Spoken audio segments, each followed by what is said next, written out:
patio furniture, and accessories for your outdoor spaces. So hurry into your local store today, because these deals are too good to last. Shop them now before they're gone, because Lowe's knows savings. Lowe's knows home improvement. Valid through 8/7 while supplies last. Selection varies by location. Compare Power is here to help Texas Energy customers who feel the pain of high electric bills. Ouch! Stop overpaying for the same electricity at comparepower.com. The power is yours. Comparepower.com. This is the exclusive home of Dallas Cowboys football. KRLD-FM and HD1, Dallas-Fort Worth. Let's go, Cowboys. An Odyssey sports station. From our Hiley Mazda of Arlington and Hearst studios, this is Sean and RJ on 105.3 The Fan. Nathaniel Lowe at the plate has been on board twice, and he lifts this one high into the air, deep into left field. Burleson going back, racing back to the wall, and it's gone into the Rangers bullpen. An opposite field home run for Nathaniel Lowe, and the Rangers are up now 6-2. Good morning, Metroplex. That's the way we start the Tolo Tuesday edition of Sean, RJ, and Bobby live from Oxnard, California, brought to you by Best Buy Windows and Siding, Guardian Caps, and Sagamore Spirit Rye Whiskey. We are live on the Fan Cam, Twitch, and YouTube, and they just refuse to leave the top of the show in terms of being a possible trade contender. 6-3 yesterday over the St. Louis Cardinals. St. Louis got to see Nathan Eovaldi up close, and of course, Houston and Seattle both lose, so you're now 3.5 games back in the American League West and 6 games back in the wild card. Yeah, and I don't think it's any coincidence that Eovaldi, Robertson, Spores, and Yates all threw last night. Man, I hope not. I don't think it's any coincidence. Those guys hadn't pitched since Thursday and Friday, respectively. And they just happened to pitch 24 hours before the trade deadline. I don't think there's any coincidence, because they still might not know. They still just be dangling guys, whatever. But I don't think there's any coincidence that those guys threw last night. I mean, it's not weird that Yates threw. It's not weird that they threw in the terms of... And since Thursday? It's weird in the sense that they were in a position to have a save, have a victory after the way they played against Toronto. Yeah, so from the standpoint of the win, like that was everything worked out. Like I think they wanted genuinely to get these guys into a game, to, last final showcase, especially against a team that may be in the market for some of them. Just struck me as, okay. I don't think that's very odd. 6 innings for Nathan Eovaldi, 3 hits for Wyatt Langford. You heard Nate Lowe do his thing, so now you're back with the seesaw 3.5 games back after the 2 teams ahead of you lose. Shook it up, baby. They shook up the top of that lineup. When was the last time you think Marcus Semien hit third in a lineup? Ooh. Oakland? It's probably been a while, so they shake it up. Josh, you don't have the answer? I genuinely don't know. I have no idea, but Marcus Semien, who's been consistent leadoff hitter here in Texas, they shake it up. They go Josh Smith, Corey Seager, Marcus Semien, shake up that lineup, and they get production. They collect 6 hits from the top 4 in the lineup there with Wyatt Langford hitting cleanup. So maybe that was the solution all along.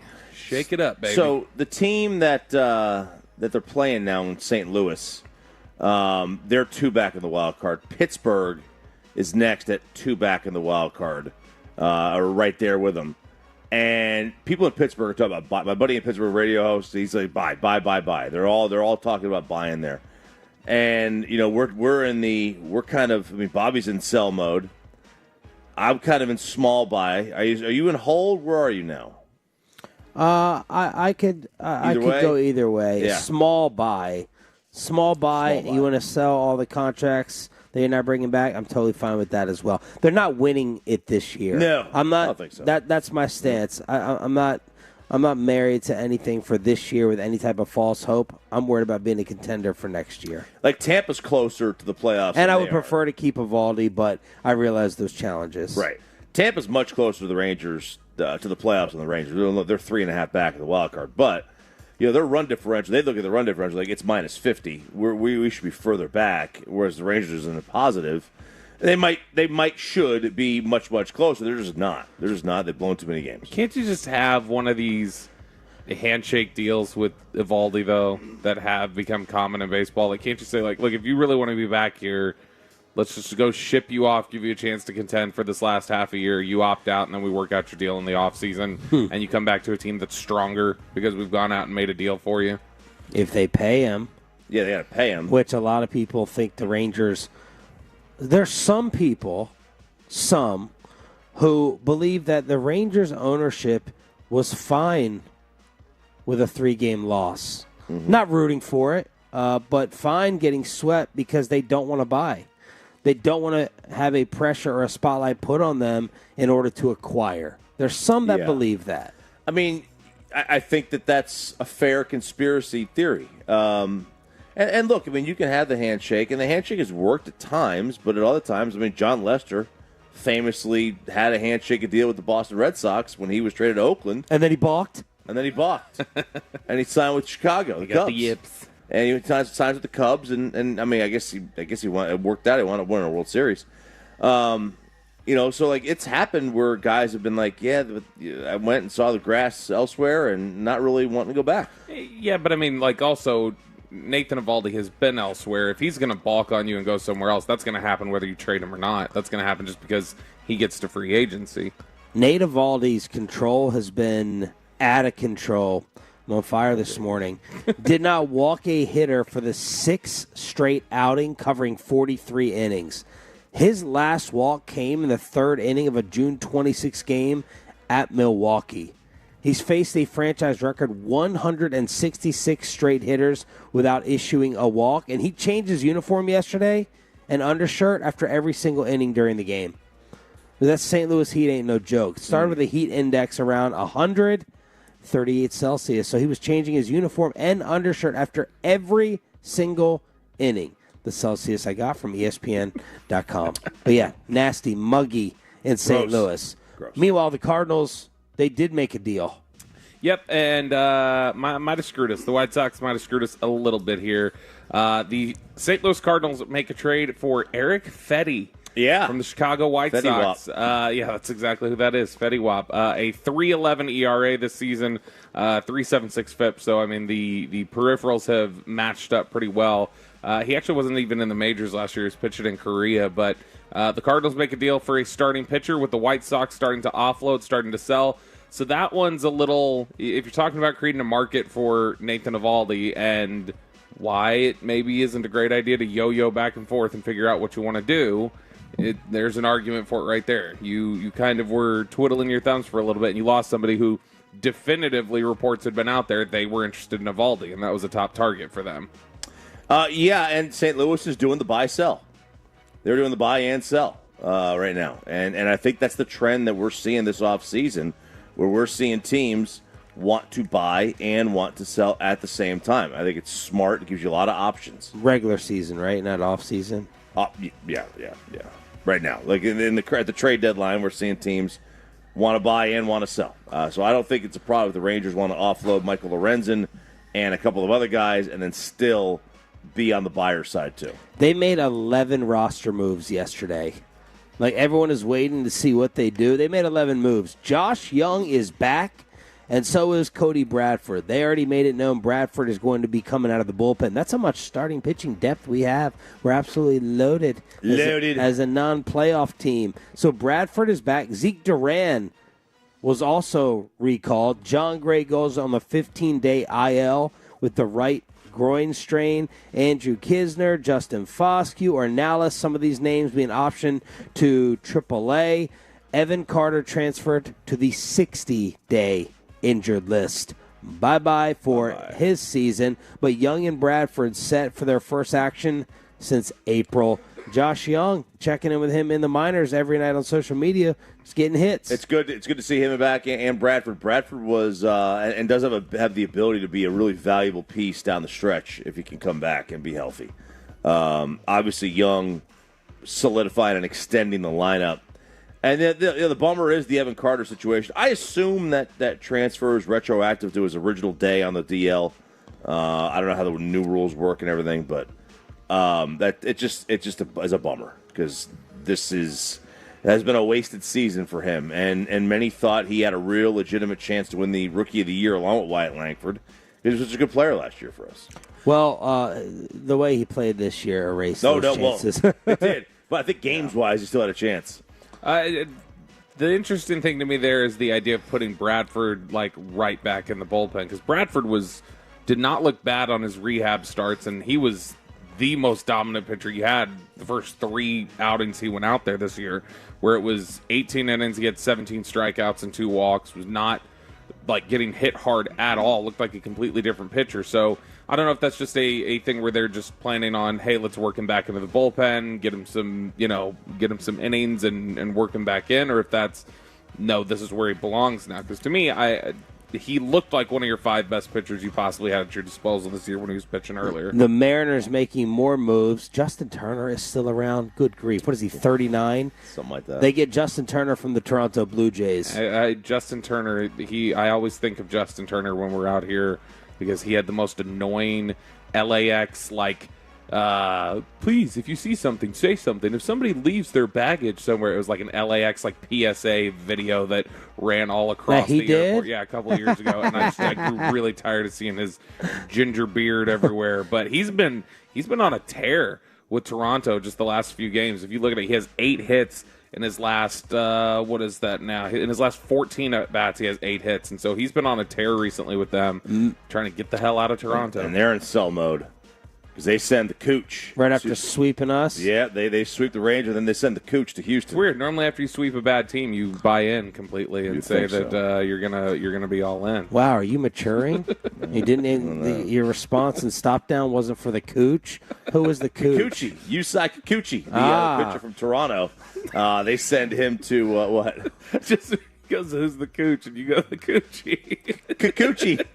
Kikuchi from Toronto. They sent him to Houston for utility player and infielder and a right-handed pitcher. So, I mean, they're kind of buying into, and then they need some pitching help. They've had some injuries this year. Justin Turner's going to be 40 in 2 months. The Mike Gundy era. Max Scherzer against Lance Lynn today on 105.3 The Fan. Man, do not try to bunt on Lance Lynn today. He will throw at the next hitter. That's. I thought you said you were going to give him a heart attack. Well, you might, but that's kind of funny. It's been his MO, as he's gotten older. Really everywhere, but as he's gotten older, especially, you bunt on him, he's gonna throw at you. Lynn gave up 10 runs in 2 2/3 at the Nationals on July 6th. Since then, 2 runs over his last 11 innings. So 2 earned. He settled it down on the season of 4.17 ERA. Man, who lets their pitcher give up 10 runs in a game before they get taken out? It's just so early in the game, they don't want to kill the bullpen, I guess. Man, doesn't it feel?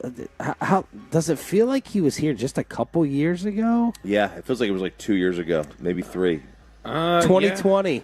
It feels like it was less time than that. Well, we were also talking about him as a trade option a couple different times over the last few years, so maybe it's just the association there. I can't think of Lance Lynn without thinking of he's the reason they had to change the bullpen at the old ballpark, because when La Russa called to the bullpen during the World Series, he accidentally called Lance Lynn in because they couldn't see down there. And then he had one batter and went back out. And so the next year they're like, yeah, we got to make it easier for visiting teams to call down to the bullpen. 105.3 The Fan combine yesterday out here on the practice fields during the Cowboys off day. What happened, RJ Choppy? Came out there and, quite frankly, dominated. You dominated. I did.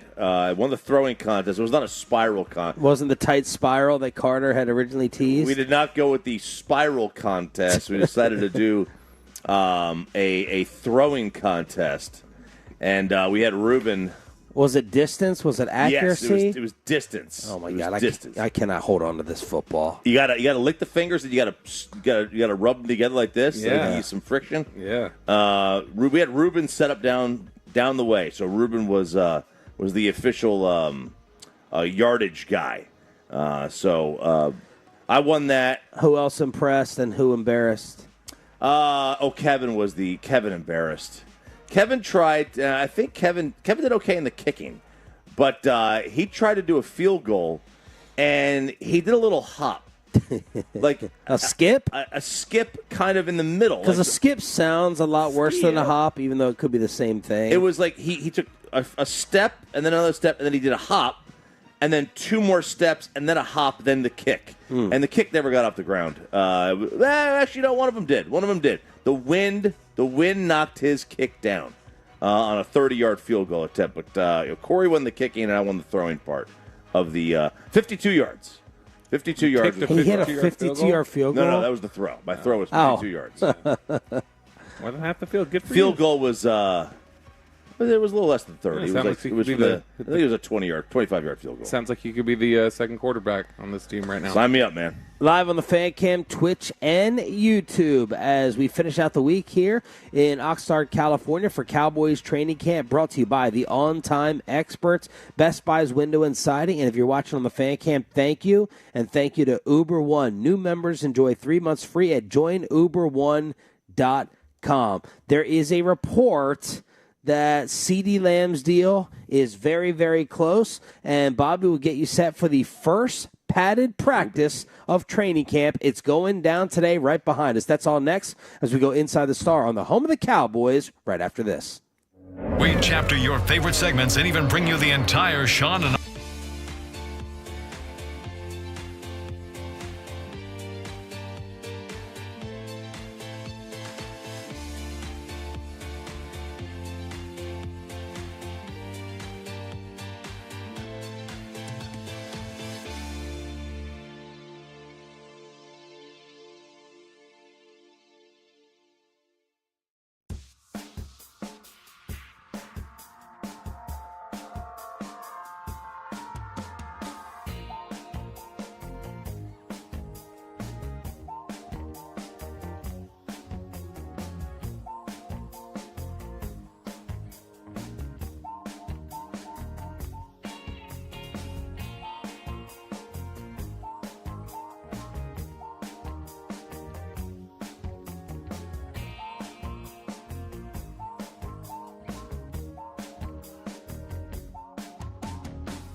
Do you think it's true that you've got to forget something else to remember that Uber Eats has groceries? No, that's absurd.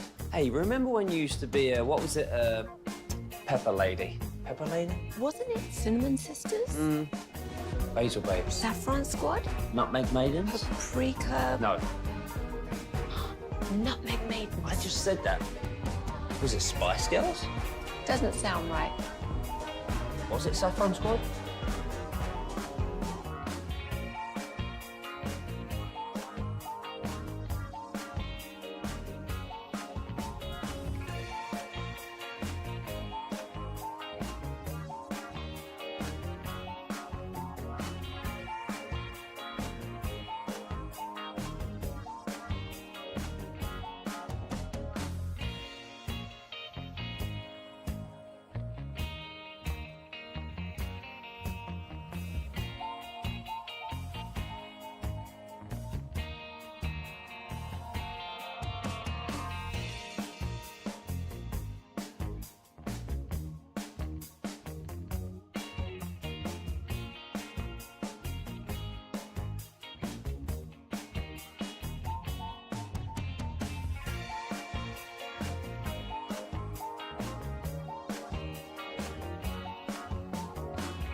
hydrostatic test, and get a free camera inspection for peace of mind. Just another reason why. Everyone loves bacon.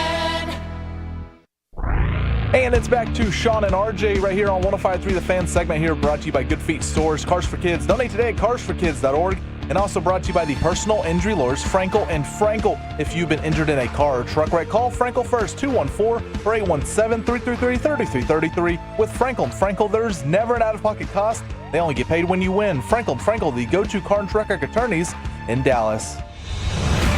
From news and notes to the coaches and players for America's team, let us go inside the stars on 105.3 The Fan. Shout out to the 6 a.m. Club, our best audience of the entire radio show. Sean Sharif, RJ Choppy, and our Cowboys insider Bobby Belt live from Oxnard, California, where today they are supposed to put on the pads for the very first time out here at practice. I can't even get this source out of my mouth yesterday over this possible CeeDee Lamb deal. I'm sitting here. I finally made it in life. I'm the morning show host on the Dallas Cowboys radio network, and I'm supposed to cite Pretty Ricky as the one to break possible CeeDee Lamb news of a maybe possible 4-year extension between $136 and $138 million. And RJ, you absolutely you love the sourcing and the reporting yesterday. I saw on Twitter. I'm a big fan. I like to mix things up a little bit. Plus, I do not hold reporters. Sorry, Bobby, in high regard. If they were any good, they'd be hosts. That's how I look at it, right? So I don't really hold the reporting aspect on the same respect level that you do. So this doesn't offend the senses. Okay. When it comes to me, but. Never mind. Go ahead. But this is someone who's gotten some stories right. I mean, he has. I remember Bobby mentioned. Now, you may have been out this week, but Bobby was mentioning this guy a couple of weeks back. It wasn't just on the Jordan Love deal; it was on a couple of others too, where he kind of jumped. He scooped Jordan Love he got Rappaport by 2 minutes on the Jordan Love deal the other day. Okay. He's gotten Odell Beckham to the Dolphins a day before anybody else. He got the Trevor Lawrence extension about 20 minutes before Schefter and them broke it. So. You have no idea who he is? No clue. Do all those guys have the same agent? No, they do not. So, look, this would be about $34 million a year if he's right. Stephen Jones was on the KMC Masterpiece yesterday, and they asked him about the report out there that this holdup is not over how much a year, it's the total guarantee. Stephen Jones, is that fair to say? It all comes into play at the end of the day. I mean, that's part of the art of the negotiation is to mix and match and trade off. Obviously, cash flow can be very important to these guys. Guarantees very important.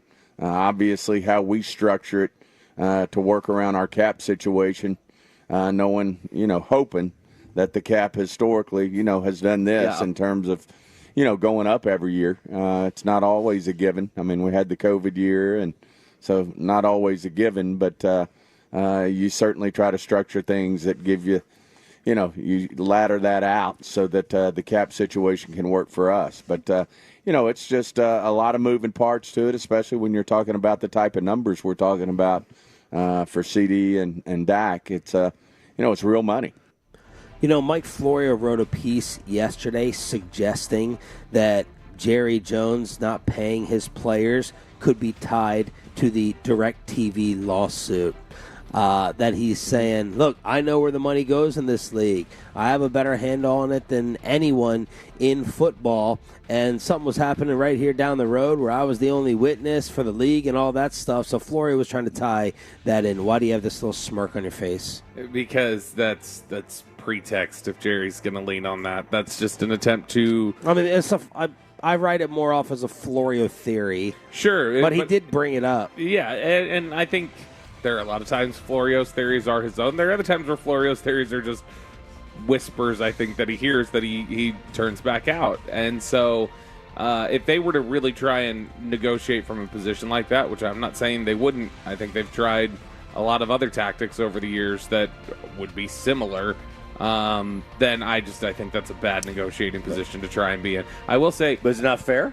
No, I don't think it's fair. I don't think the cap is going to dive bomb like it did under COVID. In fact, I would be stunned if it goes down any because of the lawsuit. Is that not so? Quick. Google says that the NFL lost between $3 and $4 billion during the COVID pandemic. Yep. If this is triple because it's antitrust, that would be $12 billion. Yep. 12 to 15 billion, depending on what the number is inside. Mm-hmm. Is that not a reason? A reason? I mean, if they did not, because they lowered the cap after COVID, right? Right. The NFL has insurances against lawsuits like this. Yes, they do. Yes, they do. Okay. And there weren't the same sort of insurance protections for COVID. Jane Slater reported that CeeDee Lamb talked about his deal and said it just has to make sense. Jane reported he is 195 to 196, bigger, faster, and more explosive than previous years as he was working out in Houston. And then Brandon Cooks was asked about Lamb, and he said, he's the best receiver in the league for a reason.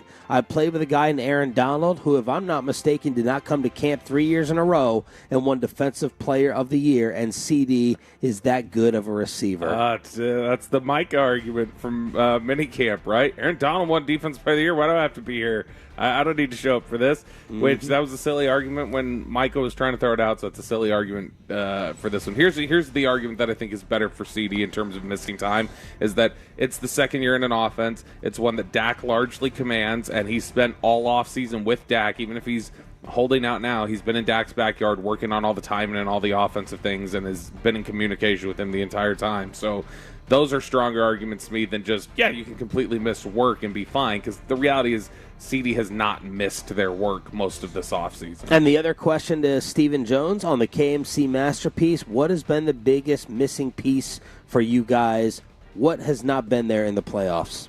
I just think, you've got to and Mike, historically, McCarthy's been good at that. I mean, he gets teams prepared for success in the playoffs. He's been to multiple championship games. He's won Super Bowls. So Mike understands it. It's just, sometimes you just have some bad luck.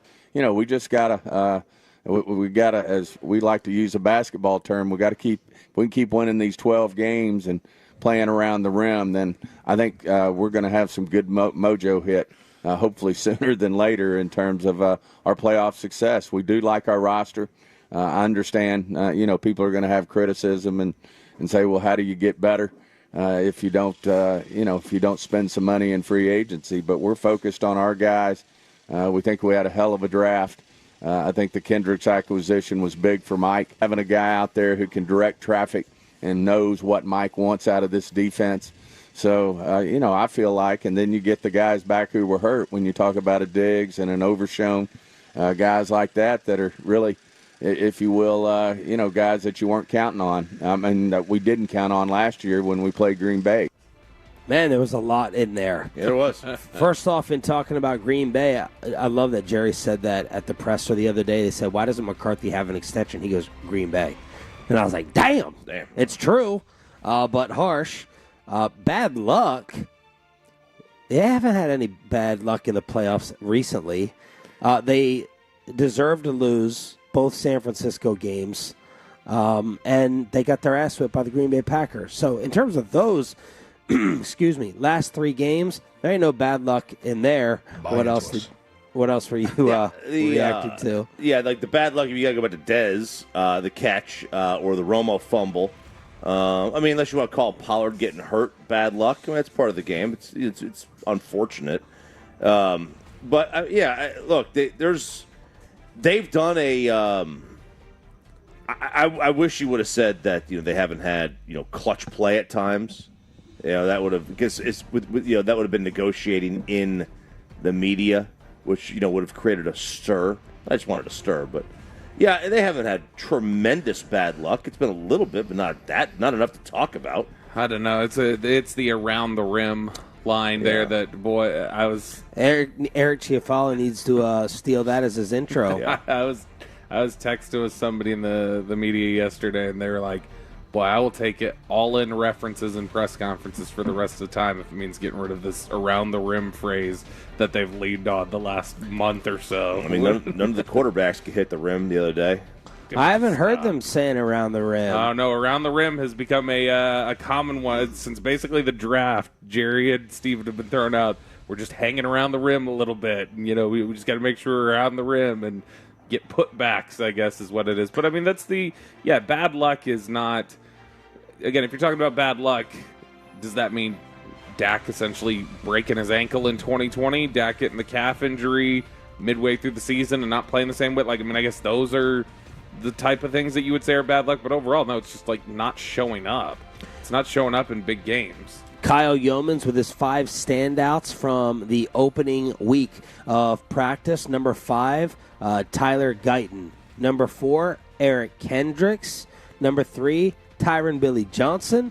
Number 2, Micah Parsons. And number 1, Deron Bland. Okay. The best player or the number 1 standout from Kyle Yeomans on DallasCowboys.com.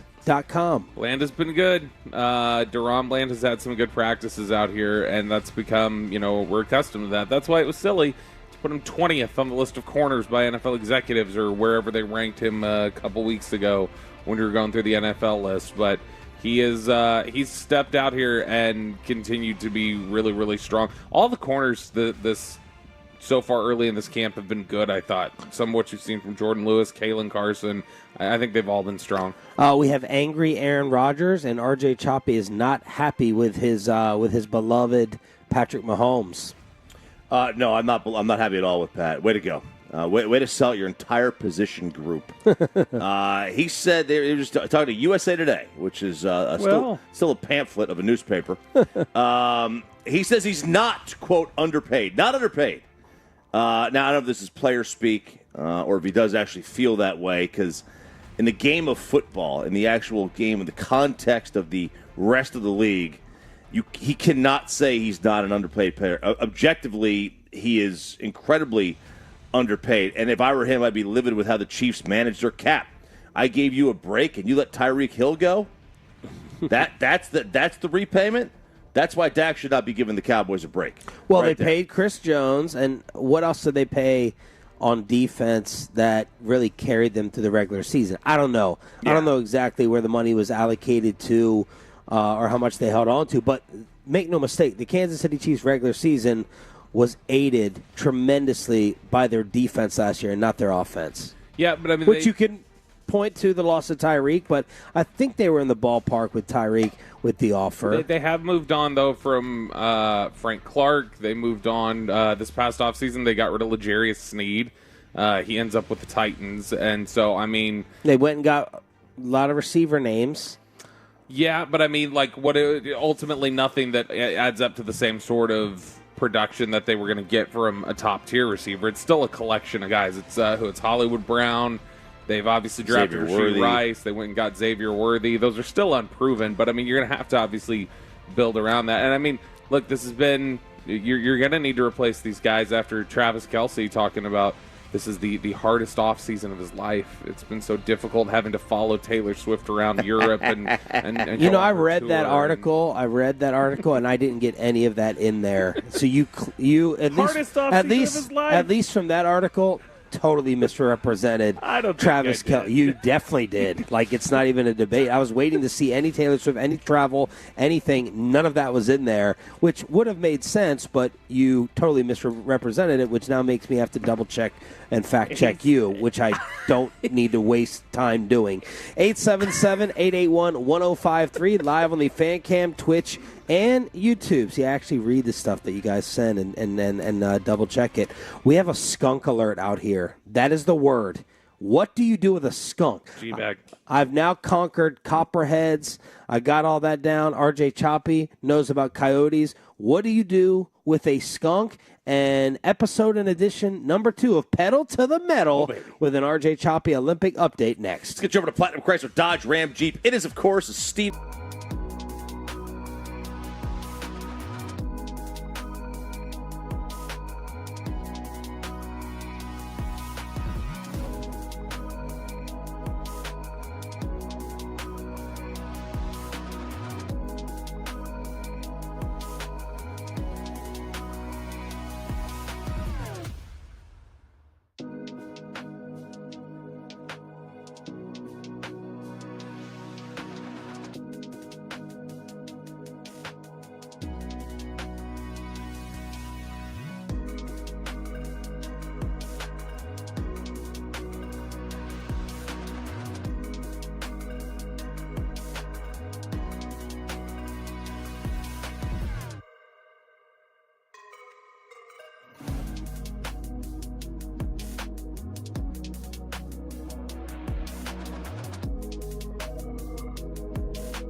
Uber Eats has low fee products? I gotta remember that. Well, you know, they say in order to remember something, you have to forget something else. Okay, now that is a very cute haircut. That's like a little shag. I've never seen it before. Well, I mean, of course you have. It's the Rachel. Oh, is that your name? No, I mean like your name. No, I'm Jen. My name's Jen. Right, but I just mean like this is your haircut. But that's hair on your head. I'm not saying this is your hair. Okay, freaking me out a little bit.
It's Fan Bowl 2024, August 10th. Sign up now at 1053thefan.com.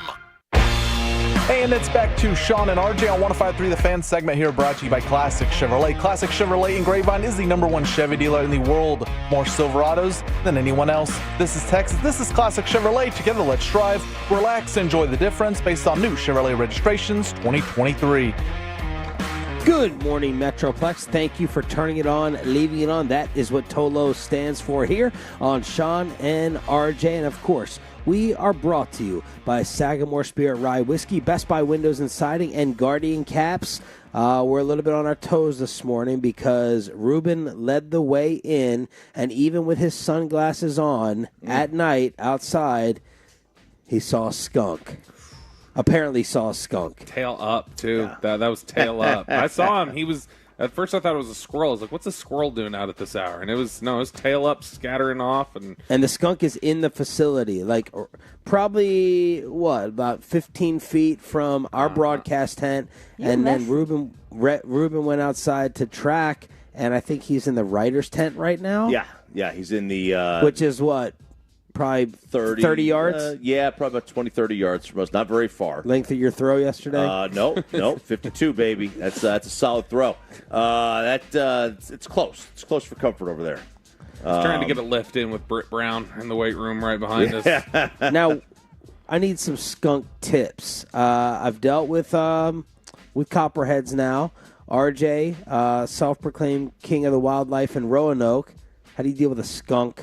And what happens if that thing sprays? Because while driving home the other day, I saw a dead skunk on the road, and even pulling up to the skunk, and the skunk was dead, I could smell it. Yeah, it'll emanate. People say on the fan text, just do nothing. It'll go away. Like you don't want to do it. Now some are saying now that skunk sprays. When do they decide to spray, and how far away do they have to be in order for us to get engulfed in it? Oh, we will get engulfed in the smell. It's when it gets on you that's the problem. It's tough to get off. It's really tough to wash that off. Now, Tomato juice, my mom always said. Man, if that thing crawls into this net, Choppy's like, "Well, just do nothing." I'm like, if I'm just sitting here and this thing starts brushing up against, I'm kicking it. There's nothing I can do about that. So I'll be on top of this chair. This is on top of this Broadus. I'll break Broadus's chair because of a skunk. Okay, this is from the 903. What do you do with the skunk? I'm a hay hauling country boy, putting hay in barns with skunks. You can't make them spray because you won't be able to put the hay in it. What? So I learned to catch him by hand to eliminate him from spraying. You jump on him fast and carefully.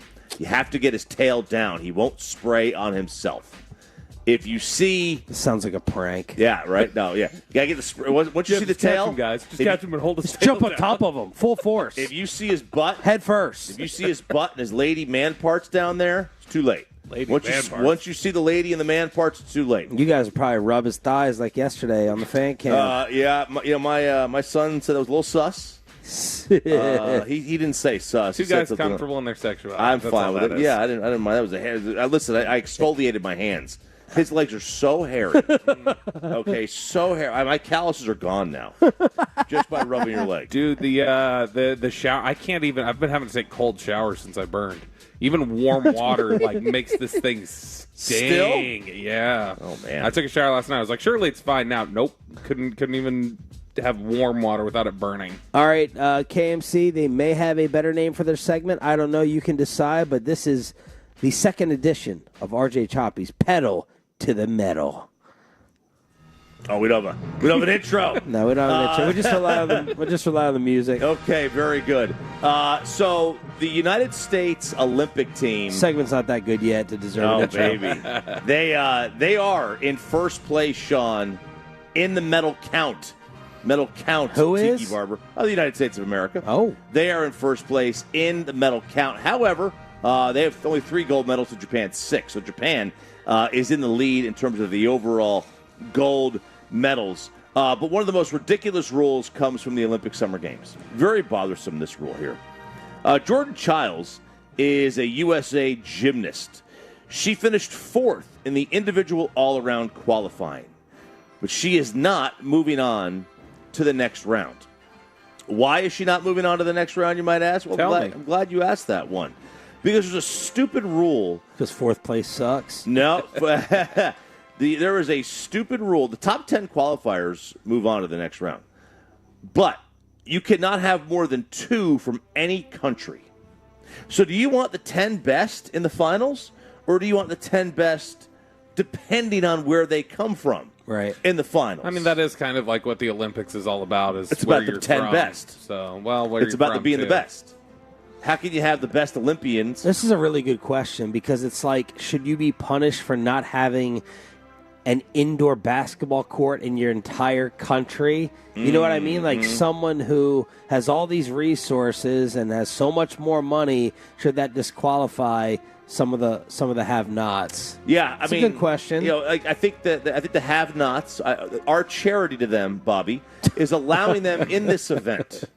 We're allowing them to partake in this event. Get their, we're like the NATO of sports. Yeah, get their cute little country on TV during the qualifying. But when it gets down to it, we want the big boys and the big girls in here, okay? That's what we want. And Jordan Childs finishes 4th in the all-around qualification, yet she is not allowed in the finals. To me, that's a bad move on the Olympics. Spittle, by the way, weighing in, agreed, do nothing with the skunks, only spray when threatened. They are harmless.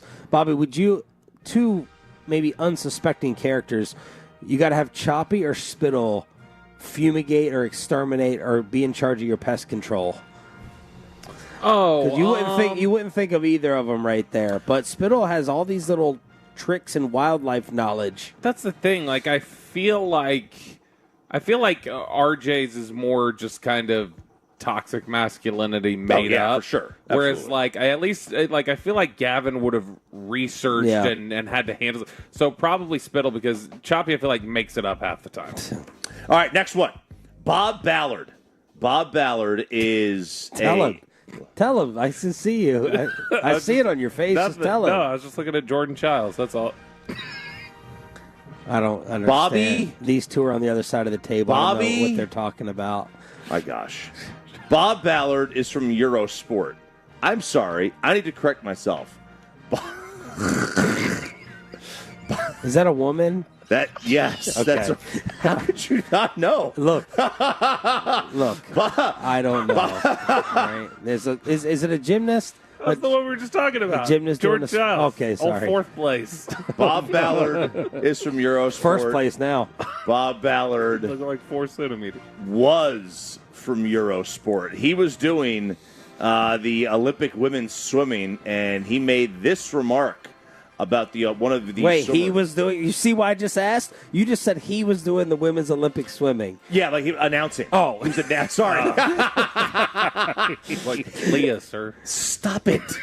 He was announcing the women's swimming, and he made this comment, which got him immediately, and I do mean immediately, pulled from the broadcast. Well, the women just finishing off. You know what women are like, hanging around, doing the makeup. Outrageous, some of the men are doing that as well. I don't know what they said. They said, I don't understand that language, whatever tea that crumpets, is. Tea something. crumpets. But he said, women, they're a little bit slower. They're doing their makeup, and, they're just hanging around. He said, you know what women are like. You know what women are like. They're always doing their makeup, and they're always slow. Okay, Peyton, play that again, because I just thought I heard women finishing off. That's all I thought I heard. Pepe, play it again, please. Well, the women just finishing off. You know what women are like, hanging around, doing the makeup. Outrageous, some of the men are doing that as well. I thought that was Choppy's laugh in the background. And then outrageous bald. Outrageous bald. Robert. That is outrageous, Robert. So gone, pulled. Yep, gone. He had a lengthy apology on social media. He goes, I'm a big advocate, and he has been. Apparently, everybody says he's been a massive advocate for women's sports, but he made this joke. And now a lot of people are going at him, and then a lot of people are coming to his defense, saying that gets him fired. We've lost the plot. But he lost the plot. He has been removed from the Eurosport, at least from that specific day, and they said he will not be appearing on Olympic coverage. And what were they doing in the meantime? What was he? Their makeup. No, it was. I think he was talking about like the times. Now look, listen to me. I'm going to say this to you. You're on like the good edge of things right now, but a lot of times with you, because attention is your drug. I start getting a high off it, and I lean in a little too hard. Exactly. Yeah. I just want to give you that warning right now. All right, because Gavin's listening. and people. That's right. Back to you. Novak Djokovic beats Rafael Nadal in Paris. You don't see Nadal lose too many matches. Is it a match? In Paris. Yes, it's a match. But this is at Roland Garros on the clay. But the men's tennis is there's just 3 sets. So it's come again? Just 3 sets for the men's tennis. Okay. It was a best of 3. Equality. So that's what they were doing in the Olympics. But Joker, Bassick probably watched this. he probably did. Joker moves on, and then real quick, Snoop Dogg. Snoop Dogg's doing some highlight packages for NBC. And I don't think Snoop had seen a whole lot of badminton in his time, but he is all in right now. Oh, I love this badminton right here. This is a great rally right here between China and the U.S. right here. As you see, it don't stop to the casket drop. They rocking and rolling, back and forth. Give me that. No, I need that. No, over here. No, over there. What about over there? No, what about there? No, give me that. I need that. That too. No, sit down somewhere. Get out. Wait a minute. Hold it way up in the sky. Now down. Back up. Over there. Now over here. Get out the way. Move. I told you we need that. That was a good point. He's like Peyton Manning. There's comedic to it. I mean, and even better, probably. Anything he does, no one craps on it. No one says lame. No one says we're tired of you. No one rolls their eyes. Did you see his Olympic pin? No. Oh, my gosh. Google the Snoop Dogg Olympic pin. It is a pin that he's wearing around there of him blowing smoke rings, and it's the Olympic rings. No. Yep. That's great. That Yep. he's actually. He's been wearing Did it he get them around. to align? Yeah, it's not like the 5 intertwined, but it's like they're one after the other, the different colored rings. Oh, wow. That it looks like he's blowing smoke rings. Live on the fan. Well done, Thank RJ you. Choppy with Thank you, pedal thank you. to the metal with the Olympic update brought to you in part by Sagamore Spirit Rye Whiskey, Best Buy Windows and Siding, and Guardian Caps. Oh, that's awesome. That's fantastic. I would buy that. I like that. Look at that. Cool. That's Thanks. pretty cool. Oh, yeah. That is pretty cool. All right, live on the fan cam, Twitch, and YouTube. Thanks for being a Tolo. That stands for turn it on, leave it on. Have the Rangers change your minds again? And are we about to get that big-time punishment in college football? We have a major kegger that is coming up around the NFL, and Will McClay on these Cowboys who are supposed to be putting the pads on today. All of that is next with Sean and RJ. But let's get you over to number one air and 0% finance for 60 months.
Do you think it's true that you've got to forget something else to remember that Uber Eats has groceries? No, that's absurd. Hey, remember when you used to be a, what was it, Pepper Lady? Pepper Lady? Wasn't it Cinnamon Sisters? Basil Babes. Saffron Squad? Nutmeg Maidens? Pre-Curb? No. Nutmeg Maidens? I just said that. Was it Spice Girls? Doesn't sound right. Was it Saffron Squad?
Burlington and Hearst Studios, this is Sean and RJ on 105.3 The Fan. 1-1 the count to Seager.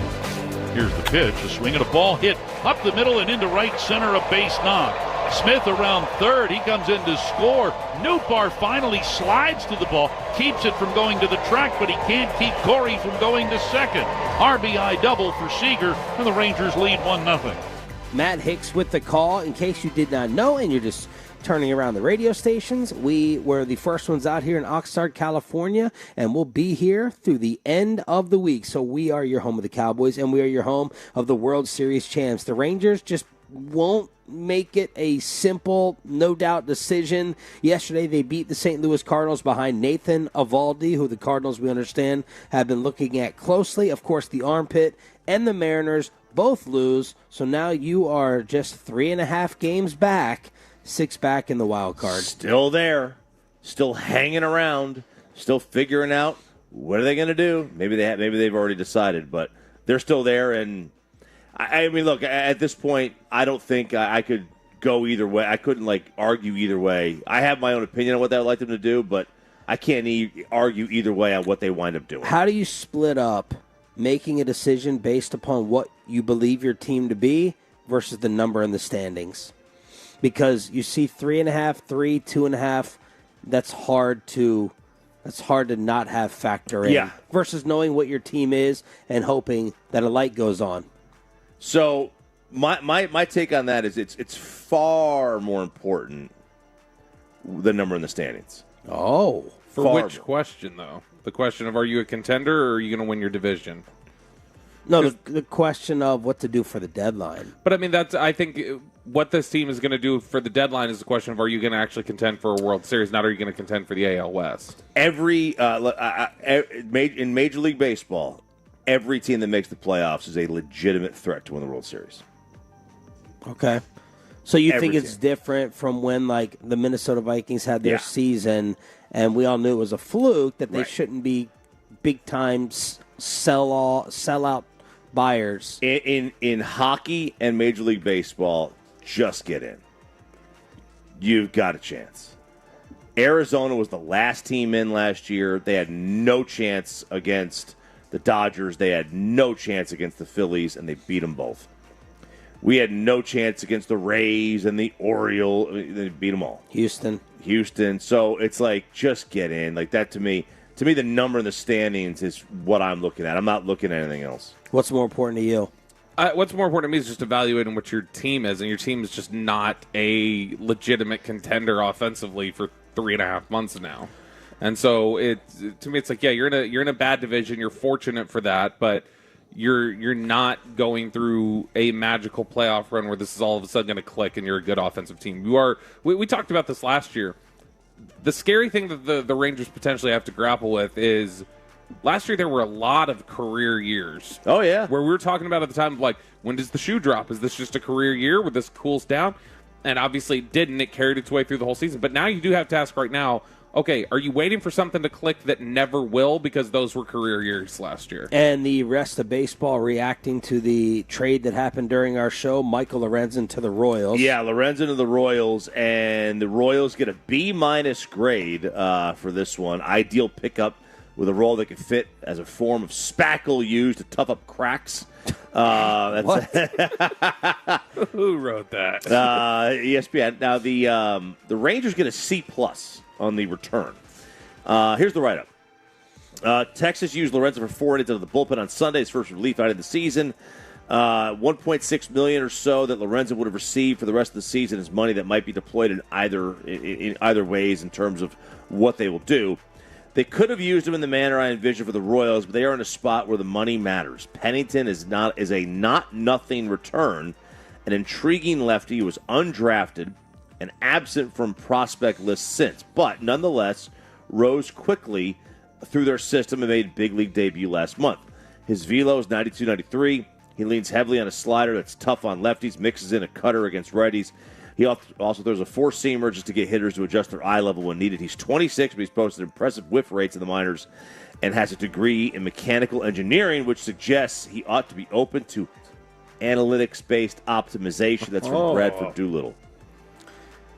Okay, end of the hour here after that recap. Thank you, Bradford and Choppy. That's mechanical engineering from Colorado School of Mines, too. That's that guy's right. a genius. Yeah, he's a So while we're waiting for some actual big name deals to take place, the most interesting daily update for me is Garrett Crochet's trade demands. Every day there's a different thing out there. Dude, this guy is just Go Vols, baby. destroying his trade market. Did you see this yesterday, Chop? I missed this one. My word. Okay, so they are furious with him. Chris Getz could barely contain how unhappy he was with Garrett Crochet yesterday. And that is who? He is the starting pitcher for the Chicago White Sox. No, His first year as a starter. Chris Getz. Chris Getz, the general manager for the Chicago White Sox. Anything you need, Chris Getz. Garrett Crochet, through the media, and this is what would really upset the White Sox, these demands were made through the media. They were not informed of them until they received essentially the press release that Garrett Crochet, any trade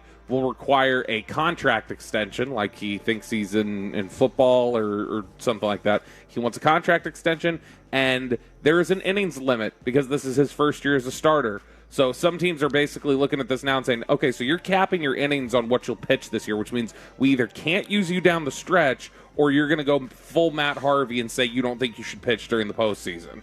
And it's something where now they said the New York Post had this report yesterday, there are teams that are starting to get a little scared off. We're like, okay, well, the whole reason we'd want to trade for Garrett Crochet is controllable years, where he's cheap, and he's going to help us down the playoff road. If you're telling us you're throwing all that out, well, all of a sudden, Garrett Crochet is no longer the most intriguing name on the trade market as a pitcher. And with Ken Rosenthal yesterday saying, and I quote, they ain't trading that dude in reference to Tariq Skubal, then Nathan Eovaldi becomes the top pitcher by far on the market. Crochet's got the rest of this year, next year, and the year after before he's a free agent. So he obviously wants you to buy out his arbitration years. You know, if you're a team that's going to trade for him, you're trading for him obviously this year, but, you know, if you're a good team, Dodgers, whoever, you are also looking at the next couple of years. I don't know how much that would deter me from trading for him. You're getting a really good pitcher. I don't like that he's going to impose self-imposed inning limits. These teams are going to protect you as a pitcher. You don't need to come out here with your own self-imposed inning limit. Bob Nightingale said you can imagine the White Sox rage, considering they had not been informed of that demand until it became public with the media. And it says that teams who wanted to trade for Crochet now are having second thoughts as to whether they should bother acquiring him. Is this his way of imposing his own no-trade clause to where he can kind of like pick and choose? Like eliminate teams? Yeah. Well, what if he wants to go to one of these teams who he's ticking off unless he has an understanding with them or the agent? Maybe. Like, I'm going to say this publicly. Well, don't react. And apparently, so he's already had Tommy John. He's 25. He had Tommy John a couple years ago and was completely shut down. This is apparently related to that.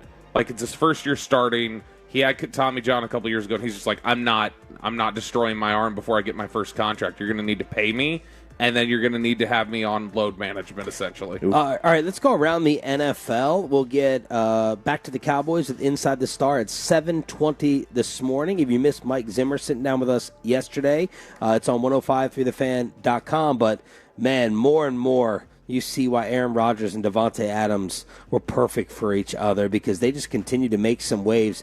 Here's Davante Adams sitting down with Amon-Ra St. Brown. I don't know whether Amon-Ra was substituting for the host on Hot Ones, but this was Davante talking about the worst NFL facilities.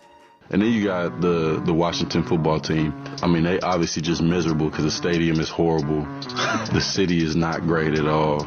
I'm probably going to get somebody at my front door after this, but that's just how I feel. We on Hot Ones right now, so it's just a raw and cut. Right. Yeah. So he's crapping on the stadium and the city. Shots fired, nation's capital. And then angry Aaron Rodgers. Sounds like the police blotter. 2 straight days out there at Jets practice. First it was with Sauce, and then yesterday it was with some... It was Garrett Wilson. Garrett Wilson, I'm sorry. Garrett Wilson, him and Garrett Wilson were going at it the first day, which was filmed by a fan. Ended in a handshake. And then yesterday, he fell to the ground with a lineman, and it's either Tippmann or Simpson that stepped on his foot. Who was the first name? Tippmann. Tipman. Tippmann. Yeah. And he was... Cooch and Tippmann. Yep. He was hot. He was hot. Now Ruben takes off his glasses. I'm a Tippin too. Yeah, absolutely. Bobby. So, God, 2 just days, one time. let it lie. God, let someone else make a joke. One time, you whore. God, you are a freaking comedy whore. Oh, man. That's a great word. That's Cannot an resist. Underused term. Jesus. So he gets into it. Laugh slut. Just turning it out for anybody. That's right. So, did he not? Sorry, Spittle. Did he not forfeit his right to get upset with teammates when he skipped minicamp? No, Aaron Rodgers doesn't think. Aaron Rodgers is Well, the no, most no. entitled individual in professional sports. He doesn't think he forfeits anything. Forget who it is, just in general. Is that not the clapback from Garrett Wilson? Dude, if you were here during minicamp, I would have ran the right route. Right. I would have known exactly where you want me to be. Okay, but how long does that last? Absolutely. How does it last? And I love how, all he has to do is go, I'm the champ. Yeah. This is my belt. This is my Discount belt double check. sign. Discount double check. Yeah. And, are we just Did assuming? they quietly dump him, by the way? Did they quietly? I haven't seen any commercials lately. No. I haven't He seen has any been either. rehabbing from an Achilles injury, though. Yeah. And, how long, are we just assuming that it was the lineman's fault for stepping on his foot and Rodgers wasn't slow getting out of the under center? He is old. Right, he's older. Everybody just blames the offensive lineman. What could it be the quarterback's fault? Bobby, He could have been slow. How do you recap this, how the headline's going to read for all this? Oh, just in general, this is always the, he's so fiery, he demands so much, what a champion, Aaron Rodgers. The reality is the senior citizen is mad that somebody stepped on his loafers or whatever he wears during practice. Dude, he is so insufferable. And the worst part of this is that he's been insufferable for, a decade longer? And the worst part is that he's found this niche of his, this social niche that now causes people to blindly defend him as you're attacking him because of his takes on other things. And it's like, no, I'm attacking him because he's been a douche for 10 years before I knew anything about his politics or his societal views or anything else. He is a tool, and he always has been, and now he gets a pass because he has certain positions that he takes and holds up. And some of his takes you can't argue with anymore.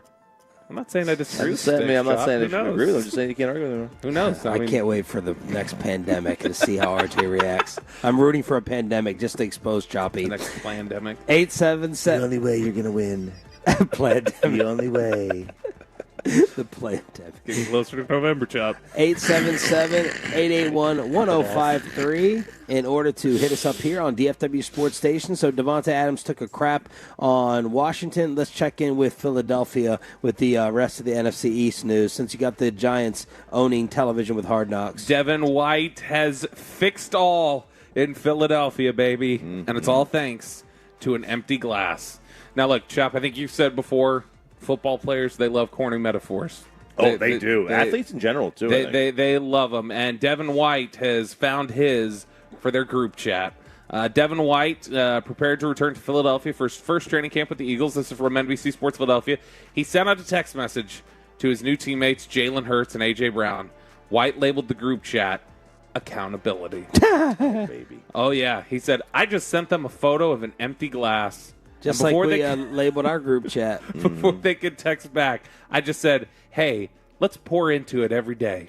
One day at a time. Just pour into it. God. That's kind of how we started, and then everybody chimed in and gave some food of knowledge, and we just went from there. So Devin White has walked into Philadelphia, fixed everything with one corny meme about an empty glass that, come on, brothers, let's just pour into this. Let's give our all. Every day, pour a little bit into the glass, and together we are going to create a full glass of something. A full glass of accountability there in Philadelphia. They love their corny. That's We're Sirianni's hell. We're about to go commercial-free with the Expressway every day at this time, live from Oxnard, California. It's Bobby Belt's Fill in the Cowboys blank, and then Brian brought us his favorite segment, Ask Reddit, on a Tolo Tuesday, next with Sean and RJ. But first, Tolos, let's talk about garbage.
Uber Eats has low fee products? I gotta remember that. Well, you know, they say in order to remember something, you have to forget something else. Okay, now that is a very cute haircut. That's like a little shag. I've never seen it before. Well, I mean, of course you have. It's the Rachel. Oh, is that your name? No, I mean, like, your name. No, I'm Jen. My name's Jen. Right, but I just mean, like, this is your haircut. But that's hair on your head. I'm not saying this is your hair. Okay, freaking me out a little bit.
For August 10th, sign up now at 1053thefan.com. And it's back to Sean and RJ right here on 105.3 The Fan. It is the Expressway right now on The Fan, and it's brought to you by the On Time Experts. And that means we go commercial-free here on your home of the Dallas Cowboys and Texas Rangers. Pads are supposed to go on for the first time today. All of us will be out here at practice, and they're practicing. No more days off. No days off. No for days. the rest of the week. while we are out here up until Friday on DFW Sports Station. I'm Sean Sharif alongside RJ Choppy and our Cowboys insider Bobby Belt. I guess a couple of Tolos had some questions over some off-the-field cleanup issues. Did Bobby ever make up with Jared, and did the dinner bill ever get worked out? Bobby did make up with Jared. Bobby took ownership for some of what went on with Jared, because I was quite inebriated when I received his texts and took them the wrong way. Going back and reading them, took him a little bit too much the wrong way. Definitely, I think Jared was being a little sassy in a couple of his in a couple of his lines. Really? But, no way. But overall, I think that we worked it out. We're good. We're happy now. Did we get the dinner bill worked out? Not totally. I feel like I might be undercover thrown under the bus here for the sake order. I maintain I was tricked by the waitress. Not prices on the menu. Don't make the comment that we said in the car yesterday, Bobby. But what I do know, what I have been able to find out from the sushi dinner is a couple people threw in $20 a piece, which is ridiculously cheap. That's criminal. Now, there were sushi rolls there that were $34. I did not order one that was less than $20. Yes, so we have a couple of people who have admitted. Now, if you're going to preface it in the moment and say, guys, I only have this, I'll make it up, I'm going to give you cash when I see you out at training camp for the next practice, that's fine. If not, that's cheap. I still don't know about two other people and whether they paid or not. I know the nosebleeds were in the low 20s. Just like their salaries, yeah. Jeez. Eric, if you're up working out, that was Bobby. I don't know about two other people in question in terms of their payment. That's where we stand with the dinner bill. I know, according to Choppy, one of those two people that you're curious about was trying to throw you under the bus, it sounded like. Was saying, I don't think Sean paid. And somebody goes, Sean threw in at least $100. And they went, oh, yeah, that's right, he did. Yeah. It's like, how do you go from you think he threw in nothing? That sounds like you're trying to deflect a little bit from whatever you must have done. Yeah, when I've heard whispers about you being cheap in the past. So I'll follow up. up. I'm not going to name his name, but his initials are Corey Majors. That's Jeez. Yeah, he said that walking out of the combine yesterday. I think he was still a little bit upset because I sunned him in the throwing contest, but he tried to say I didn't pay. That's what I heard. Why would I bring all this up and start trying to investigate if I mean, I'd have to be a serial killer if I didn't pay. Methinks the lady doth protest too much. Mm-hmm. That's what he is going with. Okay. And then he just remembered that I did pay. I'd remind him that he did pay. Maybe he forgot me buying his 805 beers, too, as he was cheap at the bar as well. Okay, so now here we go. Did you when you say you sunned him, do you mean on the field or you sunned him in your post-combine press conference? Well, I did 2 post-combine press conferences. I did 2. So is there a 105 Through the Fan overall winner of this, or they're just separate events? Separate events. Separate events. Yeah, it's because I think Chiafalo may have won the long snap. Okay. Then I won the throwing. How did Broadus look teaching you how to long snap? He taught them before I got there. No chance Broadus actually got into long snap position. I don't think. Yeah, I didn't see that. He was teaching blocking drills on the beach the other day with a kid wearing a Baez jersey. Baez. Yes. Hey, we fixed that. He doesn't say that anymore. That's right. That's right. Thank you, Stephen Jones, for being a Tolo. Ask Reddit is coming up. Broadus' favorite segment a little bit later on here in the Expressway, but let's fill in Bobby's blanks. Oh, yeah. Fill me up, boys, here. First question here. If you could pick Jalen Tolbert or Mozzie Smith to reach their potential this year, which guy are you going to pick? Mozzie. Because as excited as I am about Mike Zimmer defensively, making them tougher and hopefully more disciplined and smarter, it's not going to matter if they don't have run D personnel. And right now I'm really, really, really worried that we don't have run D personnel. Yeah, you can scheme up as much as you want. If you've got tissue paper on the interior, that doesn't matter at all. Chop? I mean, for me, it's Tolbert. You get a third wide receiver that elevates. I think it's one of the biggest mismatches in the sport. So go. I'll go with that one. All right, next one here. And what are you picking? Mozzie. I think that as long. Okay, well, here's the question: does CeeDee Lamb report? You would assume so. If CeeDee Lamb reports, the answer is Mozzie easy. That's my assumption that eventually they figure something out and CeeDee's here.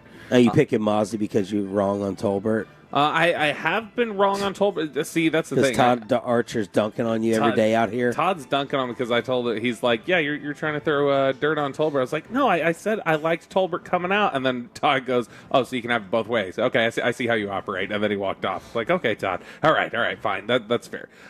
If Ezekiel Elliott has blank carries this season, the Cowboys are probably in trouble. If Zeke has blank carry, I will say 1. If he has 1, they're done. If he has 1 carry. All right, so you're going to smash the under on that win total then. No, truthfully, let's go with 170. 200 is 12 carries a game. Mine is 136. That's my number. I just calculated it. How did you come to that number? Like 17 times 8. 7, oh, okay. So 8 a carry. So 8 a game. If he gets 8 or 9 a game, we're in trouble. Yeah, I went just with 10. So I was thinking, and it may actually be 7. The number may be as low as 7. I think that there are going to be instances in the red zone where he carries the ball 4 times, and then there are going to be times where he gets a series. So to me, if he's carrying the ball, 200 was the number I came up with. If he's carrying the ball 12 times a game, you're giving him the ball too much. Pepe, cut 6, please. Back in the Metroplex, Will McClay yesterday was on the G-Bag Nation, and they asked him for his outlook on the current running back room. I think it's a healthy room for how we want to play. You think about the NFL nowadays, it's more pass-oriented, but you still have to be able to run the football. You still have to be able to have that identity. It starts up front, and then it starts with the guys carrying the football. And so with that, we have that demeanor and then that attitude that will help the pass game and all those. So I feel good about that and the way that Mike is going to call the game and use the personnel with the people we have. We have a very talented fullback in Lepke who can do a bunch of different things. How often do you see two-back football and, the different – strategies? So if you have the personnel, as long as you use your personnel the right way, you have an opportunity. That's the second time that's been brought up now, because when McCarthy got one of his 2 questions in the press conference, by the way, Mike McCarthy Thursday at 8:30 Central, sitting down with us. Cutting into below the belt. Here, I'm sure that was by design from Mike McCarthy. Cowboys want to expand to some 2-back concepts, according to Mike, in the name of flexibility and unpredictability. Is that going to be your first question at 8:30? Yeah. Oh, Mike. Wow, 2 running backs on the field at the same time. Well, see, I would think you hate that quote from McClay, too, talking about demeanor and it gives you essentially it gives you a vibe running the football with guys. When you can't talk about the actual talent, you got to talk about the demeanor. The vibes. Everybody loves the vibes. The vibes are immaculate. This is Gen Z, Bobby. Okay, we're talking about vibes here. It's so vibey. It's such a vibey running back crew. It's amazing. Has any running back stood out to you? Have they been vibey? No, Nathaniel Pete has been. That's the guy that we talked about before we got here that would flash a little bit because he's so fast, and there's nobody else on the roster that's like a speedster. I know that Deuce. Deuce is elusive. Deuce isn't like long speed. Deuce is like a 4.5 guy. But Nathaniel Pete is like 4.3 speed, like 40-inch vertical. Like he's explosive. What did you say? I said he needs space. Deuce. I mean, you get him in the open field. I mean, he could be dangerous. Yeah, crowded areas are going to be difficult for him. But Steven, I know, told Cansey yesterday he's been really impressed with Royce Freeman, and we've got the Zeke angle. I still think Rico Dowdle can be a good player. It's just Rico Dowdle's got to be healthy. We're doing Cowboys fill in the blanks here, or either ors, or however you want to term them. Guys, which will tell you more about the kind of season Micah Parsons is going to have under Mike Zimmer? Micah Parsons' training camp practices or Micah's training camp media availability? Media availability, which so far, flying colors. I 100% agree. Like someone got to Micah PR-wise, or he just decided himself, I'm going to go ahead and not step in it whatsoever while in California. And throughout the first week and a half, first week, I mean, could not have answered things better, in my opinion, on Micah Parsons with a microphone. That was good. That was a good presser the other day. He was as honest as you wanted him to be, I think. Maybe not as honest as he could have been, but I think it was maybe a little too honest on the Malik Hooker stuff. Just a little. Well, yeah, just a little. Malik Hooker, Mozzie. No, you fire a shot towards Malik. Yep. Like, yo, man, next time you bring it to me. You don't take that stuff to the media. We're still not totally cool. Yeah. And remember that next time you do an interview. And they are supposed to be buddies, Malik and Micah. No, I agree. I think it is the media availability. Seeing how amenable he is to the stuff that Zimmer wants to do with him, I think is going to be important. All right, guys, will Jerry Jones at any point during this camp insinuate Trey Lance could be the future for the team at quarterback? Oh, that's a really good question. He didn't in the first press conference. I will say yes. I'll lean down just a little bit. I'll lean no, just because what I think may be happening with Trey's media availability so far, if Trey doesn't talk and doesn't do these sit-downs, because he was highly requested on our list, that would lead me to believe that they're like, hey, let's tone down some of the Trey rhetoric because we don't want him to sit down with the way he's been practicing out here. That is my connection of theories. I think that's So I'll say no. Jerry does not hype up Lance. I think that's a solid point. If I felt like Jerry was going to follow the playbook, yeah, I don't trust that. So I think at some point we could get a boy when he throws that football. It's as pretty as you've ever seen it. Like we could get one of those type of comments. This. Well, he might, but I don't know about quarterback of the future. That's different. And I don't know if he irritated Dak with the whole. Oh, there's times in my life, I can't afford everything that I want. I don't know if that didn't rub Prescott the wrong way a little bit. I don't know if Jerry wants to do it again. Yeah, you're he may not give a crap, but I wouldn't. Playing with fire a little bit if you're trying to win a negotiation there. Next one, I am blank % confident that Mike Zimmer's defense will be better than Dan Quinn's. Oh. Where did we finish statistically last year? Top 5. Yeah, in both yards and points. That's going to be difficult to be better than. But there's also a difference between statistically better and just like in general big moments. Because obviously takeaways we know they're not going to be better than. Mike Zimmer's basically prepared everyone for that. And I think there's a difference between adjustments and big game performance and stuff we can measure them by that wouldn't necessarily be statistical. I'm 45% confident. I think, especially after the Sam Williams injury. That changes things up. I would say. Why is the run defense going to be better? Explain that to me. Oh, I think the linebacker group's going to be much better this year. We're putting an awful lot of stock in Eric Kendricks. Like, I heard it from Bobby. We heard it from Eatman. It's on DallasCowboys.com. Like, this is one of those things where I'm a little bit worried that we're overhyped. The KMC interview was apparently spectacular. I mean, I think that you've got Kendricks. That's one part of it. Overshown is going to be back healthy. Overshown looks like he's about 15, 20 pounds heavier this year. And just built. Maris Leofau they're excited about. I think I heard Fish talk about that they really like what Damone Clark's done so far. So, I think that that's 4 right there that you can have some excitement. The problem is obviously going to be how good is Mozzie Smith, too? How clean is he keeping the linebackers in front of him? And what game did Diggs go down last year? He was. It was practice after the Jets game. He played 2 games. 2 games? Okay. I'll go 52% now. I'm changing my mind. You're going to have Diggs for a whole year, and then I'll let your linebacker knowledge factor in. But if you're counting on big plays... Yeah. that's not happening again. Takeaways are not going to be the same. Or the touchdown returns. And I don't think they'll be top 5 in points allowed and yards again. So I would say, it's low. 49%. If CeeDee Lamb hasn't reported by blank, it's time to hit the panic button. Like in terms of what, though? Like him not reported at all this year, just holding out? What time you start? It's however you can view it, but basically, when are you starting to panic about that contract negotiation if he doesn't show up? Game 1? When do they go? Game 1? Regular season game 1? Some point in training camp? August 14th. That's the Zach Martin date. Oh, I'll say I'll say preseason game 1. If he is not, I don't care. If it's not worked out by the time they are making final cut downs on the roster, I'm worried.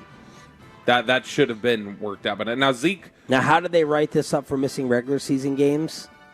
He had game checks that he'll miss. And there reaches a point where he can't. I can't remember what time of the season it is. He reaches a point where if he gets to a certain point of the season, it doesn't count as it's the Le'Veon Bell thing where it's like it doesn't count as a year towards your service time. And so he ends up potentially costing himself there. All right, Cowboys fill in the blanks here. How many more do you have? 3. All right. As it stands now, how likely is it that Mike McCarthy is the head coach of the Cowboys 1 year from today? How does it stand? Mm-hmm. In terms of what you can project out, what you've seen out here, tone, tenor, where you think Dak will be, all those factors, how likely? I'm betting heavily against it. I would bet against it. I think they're another 10, 11, 12-win team, but they're going to lose in the playoffs. And I think they've set him up to lose his job. Not intentionally, but circumstances, depth, all those things, contract reality. I think we have a new head coach next year. When Zeke did his holdout in Garrett's last year, right?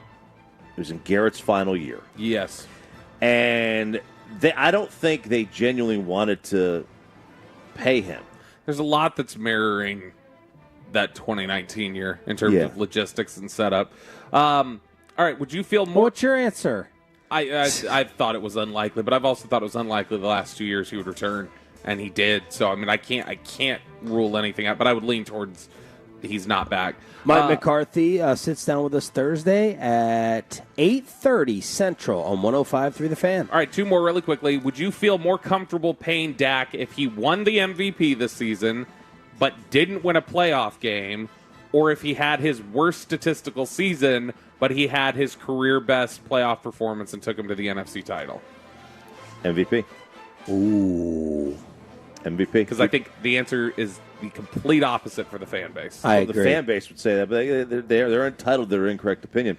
I would much rather have the guy that could show me. That would be back-to-back years of top 2 in the MVP race.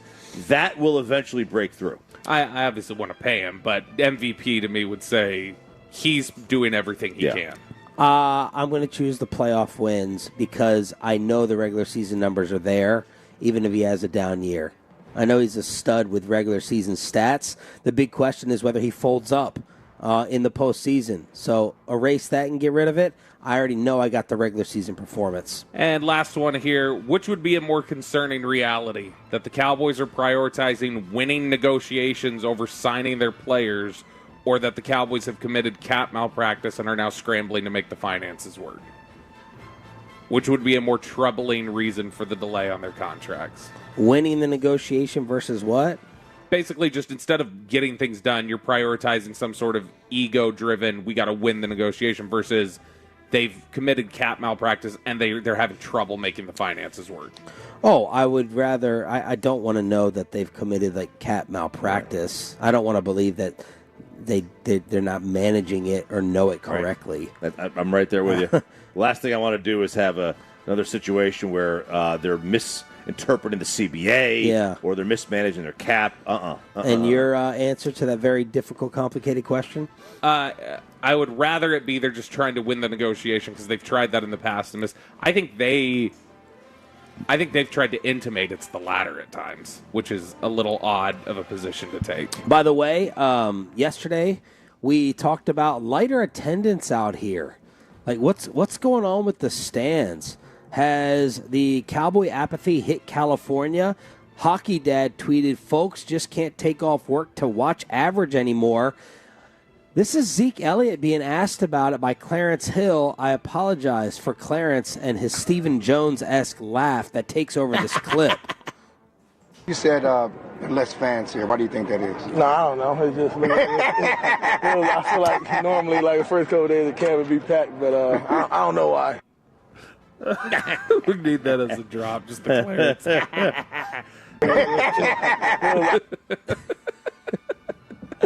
Yeah, that's Zeke being like, all right, don't get me in trouble. Like, where's the fans? I just got back, bro. They've already showed me they'll walk away from me once. Don't do this. Where's the crowd? What's going on around here? What goes on around here every Tuesday during the Expressway is Brian brought us his favorite segment.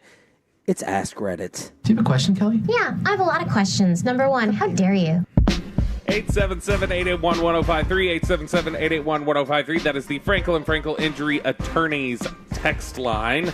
You can kick around some of these questions with us here on Ask Reddit. We will also get your answers on the Twitch, the YouTube, and answer some of these for ourselves. And we're going to start off with Peyton Russell. Very demanding, asking for the list last night. Of all the things that you've done on this trip, which is probably ranking as an all-time bad trip for you emotionally, what you did last night with Peyton, that pissed me off the most. Yeah, that's ridiculous. I'd rather you throw a bag of chicken wings at my head every day of the week than what you did. What you did with Peyton, and that's why I accidentally tattled on you. Accidental. Bobby sent the email, and usually Peyton, I think, gives the best Ask Reddit answers. So Peyton wrote back in the email, you're still trying to come up with the questions? Bobby was like, hey, TBD, I'm coming up with Ask Reddit. And Bobby writes back, I'm not sending this to Peyton because of his attitude. What? That was. I think that was a lost of translation. I spent 10 minutes. It was half joking. It was half joking, trolling. Like I was going to walk into this and be like, the other guys got the answer. I spent 10 minutes trying to find Peyton's attitude or another response that maybe got lost in my email. And all he wrote back was, you're still looking? And that infuriated me. And I was like, send him the freaking questions because you're being an oversensitive you-know-what. It was the double question mark, wasn't it, Bobby? Was it the two question mark? It was the double question mark. It wasn't a bit because how was he ever going to see the questions to prepare? That was going to be the bit to roll into this today, was that he didn't get it. Don't mess up the show content. Don't mess up the segment. Yeah. What is something, Peyton, since you've had time to prep for these now that you've gotten the questions, what is something you consider too serious to joke about? Ask Reddit. Yeah. See, I'm going to go a serious route in this, obviously, because of the question. I'm going to go miscarriages. You can't joke about it, man. It's too sensitive of a subject. Who does? You know what? Don't even follow up. And you know what, Bobby? Next time, don't send it to him. Apologies. You can't joke about that. You can't joke about that. Just keep your mic off. No one's joking about it. I don't believe so. Anyway, to start with, your topic that's just too serious to joke about. Truthfully, nothing. I think everything should be fair game. I think everything should be joked about. If you can't joke about the bad things, then you can't get through the bad things. But surely, because I mean, Opie and Anthony used to have that line that they said everybody's got something that it's personalized to them, where it's like you can't joke about that because it's personal. Everybody has something that it's like that's too much. You know, I really don't like, unless they're going to joke about themselves with it, man, I don't like when people screw with people about their weight and stuff. I really don't like that because you can tell when people are sensitive. I mean, the T-shirt tug, that's the way to always tell. No one's ever talked about this. T-shirt tug. Yeah, when you sit down, how many times do you tug your T-shirt away from your body?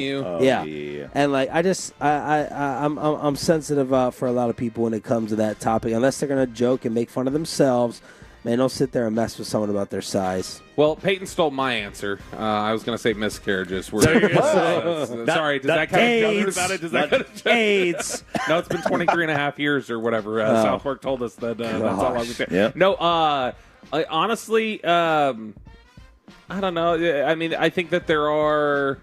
Wow, maybe you should have spent more time previewing your own email and topics. No, I think that it's just... I want to say it's religious stuff, but I think that...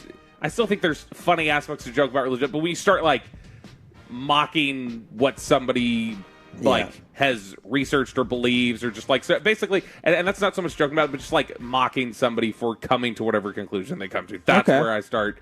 like moving a little bit where I'm like, all right, that's a little bit too much. All right, Ask Reddit here on 105 through the Fan. Sean Sharif, what are you starting to like more as you get older?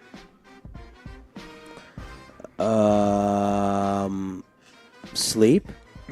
Dude, this man has loved sleep on this trip in a way that he's not used to. RJ? Yeah, he slept for like 4 hours. He slept till like 10 in the morning the other day.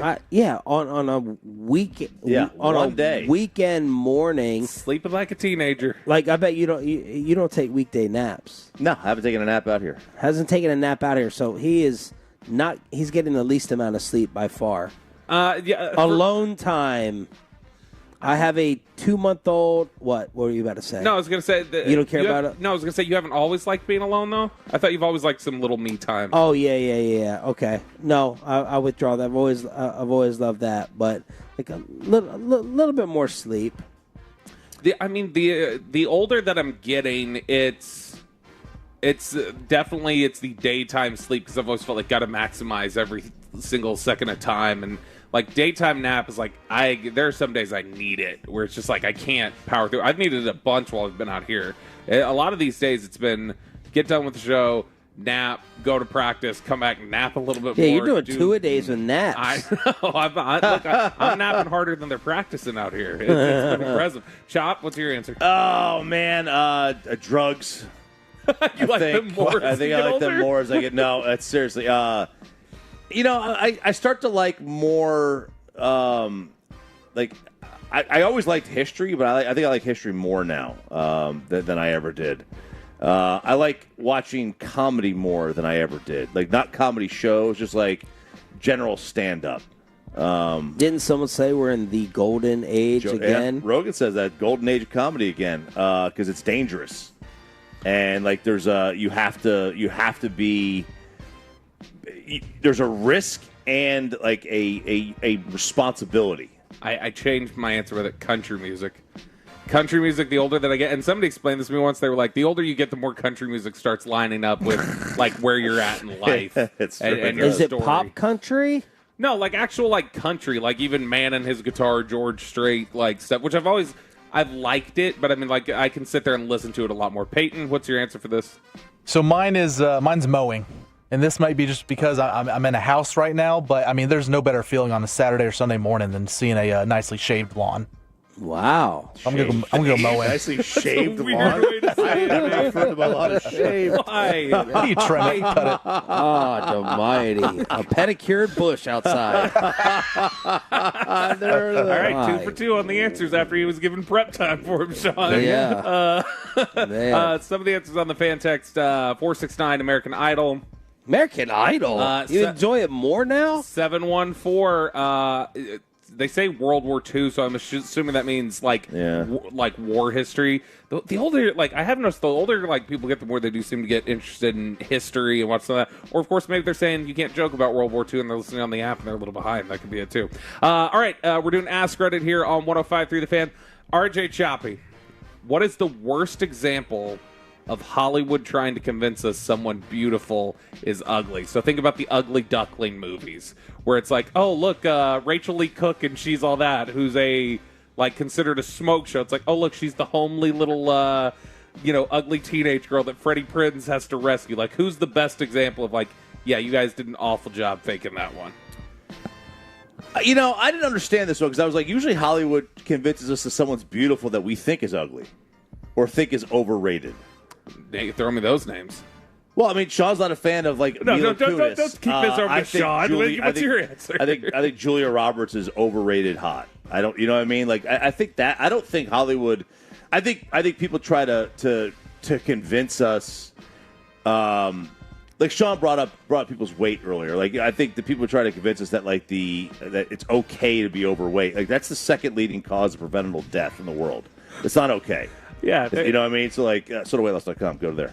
So that to me is what Hollywood. And how many of these starlets would sign up for roles that make them ugly? Well, that's the thing. They're not. And like the House Bunny, somebody I read was like the movie The House Bunny was like, here's the ugly sorority, and it was like Kat Dennings, Catherine McPhee, Rumor Willis. It was all these really attractive girls. But I like this direction a lot more. Who has Hollywood tried to convince us is beautiful that isn't? The fan text coming in with several names already, Sean. 469 says Lizzo. 214 says Zendaya. 817 Ariel Winner. We got tons of answers here. 903 Jennifer Aniston. What's your answer, Sean? Because I've changed the question now because I like that one more. Peyton, over to you. Well, I answered the first question here. The beautiful is ugly, and I chose Tina Fey in 30 Rock. I think Tina Fey was beautiful, but they make her the psycho girl in 30 Rock. So Beautiful. Yeah. And I saw her the other day in her commercial. I'm like, I feel like her identity is those glasses. Mm-hmm. Oh, totally. If Tina Fey had any different glasses, I'll be looking at her differently. I've got. Would you like me to answer this question? I've got several names. Yes, please. Shakira is number one. Chop. That would be one that has been presented to us as strikingly beautiful. Tom Brady sex. What the hell's her name? Giselle Bundchen. She's another one. Yeah. Boy, 972 coming in with an awful answer. Sydney Sweeney. No, that was mine. You don't think she's attractive? See, it's that this. Or is, okay, as attractive as people say. No. Okay, and Yes. I think not she's- as attractive as people say. Just like Mila Kunis, obviously is not ugly, but she is nowhere close to a 9 or a 10. I'll take a little sip. Man, I don't know. I think Mila Kunis too is like a 10. No, she's like cute. Wow. Somebody told me once when I started listing off all the women that I think are like super attractive, they're like, yeah, that's because you're ugly, and so you go for the attainable girl next door type. Dang. So you start thinking they're more attractive. All right, Peyton, what doesn't require a license but should? This one's easy. It's driving an RV. You're basically driving a spaceship at this point, and I think you just need a driver's license to have an RV. And so I think it's clear that it's not just like driving a car. It's an RV. It's a much larger vehicle. You need a license to do that. You need practice. I'll answer this one early. Twitter. You should have to pass a test with some of the morons that have access to a keyboard and the internet. Dude, some of the platforms they develop. Like some of the audience size they develop just with. Actually, you know what? I'll change mine to political commentary, because these people on television, they are the biggest drug dealers in the entire world. Forget about the meth people. Intellectually dishonest. They're all of them. Intellectually dishonest. They are the true. Yeah. I was going to say cancer, but I'll change it to miscarriage for Peyton. They're the. Yeah. Can't joke about that. They are the true cancers, dude. Well, not the true. I don't want to diminish it. You understand what I'm saying? Yeah, I get you. I get exactly what you're saying. I'm gonna throw a little flame here in the room. I'm gonna just hack up everybody. Gun ownership, voting. Dude, by the way, the overwhelming answer on the fan text, everybody's saying raising kids. You should have a license before you become a parent. Ask Reddit. Brian brought us his favorite segment during the commercial-free expressway every Tolo Tuesday. The college football fight that almost broke up one of our shows out here yesterday. A little college kegger on a Tuesday after this. Miss any part of the boys this morning? Go back and listen anytime on our Odyssey app. Presented by Comerica. This Odyssey Sports Minute is sponsored by Bosch Power Tools. What hard workers deserve. This is Boomer Science with an Odyssey Sports Minute, sponsored by Chase for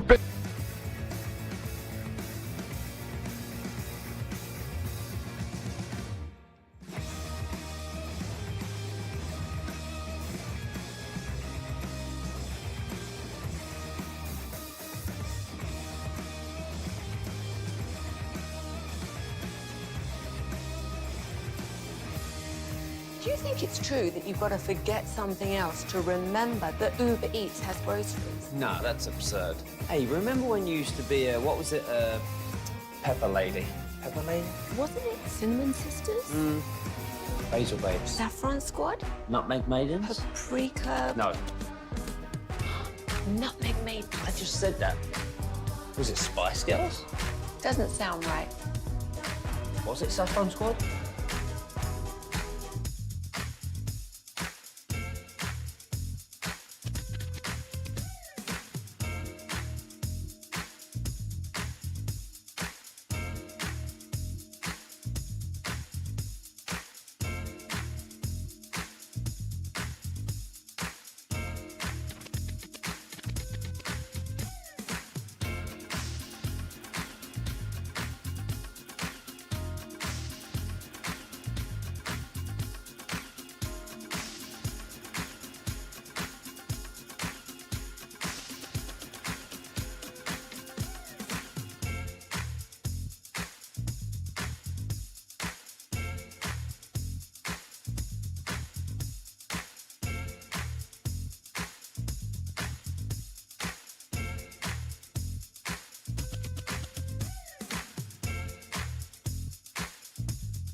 From our Hiley Mazda of Arlington and Hearst studios, this is Sean and RJ on 105.3 The Fan. I'd like to know where Lou Holtz is right now. Well, I win.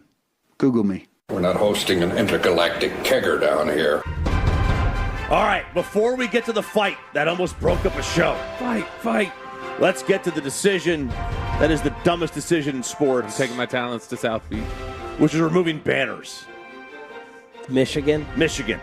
The Michigan football scandal, which happened last year with Connor Stallions, who is the graduate assistant, the athletic department assistant who was spying on other teams and getting their hand signs. It was on the field at Central Michigan for a game somehow. And working for the Canadian soccer team. According to the Wolverine.com, the NCAA is prepared to issue a notice of allegations as soon as this week for the University of Michigan, expected to be hit with level 1 violations. So there's more than just this. And being involved in an arrangement for off-campus in-person scouting is illegal.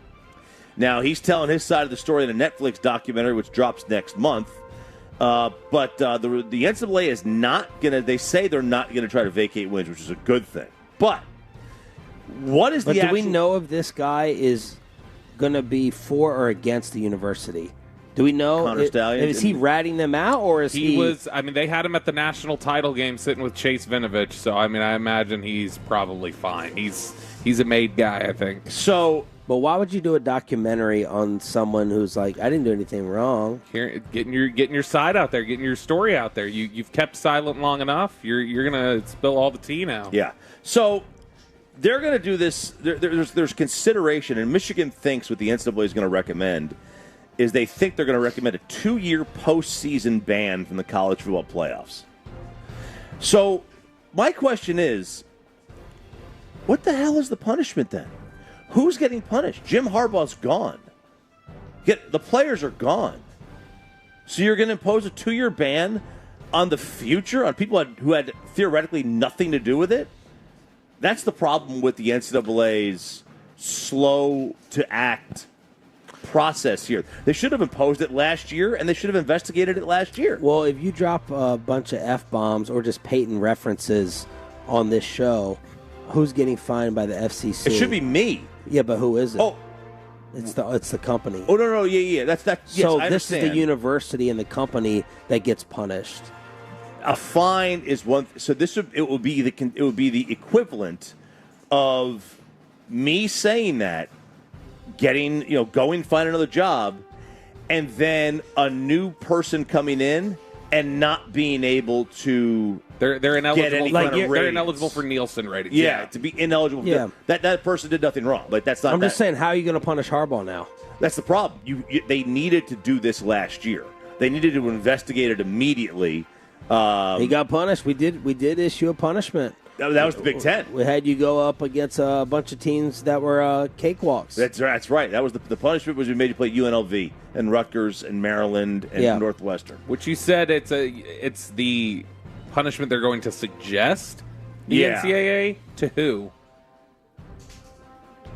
How do you know whether to use who or whom? I don't. Okay. So it's just it's the notice of allegations to the university. Like, this is what we're alleging you guys did. We're going to recommend this punishment to the board and whatever. Yeah, it's going to go nowhere. You're not going to keep Michigan out of the playoff for 2 years. They're not going to do that. There's zero chance they block Michigan of all schools. And Harbaugh gets to skate right to Los Angeles. This is NIL era, and they've been stripped of all power, and thank God, because they are the most heavy-handed, dishonest, awful organization that has ruined the lives and careers of kids for decades over crap like, I let a booster buy me a piece of pizza. Like, go to hell. Yeah. Like, I'm so glad you have zero power left. And removing titles, that does nothing because the memories are what are there. You can't... Disagree. Removing a title does matter. Like that, I always argued that should have mattered. If you take away the Astros title, that matters. People still talk about the Black Sox, that whole scandal, and that was 100 years ago. But it doesn't matter. The title's about the fans and the memory. If you take Tennessee's 1998 title away, it doesn't affect me one bit. I was there. I saw it happen. I don't need a flag to tell me what I saw. I don't need that. I But don't need that's that. you. Like the taking the Heisman mattered to Reggie Bush and mattered to USC. Like as much as they try to claim, like, I know Well, it was never his Heisman anyway. It was Vince Young's. I know he actually won the Heisman. I know what I saw. It didn't matter to them. You took it, and that's But a did stain. USC win the title the year of the Reggie Heisman? Year before? Carter says no. I think the year okay, before. but was Reggie on the team? Yeah. Okay, well, I don't disqualify the USC Trojans championship. No, I know, but I'm saying that like That's RJ's point also. Like, I'm not taking away your banner in my mind because Reggie was on that team because his parents they got didn't a have house. USC didn't have the title stripped though, did they? No, I don't remember. I don't think they had the title stripped. The Heisman got taken. But that's what I'm saying. Reggie was ineligible, so then I'm supposed to discount USC's title. I don't. So you don't think if they would have taken away the okay, it was vacant. You don't think if they took away the I wouldn't have Astros cared. title, that would have mattered? I wouldn't. I wouldn't have cared. I personally would not have cared. See, I guess I just disagree. Because we also don't have a replacement champion for it either. Right. Like, and I also don't. If they took away the Rangers title last year, I care. Okay, and it also matters for what? The Astros' crime is a lot more serious to me than bribing Reggie Bush to come to your school.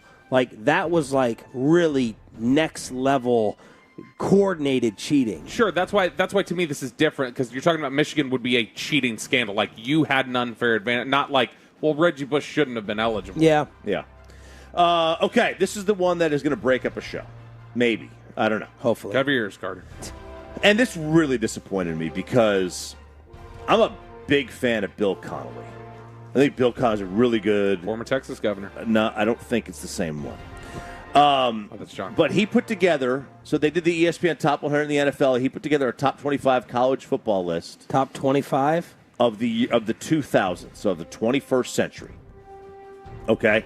So top 25 all-time college football players this century. And I am nonplussed, to say the least. Number one, the best college football player this century, he lists as Ndamukong Suh. What? Sue was incredible. And maybe in a vacuum you could make the argument, but man. Ndamukong Suh. Ndamukong Suh. Accomplishments: Lombardi Award, Outland Trophy, Bronco Nagurski Trophy, AP College Football Player of the Year, and Heisman finalist, all in 2009. It's a heck of a year. That's a heck of a year. But I no. He had 7 tackles for loss in the Big 12 title game that year. It's pretty good. That's good. Number 2, and this is where it all really went to hell. Now, who fought over this? Carter and Wolchuk. Wolchuk mainly. I was there with him. Okay. Number 2, Baker Mayfield. Oh, Carter's grabbing the headset. I'm sorry. I'm sorry. In no world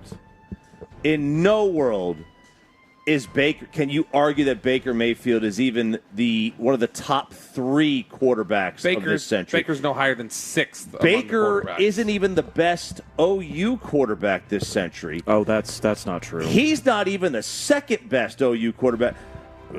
Sam Bradford had a better college career, and Jason White had a better college career. I think you can argue Bradford and White. See, I don't even think it's an argument with White. Bradford, you can argue, had a better peak. Like, his 2008 season is an incredible, incredible year when they were scoring 60 points a game for 6 or 7 straight games. What Baker did over his 3 years at OU, and I don't want to throw out his 7 games he had at Tech his freshman year. Throw him out. I'm not throwing those out. When has Tech started out 7-0 since Mike Leach left? That one season, they were like 10th in the country because I went to the game OU beat them in Norman, and guess what? Baker was hurt. And once Baker got hurt, they started losing games that year. The only reason they won games that 1 year he was there is because he was there as a true freshman walk-on. Also spent the first 4 games every year playing UTSA, Incarnate Word. Baker Mayfield is right above Cam Newton and Vince Young on this which list. is ridiculous because there's no and by the way, this is awful just because. And Tim Tebow at 6. That's the biggest problem I had. Tim Tebow's number 1. He has to be number 1. All of these guys have to be over Baker to begin with. Like you're telling me that Baker Mayfield is a better college football player than Reggie Bush at number 7? No. Ed Reed at 5. And guess who doesn't even make this list on the name of the 25 people? Yes, just start throwing names out there. Who'd be stunning that you haven't seen on the list so far? Well, there's a big one for me. A quarterback. Oh, I was not even thinking of him. Leinart?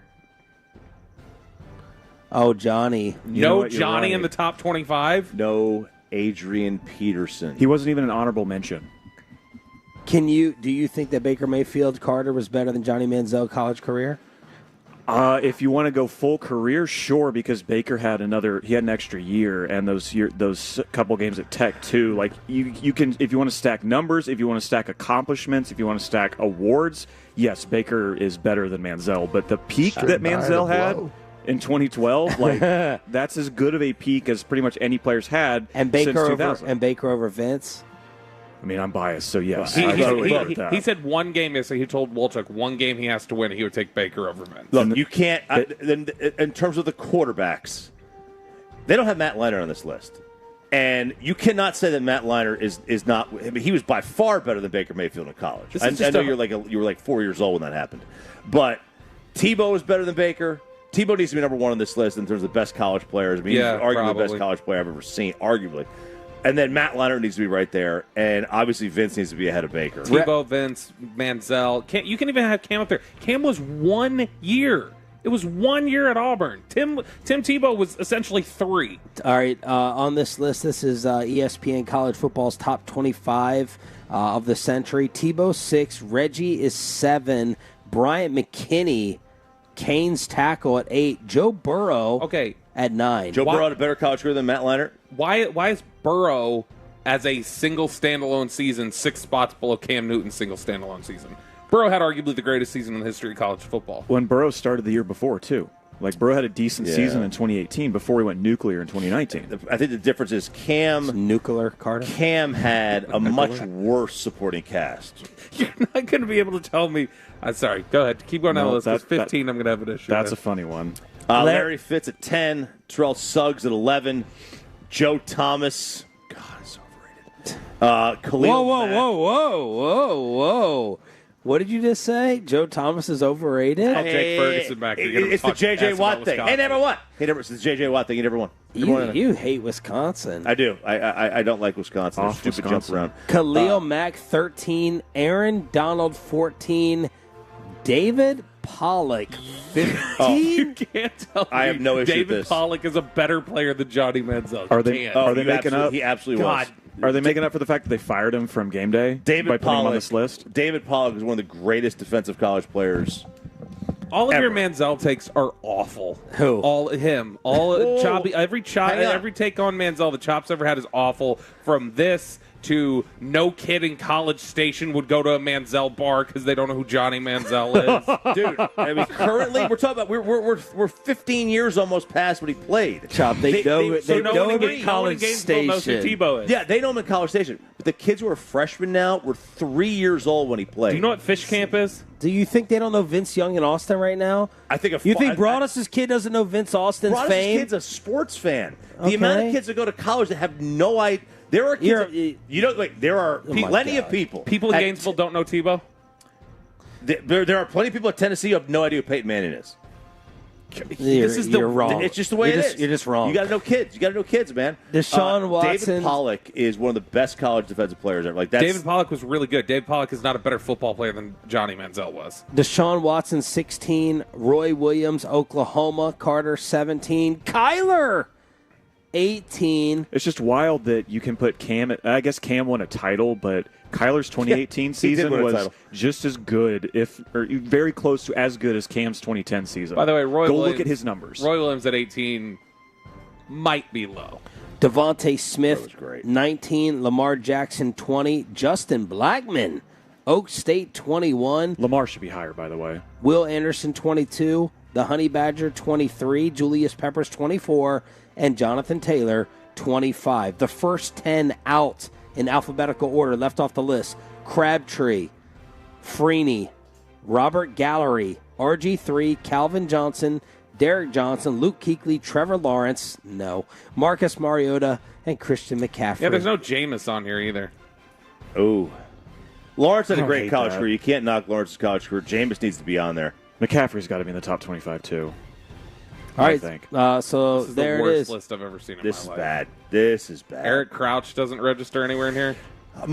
Did Crouch play? Crouch was 2000. Crouch won the Heisman in 01 or whatever it 01. was. I mean, hardly anybody on offense. I don't actually have nobody from offense on that Miami team in 01 made it. The Other offensive than, tackle. Offensive tackle. Yeah. All right, let's bring you this little college football kegger on a Tolo Tuesday. Let's head on over to the Rangers. Did they change your mind again? And more drama with USA basketball next on The Fan.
Uber Eats has low fee products? I got to remember that. Well, you know, they say in order to remember something, you have to forget something else. Okay, now that is a very cute haircut. That's like a little shag. I've never seen that before. Well, I mean, of course you have. It's the Rachel. Oh, is that your name? No, I mean, like, your name. No, I'm Jen. My name's Jen. Right, but I just mean, like, this is your haircut. But that's hair on your head. I'm not saying this is your hair. Okay, freaking me out a little bit.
has produced tremendous results with higher traffic, conversion, engagement, and online revenue. If you have any home repairs you need to take care of, check us out at repairclinic.com. If you need a world-class website or technology project, then I would highly recommend AmericanEagle.com. Call AmericanEagle.com at 773-NETWORK. That's AmericanEagle.com, 773-NETWORK. I'm Tiffany, founder of Harlem Pilates. When I couldn't find Pilates in my neighborhood, I started a studio from my studio apartment. Chase Inc. helped me grow from 1 Pilates studio to 3. Because when you start small, you're going to need some big help. With the Chase Inc. Business Cash Card, you can earn up to 5% cash back on business essentials, so your business can go from here to possible. Chase for Business. Make more with yours. Real business owner compensated for their participation. Cards issued by J.P. Morgan Chase Bank, N.A. member FDIC. Subject to credit approval. Terms apply. It's 105.3 The Fan, brought to you by Compare Power. Compare Power is here to unscrew Texas Energy customers. Stop overpaying for the same electricity at ComparePower.com. The power is yours. ComparePower.com. And it's back to Sean and RJ right here on 105.3 The Fan segment here, brought to you by Cars for Kids. Donate today at carsforkids.org, and also brought to you by the personal injury lawyers Frankel and Frankel. If you've been injured in a car or truck wreck, call Frankel first, 214-817-3333. With Frankel and Frankel, there is never an out-of-pocket cost. They only get paid when you win. Frankel and Frankel, the go-to car and truck wreck attorneys in Dallas. Nathaniel Lowe at the plate has been on board twice, and he lifts this one high into the air deep into left field. Burleson going back, racing back to the wall, and it's gone into the Rangers bullpen. An opposite field home run for Nathaniel Lowe, and the Rangers are up now 6-2. And they get the win over the St. Louis Cardinals 6-3 yesterday on this radio station. Hicksey with the call here on 105.3 The Fan. They end their 3-game losing streak. Nate Eovaldi goes 6 innings. Wyatt Langford with 3 hits, and they are 3.5 back and 6 in the wild card since the armpit end. The Mariners lost. Sean Sharif, RJ Choppy, and our Cowboys insider Bobby Belt here in Oxnard, California. We are going to be sitting down with the second-round pick and hopeful Sam Williams replacement Marshawn Nealon is going to join us at 8:40 in Below the Bell. Our training camp coverage is brought to you by Sagamore Spirit Rye Whiskey, Best Buy Windows and Siding, and Guardian Caps. How is it getting colder out here? Daybreak. Dude, what it's the getting heck? Chilly, man. I want to have to go to I the hate that for bathroom. y'all, man. Dang. Last segment. Okay, that's 4. And that's 4 now. It's colder at 6:23 than it was at 4:23. Yeah. How? Daybreak. I don't know why they say every year, every day that whenever daybreak happens. Who's they? They say it, and whenever it happens, that's when everything gets colder. No idea why, but it is. It's not like a degree. It's a good 8 degrees colder right now than it was when we got in here this morning. My nose is about to run. Like, it's cold. And we sound like such... Again, there's nothing we're allowed to say at all about it, like I said, because Peyton will go his little, I hate that for y'all, which, by the way, Chop, that is 4 now. We're at 4. Yeah. So he's about to smash that over 4.5. We set for on-air complaining during the over-unders with Peyton Russell. But no, it is like, my nose is like freezing. Peyton, how has it been back home? Like just as hot, a little bit of a break, hotter? What's it been like back home? Well, at like 4:30, 5 o'clock in the morning, it's in the low 70s the last few days here. But yeah, it's 81 right now at DFW, so it's getting hot up there. Okay. The Texas Rangers trying to make Chris Young's decision a little bit more difficult for the deadline. We're such baseball hypocrites because all we say for the first few weeks and months of the season is, it takes 40 games. It takes 50 games to really find out what you are. You're stupid if you overreact to one series early on in the season. And now I felt like all we've been doing is reacting game by game and series by series since the All-Star break. We change our mind 15 different times, and we say not to do that during the first half of the season, and now we're doing it over the last 2 weeks nonstop. Now we're doing it. That's exactly what we're doing. I mean, it's every game, it's every series. Except, Bobby's not doing it, but that's the discussions we're having back and forth. It's every outing from a starter. It's every relief outing from a reliever. It's every at-bat. I mean, you get down to it, and, we're hours away for the trade deadline at this point. So you're going to see a flurry today. You see Soler moved. You see Kikuchi moved. The Astros gave up 3 top 19 prospects for a guy whose ERA is well north of 4. Sandler instantly texted and said, man, Houston just overpaid. Yes, they did. Big time. Yeah, for Kikuchi. And look, I mean, maybe they find something that, because this would not be the first person to go to Houston in the last decade who all of a sudden became, started pitching better. Verlander, when he got traded there, like he was still good, but like he went to Houston, it's like he refound the fountain of youth. Charlie Morton for a hot minute. So maybe they could find something in him, and that's what they're banking on. But I think Sandler's right. They overpaid for Kikuchi. When it comes to the question, though, of the going back and forth, and I think somebody said this on the fan text yesterday, if you're going back and forth and going, man, we feel like one day it's this and the other day it's this, isn't that your answer? Yes. Like you're an inconsistent baseball team, and you're probably not worth investing in. Oh, yes. They're definitely inconsistent. There's no doubt about that. My contention is just that we can't look at this the same way we would look at like the football team, like Sean brought up the Vikings, and there were some other teams but you can't. I don't think you can look at it like that. But can the Rangers win the West? Yes, they can. I don't think they can win the wild card. The West is all they have.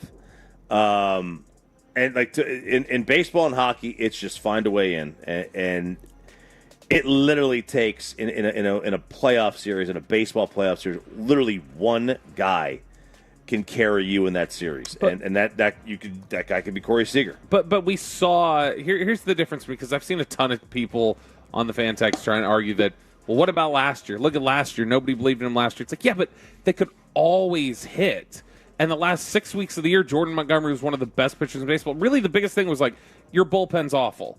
Is your bullpen going to... But bullpens are so finicky. Generally, an entire offense is not going to click into place magically after being awful for 3.5 months. Look, yesterday they had success. By the way, I did look it up. Marcus Semien hitting third last night. That is the 5th time in the last 5 years that he's hit in the 3-hole. And so just not a common spot for him. That was especially after hitting leadoff every single time last year. But, it's batting generally doesn't just click into place, especially for a team that has been not just an inconsistent hitting team, one of the worst batting teams in baseball, really, since April.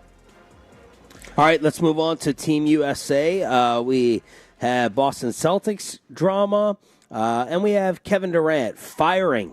What did you say last night? There's no better KD than bored KD. Yes. That's it. Kevin Durant and a fan or two. By the way, it was Jaylen Brown going at Grant Hill. Grant Hill went on the Dan Patrick Show and said, I know we got these conspiracy theories out there why Jaylen Brown is not on the team. And then Jaylen Brown tweeted, I'm disappointed. And Grant Hill calling me a conspiracy theorist. Of course, Jason Tatum made fun of the other day for not getting a minute while getting benched alongside Tyrese Halliburton. And now you have Kevin Durant. So Kevin Durant decided to go on social media. He decided to take some time off because, like I said, there's no better KD than a KD with time on his hands.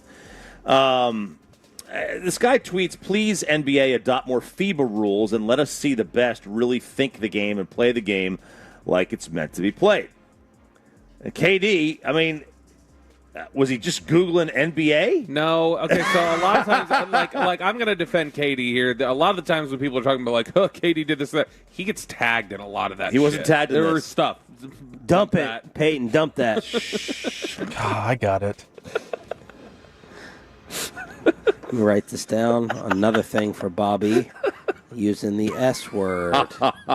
My gosh. That's how you know this came from the heart, though. I feel passionate about this. That KD gets snitch tagged, and he did. I don't think he searches that out.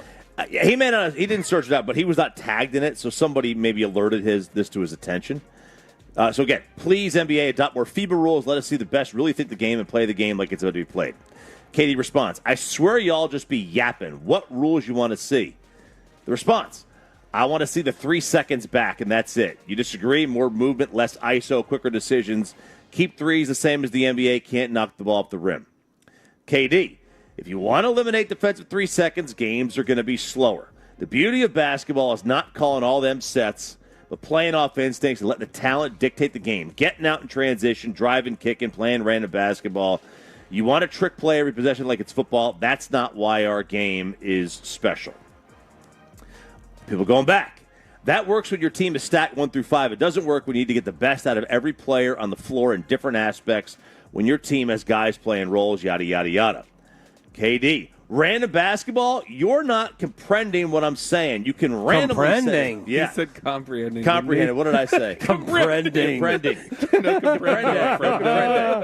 Listen. Good Lord, the cold is starting to crack these fools out here. You can randomly, all caps, set a screen, randomly back cut, randomly make a pass to the open man. Focus on what I'm saying. Next, Spencer Howard. Whoever this guy is. Pitcher for the Rangers. A professional athlete not understanding that free-flowing offense is based off a base set, like motion allow for everything he just said he prefers to happen, is just insane. ISO ball is the death of the sport, to which Durant says, go run full speed for the first time in your life, then come have a convo about basketball with me. I hate you lames. So that was part 1. Well, don't read everything in part. We need to summarize these things from now on. We need a short, simple recap for all these types of things. Basically, Kevin Durant is arguing about style of play with other people. Yeah. And then Keyshawn Johnson. That's right. Chimed in with a little KD shot. So Keyshawn was on his FS1, undisputed, going in on the Golden State Warriors with Kevin Durant, saying he was not that impressed. If I put Paul Pierce on the Golden State Warriors with Klay Thompson and Draymond and Steph Curry, you don't think he can do the same? Same stuff? Well, he was really good. No, but that's my thing. Is he had the ultimate? No, he's really good. He was Finals MVP. He can do the same thing. Oh, Keyshawn Belt. Sorry. Keyshawn Belt. So you're telling me that Keyshawn accidentally slipped with the curse word in that clip? Just like Bobby. That was a foreshadowing. I knew you were going to play that clip. I was trying to be topical. So, again, he said, if I put Paul Pierce and the Warriors, or Clay and Steph and Dre, you don't think they could do the same thing? To which Kevin Durant said, if the Jets would have taken Jonathan Ogden, Marvin Harrison, Ray Lewis, or Eddie George, number 1, they would have been better off too. Damn. I hate hypotheticals. KD went and looked up the draft class. The draft class. That was a murdering. That was fantastic. So Keyshawn Johnson trying to disrespect Kevin Durant by saying Paul Pierce just as good. Basically, or is he complimenting the rest of the Warriors team by being like, probably, yeah. You could throw anyone in there basically. Yeah. Doesn't matter what level of Hall of Famer. I don't know how Keyshawn Johnson is still on the air with this level of platform. Because Keyshawn. That's why. He's Keyshawn, right? He's got like... No, it's not. That means nothing anymore. It means something to a Jets fan who is 50 years old. It's because there's a lack of TV talent, in my opinion. He is... when you go back and look at the course of his career, it's I did this a couple years ago, and I was looking at it. It's amazing he developed the reputation he did as an NFL player in general. Like, it's just one of the top. Like, oh my gosh, like he's up there as like one of the biggest stars in the game. He was just loud. Like, he is one of the original developed reputation by being loud enough. Is he? Go ahead, Charlie. In 2005-ish, he told Newey that he was the best overall number 1 draft pick since Troy Aikman. And Newey looked at him and was like, Orlando Pace, Peyton Manning, like, what are we doing here? But that was Keyshawn. Like, he viewed himself as the GOAT of GOATs. Me, Sean. Mm-hmm. Are you teasing the next segment? Sure, I'll tease the next segment. What did Dan Orlovsky just say? No. Nishan Nealon. Marshawn Nealon, the Cowboys second-round pick, super stud, about ready to take over for Sam Williams. That's next in Below the Belt on the Fan.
Do you think it's true that you've got to forget something else to remember that Uber Eats has groceries? No, that's absurd. Hey, remember when you used to be a, what was it, Pepper Lady? Pepper Lady? Wasn't it Cinnamon Sisters? Basil Babes. Saffron Squad? Nutmeg Maidens? Paprika? No, Nutmeg Maidens. I just said that. Was it Spice Girls? Doesn't sound right. Was it Saffron Squad?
minutes back to Sean and RJ on 105.3 The Fan segment here, brought to you by Classic Chevrolet. Classic Chevrolet in Grapevine is the #1 Chevy dealer in the world. More Silverados than anyone else. This is Texas. This is Classic Chevrolet. Together, let's drive, relax, enjoy the difference based on new Chevrolet registrations 2023. The great Bobby Belt. You ruined the morning show. Don't make me take off my belt. Don't make me take off my belt. We're not. Over to you, Bobby. Never fear. Marshawn Kneeland is here. Not here physically. He will be.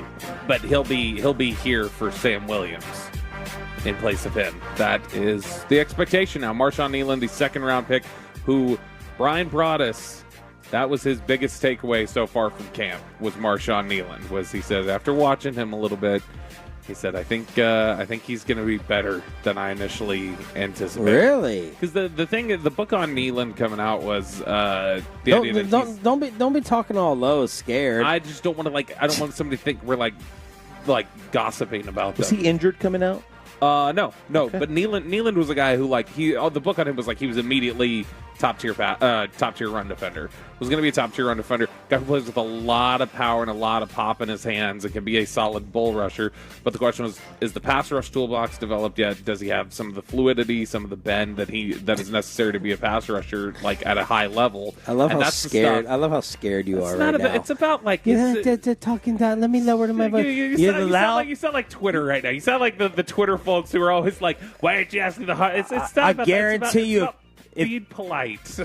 No, he knows what his draft cons are. You're not sitting here talking about some legal issue. He knows what the pros and the cons are. More flexibility, more bend. Brian Broaddus has seen it out here at camp. Now, the one thing that Brian Broaddus has not seen out here at camp to this point is a little bit of disappointment in the area of Mozzie Smith. And that's going to be the one that I think is the biggest question for today. If you're talking about in the pads today, who are the two players who we have the most questions about that we're going to see out here?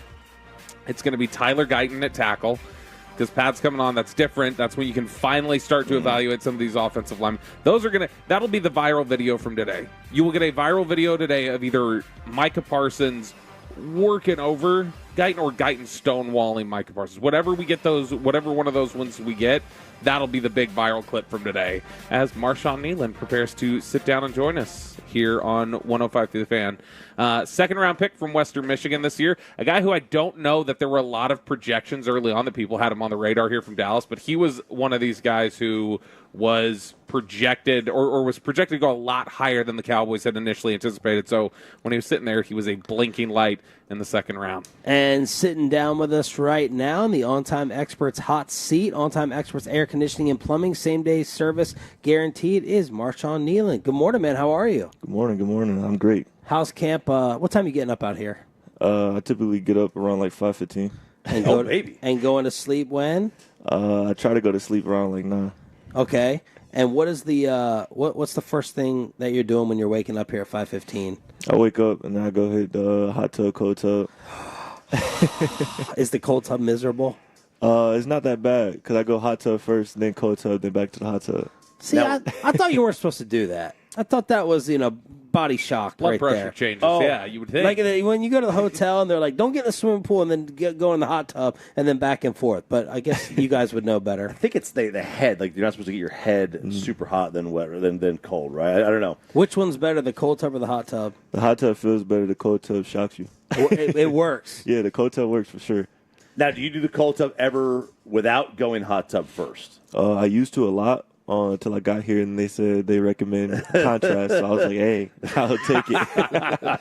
What has surprised you the most about your first training camp? I expected it, not saying it's not hard, but I expected it to be harder. Hard. I'm dying every practice. Yeah. Yeah. You were expecting to die every practice, and you're not. Other than last practice. Is there a particular aspect of the game that is easier than you thought then, other than you're not dying? I mean, I had Coach Lester, which he used to always tell us that, when you come here, it's a ton of unpadded practices, which now that I'm here, you see that is true. We're just now putting on pads here. So here's first off, why was the last practice death for you? Because we unfortunately had somebody go down, so I had to take a pretty much a lot more reps than I feel like I would have before. What was your relationship with Sam? Like, how much had you gotten to get to know him this off season? A good amount. Like, he's great person, great character, and a great teammate. So me and him, we talked a lot. We hung out a couple times. Yeah. I saw you were out at practice. I think it was that same practice out there on Sunday. We were in the end zone kind of watching the defensive line go through work. And Micah looked like he was spending a lot of time with you, just like doing some different stuff with hand technique and talking through some of those things. How much of that, because we hear consistently that when guys get to the next level, they're like, man, I didn't know my hand usage. I didn't know those certain aspects of the game nearly as well until I got up here. How much has Micah and DeMarcus Lawrence and some of these guys really tried to help you along with some of that? They've helped me out a lot, just as far as like hand placement, footwork, like foot placement, and especially like a lot of things like that. They've helped out a ton. There was one of the common comparisons we heard when you were coming out was DeMarcus Lawrence. Is that somebody that you had studied along the way, or how much have you gotten the chance to kind of pick his brain a little bit coming out here? You mean as far as being out here, how much I've studied him? Just in general, like during the process. Definitely a good amount. Obviously, I heard the comparison a lot too, so I looked up on him. And then obviously being here, like he's a great character too, like a great person. So, are you a big basketball fan? Not necessarily. Okay. What I was going to compare, you took away my brilliant analogy. Thank you, Marshawn. I was going to compare run stopping to like the 2-point mid-range jumper because a lot of people would get on Tank over the past few years. Where are the sack numbers? But then you're not praising his run stopping ability, and you've been praised for that. Do you feel like that's something that's not as sexy, not talked about with the world of passing that we're in, and how much pride do you take in Run D? I definitely take a good amount of pride. I feel like it's obviously definitely not talked about enough. I think it's something that people look at second, but I feel like, in order to get to the pass downs, you got to stop the run too, which I feel like is easy for me, but I definitely enjoy pass rush as well. Are you a fanatic about watching a sport on TV? Are you like a diehard sports fan or not? Not necessarily. I spend my free time away from sports. Okay. So what is the last thing on your television before you're going to bed out here usually? Probably like anime.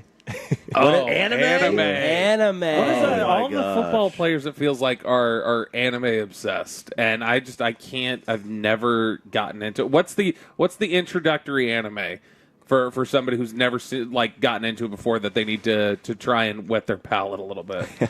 So there's a couple. It all depends on what you like. I watch Naruto. I don't like any of it so far. If I tell you what Bobby's into, you'd be busting his balls back. Trust me. Go ahead with your answer. Go for sure. I grew up. I watched Naruto, Dragon Ball Z. I watched Sword Art Online. I heard that a lot of people don't like Sword Art Online. Like, once you start watching anime and then go to Sword Art Online, you won't like it. But I heard, it was one of my first, so I enjoyed it. Yeah, so those, really. Video games? Oh, yeah. College football, the new game, you played it yet? Not yet. I've been here. I had a code. My agent gave me a code, 2 days after I came out here, so I A cold? A code. Oh, Yeah, I was like, your agent. Sorry. Code to get the game free? No, yeah. Okay. Oh, God, here we go. Freeload and choppy. I already bought it. I already paid. You still have the receipt, though. There's no telling you to return that. I don't think so. Marshawn, what I've wondered always about these lighter practices is how you guys just go from 0 to 100 with hitting. Like the first preseason game, do you ever worry, why is tackling rust not a big deal? Are you worried about it being a big deal? And when you have actual first full speed contact, how's your body just not shattering after you're not really tackling out here? For sure. So, because we're not tackling out here, but we're still training our bodies in order to do so. We're still out here hitting, still out here taking hits. Now, obviously, they're not crazy or nothing like that, but to injure you. But it's still getting those reps, getting those hand placement stuff, like I said, like that, and getting in fits. How do you feel about the Guardian helmets? We use them in college. Oh, so okay. I'm not too. It's all right. That's the same exact answer we got from Zach Martin. Mm-hmm. It's not like, oh my God, absolutely. You feel like they make a difference? I don't know. So in a college, he thinks Roger Goodell's listening right now. No comment. In a college practice, is there a lot more hitting And a lot more pads during the preseason? Yeah. Or during the camp? Night and day. Yeah. Night and day. Like, it's a lot more just, like, they don't go live as much, but we're in pads a lot more. Just because, well, how my coach explained it to me when I was in college was you're not at that, like, vet level yet to where you're able to go unpadded and still, like, get those high-speed reps like they do here. So I saw a video when Xavier Worthy went to Texas, went to KC, and he sees the facilities for the first time. He's like, what the hell? Where am I? But you're at the Star. Like, it's different than Kansas. Like, what was your, like, first impression, like, comparing it to a college atmosphere? It was definitely nice. Now I went on 16 visits, so I've seen a lot of NFL places. But this is definitely one of the better ones. What other facility did you like, or was like kind of impressed you, or city where you're like, oh, I can see myself living here? The Saints for the city. I definitely like their city a lot. The Vikings, I feel like, was another one that had a really good facility. And I think I went to Chargers, which they were building one at that time, which it looked like it was going to be nice. Can you go out? Do you get recognized going out right now? Cowboy fans that fanatical, or are you still pretty good? I'm still pretty good. I think I only got recognized by like 2 people. Okay. So it's still. Have you caught the wrath of Zim yet? No.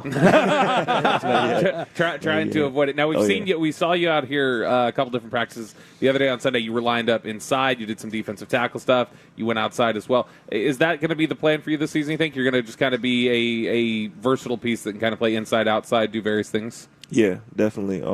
Obviously, I still need a little bit more work inside, which is why we're taking those reps. So, just getting me prepared for the season. Have you fought for your tight end reps? You played tight end in high school. Have you fought for any offensive packages yet on the goal line? No, not yet. Not yet. You think you have more offensive skill than Micah, who wants carries and I'm sure catches, like just skills? If we put you guys on the jugs machine, hands, you got them? I got hands. Okay. I don't know about his hands. Like I haven't seen him like that, so I can't say for sure. Okay. I feel like he definitely got it though. I'm sure. If they were going to call one offensive play for you out here, what would you tell McCarthy? What would you say? Draw up what for you? You can either give me a slant or a go. I'm taking either or. The go. Okay. What was his 40 time, Bobby? 4.75, right? Yeah. 4.75. Right, well, let's run the slant then. We can run the slant. Hey, man, awesome sitting down with us. Thank you so much. Stay healthy, and we look forward to catching up with you for a long career.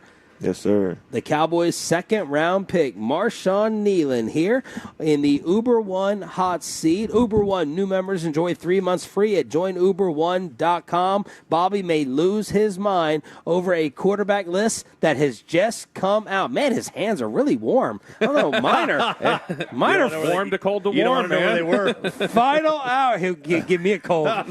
Final hour, Tolo Tuesday, right after this on Sean and RJ.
Uber Eats has Lola V products? I got to remember that. Well, you know, they say in order to remember something, you have to forget something else. Okay, now that is a very cute haircut. That's like a little shag. I've never seen it before. Well, I mean, of course you have. It's the Rachel. Oh, is that your name? No, I mean like your name. No, I'm Jen. My name's Jen. Right, but I just mean like this is your haircut. But that's hair on your head. I'm not saying this is your hair. Okay.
Do you think it's true that you've got to forget something else to remember that Uber Eats has groceries? No, that's absurd. Hey, remember when you used to be a, what was it, Pepper Lady? Pepper Lady? Wasn't it Cinnamon Sisters? Basil Babes. Saffron Squad? Nutmeg Maidens? Paprika? No. Nutmeg Maidens. I just said that. Was it Spice Girls? Doesn't sound right. Was it Saffron Squad? It inside the 10. We got Ruben. Yeah, we got baby. Yeah, we are. Carter. I'm Sean Shreve, RJ Choppy, and our Cowboys insider Bobby Roberto Bell. Final hour of a Tolo Tuesday edition. As Marshawn Nealon just sat down with us, the second round. Oh, dear God. Go ahead. Do it like There we go. There we go. Ruben giving us some mood lighting. Ruben could be on some type of drugs with the glasses on at 3 o'clock in the morning with the light show going up and down on the Fan Can, Twitch, and YouTube. On the photo we posted from dinner last night, somebody said, I didn't know y'all were going to dinner with Salt Bay. He looks like Salt Bay. Don't tell Brian Broaddus. He does look like Salt Bay. Don't tell Brian Broaddus what? That he looks like Salt Bay. Broaddus can't stand Salt Bay. Why? Don't know. He was talking about the other night. He goes, he can't cook. I don't think he can cook. His techniques, he's not a real cook. He's not a real chef. I can't believe his restaurant is still open in Dallas. If he's out there. You got to sell one steak a week in order to be able to make rent. That's all it takes. That's right. All right, we have a couple of different lists that are out. I had no idea until until yesterday. Tolo sent me an update on the NFL Top 100 chosen by the players, and I just went through the entire list yesterday and decided to make some notes. Now, what has happened to this list in terms of credibility?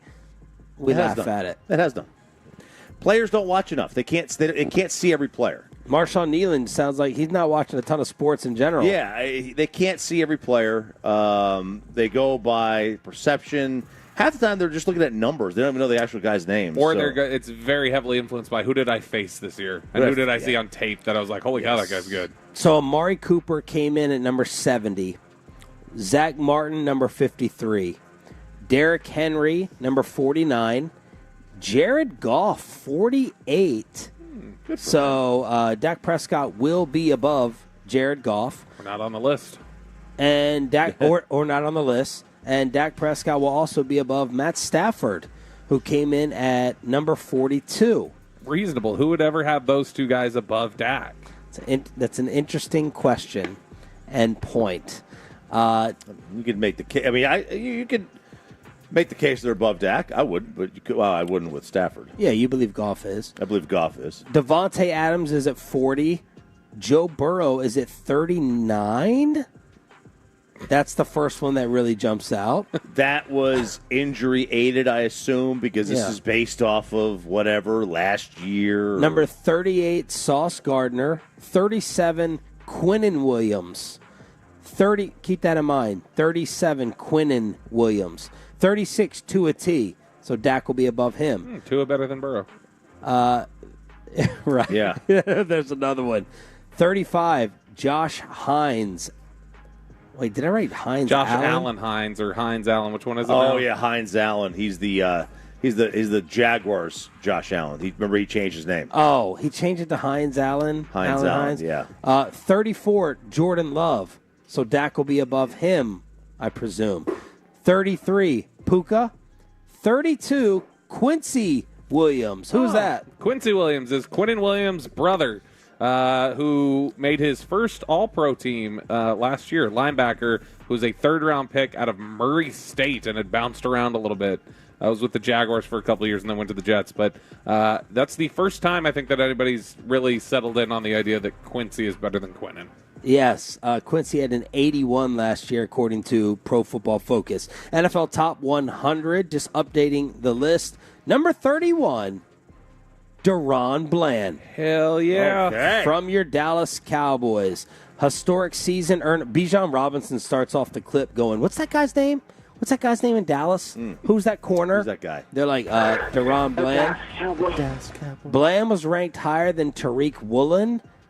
Patrick Surtain came in at 52. And Deron Bland over Sauce Gardner. Sauce at 38. Wow. Patrick Surtain, number 52. Better player. Screw the executives. Okay, Deron Bland's not. I tried. Deron Bland's not better than Patrick Surtain. Probably not better than Sauce Gardner. But I know Deron somebody Bland, who would say he's better than both of them. Deron Bland is absolutely a top 10 corner. That's what made the ESPN list last week so freaking stupid. Surtain's PFF grade was a 69 last year, so not nice in Denver. But So that's the NFL Top 100 updated list. Aaron Rodgers did make this list, by the way. Even played his 3 snaps. He ran the hell out of that American flag out of the tunnel last year, and everybody was very impressed by it. So Aaron Rodgers is on this list. I think he's back there at like 92. Yeah, 92 is where Aaron Rodgers is at on this list. All right. There's another list that has just dropped. I have not listened to it. Ooh. I cannot wait to listen to it. This is supposedly Dan Orlovsky with his top 5 quarterbacks in the NFC. Hit it. I would right now, if you asked me to rank the NFC quarterbacks, it's Matthew Stafford 1. I would probably put Jordan Love at 2 and Brock Purdy at 3. But if you flip-flop those guys for me, I would have no argument on that. I'd probably put Kirk Cousins at 4 and Jared Goff at 5. So Love is on his way. The 9-game stretch, he was one of the best quarterbacks in all of football. But Stafford is still where the hell at is the top. Dak Prescott, Dan? I was about to say, I mean, I didn't. Did you purposely leave out Dak? Did you just overlook Dak Prescott? I mean, who are you putting Dak over? You going to put him over Jared Goff? You tell me. You would take. I mean, Harry. Did he just say all of them? Does Dak? I mean, Dak wasn't he runner-up for MVP last year? The MVP of the league at one point last year.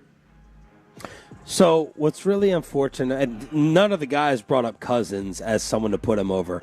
Y'all check out Bobby on YouTube if you could, please.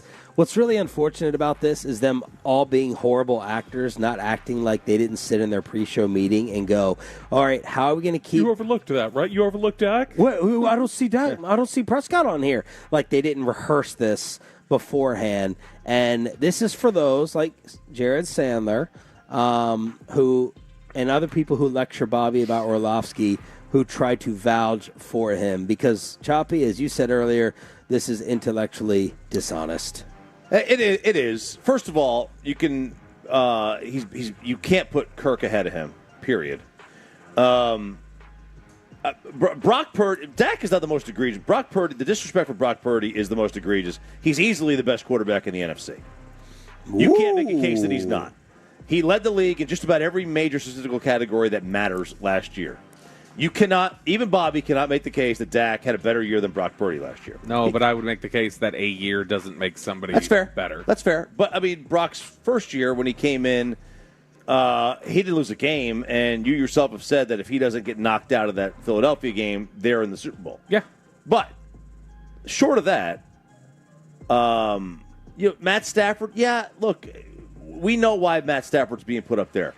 Because he has a Super Bowl. Now, but Orlovsky is also boys with him from Detroit. Yeah, absolutely. That's his BFF. That's his BFF. We know how football guy thinks, and they will take the value of the Super Bowl and a little bit more age over anybody else. That's why Stafford's going to get that. Jordan Love. This whole Matt Stafford thing is kind of amazing me though. In this offseason. This is now 2 different lists. What was the other list that had... It was the ESPN NFL executive list. He was the highest-ranked NFC quarterback there. He was like 5th in the NFL. Where's the Stafford push coming from? Last year, they did a year. They had a nice, surprising year in which they weren't last in the West. That's good enough to get you this amazing... Matt Stafford is using Sean McVay's PR. He is. Using his agent. He is. I mean, they made the playoffs. They snuck in at the very... I guess they didn't sneak in, but they got in at the very end, and they were the... let's see. They were the 6th seed. So they stuck in at the very end. I'd have Dak higher. I would have him ahead of Kirk. I would have Goff ahead of Kirk. I would probably go Purdy number 1. Matt Stafford threw 24 touchdowns last year. He threw 24. Did he play all 17 games of the season? He played in 15 games. But 2 seasons prior, he threw 41. Yeah. And then a year before that, he threw 26. So, I'm not understanding this Matt Stafford push. The only difference between Matt Stafford and Jameis Winston is a receipt for their seafood. That's about it. Otherwise, that's the same quarterback. Well, let's not go totally overboard. That's one of your all-time losses. I don't think that is. How's that a loss? The dude is an awful decision maker. Matthew Stafford is one of the worst decision makers in recent modern NFL history. He's bad. He is a bad decision maker, flat out. Arm talent, fine, but he is awful in terms of when you're talking about how cerebral the game is on that side of the ball. Matthew Stafford is not one of the top 5 to 10 quarterbacks in the NFL.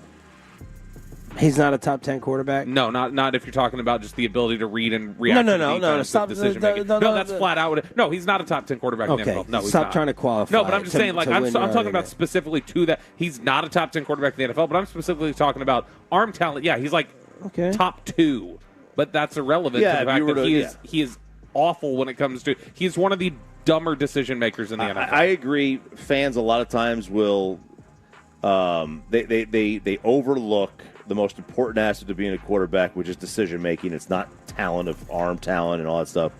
But when you have the arm talent, you can overcome bad decisions. That's why they're so valued. Like you have to give him Puka credit. You have to let's look at the interception numbers of the past few years. 11, 8. There's nothing wrong with them. 17, then 10, 5, 11, 10. You got to factor in injuries with that. Anyway, say what you want to Orlovsky without dropping the S word again live on the air, and without getting and without getting in trouble. I mean, he's you can pick. You can. There's only one of two options here. Dan Orlovsky. Chuck, you agree though? You agree that this was like intentional to keep Dak off of his list? Stafford, Love, Purdy, who he said interchangeable, Love and Purdy, Cousins, and then Goff. Oh, the boys from 105.3. God, I struggle with this. I would say it's hard not to say it was intentional because I don't think. I mean, you can make a case for it, but I don't think you can make a case that Kirk Cousins is better than Dak. I don't believe you can even remotely argue that one. With that take, there are only one of two explanations. Like flat, and this is not just trying to boil it down or be dismissive. It just flat out is the case. For him to say that, there are one of two things you can say about Dan Orlovsky. He is a click whore, or he is a fundamentally stupid individual. Like, just, I mean, flat out. Like, he either is an idiot or he's all about clickbait. Because there's no way you can come to that conclusion other than those two things. You either know what you're doing and you're lying and you're going for your clicks, or you don't know what you're looking at because you're stupid, and that's Dan Orlovsky. All right, so there it is. Several other words that I'll say during the break. Franklin & Frankel injury attorney text line is open at 877-881-1053. He also left Jalen Hurts off of that list. Oh, he's on his running backs list. He's on his running backs list. Goff been to 2 Super Bowls. Dak is a 30-point. Goff's been to 1 Super Bowl. Goff has been to 2. He's won. He's been to the Jared Goff. No, wait, it is 1. It's 1. It's the Rams went to 2. It was just one was lost the to the Patriots. Yeah. He lost to the Patriots, and then he went to the conference championship. He's been to 2 NFC title games, but not 2 Super Bowls. What'd you get Dak for his birthday, Bobby? I don't have a good joke for that off the top of my head because Dan Orlovsky has me so flustered. Yeah, there you go. All right, so there it is, a little Inside the Star out here in Oxnard, California, as they are going to put the pads on today. They're supposed to for the very first time. Can Mozzie Smith bounce back from that rookie year? Nick Harris makes his morning show debut here at training camp from DallasCowboys.com next on one.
Uber Eats has Lola V products? I gotta remember that. Well, you know, they say in order to remember something, you have to forget something else. Okay, now that is a very cute haircut. That's like a little shag. I've never seen that before. Well, I mean, of course you have. It's the Rachel. Oh, is that your name? No, I mean, like, your name. No, I'm Jen. My name's Jen. Right, but I just mean, like, this is your haircut. But that's hair on your head. I'm not saying this is your hair. Okay, freaking me out a little bit.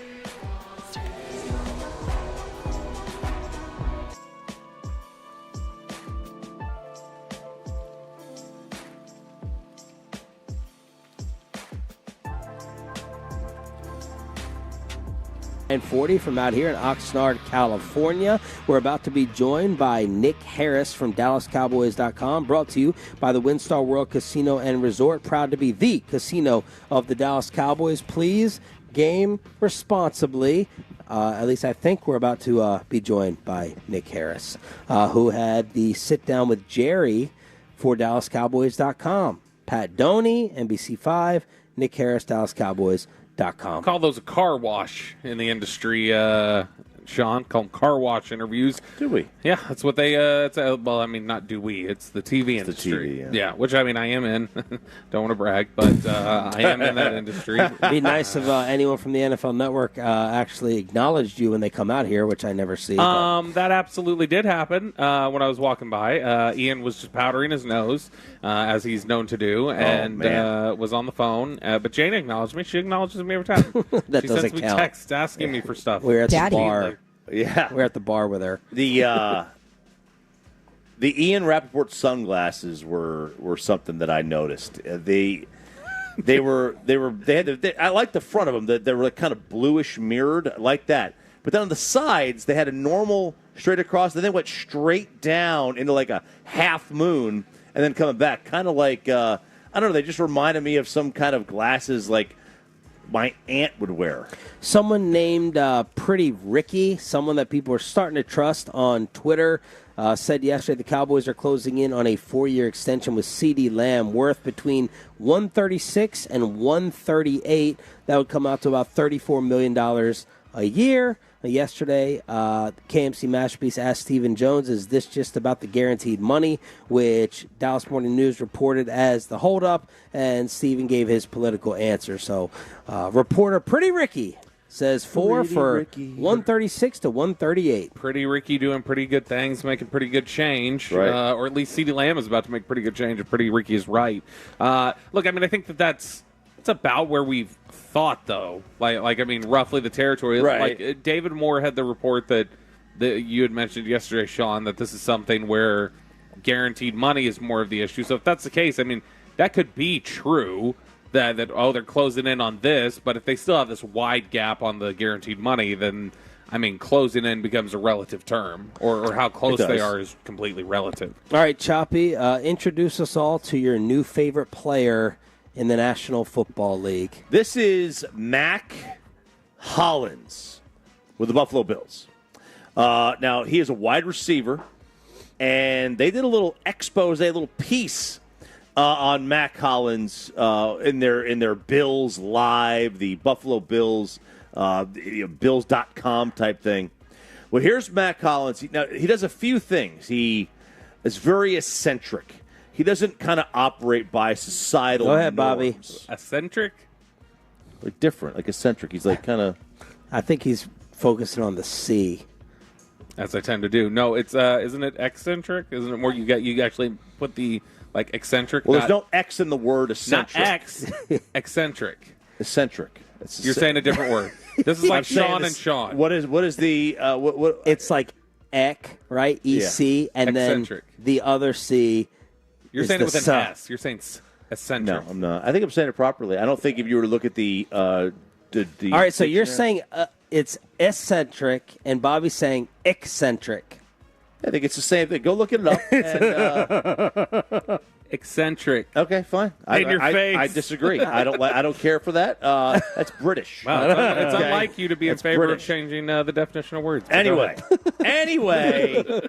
he's a very eccentric individual, eccentric, and this is just part one of his difference. Like every team I've been on, they're gonna be like, "Who's the weirdest guy?" They're gonna say Mac. I say interesting. Yeah, it's not like a bad weird. Yeah, he's crazy. He's Tarzan. Yeah, and just like Tarzan, Mac doesn't wear shoes. I think shoes are a tool, and people have made them a part of their body. Like I wouldn't walk around with a hammer just because I might need a hammer sometimes. Now he does wear cleats because he has to, but he calls them foot prisons. Like look at that little tiny toe box. How you gonna fit your toes in there? But this barefoot thing is catching on. Joe was out here shoeless yesterday for a walkthrough. Started walking around barefoot yesterday. And you look around, there's 10 other guys barefoot. Nobody is walking around barefoot in life yet. I think I'm the only one doing that one. All right, no shoes. No shoes. Idiot. I know a trainer, like a personal trainer who they do stuff for players during the NFL draft, and she has told guys routinely to work out without shoes on. Why?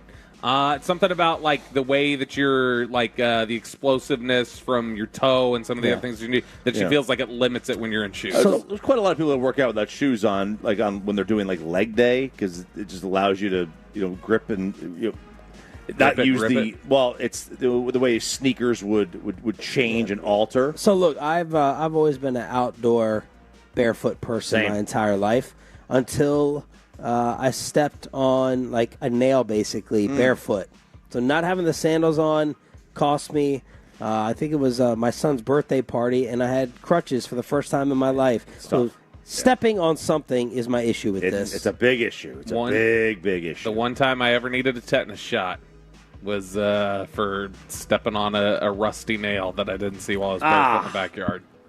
Okay, so part 2 of this, though, he really gets into... Is this guy a rookie, by the way? No, Matt Collins has been in the league for 6-7 years. He gets into his eating habits, which are, needless to say, very medieval times. Now, this no shoes thing is just the beginning of Mac's unique personality. Oh, it's my man, Josh! Like his thoughts on cats. Small cats will steal your soul. Never have them around. If it's a house cat, that'll steal your soul. Or the fact that he doesn't use utensils. Like, what happened that people said you got to start using utensils? Your hands will help you digest because your body knows that it's coming. Your hands will get the temperature of the food so you can better understand what it's going to be before it goes in your mouth so you don't burn your tongue or your lips. And you're more cognizant of washing your hands. People are like, it's dirty. No, it's not, because I know I'm about to eat with my hands, so I got to wash them. A lot of y'all don't wash your hands out the bathroom, let alone before you eat. I like his takes. This sounds like me, to be honest, in a lot of ways. He doesn't eat vegetables. Be a contrarian for the sake of it. Yep, you got it. He doesn't eat veggies like Al Michaels. Doesn't use utensils. Doesn't wear shoes. Doesn't cut his hair. Hates cats. This is the most iconic guy in the league. We need more of this guy. He needs to make the team. He's just a meat eater. Like, that's it. He doesn't eat veggies. He's just a meat eater. I need more of this guy. Fingers only. You hate finger foods. You hate eating with your hands. I don't like eating saucy stuff with my hands, because it gets under the fingernail, and I don't like to do that. This is what this gentleman looks like as I ruin the fan game for a brief second. So he looks exactly like what you'd expect. I think he's very eccentric. He is eccentric. I think you said it right that time. No, that was eccentric. He's trying to say no C there, but there is one in there. It's eccentric. Okay, that's the way we say that. He's a little bit of an odd one. I prefer when there's no C around. He and Ryan Switzer were very tight at North Carolina. All right, so that's RJ Choppy's new favorite player. 877-881-1053. In order to hit us up here on Sean and RJ, I guess Nick Harris is sleeping. Or I don't know, maybe there's some miscommunication because I think Nick Heatman had said, "Yeah, I'll verify with him that he's supposed to be on," and then I never heard anything, so I don't know that he actually told him he was supposed to be on. We can try and blame it on Nick Heatman, maybe. Let's talk about the new kickoff rule.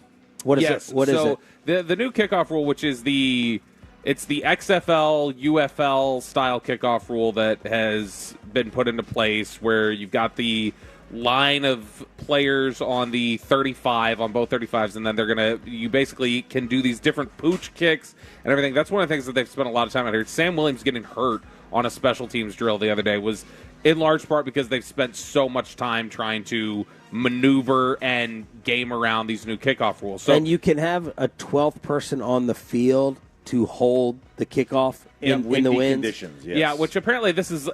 So what do they do? They sprint the other way? The league has a rule, or the league, I guess, has a rule that you're not allowed to put the ball flat on the tee as part of these new kickoff rules because they felt it could be manipulated somehow. But the league just sent out this memo last week of, hey, reminder, guys, and the Patriots and a bunch of other teams were like, no one told us this, and we've been practicing the kickoffs this way all summer, so The thank holder, you for that. person cannot do anything after. Cannot get involved. They just got to run off the field. Now, you know when this will stop? When that guy gets up to run, pulls a hammy, or it's super muddy out and slips everywhere. So typically, whenever you get a rule change, you get a lot of people, I feel like, across the NFL who are just complaining about it. They're mad about how do we operate around this? How do we get around this thing? How do we do this differently? Players, coaches, everybody's upset with it. This is the first one in a long time that I can remember that the reaction has been largely excitement and positivity, and that's what Kevin Seifert, however you want to say it, over at ESPN had written about yesterday. He had talked to a bunch of different people around the league about, hey, how are you feeling about these new kickoff rules? How are you guys approaching these sort of things? Dennis Allen had told him there's nobody that knows what this kickoff is going to look like. That's the reality. It's never been done in the NFL before, and that's where San Francisco 49ers special teams coordinator Brian Schneider, who's been in the NFL for 14 years as a coach, said, this is the coolest thing to happen in my coaching career. Wow. He said, what are you going to do? You have a great opportunity to do something that's never been done before, so it's a race to figure it out, and it's going to be constantly adjusting. Patriots kicker Chad Ryland said, it's almost like a horse race, like a Kentucky Derby. Who's going to get out of the gate fast and keep that lead with new discoveries? I know that there were people out at the Big 12 Combine, when there were league people out there. There were some discussions about that, just kind of off to the side about, talking to league officials about, hey, what do you think this new kickoff is going to look like? How are people going to adjust to this? And there were people saying, we have no clue. Like, we're hearing from some teams they're going to try and essentially, like, pooch it down there and try to create, coffin corner kicks, essentially. There are other people who think that the Cowboys could have – that's one of the other things that's being discussed around the league. A lot of people think the Cowboys are going to have massive advantage in this. A, because it's Bones Fossil, who already gets wild and creative and does all sorts of things to try and – skirt the rules or take advantage of the rules. But the other thing is Kevontae Turpin, that they feel like Brada said this the other day. Brada says he thinks that the Cowboys realistically could consistently be starting all their offensive drives around the 40 or 50-yard line. Wow. With the way these rules are set up and the way that Kevontae Turpin's speed and agility can take advantage of it, that he can become a legitimate weapon. Now, it would probably stop at the 40 or 50-yard line because, as Peyton Russell will tell you, he's never been able to get over it.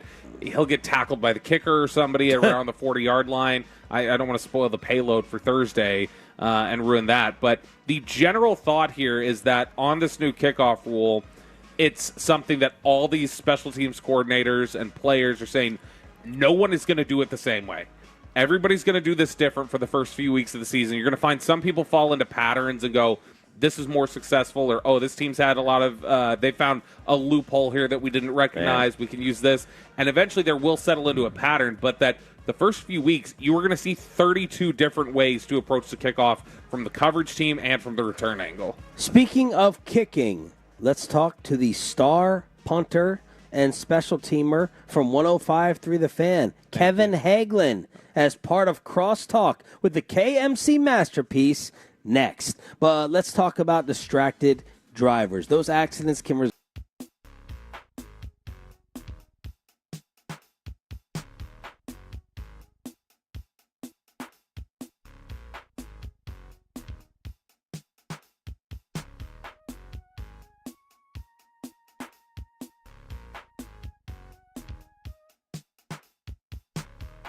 Strong track record in handling personal injury cases.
Do you think it's true that you've got to forget something else to remember that Uber Eats has groceries? No, that's absurd. Hey, remember when you used to be a, what was it, Pepper Lady? Pepper Lady? Wasn't it Cinnamon Sisters? Basil Babes. Saffron Squad? Nutmeg Maidens? Pre-curb? No. Nutmeg Maiden. I just said that. Was it Spice Girls? Doesn't sound right. Was it Saffron Squad?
Up the middle and into right center, a base knock.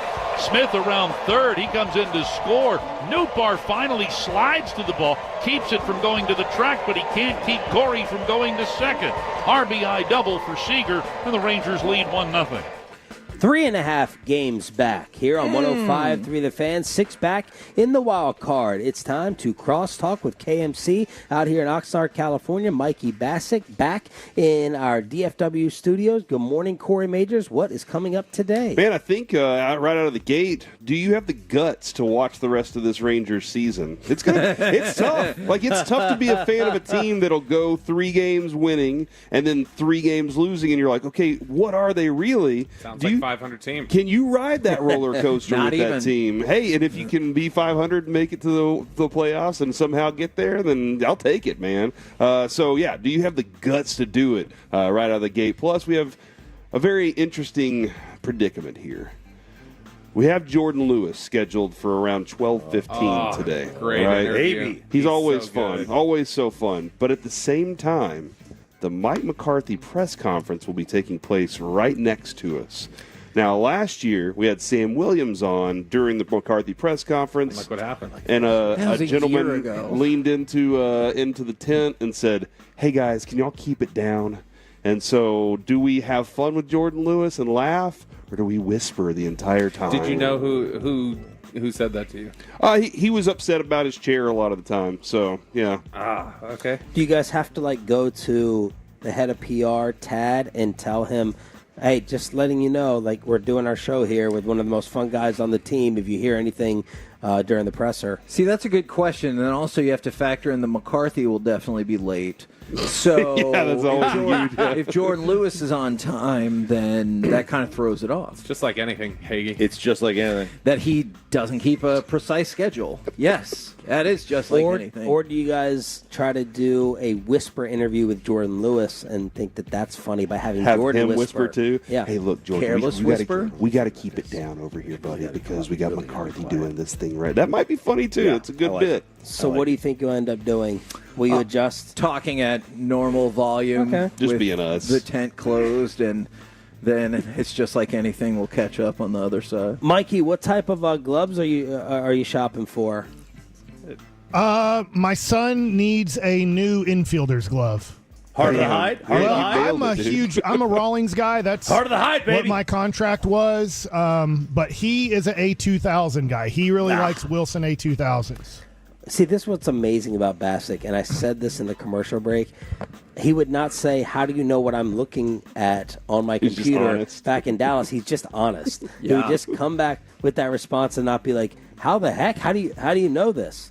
And Bobby, you saw and heard a lot of growth from Bassick in yesterday's crosstalk. You said I did, and I'm wondering if you guys have picked this up too. Yesterday, I heard several different times when I would make a point from Mike. Mike would go, "I hear you." And I feel like that is nice. I feel like that's something that Mike's like grown. Therapy's starting to work. Like it's taken a little bit, and he's like, I need to acknowledge that they're heard. Yeah, that they're being heard. He's shaking his head. No, I don't know if that was just something that he was using a lot yesterday, but it felt like something where I was like, man, I do feel heard right now. I do feel validated at least. Yeah, I feel like therapy's taught me don't share with women. Did you just say with women? The more you say, the more trouble you get into. Yeah. Oh, no. Oh, no. Are you still not wondering how we knew it was on your computer? No, well, I'm assuming Peyton is right behind me. Yes. Because if not that, then how? Yeah, or... Yeah, I don't think that through Zoom there's a way to look at my screen. What you're learning is that Peyton spies on you too, Mike, so don't trust him. Yeah, but I feel like you could probably go with two of three things. It's either you're shopping for your kids some sort of baseball equipment, or it's probably baseball cards on eBay, right? Like that's another Dude, option. I know, man. The National just happened in Cleveland, and I've been watching a lot of YouTube on that. Man, I want to go to the National, but it looks crazy. There's like 100,000 people in like a big, convention center. Okay, but Mike, the excuse for us has been we're always at training camp. But if you're not at training camp, then you can go. I'm doing pre and post right now. Okay. Well, just tell them for next year I need those couple days off. All right, I've been hearing. What's a couple more? I've been hearing so much about your kicking technique from yesterday. Is it the one that I screwed up? The ballerina the one? dance? Yeah. The ballerina. It was definitely a pirouette. I came closest to making that field goal. I hope that makes it in the video. Okay, good. I hope it does not. The jump, little hop. Chow, recap for us and maybe a little demonstration on YouTube. All right, so Hagee is now he's a lefty, so I'm going to demonstrate this thing righty. You're left-footed? Yeah. Wow. So when he's running up, most kickers would just run up and kick. He runs and he goes, and then he kicks. He's right. And he does a couple of hops. And he had his arms out like he was on the drill team. Like a trapeze artist trying to balance. He's right. And one of them, at least one of them, went so terribly wrong, I thought, this is going to look badass. And then after I did it and got to the ball, I was like, oh, no, we have miscalculated. And it was embarrassing, and the golfers over the hill were like, hey, good job. There were some golfers that did, hey, nice kick. And then they left when I almost made the field goal. I'm so sad. Yeah. So were you better in punting, or this was kicking field goal? Punting. I have a noodle arm. Oh, probably punting. Yeah, your punt was pretty good, man. My throws were Was weak. RJ's 52-yard throw that impressive? It was impressive. It really was. He a couple With that things. ball too, that's a slippery football. He's got a whip of an arm. Like the whole throwing motion's really good. He also got it right up in the airstream. Like he perfectly got it up in the airstream because I don't know if you guys know, but that wind comes right off the top of those the hotel tough. over here. Tough wind. Makes it tough on those field goal kickers every time. I was kicking into the wind. Yeah, I've never heard that before. No, I mean, dead serious. That was yesterday when I would throw to the hotel, it would die, and then I'd throw away from it and it would carry. So are you using that to excuse Trey Lance so far? No, absolutely not. They're professionals. They get paid to do this, so they should be. They're going to have to throw in wind at some point. How do you guys do handling vermin, particularly skunks? Are you guys okay with those? I don't know the last time I run across an actual skunk. Talk to me in about 4 hours. We have one loose running around the complex this Really? morning. Yeah. Yep. It was sitting right by the door, tail up, ready to attack, and then so we had ran a off. possum the other day. And then Ruben saw it in the media. It was in the media tent, just walking around. Oh, a skunk. Yep. Wow. And you don't mean like a shady reporter or anything. You mean like an actual skunk. You talking about Nick Harris? I don't mean a shady reporter. I have 17 journalists. I don't mean what's in G-bag Ziploc. I'm talking about. Oh my gosh, I don't know what that is. Smell it through the bag, baby. Yeah, there was a skunk this morning. Okay, Ruben. So you didn't get sprayed?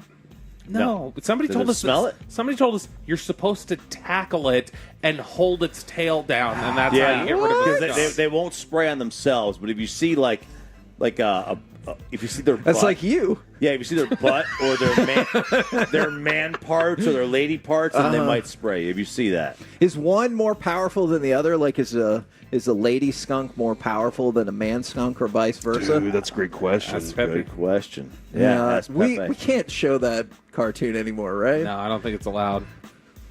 Mikey, he's French. Have you missed your in-person interaction whatsoever with your crew? You can So be much.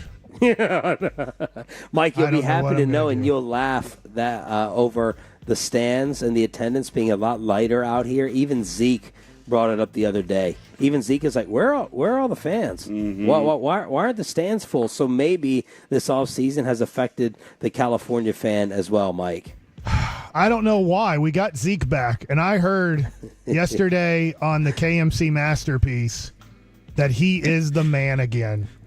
You guys Straight said from that? our general Hell manager. no, I didn't say that. Yeah, he is. I Is that agree. what we, Okay, is that what we said? Stephen Jones. Stephen Jones Oh, was like, Stephen dude, it's so Jones. Yeah, great to that's have right. Zeke back. He's our guy. He did say he's our Intangibles, lead man. back. Yeah. I'll tell you what. Intangibles. All right, when Steven sits down with you guys, can you sense at all his awareness of what we've all been saying? Yes. Yes. You can. Because Probably even more intensely than years prior. We kept eye contact for like 2 straight minutes yesterday because he was answering and he was like staring right at me, and I was like, well, I can't back down, and I stared right back at him, and I asked another question, and I just stared right at him the entire time. I don't need any notes. I know what my next question is. That's why he would look at you when I would ask questions. Yes, too. because- he just continued to stare at Kevin while I was talking. I was like, this is just weird. Because we locked eyes, and I was like, I'm not backing down, man. I didn't know why. Would he be second most angry with Kevin on the show after Bassick?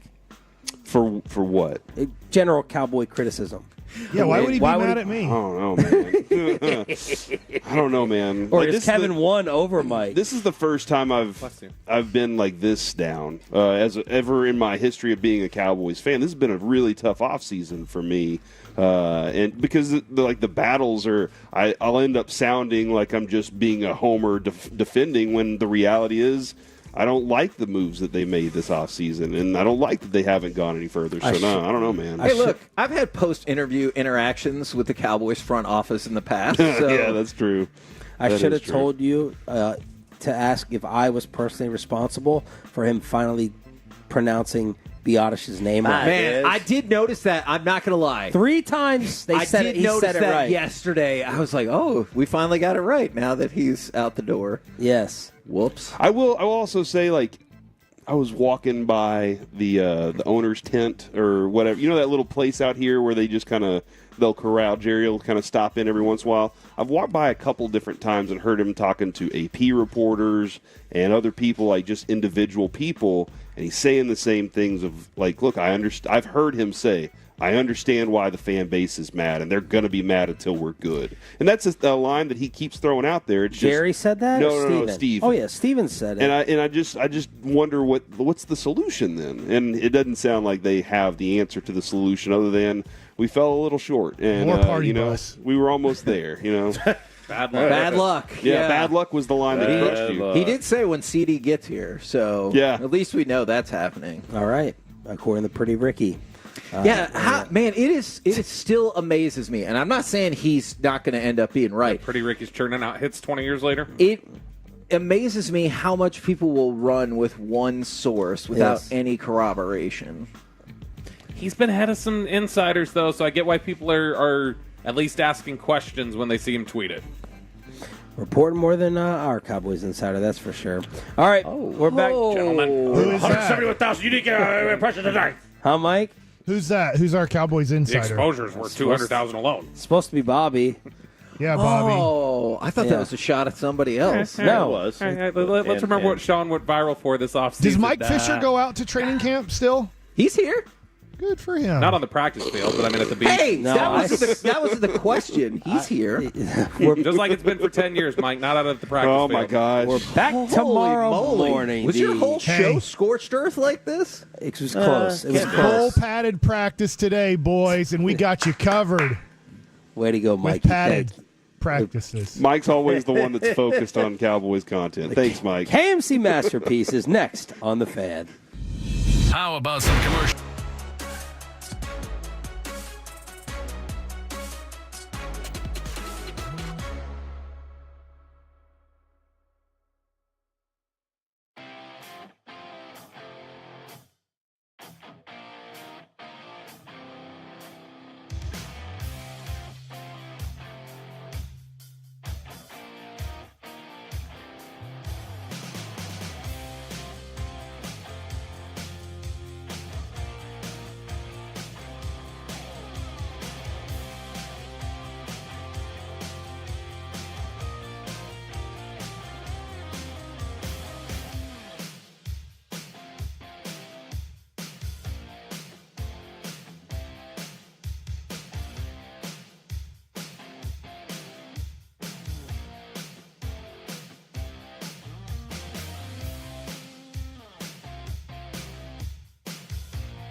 From our Hiley Mazda of Arlington and her studios, it's the KNC Masterpiece on 105.3 The Fan.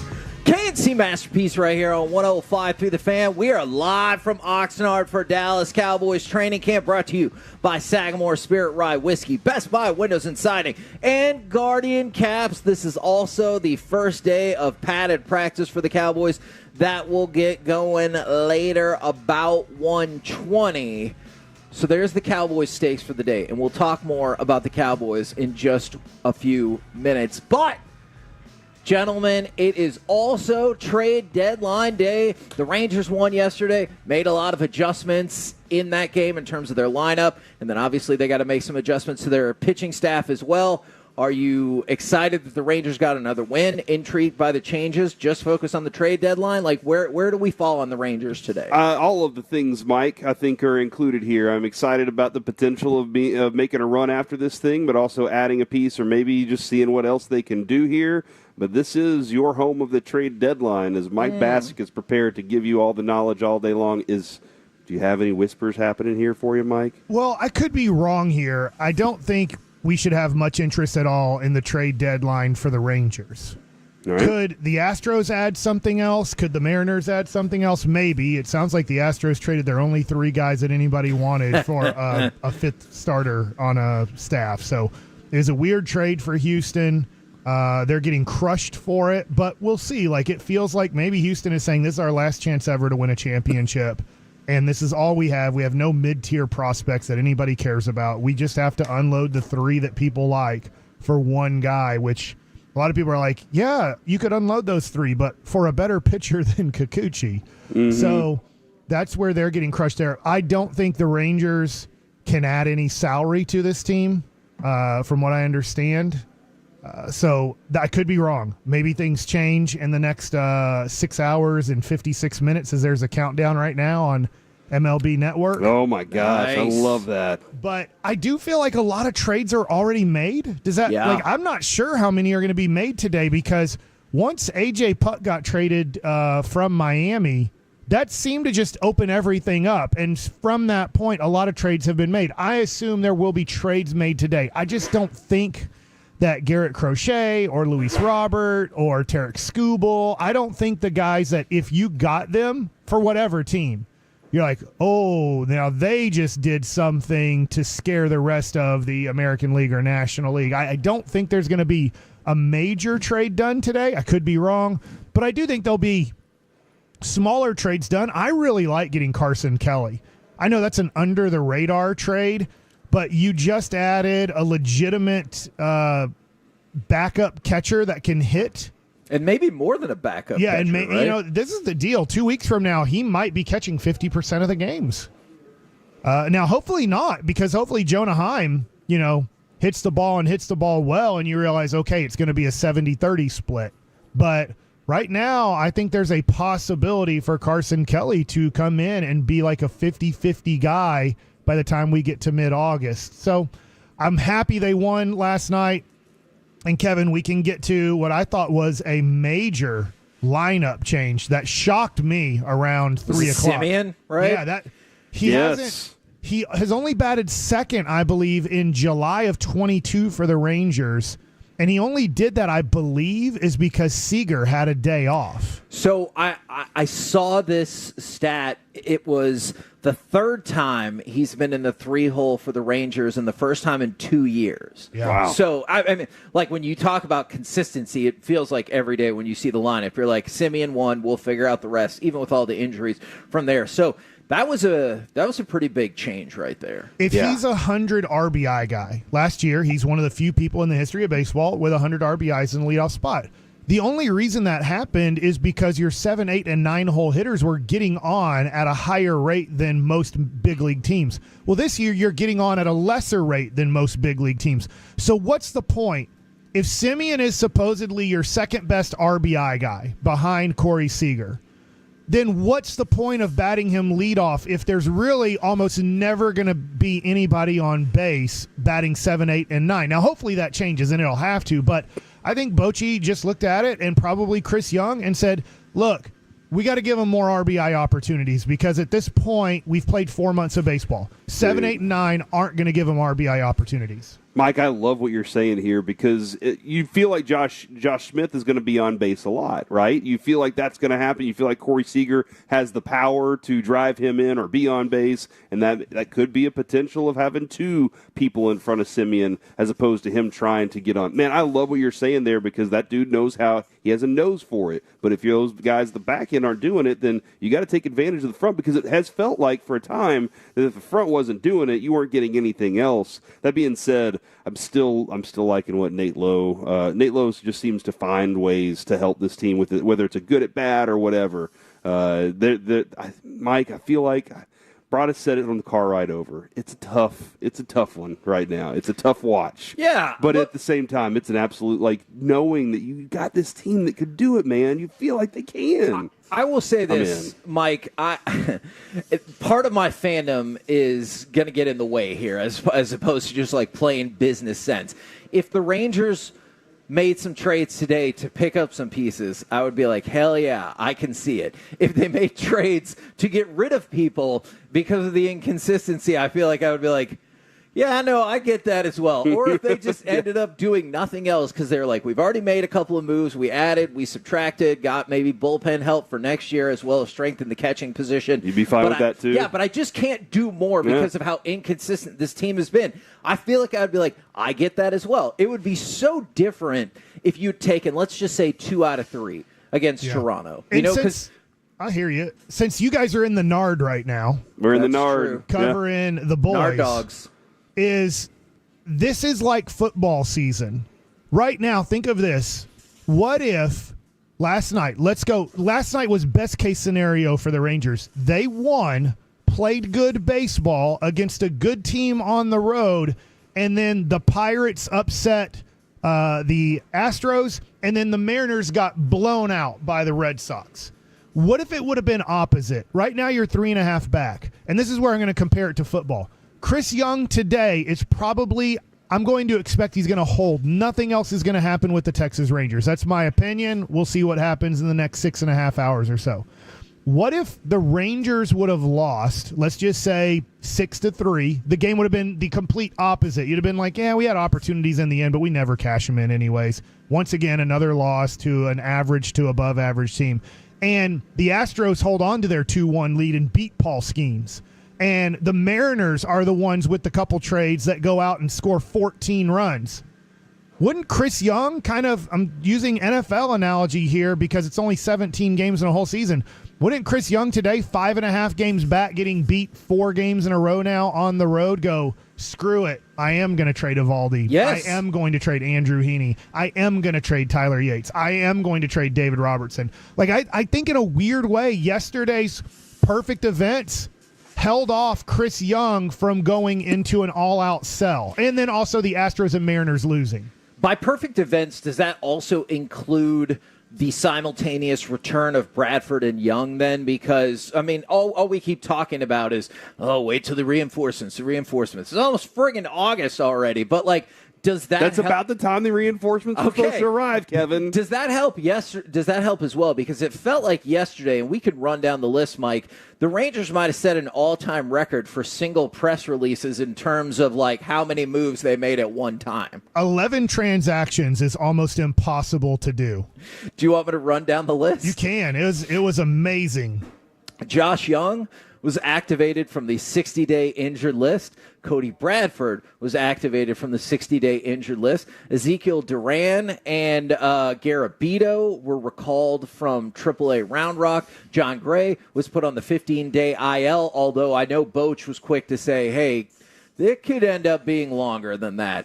Evan Carter was transferred from the 10-day IL to the 60-day IL. Justin Foscue and Jonathan Ornelas and Andrew Kisner were all optioned to AAA. Davis Wenzel was designated for assignment, and Austin Pruitt was released. I know, man, that is a lot of moves, and Mike counted all of them on hands. Oh, did he? Okay, great. That. Did we get to 11? Can you run them back? That was 11. No. Okay. I know the Evan Carter thing is like a kind of a letdown considering what we saw of him through that playoff run and at the end of the season, and I know what we want for his future. But is there any comfort in seeing the way Wyatt Langford has handled this year? And I know you wanted to pair both of them up out in the outfield together, but knowing that he's kind of replaced that production for the time being, and you still have a chance with again, your infield when Josh Young's back is the same infield. Your outfield is pretty much the same outfield, except for it has a different young kid out there hitting the ball. And I know, Mike, that we were all thinking, I was definitely there with you, that Wyatt Langford was going to punch baseball in the face and really dominate straight away.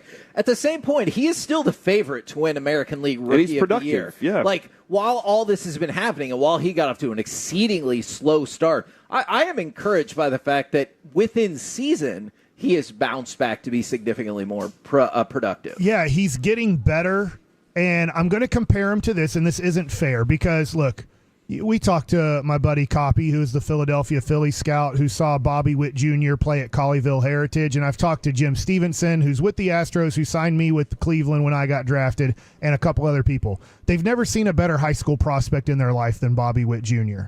Now, Bobby Witt Jr., I believe, hit 256. I'm going off the top of my head because I looked at this last night. All right. Hit 256 his rookie year with a low 700 OPS. And then last year, he hit like 270-something. This year, he's hitting 347. Now, yeah. He at 988 OPS. So I'm not saying that Wyatt Langford in year 3 is going to bat 347 and be an MVP candidate. Maybe he will be. I was wrong on how good he was going to be his rookie year. But Bobby Witt Jr., who everybody who scouted him from age 17, 18 years old was like, I've never seen a better high school player in my time of scouting. And they would say, like, look, I wasn't around for Ken Griffey Jr. I wasn't around for, a couple other guys that blew up the world as high school Hamilton, prospects. maybe. Yeah, Josh Hamilton. But David it might Clyde. just take a little bit of time. And now we're seeing Bobby Witt Jr. become the face of baseball, or arguably the best player in baseball. And it took him a little bit of time to figure out how to be the best Major League Baseball player. Wyatt Langford, everybody's telling me, even around the park, I'm asking, and they're like, it's there. There's a couple things that he needs to work on and get better at. He kind of, in a way, they were comparing him a little bit to, you guys will hate this, but stick with me here. They were comparing him a little bit to Derek Jeter's swing. And they were saying that Derek Jeter liked pushing the ball, like going inside out with the ball, even on inside pitches. And you'll see when he hits a line drive up the middle, the ball will slice towards right field. Yep. And they're like, that's a great way of hitting, and it's an easy adjustment to square it up and add more power. The opposite is when you're, for example, Joey Gallo, and you're like, dude, you got to use the whole field. You got to hit the inside part of the baseball. It's like, no, I just want to hit it as far as I can. You have major issues for those guys improving in their career. Why won't the pitcher just put one out over the plate for me? Yeah. I mean, if it was, Joey Gallo might be the greatest player in baseball history if it was T-ball. For the record, Mike, I know Corey jokes around about it. If you're telling me Wyatt Langford will end up having a swing similar to Derek Jeter, I'm fine I with accept. It. Listen, I will take listen, that man, deal. What I was saying, though, is like he's kind of replaced. I feel like if you are in a race down here and everybody elevates their games to what they know they can play at, my lineup is pretty comfortable with Wyatt Langford out there, and so I'm prepared for a run if they got it in them. If they have it in them, and Kevin, I wasn't lying. We all started to expect that these P players would start coming back around now. Obviously, Josh Young, we expected back like 2 months ago, but even still, we expected that this would be that time. So now is that time for you hear the horses? Do you hear them coming? Oh. The cavalry's on the way, man. We are in the meat of the schedule, as somebody texted in. So I really enjoy that. Tyron Smith time. That's right. This was an interesting point from Bochy, and we don't have to expand on it now. Just maybe something to keep an eye out on. He said last night, we're just tweaking the lineup a little bit. With Josh Young back, you're going to see a little different lineup. So we wanted to take a look at it here in this series and maybe farther. We're just changing things up. Is it a big change? No. All we did is flip these two for right now. But like I said, you're going to see a change a little bit with Josh Young getting back in the lineup. And so just be prepared. You might see this stick for the rest of the series. And like he said, maybe beyond. You might see some other changes as you work Josh Young more and more into the flow. But it sounds like they're going to be tweaking the lineup just a little bit. Well, good for them. Yeah, it'll be interesting today. I know we're done, but it'll be interesting today to see where Josh Young is batting. We really have no clue. Is he going to bat third, fourth, fifth? Are they going to, maybe put him at the back half of the order just to kind of ease him into the lineup? I don't know. We're the KNC Masterpiece right here on 105.3 The Fan. We are live from Oxnard. We got Jordan Lewis coming up at about 12:15. Coming up next, though, outside of CD, can this receiver room put pressure on opposing defenses? 877-881-1053, or any other Cowboys storylines you want to get into. Let's do it next right here in the...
Do you think it's true that you've got to forget something else to remember that Uber Eats has groceries? No, that's absurd. Hey, remember when you used to be a pepper lady? Pepper lady? Wasn't it Cinnamon Sisters? Basil Babes. Saffron Squad? Nutmeg Maidens? Paprika? No. Nutmeg Maidens. I just said that. Was it Spice Girls? Doesn't sound right. Was it Saffron Squad?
This segment of the KNC Masterpiece is also brought to you by Cars for Kids. Donate today at carsforkids.org.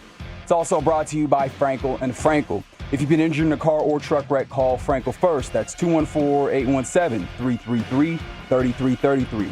With Frankel and Frankel, there's never an out-of-pocket cost, and they only get paid when you win. That's Frankel and Frankel, the go-to car and truck wreck attorneys in Dallas. Dallas, 11:40 left to play in the second. Second and goal from the 7. Throw over the middle. It's Brandon Cooks. He was wide open. Beat Bobby Wagner to the spot, and Dak Prescott found him at the goal line for 6. KNC Masterpiece right here on 105.3 The Fan. We're live at Dallas Cowboys training camp. Want to remind you can check us out on the Fan Cam, which is sponsored by Uber One. New members enjoy 3 months free at joinuber1.com. I've got a Cowboys topic to talk about, but we're going to take a quick diversion. Okay, I have another quick diversion. Quick. From the Frankel and Frankel injury attorney text line, from the 682. Hey, guys. I've been in a very dark place for most of this month. I stopped toloing on July the 9th. This is my first day back.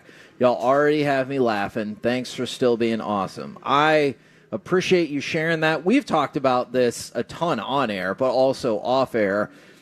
It can be any number of things that get you in a dark place, and I think it takes a lot to step out and share your problems, even in a text like this. And I really appreciate them reaching out, and I'm glad to hear that we made them laugh and even take your mind off of something for even a segment. By a dark place, they mean like a movie theater. I think it was trunk more of a car, like a psychological dark place, as opposed to literally being in the dark. Okay, well, you know what? That is my interpretation. Yeah, I don't know. I don't know. Sure. But you know what? Appreciate you for giving us a chance to be part of how that helps.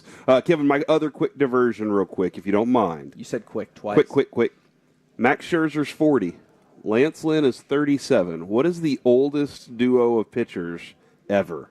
It's got to be last year Nolan and somebody, right? Phil Necro. Yeah. Oh, yeah. I could see. All right, that. I'm going to go look this up, and we'll get back to it at some point. But I did today. Max Scherzer and Lance Lynn are on the hill against each other. And that's a lot of old mans right there. It is a Rangers extravaganza of pitching for this game. All right. Now we move back over to the Cowboys. And I was intrigued by this. Asked Steven about this yesterday, and we're going to get a little bit of feedback from him in just 1 second. But obviously CeeDee Lamb's not here yet. His return feels imminent, much like Zach Martin last year. But what do you think about the receiver room outside of just CeeDee Lamb? Because we know how good CeeDee Lamb is. I wanted to throw it to cut number 6. This is Stephen Jones talking about the wide receiving core outside of CeeDee Lamb yesterday. Well, you just mentioned them all. I mean, not them all, but a lot of the guys that we're fired up about. I mean, you do have certainly Brooks is a long guy who's making plays right away out there at turf. We've all seen the plays he can make on special teams. And then I think they'll continue to figure out ways to get him the ball in space because he's dynamic when he's got the ball in his hands. And then, of course, Tolbert, I think he's just starting where he left off last year. He made a big jump last year. He's making plays out there in my mind. And Dak's getting more and more confidence in him. So, those and, of course, Cooks is a guy who's just he has success every year he plays. So I think we got a great group. Obviously, CD will be in here at some point, and next week I think so, we got a good. I wish I knew. I wish I had that crystal ball. It'd be great if he was. It would be great. But and then that tight end group's strong too in terms of our weapons, and it's great to have Zeke back out there again. Yeah, he had to cut it off right there. Reggie, hold on, that's not a receiver group. I didn't ask about that. Yeah, he started talking about the running backs and everything. Yeah. I'm a little. Sorry for me to focus in on this part of it because I know there's another conversation on this, but Jalen Tolbert made a great leap last year. He said he had 36 targets, which was 33 more targets than he had his rookie year. Heck yeah, man, that's almost 2 a game. 268 yards. He had 268 yards total. He had 12 yards his rookie season. Then he had 2 touchdowns. That seems more like the 2023 season seems more like a rookie season than his rookie season did. His rookie season was a wash. He didn't exist. Yeah, and then last year he has 268 yards. That's going to have to be a pretty magnificent leap this year from where he was, because he says he's just picking up where he left off last year, and maybe I need to look at game logs to try and see like where he was at the end of the season last year. But man, Jalen Tolbert has a lot of work to do to make any sort of impact on this thing. A lot of people have been focusing in on him, Mike. Like for yard marker, for example, one potential fast riser on every team's depth chart, Jalen Tolbert. You'll see stories out there. Is Jalen Tolbert finally going to take the big leap? So I mean, maybe it's because the Cowboys are making some of those projections through what they're saying, but it does seem like a lot of different places have focused in on Jalen Tolbert as like, is now the time for this dude? One, when you go to training camp and you're just focused on one team, you'll watch 10 wide receivers the first 2 weeks of training camp and go, my God, these guys are talented. But you're only comparing them to normal human beings. You're not comparing them to the other 300 wide receivers in training camps to start off late July. I'm not optimistic on Jalen Tolbert, to be honest. I think he's like a fourth wide receiver who's going to have like a 4 or 5 year career in the NFL and then be done. And that's beating the odds. An NFL career on average is 3 years. I think he'll barely beat the odds of having, over a 3 year career. I don't see anything special from him. I don't see anything special from the group outside of CeeDee Lamb, and that's why I think if I'm a defensive coordinator against the Dallas Cowboys this year, especially with the crap running backs that they have, is I go, we are going to try to take CeeDee Lamb out of almost every play, and we are going to see if Dak Prescott can throw the ball to probably Ferguson will be his next number one option. I think that as well. And then the other wide receivers and see if those running backs can do anything. We're not even going to concentrate on stacking the box or anything like that. We don't believe that they can run the ball. Like, give Zeke a huge hole. He'll run for 8 yards. Like, if we only have 6 in the box and Zeke gets an easy hole, we'll still catch him after 8 to 12 yards. Like, we don't have to worry about anything after that. So, and this is not a shot at Dak, even though it's going to sound like one. There's very few quarterbacks in the NFL. Obviously, Patrick Mahomes is in a category by himself. Maybe we'll see what Josh Allen can do this year with his receiving core. Is when you give a team average, like let's just say CeeDee Lamb had to miss a few games because of injury. Yeah. I think that you're going to lose. It's an automatic loss. Dak cannot overcome. We saw it's earlier in his career, but he cannot overcome not having a super stud wide receiver. Yeah, man. I'm kind of thinking about the way that this. I watched Devontae Adams get kind of built that way in a game where they said, hey, we're putting 3 guys on him. We're just going to frustrate the hell out of him today. And it was frustrating until they figured out how to unlock that just a little bit. The Cowboys got to do that, man. But, yeah, I mean, Jalen Tolbert's leap is going to have to be significantly more. And, Kevin, when I'm looking at the game stats, there was a lack of targets. Yeah. I mean, like, 1 target a game here. He had a stretch where he had 5.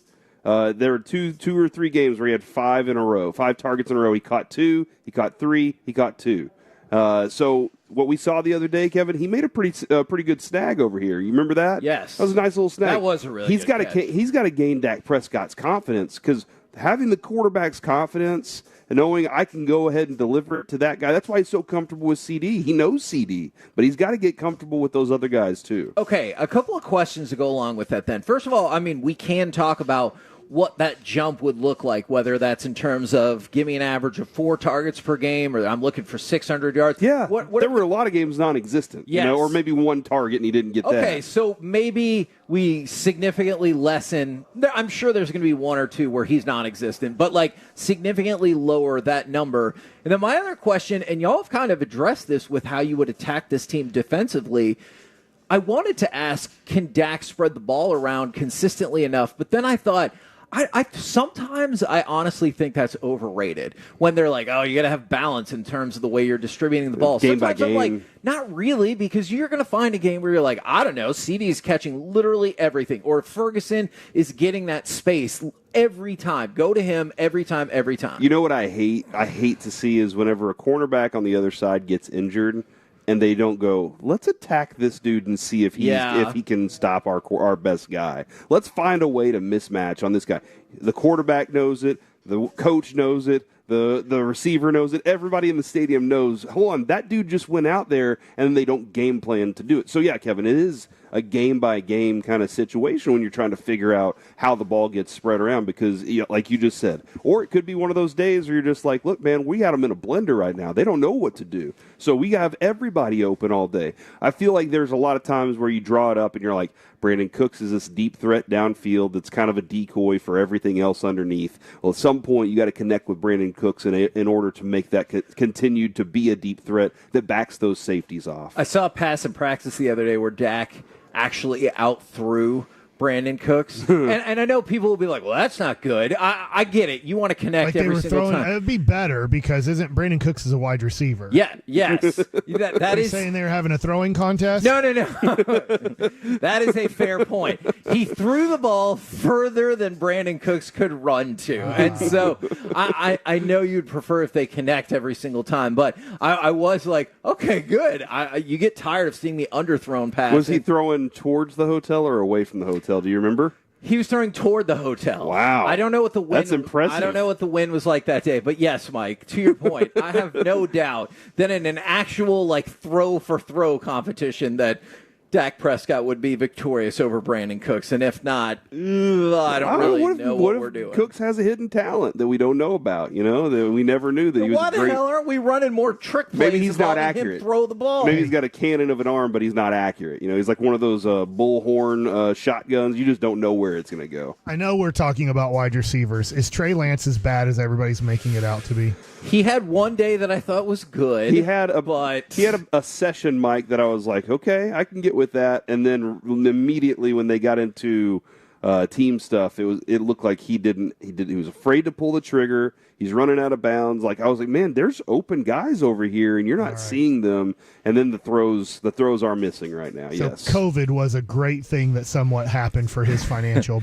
pocket. Yeah, well, him getting to do the one showcase game was what you needed. Yeah, but at the same time, I do wonder too if reps and all that stuff have been limited injuries wise, and the growth of him as a player. And I agree with all of that. I also think, Mike, he hasn't looked great so far, but I also think he hasn't looked great per the scale that some people seem to be putting on him, which is, could he replace Dak today? Which is an absurd. The answer's no. That is an absurd thing to take hope a step. for. You take a tremendous step back if that happens. Yes, and so I think some people are like, "Oh, Dak would have made that throw," and I'm like, "Yeah." Because he's way better than Trey Lance. He's a 40, maybe 50, maybe $60 million quarterback. Of course he's going to make those throws. Better give him 60. Maybe 70. Maybe 70. No. We don't know how. We don't know where the number is going to go, man. I'll go ahead and go out on a limb. Kevin, have all the leaves fallen? Yeah. I feel like most of them have. I feel like a lot of leaves have come back. Not, but Dak finished second in MVP voting last year. I did. I think 70 million is very, very, very unlikely. By the way, 60 million. Kevin, it was June 8th, 1987. Don Sutton and Phil Necro hold the record at a combined age of 90 years and 135 days. Oh, my gosh. Sutton was 43 and Necro was 48 and played for Cleveland. So it was Angels versus the We're not even close. Cleveland. Yes, we're 13 years away today. Yeah, so, man, I tried, but they weren't even close. You could tag Mike Trout's career onto somebody, and then finally you'd be getting close. Oh, my gosh. That is... And also in July sometime, David Wells and Jamie Moyer combined for the oldest left-handers combination. So see, and there's a couple names whether it's Necro or Moyer or Ryan that if you told me they were involved, I'd be like, sure, that sounds about right. They have to be some component they of were that. combined 88 years old. Both of them were 44 that year. So both of them were 44, 307 days, and they were combined 88 years old to pitch against each other. Both of them were slightly twice as old as Paul Skeens. Yes. Slightly more than twice as old. That is crazy. We're the KNC Masterpiece right here on 105.3 The Fan. Coming up next, it's time for Baseball Nuggets with Mike Bassick. Evaldi lets us know he stinks in the fourth inning on. Next. Mike Bassick here in for...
Uber Eats has low fee products? I gotta remember that. Well, you know, they say in order to remember something, you have to forget something else. Okay, now that is a very cute haircut. That's like a little shag. I've never seen it before. Well, I mean, of course you have. So Rachel. Oh, is that your name? No, I mean like your name. No, I'm Jen. My name's Jen. Right, but I just mean like this is your haircut. But that's hair on your head. I'm not saying this is your hair. Okay, freak me out a little bit.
About My Computer Career for some time now. If you're working way too hard for too little money with no growth opportunities, it might be time to take the next step. In just a few short months, My Computer Career can help prepare you for a more recession-resistant career in the growing fields of IT, cybersecurity, or even AI. No prior experience is needed, but if you're already in IT, they can help you level up your skills as well. Go to mycomputercareer.edu and take their free career evaluation today.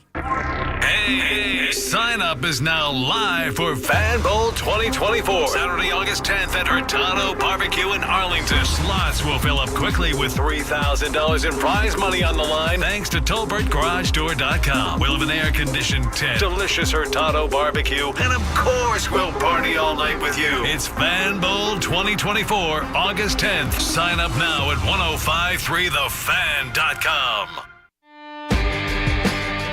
This segment of the KNC Masterpiece on 105 through the Fan is brought to you by Classic Chevrolet and Grapevine. They're the #1 Chevy dealer in the world, and they've got more Silverados than anyone else. This is Texas. This is Classic Chevrolet. Together, let's drive, relax, and enjoy the difference based on new Chevrolet registrations 2023. KNC Masterpiece right here on 105.3 The Fan. I want you to text in 877-881-1053. If you know the name of the band that sings the song. Don't say it, Corey. You can also hit us up on the Twitch and the YouTube. And right now, nobody's singing. Time. You can still know the name I of the don't song. mind the sun sometimes, the images it shows. It's time for Baseball Nuggets with Mike Bassett. Did you say Galaga? No, Metallica. Oh, no. It's not Metallica. Guns N' Roses. It is a 2-name band. The Hall band & is Oates. 2 words. That's 3. That didn't sound like Hall & Oates either. I don't know. You'll never guess it, Mike. No, I won't. Give Beavis people and their opportunity. Beavis and Butthead. You know what? Believe it or not, that is oddly significantly closer. Butthead Surfers or something? Is Oh, you're so close. Butt Wad Surfers? I don't know. What? It's the Butthole Surfers, Mike. Okay. Well, did somebody say that, or did you just know that band? No, when I said Beavis and Butthead, and then you said it was close, I knew there was like some sort of Butthead Surfers or something. And the fan text says it very easily figured out, Kevin. You just wanted people to say surfers. Yep. All right. So, guys. Also wanted that audio coming back. You know what I'm saying? We found out something about Nathan Eovaldi in the postgame show last night, which I knew some guys did, but I had no clue. And Eovaldi was taken back by the follow-ups that the media had. So Nathan Eovaldi had a very good game yesterday. He was very efficient with his pitches. You needed 6+ innings out of him. He gets into the 7th, and unfortunately he gives up 3 singles to start off the inning. And then David Robertson comes in, throws a great curveball to strike out TCU dude, who is here with spring training with us, and we released him, and he's still gone on to have a pretty good career. I'm drawing a blank on his name. Left-handed hitter. Carpenter. Not Sam Carpenter, who runs the Dallas Matt Mustangs. Carpenter. Matt Carpenter. There you go. And then he gives up a base hit. Jonah Heim makes an outstanding play. Adolis Garcia makes a throw that's 15 feet offline up the first baseline, and Jonah Heim makes an unbelievable play to catch that ball. If not, another run scores. And then David Robertson gives up a line drive up the middle. Marcus Semien dives, catches it right before it hits the ground, and flips it to Corey Seager for a double play in a 6-3 ball game. If that ball gets up the middle, we might be talking about a different story and a different type of trade scenario for the for the Texas Rangers today. Now, after the game, Nathan Eovaldi, really good game. And he was like, man, it's just really humid, and I was sweating a lot. And, I feel for the guys because they have to stay in the same clothes. I change clothes every inning. Huh. And What? so... Is that common? I guess I don't think it's that common. Now, I wonder this. There wasn't this follow-up. The Nike Fanatic jerseys that they made are F-minuses, the most pathetic professional jerseys in the history of sports. They actually soak up the sweat and keep it. Like the gray jerseys, when you see the gray jerseys, they are dark gray in the 2nd and 3rd inning if you're not changing those jerseys because they decided to make $5 jerseys instead of make professional jerseys for professional players. So Nathan Eovaldi, he says he changed his jersey every inning and his undershirt. So he changed 7 times during that game. Wow. And they asked him, and this is where my tease comes in. They said, how many jerseys do you have? And he said, I have 3. And he said, what we do is after the first inning, I change my undershirt and I change my jersey, and we put that jersey in the dryer, not washing it. Yeah. Just in the dryer. Because they wouldn't have time for that, Right. probably. And so then in the 2nd inning, he does the same thing. So by the time he gets to the 4th inning, now he's wearing his first inning jersey again.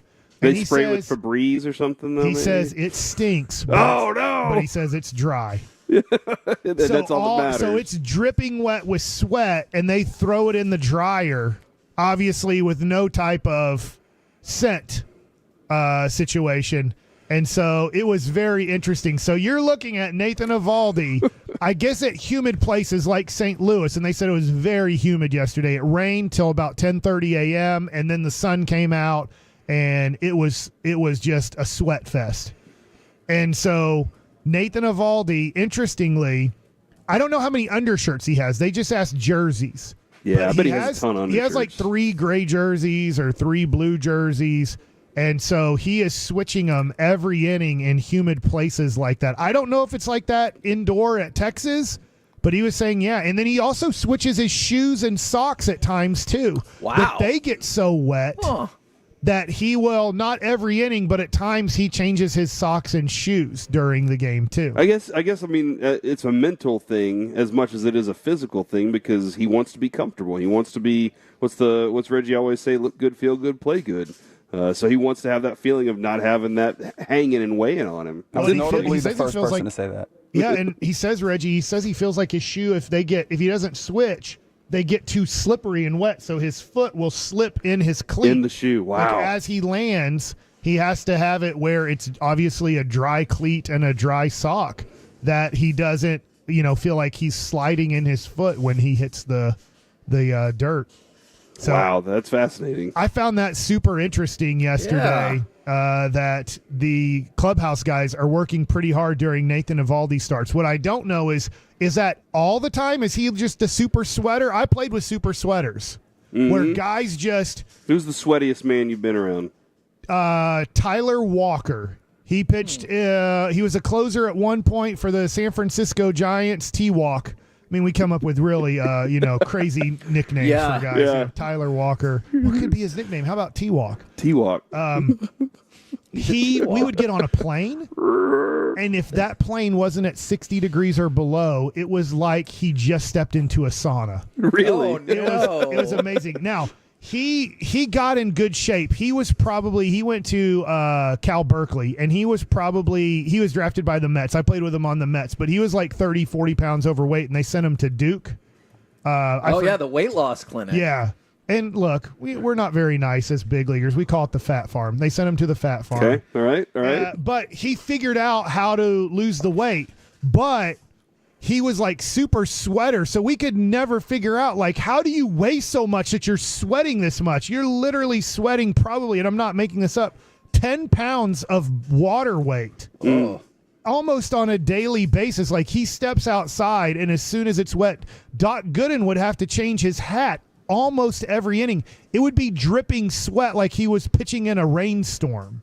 Aroldis Chapman, dude. Remember him last year? Yeah, Aroldis. It's like as soon as he threw a pitch, it was just like, got to get it all out there. Kevin, you might not like Aroldis Chapman and don't give him any credit for what happened last year, but he put up a 0 yesterday against the Houston Astros, and we really needed a 0 yesterday. God, that's awesome. We did need that. We did. I appreciate some of the things he did here for sure. He's still working for us, dude. He's still doing that thing for the Rangers. I appreciate that. Was it last year, Corey, when we interviewed Odigizua and he sweat 10 pounds in 15 minutes while we were interviewing him, and it was disgusting? You were like, there is just a massive pool of sweat behind you. In a 10-minute interview, he like flooded the tennis courts. And he was like, I'm going to get in trouble for losing 10 pounds again today. And I was like, what?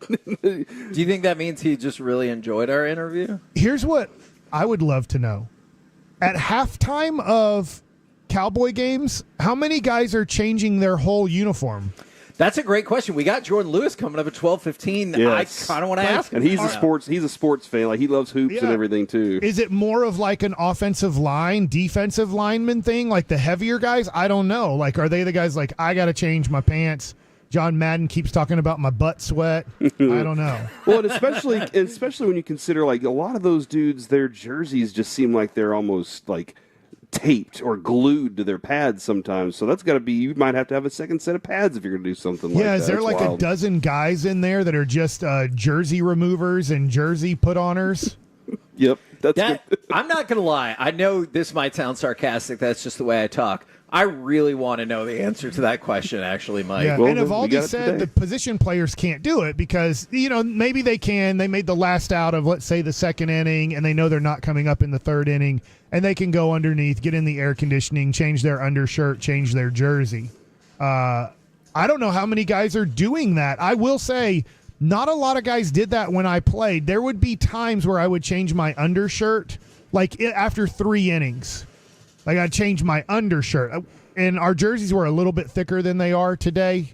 Now I'm confused because we had the good jerseys from Majestic, and now Nike and Fanatics decided to make $4 jerseys. They keep going down in price, but don't worry, they'll charge $400 for you. So Dang, that's true. I'm like, man, the sweating that happens in Oxnard. We need to find out about what the sweaty guys are doing. We're on it. I'm intrigued. We're out here yesterday running routes and doing all that stuff. We got a really cool video that's going to be coming up on Twitter and Instagram. I'm not going to lie. I took a look over at some of these slow motion shots. But I don't know if I ever broke a sweat yesterday. With all the running we were doing, we were You're not a sweating. sweater. Oh, okay, all right. Well, we were sweating. Are they allowing you guys on the field to do fun stuff again? Because COVID shut all that down. Yeah, we were on the field yesterday doing fun stuff. So finally, we're over COVID? Yeah. Is that the bar of determination, the Cowboys training camp field? In 2019, we could do a whole bunch of different things. 2020, I don't even think we went, right? We didn't go. Yes. And then 2021, there were massive restrictions on field access. It's a lot. Yeah, it's definitely a lot less restricted, Mike. We're the KNC Masterpiece right here on 105.3 The Fan. Coming up next, let's talk with our Dallas Cowboys insider, Mickey Spagnola. And maybe something about Paul Skeens right here on 105.3 The Fan.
Do you think it's true that you've got to forget something else to remember that Uber Eats has groceries?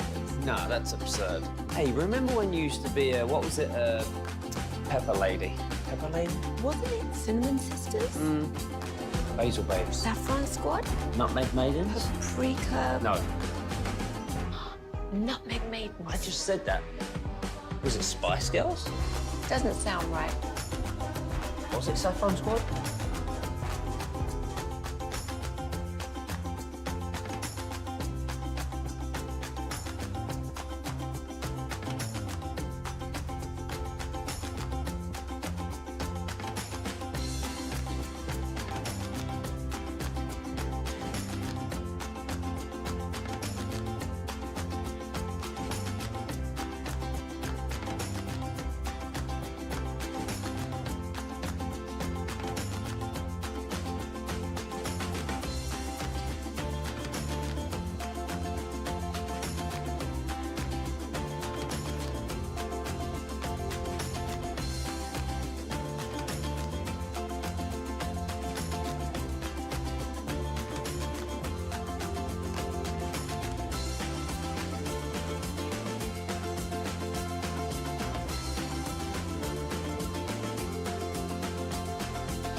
Fancy Masterpiece right here on 105.3 The Fan. Always want to throw this out there. We're going to have Jordan Lewis a little bit later, but we've got those interview subjects on the hot seat, brought to you by the On-Time Experts. On-Time Experts, air conditioning and plumbing, same-day service guaranteed. Right now, filling that spot. Also brought to you by Ford and your North Texas Ford dealers. Ford is the best in Texas. It is our Dallas Cowboys insider, Mickey Spagnola. Good morning, sir. Good morning to you guys. Now, do you immediately want to jump into Cowboy stuff, or do you want to discuss the revelations we had off air that Olympian swimmer after diver all say that they pee in the pools that they swim and dive into? That's good to hear. That surprised me, and it looks like it's rocked Corey to his very Corey. I appreciate that line. It's just Mickey's a higher class person to talk around these kinds of things around Kevin, and so that's where I'm just like, I'm a little embarrassed. Is he though? Moment. He's a Southsider. Well, okay. He can get down in the mud. So here's the question: have you ever done it?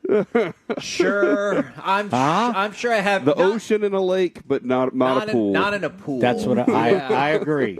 I agree. And even still, it feels like when you're in the ocean, you're like, still kind of feels wrong, but might as well. So I brought this up, and I hope this is not a family etiquette violation. Our little nieces, they're 7 and 5, and my in-laws have a lake house, and there's been times that instead of going up back to the house, they've been like, I need to use the just bathroom. run into the pool. Yeah, they lake. just put them back in the lake, and I was like, that is so strange. It's lake water, man. It's lake water. It's lake water. Yeah. Okay. I mean, if the fish can go in there, why can't you? Yeah, exactly. And from my understanding, the ocean around here, the bacteria is pretty high. Mm-hmm. Okay. So the little bit of pee is probably not going to hurt. Okay, so one more Olympic-based question for you. I think that's making Masterpiece of the Week this week, Mickey. Mark that off. Mickey, do you ever listen to Masterpiece of the Week? It's at 1:30 on Friday, and it's where we take out of context things that people have said all week. And people have been really interested in the fact that you seem to have leaned into this over the last 2 years and really upped your game. So saying things that somewhat inappropriate, on accident. They're like okay, but casually, but they're okay in the context of it's a football discussion. But if you just cut out all of the build-up, then you're like, whoa, you've won on one today. You've won like 5 or 6 times. You mean like skinny ass safety? something along those lines. Also for our Olympic segment, which one do you like better? Don't gold your breath or the gold and the beautiful? Or don't meddle in my business. Yes. I like that one. Okay. All right. We got a lot of different feedback on this. All right. Now I guess we probably Let's are talk football. overdue Yeah. to get into football. I heard something from Mike Tomlin a couple of days ago where he talked about the evolution of training camp and how he loves every stage of football. But today is another stage with you get to put the pads on. I realize because of the collective bargaining agreement, it's not the way people used to remember, but do you view this as like another big step in training camp? Yes, absolutely. I mean, we're going to play football today. Yeah. Now, let me qualify that because they're not going to tackle. Sure. But at least from an offensive line standpoint, we can kind of judge what you're doing when you're not playing flag football. If offensive linemen can't use their pads, if they can't get physical, you can't judge where they're at, right?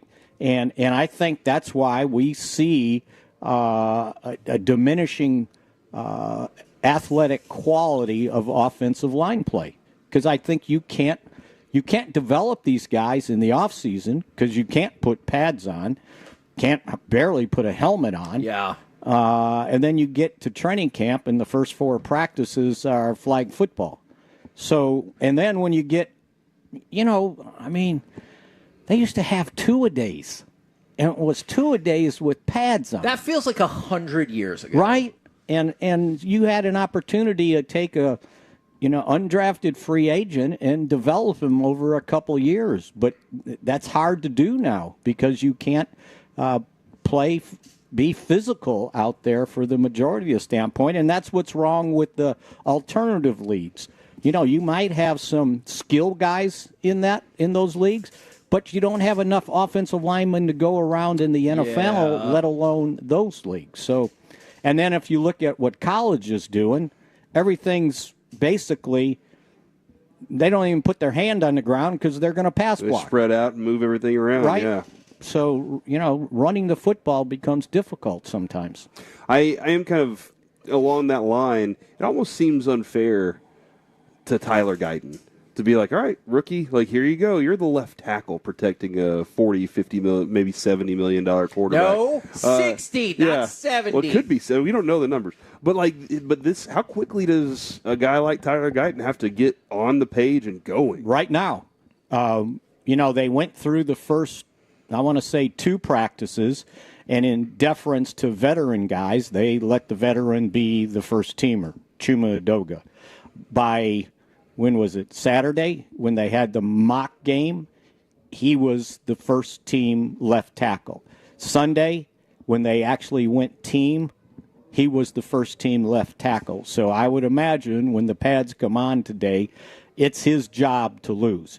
They need him. If you look at what the alternatives are, you would kind of arch your eyebrows and go, So to me, he's one of the guys that has to step up and be a player. I mentioned in my column on Monday 2 guys that have to do that. Him and He Mozzie. was one of them, and Mozzie. Yep, I read that. It was a good column. Check it out. And they desperately need those guys because the alternative is not great.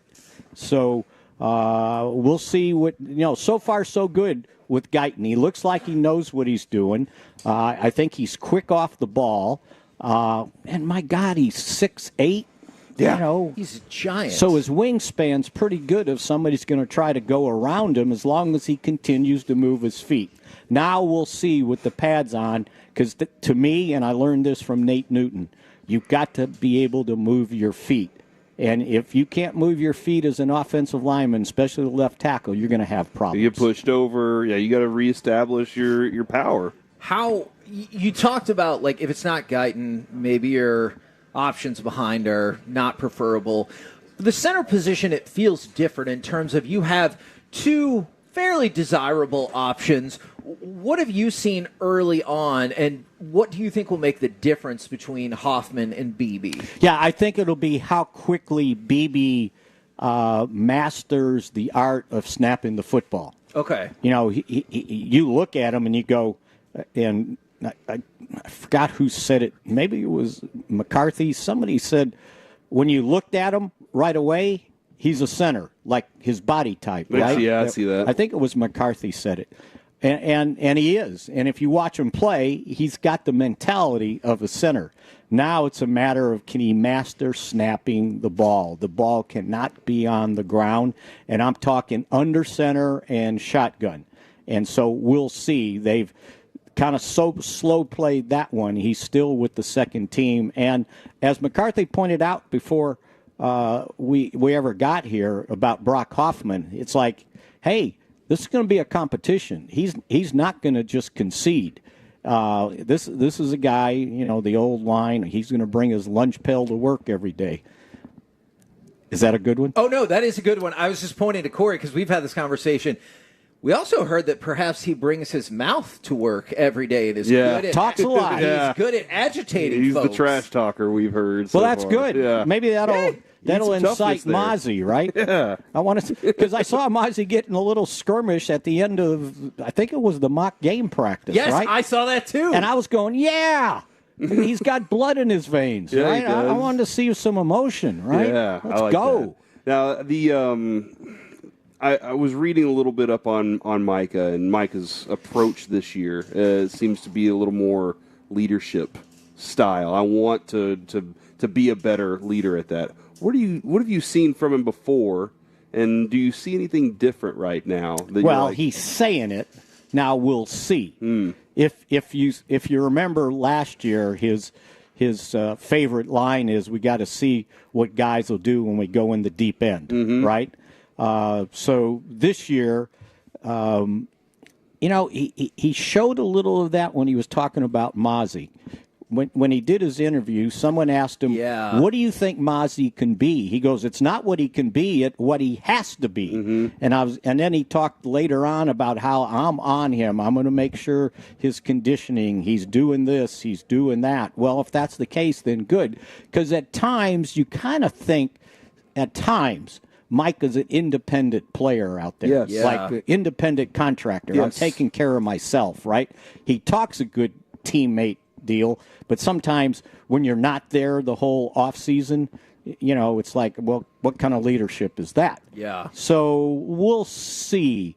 And we'll also see how he adapts to the amount of times they're going to ask him to play linebacker. Which looks like a lot so far. Because I see where Mike Zimmer said with Sam Williams, he said, I figured he's playing 75% of the snaps this year at defensive end. Well, last year he played 28%.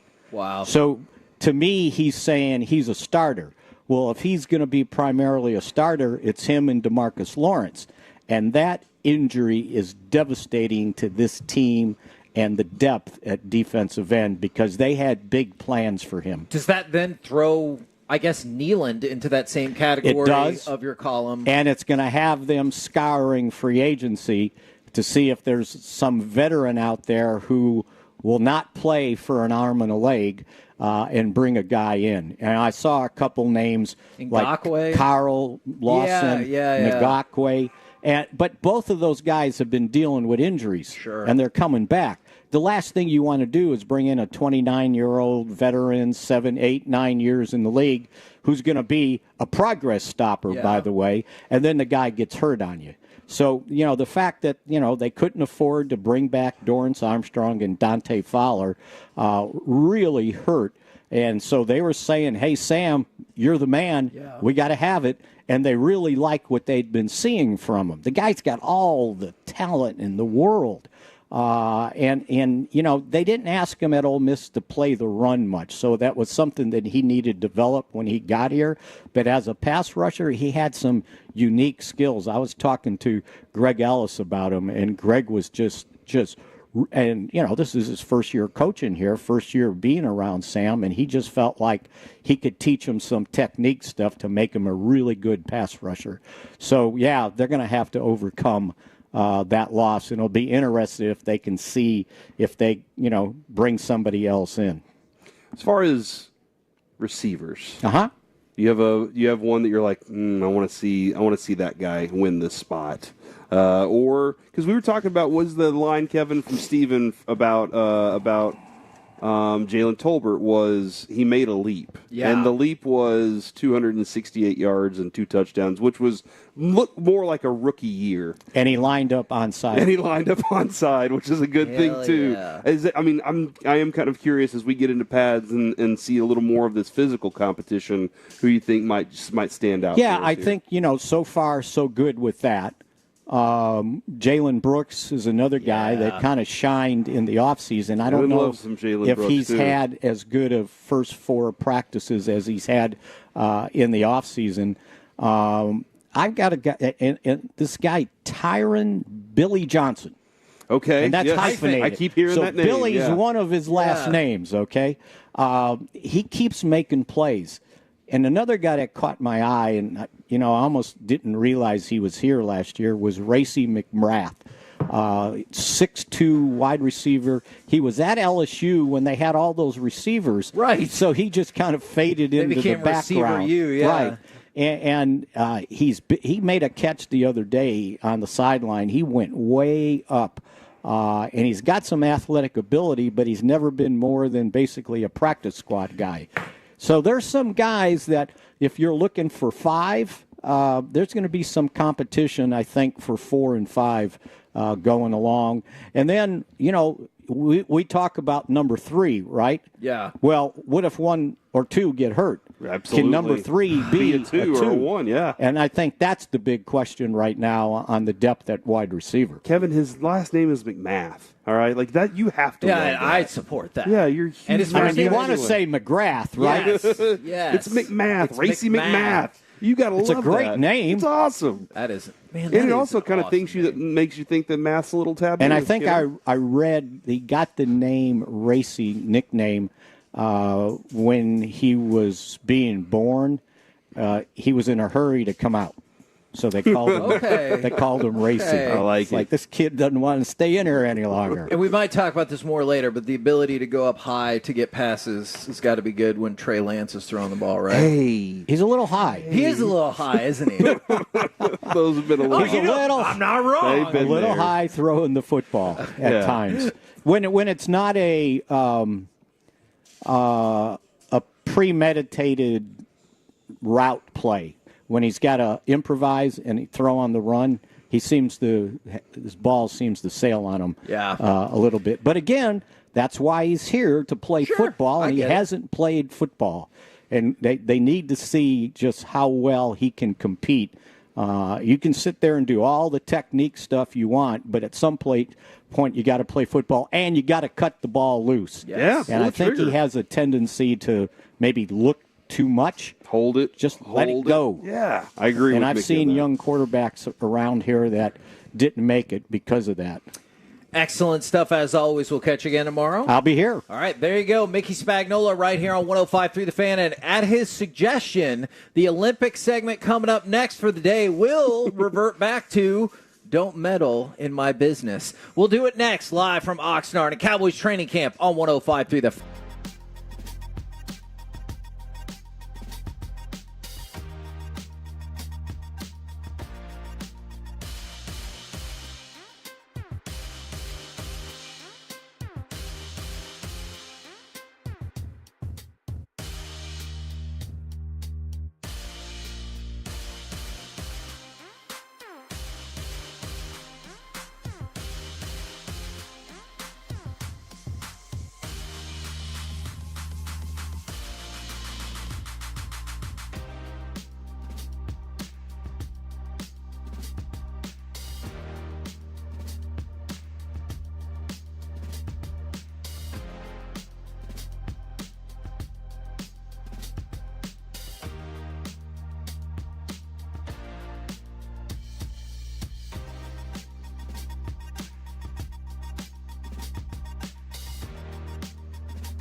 Uber Eats has low fee products? I gotta remember that. Well, you know, they say in order to remember something, you have to forget something else.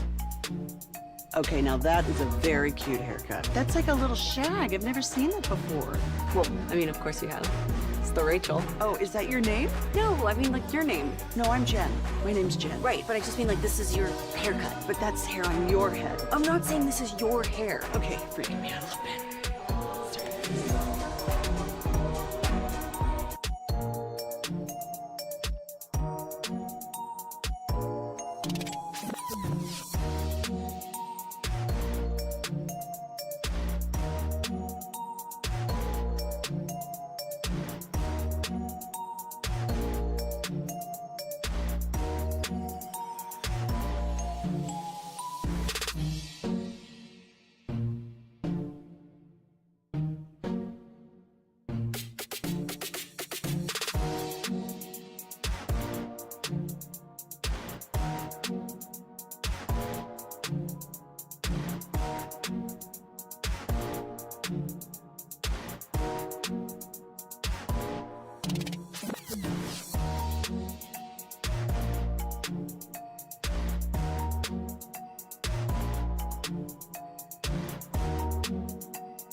or 817-333-3333. With Frankel & Frankel, there's never an out-of-pocket cost. They only get paid when you win. That's Frankel & Frankel, the go-to car and truck wreck attorneys in Dallas. Great look inside, and Wilson finishes through the contact. KNC Masterpiece back here on 105.3 The Fan. We're live from Oxnard for Dallas Cowboys training camp, and I hope you're keeping up with us in the social media realm as well. We got those confessional videos brought to you by Best Buy Windows and Siding. But right now, it's time for some more Olympic talk. Now, Mickey suggested that he enjoyed Don't meddle in my business. Thank you. We've had too many names because some other people have said, what about those meddling kids? Mm-hmm. And so we've got a whole... That's from Scooby-Doo. Real? Mm-hmm. And I would have done it, too, if it wasn't for those meddling kids. So we've got a whole bunch of options, but I do want to dive into the Olympics itself. And you know what? Actually, I guess that is a good place to stop. To start, the men's triathlon got postponed yesterday due to the pollution levels in the river. You said the pollution river?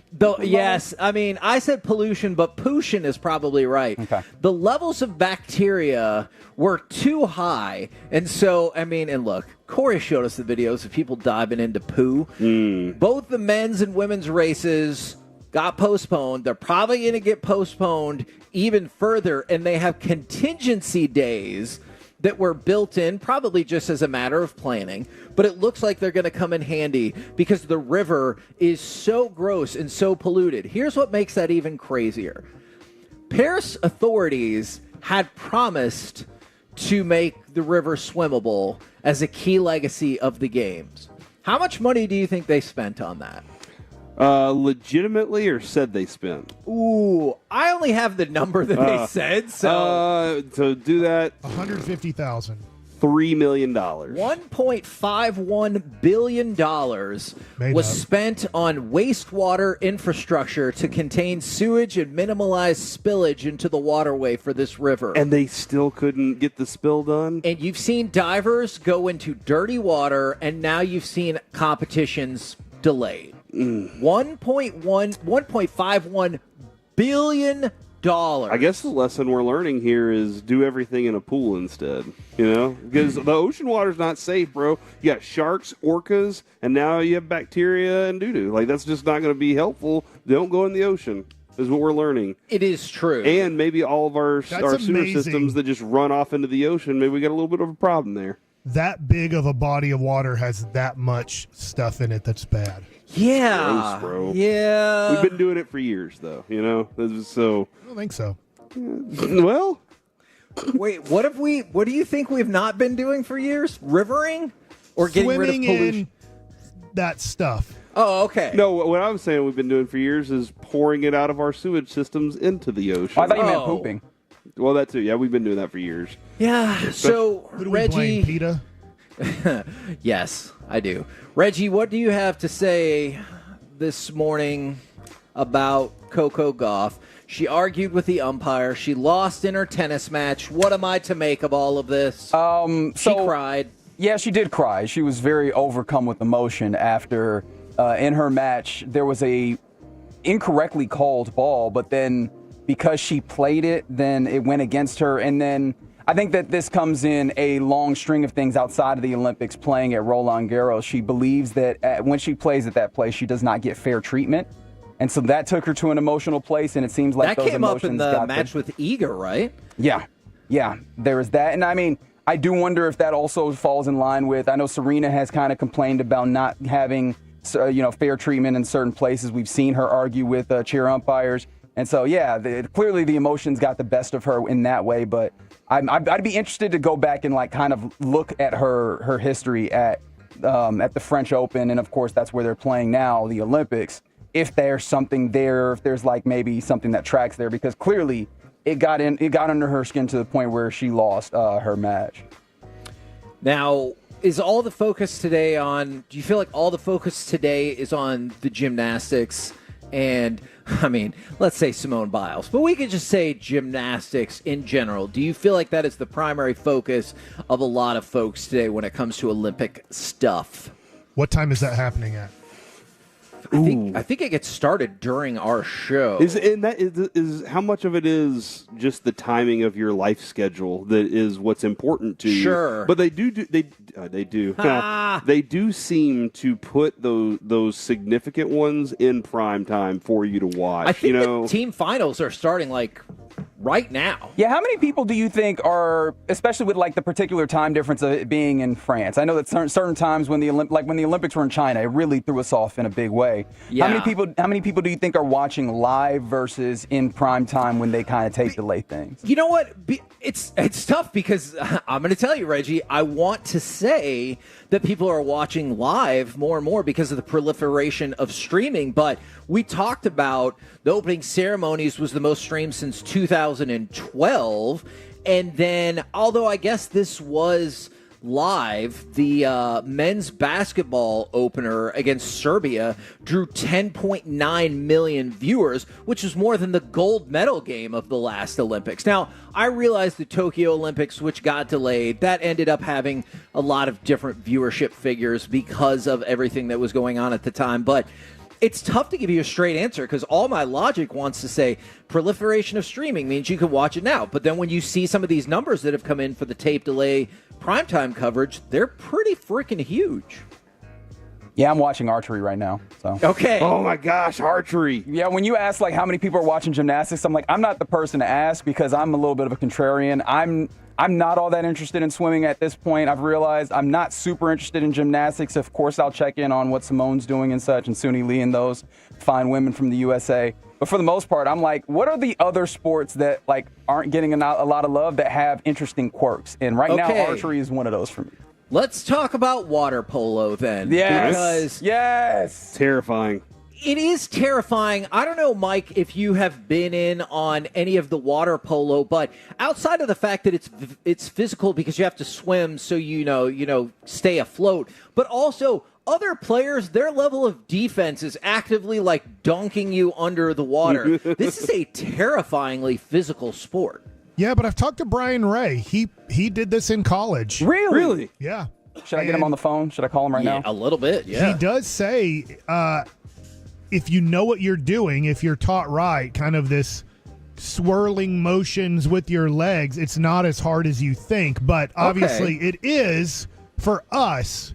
But if you're a good swimmer and then you know how to do kind of the different circle motions with your legs, that it's not as difficult as you think. It is taxing. Don't get me wrong. It's like saying soccer's not difficult when somebody's sprinting down the field. And you're like, well, they're not sprinting the whole time, because sometimes soccer people will exaggerate. Everybody exaggerates. Like, they're just running the whole time. I'm like, no, they're not. But you sprint 40 yards down a soccer field to chase down a ball, make a move. Yeah, it gets taken away or something happens. You still have to kind of jog back slowly to midfield or so. Like they're in constant motion. And then a soccer player would tell you it's not that big of a deal because they're used to it. It's what they do for a living. And so I think that when you talk to Brian Ray, he makes it sound a lot easier than it is to most human beings. Here are the things that concern me. And I think you get used to it after some time, and that is somebody's defending you, and they're not defending you where they can't like touch you. They will put their hands on your shoulder and push you down. And like that's where I would probably say my mind is like, You probably get used to it after a while, knowing when to start holding your breath, how long you're probably going to be under, how long they can hold you under. Coming to terms with your eventual death. Yeah, sure. Yeah, it does feel like there's probably some panic that initially goes on when you get into it. The other thing, too, though, is I'm amazed at times when I'm like, that was a wide open throw. Why didn't they just throw it up into the corner? Yeah. And they'll pass it off, and they're sitting there passing off trying to find that perfect shot, and they do.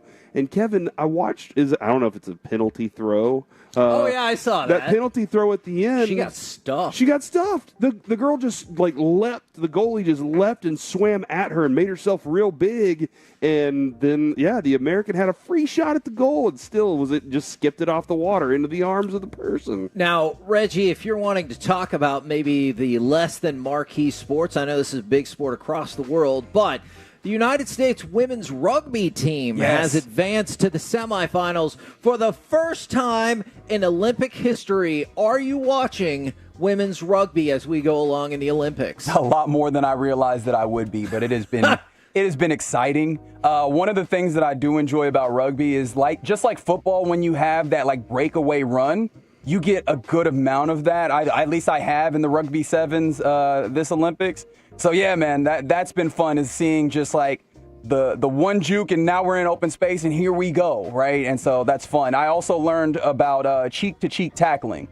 And one of those cheeks is on your face, and one of those is on the lower half of your body. Dear. That is the textbook tackle in rugby, is cheek-to-cheek tackling, which is fun. Oh, so you put your cheek on their butt? Yes. The way you're. And because then, you want to get But then low. there's no drop, right? You don't drop. How are you trying to pull them down? You're trying to go to ground with the person that you're tackling. That is the textbook tackle, and so they call it cheek-to-cheek tackling, which has been phenomenal for me. I found that to be hilarious. And today you learned. I know women's gymnastics usually gets more of the attention. For the United States men's gymnastics team, they won a bronze medal, ending a 16-year medal drought in this category. Finally. One of the medalists, Plano's own Asher Hong, is part of this team. They won a bronze medal in the team competition, just the third time in the last 40 years that they've medaled in this. All right, so maybe shoot for gold next time. I can't name one men's gymnastic person in my life. I hope you can, since I just told you one. Yeah, Asher the guy Hong. from Plano. Yeah. Asher Hong. Yeah. But no, what I'm saying is like Mary Lou Retton, like you go back in history, and I'm sorry, I'm forgetting their names right now. Dominique Carrie Dawes. Strug. Yeah, we probably could name eventually. Kim's Meskel. But we never are able to name. Even the men in other countries, right? Like No, you're right about that. Women's gymnastics has a significantly higher profile than men's, not just in the United States, but just in terms of like overall coverage, way, way higher. Now, Mike, I got a couple of names for you. Tell me. When's the last time you thought about Chase Budinger and Jimmer Fredette? BYU. I can't even remember where. Arizona. Dude, I feel like Mike has brought up Jimmer Fredette multiple times during the Mavs playoff Mike, run. I don't know why. This is the Olympics for you because Chase Budinger won his Olympic beach volleyball debut yesterday. Oh, yeah, I remember that he was going to do this. Yes. And then did you know that Jimmer Fredette is on the U.S. men's 3-on-3 basketball squad? So no clue. I just Why aren't NBA guys doing the 3-on-3 stuff? Okay, here is the roster of 4 people. Canyon Barry, Jimmer Fredette, Kareem Maddox, and Dylan Travis. Don't know. So what happened? Why can't I don't? I mean, I'm throwing out names here. Why can't Jaden Hardy and Jaylen PJ Washington? Like, why can't the just guys? want some Mavs to fill the team? Yeah. Did you have to qualify a year or two ago to do this? Like, I don't know how it works. They actually recruited the team, and they put it together a little while ago, so I do think that maybe that factors in. I don't know why we don't have NBA players, because we do have a couple of WNBA players, or maybe one, because I do think De'Erica Hamby is the WNBA player on the women's side. But yeah, it's kind of a different style of game also. Kind of like the flag football versus regular football is the thought I had. Yeah, but I don't even know that it varies that much now that Mike mentions it. We absolutely should be able to have some. Maybe there's a rule. Maybe I'm going to do some Google. Tell Halliburton and Tatum. They're not doing anything for the U.S. team. Tell them to go over there and play for Golly. How amazing would that be? Go hit the 3-on-3 courts, Tatum. Yeah. That would be crazy if they were like, your attention, please. Today, replacing Jimmer Fredette is Jason Tatum. Did you just send Chuck Morgan to the Olympics? Yes. Is that what you just did? That's where he deserves to be, Reggie. That's what I want to hear. I'm not going to lie. So, yeah, there's your Olympic update for the day. Obviously, a lot of people paying attention. When I hear sports announcements, gymnastics. I hear Chuck Yes, Morgan. I do. And I also just think that's a great way to let people know that something important is about to be said. Your attention, please. And I'm Whoa, like, hold on. I guess I should probably pay Need attention. to listen. Coming up next, we are live from Oxnard, and it's time for Gridiron Gravy, where NFL players love Deron Bland. Let's talk about it next right here on The Fan.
think it's true that you've got to forget something else to remember that Uber Eats has groceries? No, that's absurd. Hey, remember when you used to be a, what was it, Pepper Lady? Pepper Lady? Wasn't it Cinnamon Sisters? Basil Babes. Saffron Squad? Nutmeg Maidens? Paprika? No, Nutmeg Maidens. I just said that. Was it Spice Girls? Doesn't sound right. Was it Saffron Squad?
This segment of the Kansas City Masterpiece on 105.3 The Fan is brought to you by Classic Chevrolet and Grapevine, where they're the #1 Chevy dealer in the world, and they've got more Silverados than anyone else. This is Texas. This is Classic Chevrolet. Together, let's drive, relax, and enjoy the difference based on new Chevrolet registrations 2023. 2nd and 10 at the Dallas 43. Howell's back, throws it. Oh, look out. Picked off! It's Bland! It's Bland! He's got one man to beat at the 20. He cuts left. He breaks the tackle at the 10. He did it again! KNC Masterpiece right here on 105.3 The Fan. Right now, we're live from Cowboys training camp in Oxnard. Thank you very much, Sagamore Spirit Rye Whiskey, Best Buy Windows and Siding, and those sweet, sweet Guardian caps for making it happen. Right now, it's time to go around the entire NFL and dip into some gridiron gravy.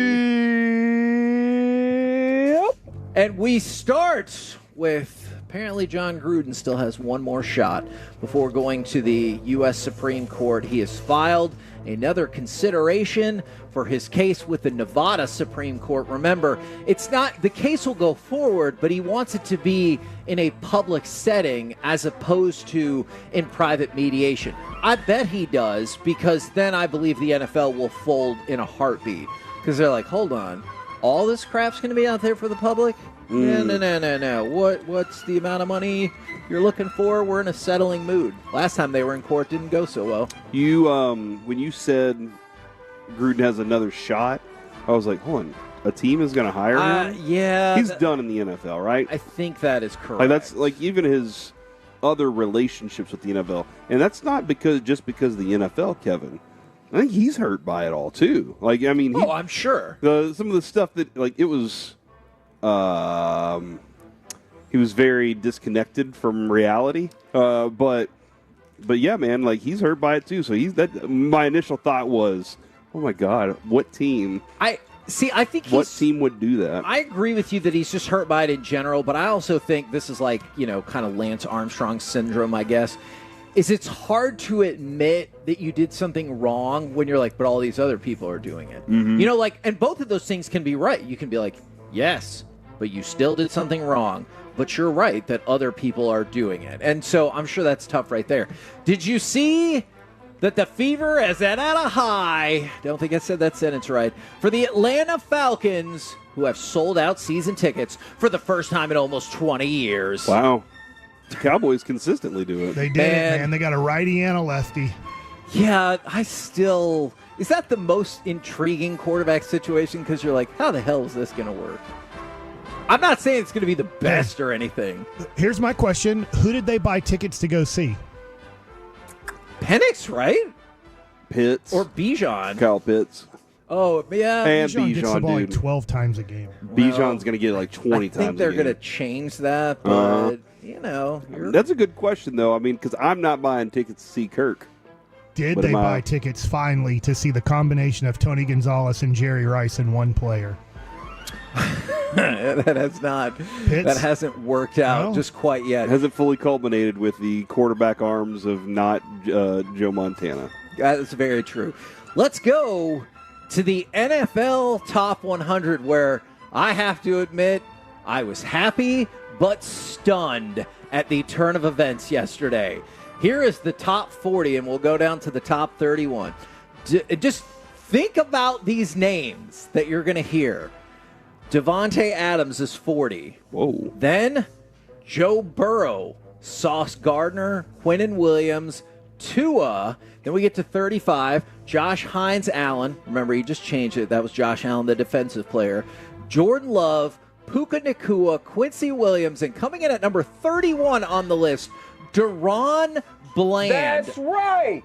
Look. Wow, you said he could never do it. I did say that. I heard that. You're right. I thought he was capable of it. I did not think the players were going to vote him. Once we got to the top 40, I was like, I do not think the players are putting him up there. They said, guess what, Kevin? In your face. Did you see how many pick sixes he had and how many interceptions he had? Deron Bland is number 31 on the list. Only the second Cowboys player to appear on this list. Dude, when you're the second leading receiver in touchdowns on your team as a cornerback, then you deserve that. That still feels bad, right? Is that a I actually got to go back and look and confirm, because there was at one point it was the case, but I got to go back and confirm that it stayed that way last year. But yeah, Mike, what do you think about not only Deron Bland being on the list, but his placement on the list, and then also, I guess, being ahead of players like Joe Burrow, Devontae Adams? That's some pretty high company right there. Yeah, here's my question for this.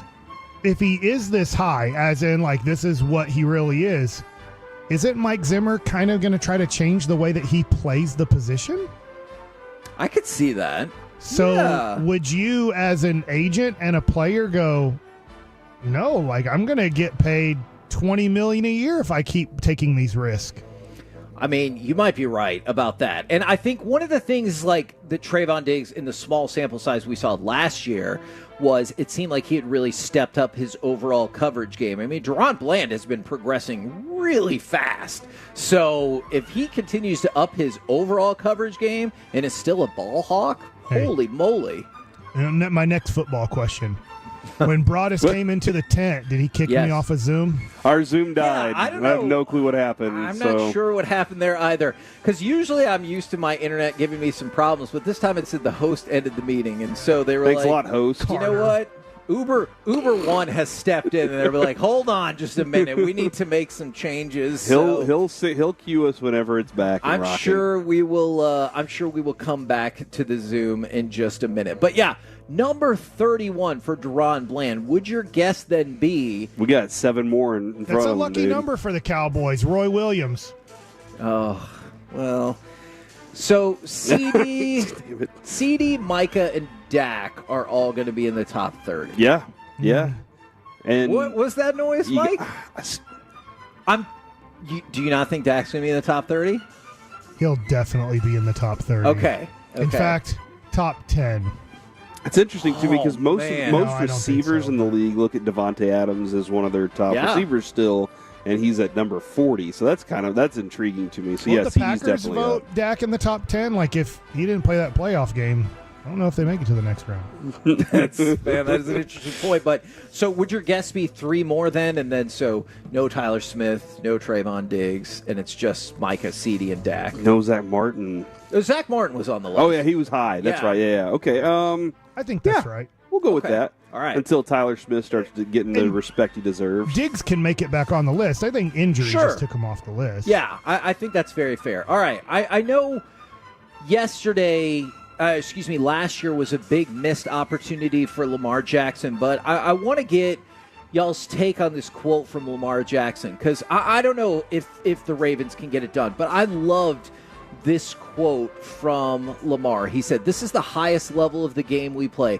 You've got to go out a champion, and that's what I want to be labeled as, a champion. Not just an MVP here and there. I want to be a champion." I realize he's saying the right things, but I also really love that attitude. I don't know if they'll get it, but I appreciate that attitude from Lamar Of wanting Jackson. to be a champion. And him saying, I didn't come to this league to be like, oh, hey, you won an MVP here and there. He's like, I'm just here to be a champ. Yeah, everybody wants that, man. It solidifies their legacy. It puts them in a different category. You go into the Hall of Fame as an individual player without the ring. That's Dan Marino. There are going to be a lot of receivers that make their way into that place. Devontae Adams could be one of those guys that makes his way into the Hall of Fame, never hoist that trophy. That's what they want. That's the ultimate team vibe. Like, that's why you're with those guys. So I see what he's saying there. Now, on the flip side, Mike, if you had to guess right now, I hope I'm wrong because I really like Lamar Jackson. Do you kind of feel like last year was probably his best shot to get that title?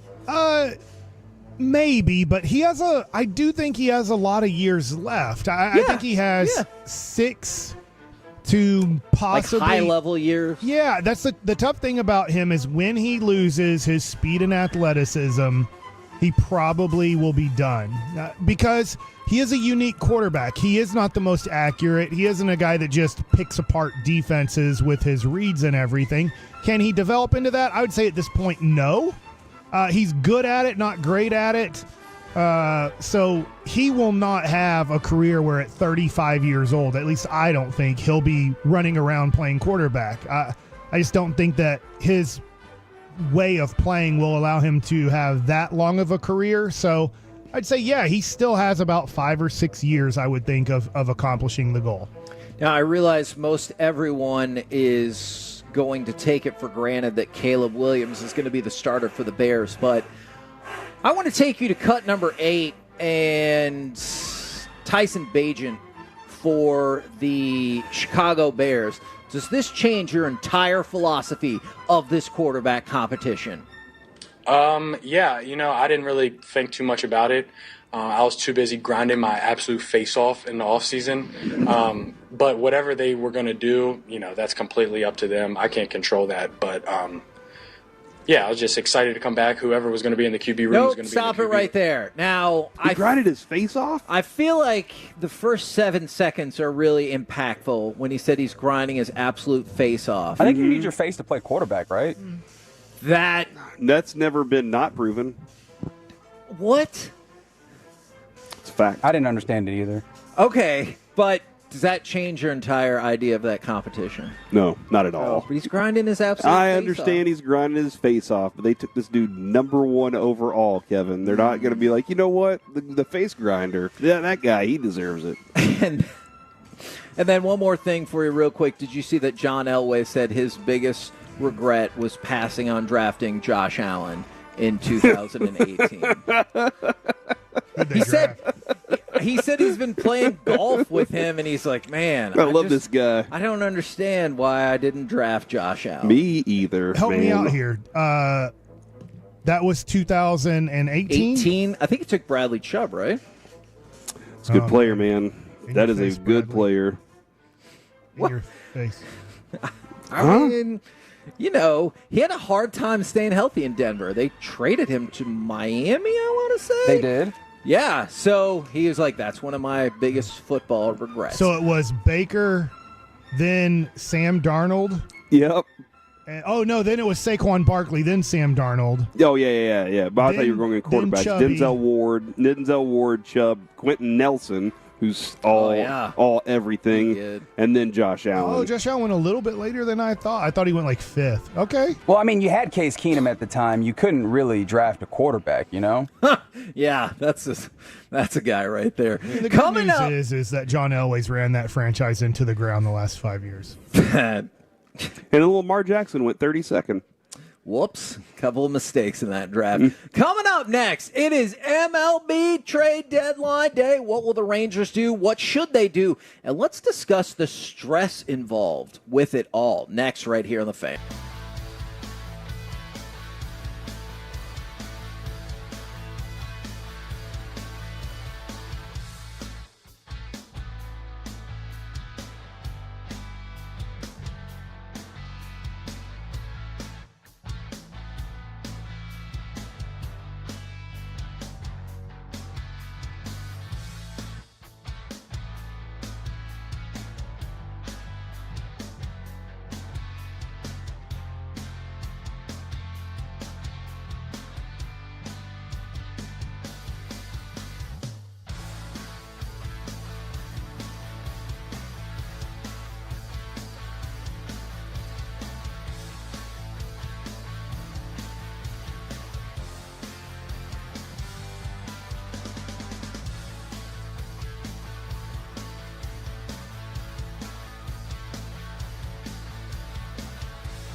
Uber Eats has Lola V products? I gotta remember that. Well, you know, they say in order to remember something, you have to forget something else.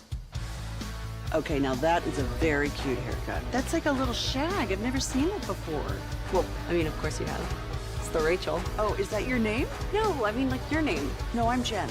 My name's Jen. Right, but I just mean like this is your haircut. But that's hair on your head. I'm not saying this is your hair. Okay, freaking me out a little bit.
O'Reilly Mazda of Arlington and her studios. It's the KNC Masterpiece on 105.3 The Fan.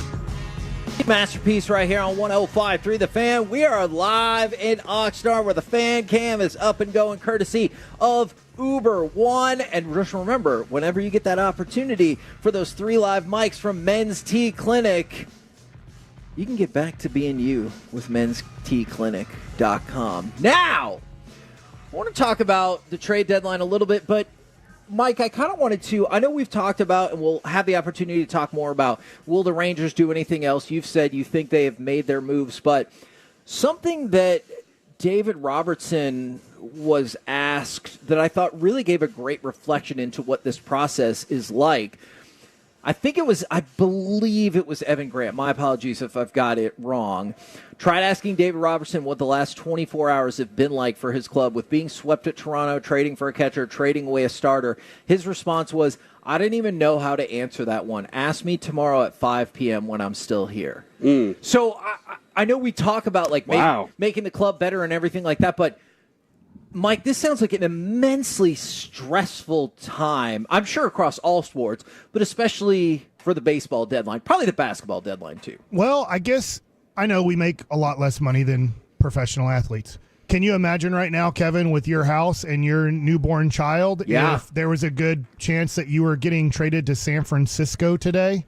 And you're like, do I have to start looking at houses? Yeah. How fast can I get my kid in a new school? And you probably don't want to look at houses because you're a free agent. And then, so you're just like, I mean, that's the life of a professional athlete is that, hey, I don't know what they're going to do. Probably a lot of guys in the room didn't think Michael Lorenzen was going to get traded after throwing 4 innings, after throwing 40 pitches the day before and then getting traded the next day. Like, it's like, I really don't know what's going to happen. So I can maybe better answer that question if I'm here on the team after the trade deadline. And I do think David Robertson is going to be here. I don't think he's getting traded. I could be surprised. He makes $10 million this year. I do think that the Rangers' budget going forward is going to be, I don't know what, I'll just say less. I won't add another word, but I think the Rangers are not going to be spenders in the offseason. I don't know if they're going to be spenders anytime soon. They owe 3 guys approximately $100 million next year, and that's Seager, Semien, and DeGrom. I don't think they're going to spend that much more on the 23 other guys on the team going forward. Well, that makes a lot of sense. That's the position we're in today. So if you're like, I want the Rangers to do this, or I want the Rangers to do that, I think that the Rangers' future is uncertain because of finances. That's the thing about this year is this year could be important. I don't know what they're going to be able to put out on the field next year in a division that looks very winnable in the near future. I think Houston almost went all in on Kikuchi, and my thinking is this. Bregman's gone. Right. And I get it. But Bregman's a free agent who's going to get $20 to $30 million a year on a long-term contract somewhere. And I don't know. Maybe they're looking at going Verlander's pretty much done. They might go, this is it. This was our last chance. And why not go get another pitcher to go for our last chance? We have nothing in our farm system. And you look at it from a Ranger standpoint, you go, you do have Langford and Young, and you're hoping that Carter can come back and play in his career. And, you look at it and go, maybe we're in a better situation for the future than Houston is. But if financially you can't support the team in a $200 million salary or more, then I don't know what the future is. So maybe this year, Ranger fans, 3.5 games back, and look going, well, we're going to do this in the offseason or that in the offseason. Maybe you're not going to be able to. Kevin, this is an interesting question from the 972. Is this a Ray Davis issue or a Bally issue? And I think it's a baseball issue in its reliance on regional sports money, as opposed to, as we pointed out the other day with the NFL, the huge chunk of the pie is their national TV money. That's and a it's good tough point. for baseball with all its games and with all its teams to be able to be supported by a national TV product. So think about what's happening right now, and I think tomorrow as well. There is a hearing taking place At which point? I think it got postponed. Okay, did it? Do you know when it got postponed I till? think indefinitely. Oh, my goodness gracious. Little line. All right. Well, yeah, go ahead and bring him on in. We'll switch up the clock just a little bit, Reggie, and we're just going to keep rocking right here and right now. But that got postponed indefinitely, but the bankruptcy judge was going to determine if Valley Sports moves forward as a business or shuts down entirely. So, that's what's at stake with the money and everything like that.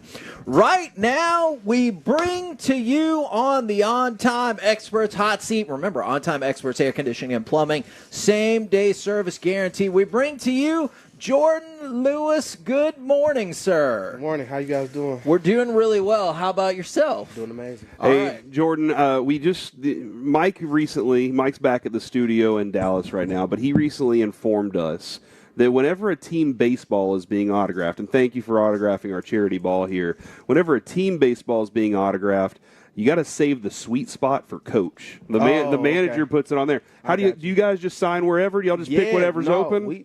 Whatever is open. Honestly, I've never heard of that rule. That was crazy. Yeah, hopefully I can get that. Yeah, right in the middle. Right there in the sweet. Oh, I didn't even know. I was just kind of like, you're gonna get McCarthy, and he's gonna be like, "What the hell, Jordan?"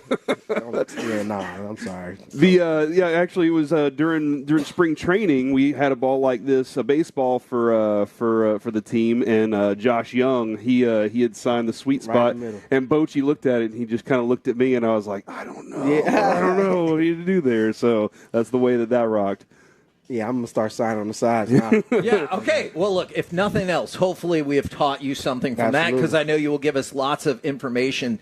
I guess starting with how much fun is it to know that or feel like you've gotten inside the head of one of your opponents? Maybe it's their body language. maybe it's somebody talking back that normally wouldn't talk back. Yeah. Like, how much fun is that moment where you're like, got him? Oh, it's amazing because, it's a game within a game, and you see that you've won that game. It's definitely a pride, and, hopefully we can get them out of their game plan a little bit and get them some, divert some attention on, some of my antics. So I'm glad some of it worked a little bit. I like that you described it as antics. He knows. Is there anything you've ever reflected on and you were like, man, that worked, but that was kind of ridiculous? Like, absolutely. Okay. Yeah. Do you care to give us I cannot do that. Okay. It's a family show. I appreciate that. I appreciate that. Now, one of the things, we had a pretty serious discussion about the slots position and how difficult it is. One of the things I love about you is you never really make business decisions. You're just like, I'm putting my nose in there. I'm trying to get the football. I'm trying to hit somebody. I'm trying to pop the ball out. But the spot in the slot, how much different? What is the difference between that and playing on the outside?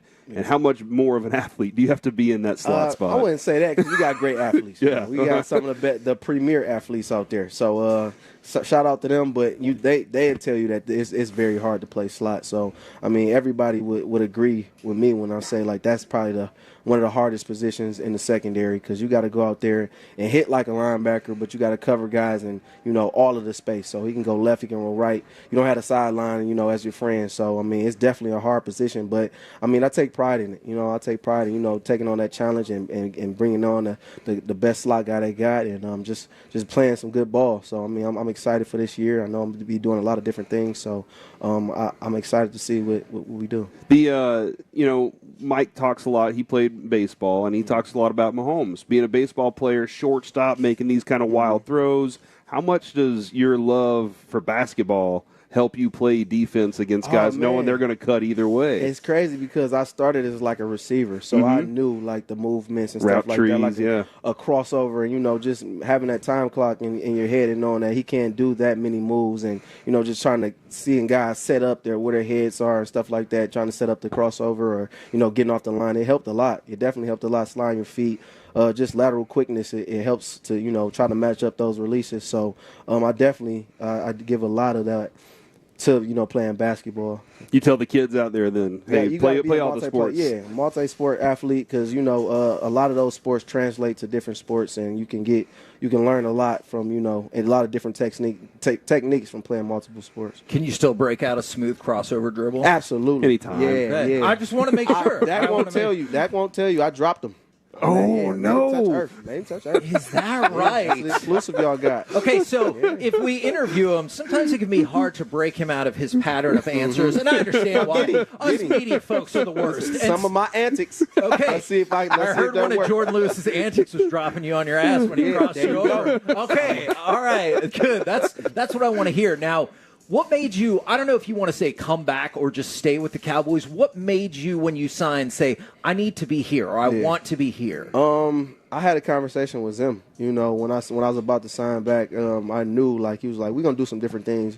You know, we're not just going to have you back there just covering, and, you know, we're going to use you in multiple different ways. And, you know, I just want to experience what that would be like. And you going to be blitzing? I'm gonna do different things. Okay, I'm gonna say that. I'm gonna do different things. I mean, is there anything you can kind of tell us that stands out? It won't just be manned up on the slot all day. Okay. So you know, we give the guys different looks, and it's definitely gonna be fun. You know, to be in different positions on the field, and just trying to mess with the quarterback and mess with the offense, and trying to just disrupt any way I can. So I'm definitely excited about that. Obviously, everybody knows that sports is a business, and I get that. And you talk about loyalty, and you're like, well, where's the team loyalty to me and with players and everything? But is there something about, like, sticking with the same team that makes it mean anymore, or is that just maybe not so much? For me, I've always stuck with a team. You know, I've always been, you know, I never was a little league guy just traveling around or at different high schools. So I definitely take pride in staying in one place, and especially when we're trying to grow and do something. I mean, when you go for 12 games, you win 12 games in 3 years. I mean, you got to see what you can do next, because I feel like we can get to that next level. But it's definitely, we have all the ingredients here, especially on defense, to be really good. So I felt like, you know, it's another opportunity, another challenge to see if we can take the Cowboys over the top. With the Zimmer defense, and I know the other day he was talking about he's using disguising more than he's ever used it before.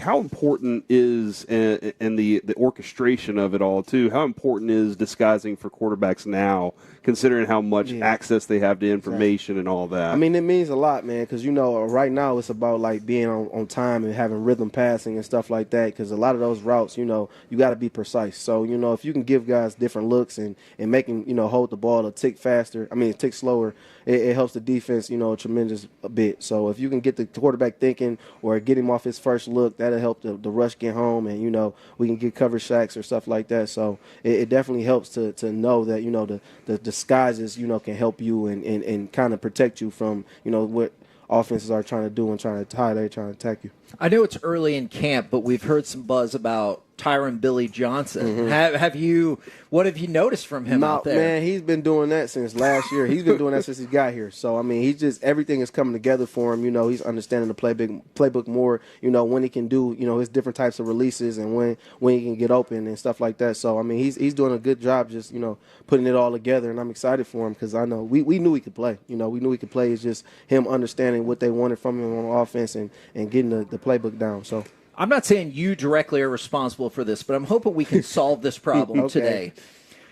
Why does a defensive back run up and do the "no, you didn't catch it" sign when you know damn well that you had nothing to do with that? Like, it's a bad. I'm not just saying just you. I'm not saying just you, but you know what I'm talking about. Like, it's a bad throw, and you run up here like, "No it's catch." It's a sigh of relief. Whew. Okay, all right. It's just we got another down. So you're not saying I broke it up. You're just like, thank God, nothing happened. Because there are so many, like, little tiny things I'm sure you get annoyed by in football, but that's one of them when I was like, not you, just in general. I was like, bro, you got cooked on that. Like, it's a bad throw that bailed you out.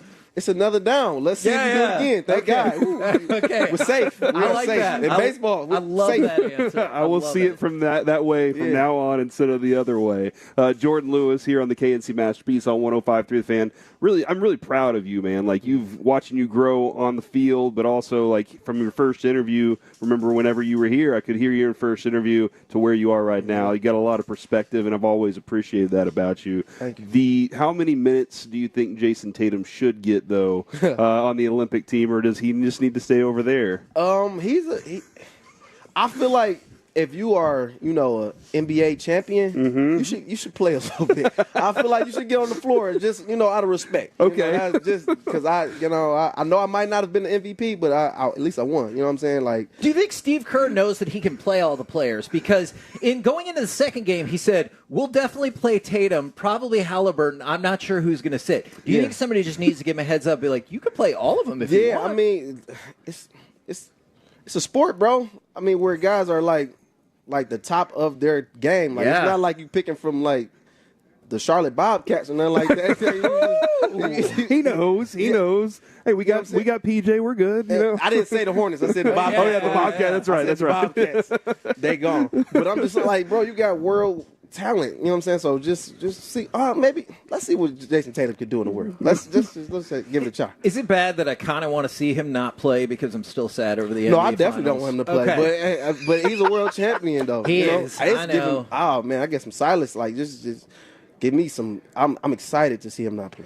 That's, the way he did us. That team, the way that the U.S. team right now, like is that a collection of the best talent you've seen? Like, where do you put that against our old 92? What was it, 92? 92, You know, I saw it. You got to put it in perspective because a lot of guys, like, okay, the talent, this and that, they blew everybody out. But that world team in 92, they didn't play a lot of international talent that was in the NBA. There were 6 players in the NBA that they faced. Now there's like 60. Yeah, 60. Yeah. So it's like the world has, you know, transformed, and it's more of a global sport to where it's like we got Luka Doncic, you know what I'm saying? We got Jokic. So like you can't compare the two. Like these guys are like MVPs, final MVPs, like all NBA guys that's in the world. Like Shea Alexander, like, you know, it got some guys in the world to where it's like it's kind of hard to compare the two. And for us to dominate Canada, I know it was an exhibition like that. It's impressive. I had a group. I was like, they just keep rolling out NBA players in Canada. Yeah, exactly. They just did. Are you obligated to also just mention Franz Wagner in every NBA conversation just so you can show some love? I mean, he just got paid too, man. He did. He did. He did. He's a rising star. Now, you said something, I think it was last week, that I was really intrigued by. I got to train my movements and do DB stuff. Can you give us any more information about what DB stuff encapsulates? Just a lot of man-to-man work, just working on, you know, my breaks at the top of the routes, you know, speed turning and things like that I couldn't do last year. Because of my foot, I was just rehabbing it. So just being able to, you know, work on those movements, being able to break at the break point, and, you know, just have that muscle memory to go out here and do the same thing without even thinking about it. It helped me a lot. You know, it's just some things that you just have to repeat, you know, just have repetition at it, and I didn't have that, you know, coming into last year. Well, talking about that, not necessarily from a physical standpoint, how much easier does it make your life from a mental standpoint being away from the rehab and everything?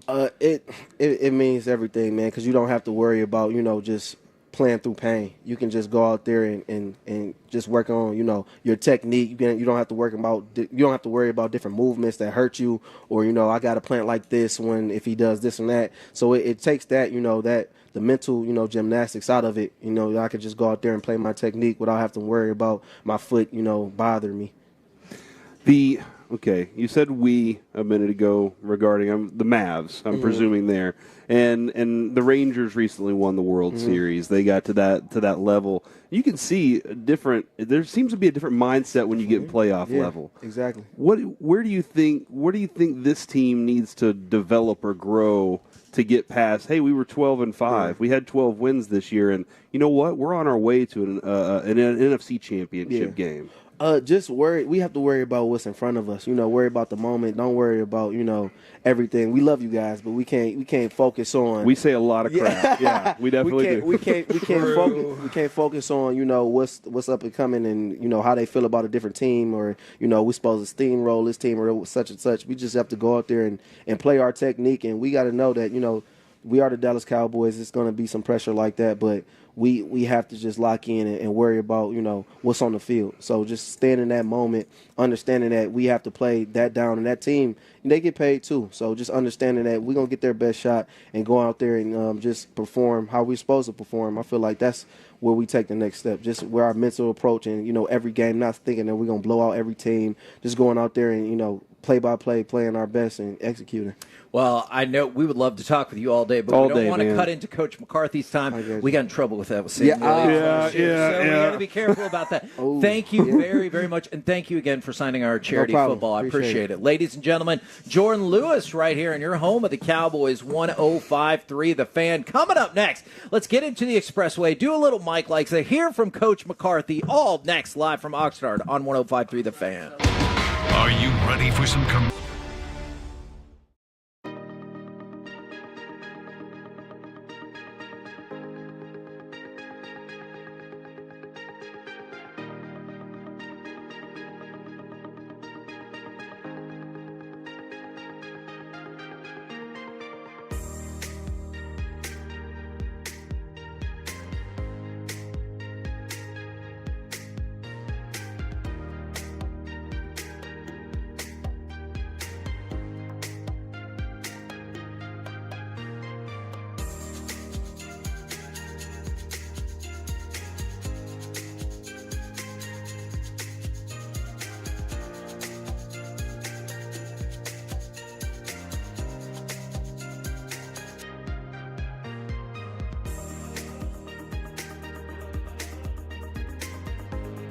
Do you think it's true that you've got to forget something else to remember that Uber Eats has groceries? No, that's absurd. Hey, remember when you used to be a, what was it, Pepper Lady? Pepper Lady? Wasn't it Cinnamon Sisters? Basil Babes. Saffron Squad? Nutmeg Maidens? Paprika? No. Nutmeg Maidens. I just said that. Was it Spice Girls? Doesn't sound right. Was it Saffron Squad?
Uber Eats has Lola V products? I gotta remember that. Well, you know, they say in order to remember something, you have to forget something else.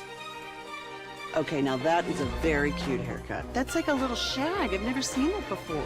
Well, I mean, of course you have. It's the Rachel. Oh, is that your name? No, I mean like your name. No, I'm Jen.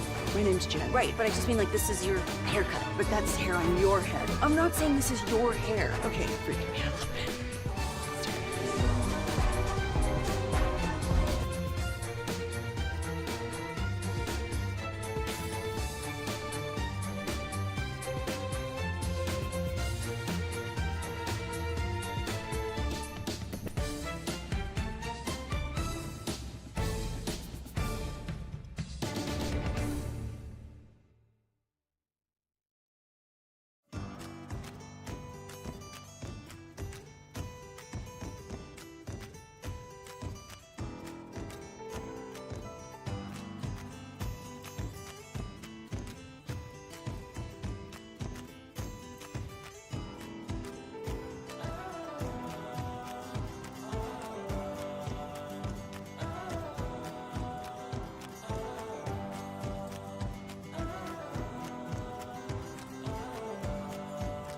DFWsecurity.com.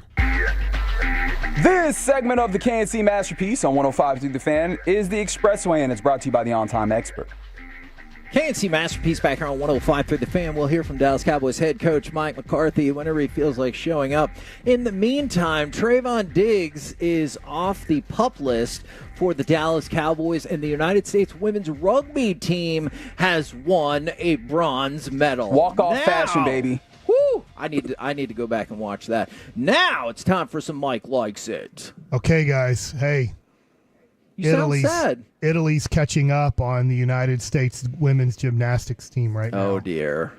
So they had like a 3-point lead, but it's down to like 1.8 now. Oh, dear. That is a big dent. Yeah, so I don't know exactly how all the scoring goes, and obviously I don't have the sound on, but I was like, oh, man, we're kicking butt. And I'm not saying that we're not still winning.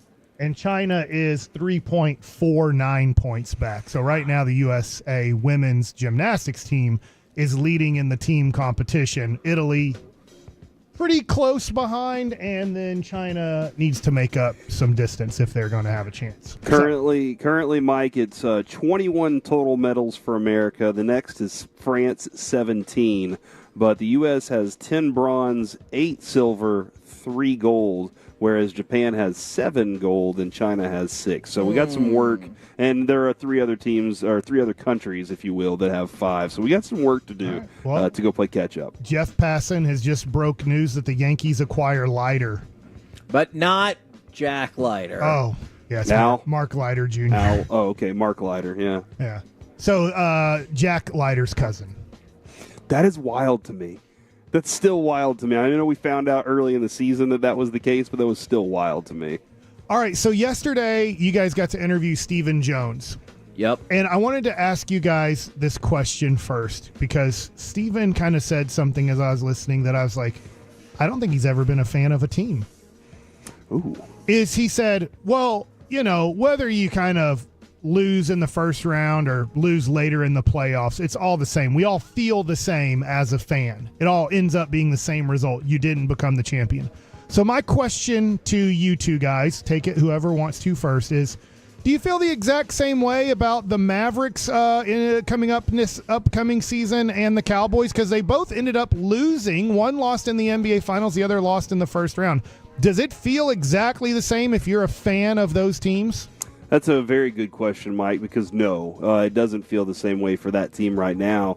And, I mean, even with the Rangers, it's a different feeling than you thought you were going to have whenever you were getting into this season to where you are today. So, yeah, man, it is definitely a unique place to be. And Mike, I think we're going to take a quick pause as we go over to Mike McCarthy. He's going to start his press conference brought to you by Ford and your North Texas Ford dealers. Ford is the best in Texas. David Moore, outstanding since Sam's injury, just what it means for him and what you've seen from him this offseason, and then how will you proceed as far as looking outside for a veteran presence, or will you let it play out a little bit with the guys you have? Yeah, definitely. I mean, first with Sam, obviously that's a really tough break, especially for him, because he was clearly going to be a primary contributor. As we all felt. I thought he had an excellent off season.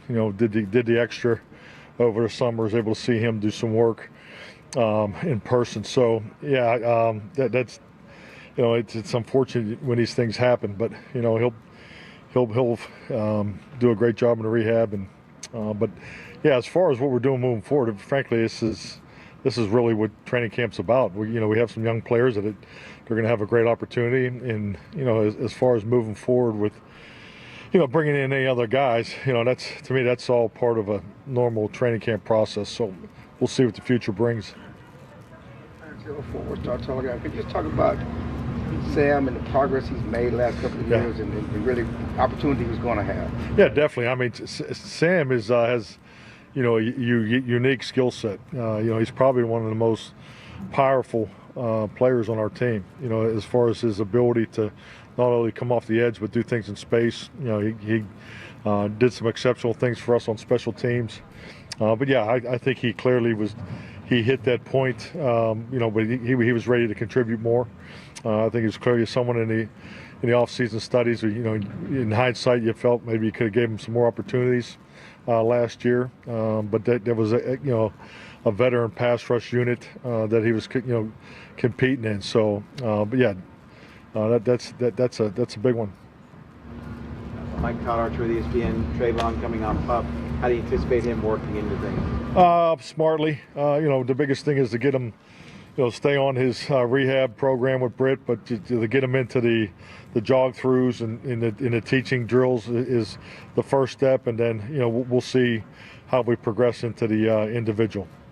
How much do you think he just missed it since getting hurt? Oh, of course he missed it. No one wants to sit in the classroom all day and then go out and watch his brothers compete. Yeah, he definitely misses it, and I know he'll be excited to be out there. John Michaud with The Athletic.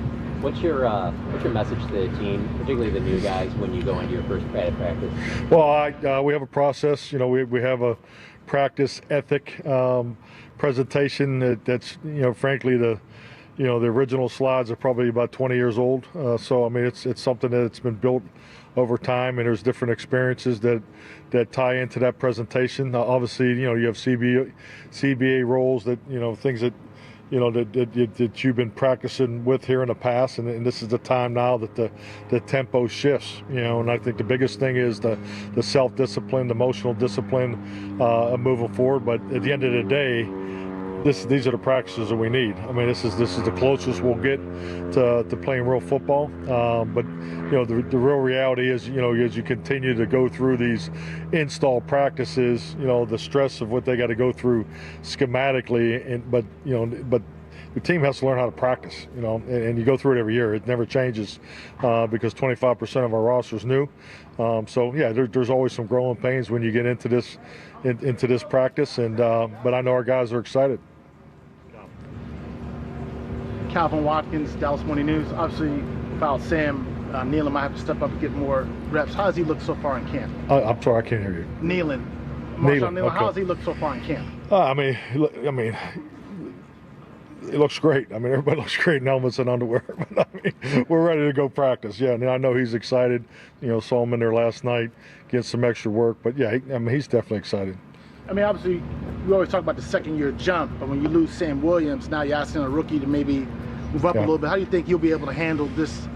Well, the biggest thing is he'll get more opportunities, and and all of our young guys need this training camp, need this atmosphere. But definitely he'll get more opportunities to take advantage of what's in front of him. James Slater, NFL Network. What element of Trayvon Diggs' game did you guys really miss last year, and what excites you about getting him back on the field? I mean, he's such a playmaker. Obviously, his ability to go get the football, get his hands on the football. His challenge of the receiver, the matchups, all that. Yeah, we missed all of his game, and I think where he is in his career. I mean, I think his value speaks for itself. Both with the contract and the way his team. I mean, just think about that day. I mean, that was a bad day for everybody. When he went down. What do you think about him meeting talking with Micah Parsons and Mike Zimmer in the morning. Trayvon, I guess, has now been included in that mix. Yeah, definitely. I mean, I think it's all part of this training camp, atmosphere, and those are the meetings when you look through it, regardless of the position, you get the most out of. So yeah, I think it's great that those guys are coordinated, and yeah, but I mean that's what training camp's for, spending that extra time. Does it show a maturation on Trayvon's part?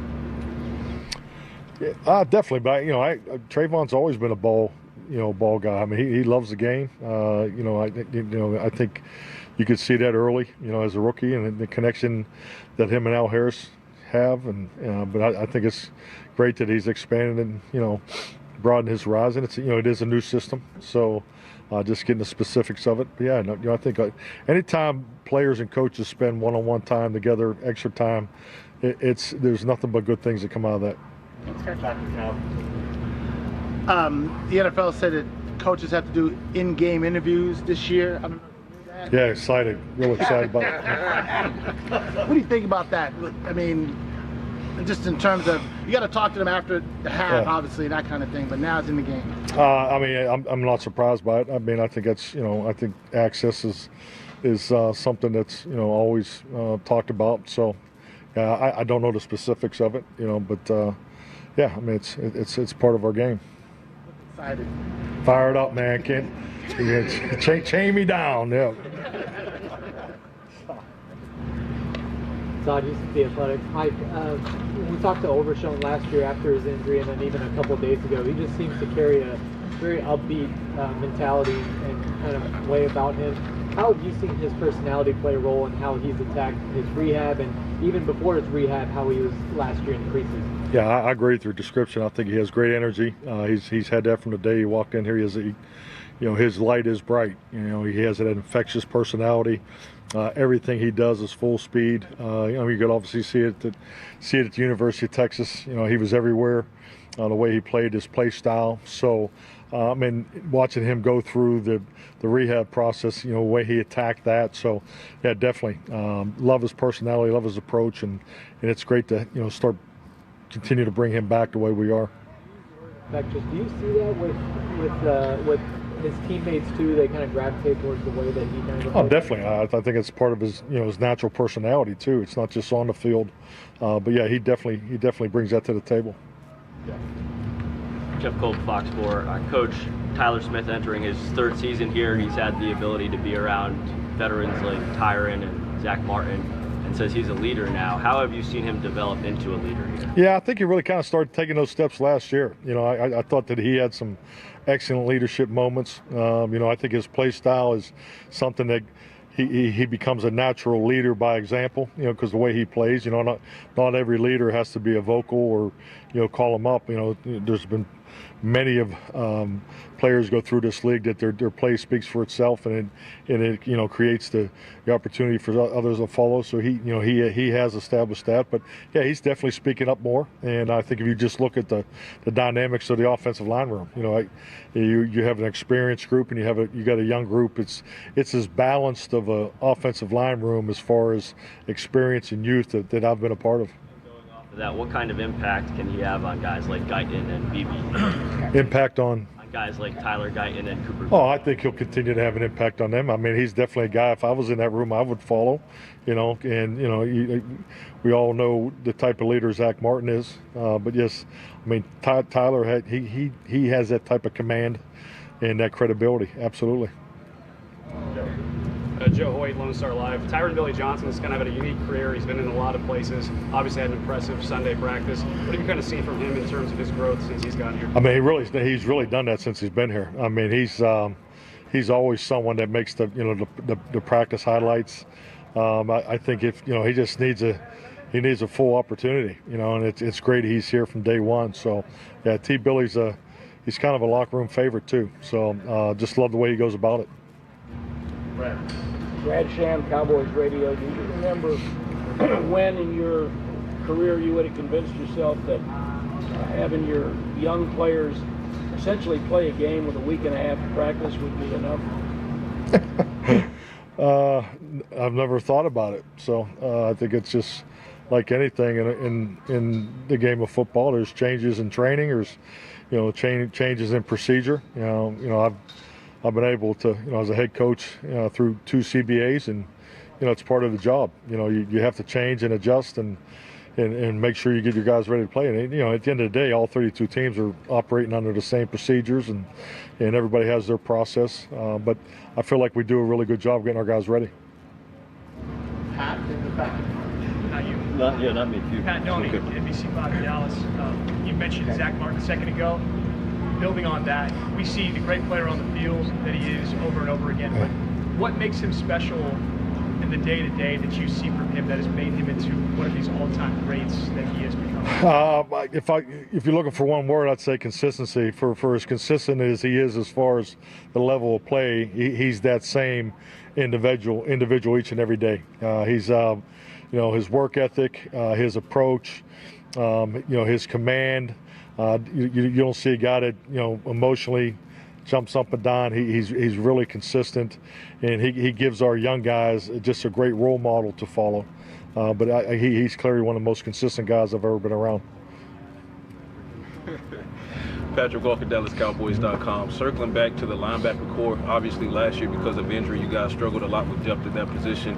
We talked a lot with Eric Kendricks, Damone Clark, Overshown obviously coming back. But when you see guys like Brock Mogerson with the 4th down stop in the red zone drill, you see Jason Johnson interception. Can you talk about how the switch has flipped from lack of depth to having so much depth? Yeah, definitely got a lot of depth, and really like the young players because those guys are going to play a ton of football, and it's definitely just like you've already stated.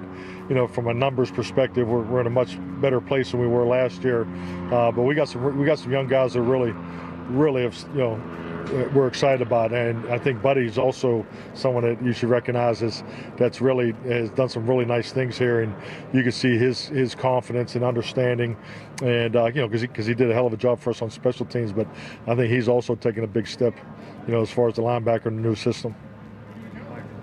Omen KLTV East Texas, you brought on and added Greg Ellis to your defensive side of the coaching staff, coach of former Cowboys. He's in the collegiate ranks. What fresh perspective does he bring to your camp? Well, I think it's like anything. I think that when you put together a new staff, you definitely don't want to kind of just go right with what you had in place. And I think Greg brings that perspective. Obviously, being a former player, successful player.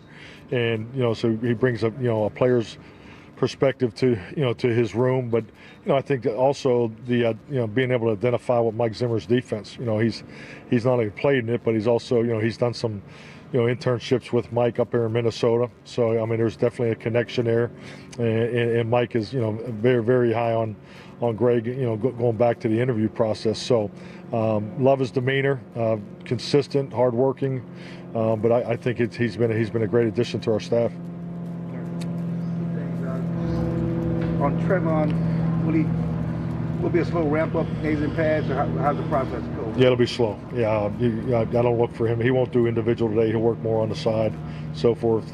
As I said earlier, he'll work more in the mock game, more in the jog through things. We want to get him more in the teaching part of it. Kind of going back to phase 2 in a sense. We'll take him back and kind of progress him. So. And secondly, Guyton got rest with the first team. How did he do, and will that continue? You go to practice? Yes, sir. Okay, well, check it out. Number 60. Yeah, did good. Yeah, he's. I thought he did some really nice things. I thought he had some good pass sets. I think ability, opportunity to work against Micah. That's always a great opportunity. But yeah, he's. I think the big thing with our young guys is, you gotta look at the whole picture. This is their first time to really go full speed in some of these concepts and techniques that we're asking them to do. So, but yeah, I think that all these guys have done a nice job, and today's the first real opportunity to see what it's like. So, excited to get out there. I know everybody is. You mentioned Guyton going against Micah. Can that accelerate his learning process, or is there a flip side to that, where it can kind of beat him down a little bit if Mike is constantly getting him in practice? Well, I think just like anything, anytime you take a rep against a player of Micah's ability, those are quality reps regardless of the outcome. I mean, yeah, I mean, this is pro football. To think you're going to go through this this league or your first padded practice unscathed is not realistic. So, but everybody wants to get out there and compete and so forth, and that's the beauty of why you have video, and that's why we have 9 cameras out there, capturing all this from different angles, and it's a great learning experience. Nick Harris, DallasCowboys.com. Compared to the back half of the season last year, does Damone Clark maybe feel a little bit more free now that a lot of responsibilities are kind of taken off his plate in that line back and forth? I don't know about free. I think just like anything. I mean, we all have. Every one of us we have a job description, then you have job responsibility. Obviously, it can change and adjust year to year. I think just watching him now settle into his initial responsibility, he's definitely. I know he feels good about it. He's got years of experience under his belt. He's played a lot of football for us. So yeah, I think he'll be better regardless of the position playing, just because of the experiences he's had in the past. But yeah, he definitely looks more confident, and he's playing faster. How important is Eric Kendricks' mentorship to Clark as well? Well, Eric's very important to that whole defense. Obviously he's the one player that's played a lot of football in the system. He's clearly Mike's voice in the locker room. His green dog ability is seamless, and that's huge. I mean, he's the quarterback of the defense. So yeah, definitely. I know the other players use him as a sounding board all the time. All right, thank you, Mike.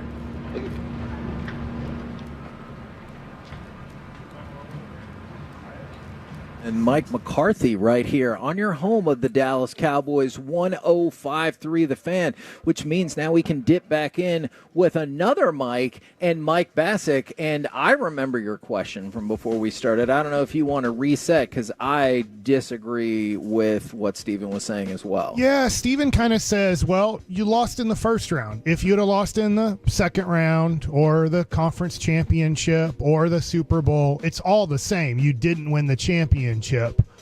And I feel that is not a very good perspective. But if you're not a fan of a team, and I don't think Stephen Jones, to be honest, what fan would he ever be a team of? By the time he became a fan of it, his dad owned the Cowboys. So right. I don't think he's ever been a fan of a sports team. So I don't think he gets. Arkansas? Yeah, that's a good point. Yeah, they don't play rounds, I guess. They just play. When he was growing up, they would just hopefully play in the Cotton Bowl was their goal. So the thought I had is, I was just thinking about obviously the Cowboys, but also Duke basketball. If they would have lost to Houston in the Sweet 16, I would have been like, yeah, well, that's just a better team. That sucks. I'd be frustrated. But then not only did they win, they were a heavy favorite going into the Elite Eight, and then they lost, and that loss felt more crushing than any Sweet 16 loss possibly could have been. Yeah, the other thing, too, Broadus probably has an interesting perspective on this, having worked in that front office and having to have a business mind about the team. You still have this, you're rooting for these guys, you're pulling for these guys. You have some of the dudes on the team, you're just there's a very specific interest. Maybe it's their family that you want to see them be able to provide for or whatever. And so you do kind of have to look at it a little bit differently when you're in that front office, because again, Kevin, as I've often said about JD, he was cold-hearted. He made cold-hearted decisions a lot of times that you were like, that's not, why you wouldn't do that to a family man? And he's like, well, this is a business that I'm trying to win games in. But yes, Mike, with our fan base, we look at the Mavericks right now and we're like, their arrow's pointing up. And I think that's where we are with a lot of teams, is that arrow is always going back and forth to see where exactly it is. And hold on, you don't think that's true? No. Even within this Rangers season, that's happening. No, I agree. I just keep thinking about the Cowboys, and that's why what he said is a little bit wild to me. The Cowboys lost to Green Bay hurts so much more looking at the path to the NFC Championship game than it would have if you're like, hey, we're going to start the playoffs on the road. All you were thinking was, we just got to get over San Francisco. Everybody else is in the dust behind us. Yeah, and so that loss to Green Bay hurt way more because of all of the implications of advancing. Was it a couple of years ago that the loss didn't hurt as much because you were like, no, this is still a good core that you can build on? And I think that's where, when you see the arrow is still kind of pointing up, you take it a lot differently. All right, so my last Mike likes it is, I always think this is the craziest thing right now, so you can explain to everybody if they're kind of first-time listener. is there was a press conference for 20 minutes. Yeah. And now there's another 20-minute press conference that's not in front of the microphones. And I think it's the silliest thing in the history of sports is that there's a 20-minute press conference that we're carrying that you can ask any question you want for the most part, but they're all the media is reserving all their real questions for off the mic. It does feel like sometimes you get more open answers in the, let's just call it the breakaway or the breakout. I know there are other names for it that The are walk-off, yeah. that are probably less radio friendly, but I'm with you, Mike. I do think that is odd. Yeah, they are right over Kevin's right shoulder right now, just about 20 feet down the path, asking him other information to try and say, hey, you didn't talk about this, and we know you weren't going to say this publicly, but off record, on record, what's it like over here? There'll be media guys that try to do that to Bochy. When I'm at home for the games, he does a press conference in the dugout. You'll see it on the pregame show. That's where Emily Jones or Leslie McCaslin or whoever, they get to ask the first couple questions, and then the rest of the media joins in after. Boch will sometimes sit there if he knows he doesn't have to be behind the cage for batting practice immediately because it hasn't started yet. And so sometimes he'll just but it's kind of like fun conversation. It's not a serious conversation. And sometimes Evan Grant wants to ask a serious question in that situation. You can tell that Boch is like, dude, I just did the press conference. Yeah, sometimes it's just part of like relationship building, you know? Yeah, and so then, but a lot of times Boch is like, we're good. I got to go watch batting practice now. You know, I'm going to be with my coaching staff and watch practice. And it's just interesting to me is like, there's still another 20-minute press conference going on right now. No, you make a great point. That is an oddity of And do they get mad at you for media. talking right now? They're like, I can't believe you're talking. No, they learned. That's why they walked off a little further. I'd tell them to move off a couple more booths where nothing's going on. We're the KNC Masterpiece right here on 105.3 The Fan. Coming up next, it's time for the C Block starring Corey Major. Man, there are some Madden ratings out that show you what your team looks like right now, but also, if a dude didn't play in the NBA, but he dominated the Olympics, would you consider him a legend? Next on the Fan.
you think it's true that you've got to forget something else to remember that Uber Eats has groceries?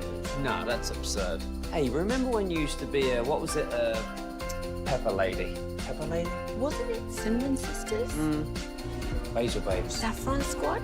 Nutmeg Maidens? Pre-Curb? No. Nutmeg Maidens? I just said that. Was it Spice Girls? Doesn't sound right. Was it Saffron Squad?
Training camp, courtesy of Guardian Cast, Best Buy Windows and Siding, Sagamore Spirit, Rye Whiskey. We got C-Block in just 1 second. A couple of updates for you.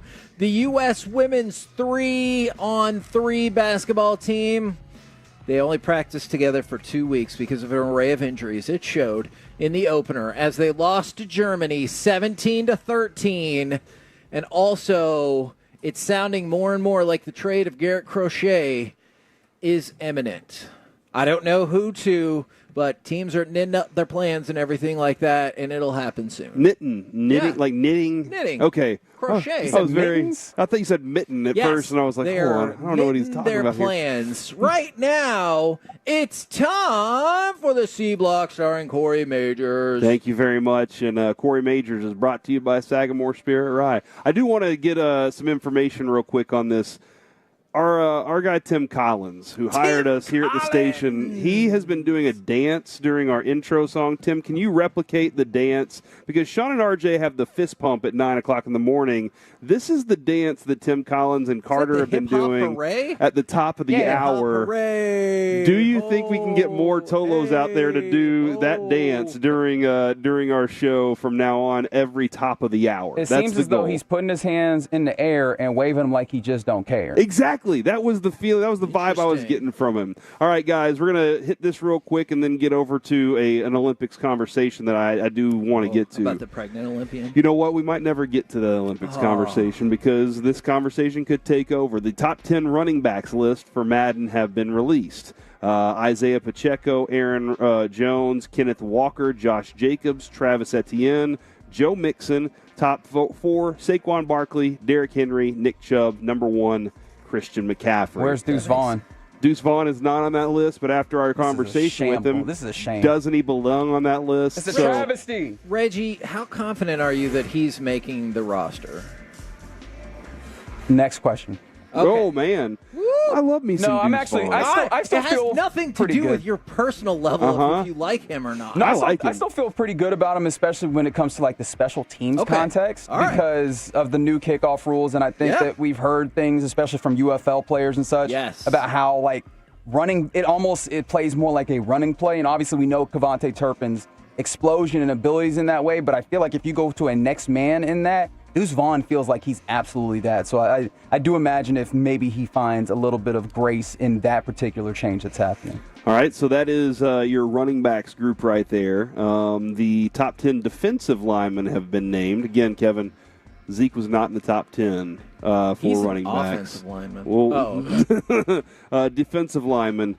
Cameron Jordan, Christian Wilkins, Jonathan Allen, Vita Vea, Cameron Hayward, Derek Brown, Matabuke, Quinnen Williams, Dexter Lawrence, and Chris Jones falling at number 1. Man, Dexter Lawrence is just he's moved up that list so fast. And that that feels like that's defensive tackles. It says defensive lineman, but that was a defensive tackle list right not there. pass rushers. Yeah. So that falls in there again. No Cowboys there. No matter how much I love Osa, no matter how much we want Mozzie to grow here. And I'm very interested to see where they line Micah up on this, if he's edge or if he's considered linebacker. I'm very fascinated by that. And then the top 10 receivers.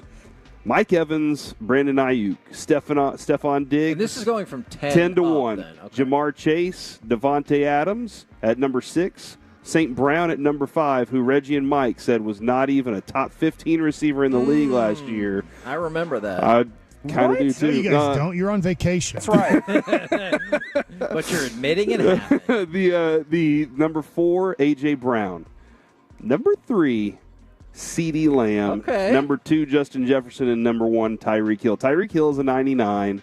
Justin Jefferson a 98. And CeeDee Lamb is a 96. So for everybody out there who has argued about CeeDee Lamb being a good slot receiver, that is Madden, and who I think does a very good job of their ratings. He's not alive. Saying this guy, saying that this guy is the number 3, the best overall number 3 receiver in the league. So that's where that stands at the moment, and that's how he should be paid. I mean, that feels about right. I would probably put Jefferson. I might put Jefferson 1 and then Hill 2, but I understand, especially coming off the injury, why that would be changed up. But CeeDee Lamb for now is the 3rd wide receiver. That feels like a pretty normal point of view. Yeah, and again, that's that's the first Cowboy to make the list. So that's always nice to have. He's a 96. He's a 96. Okay. So that's nice to see from him.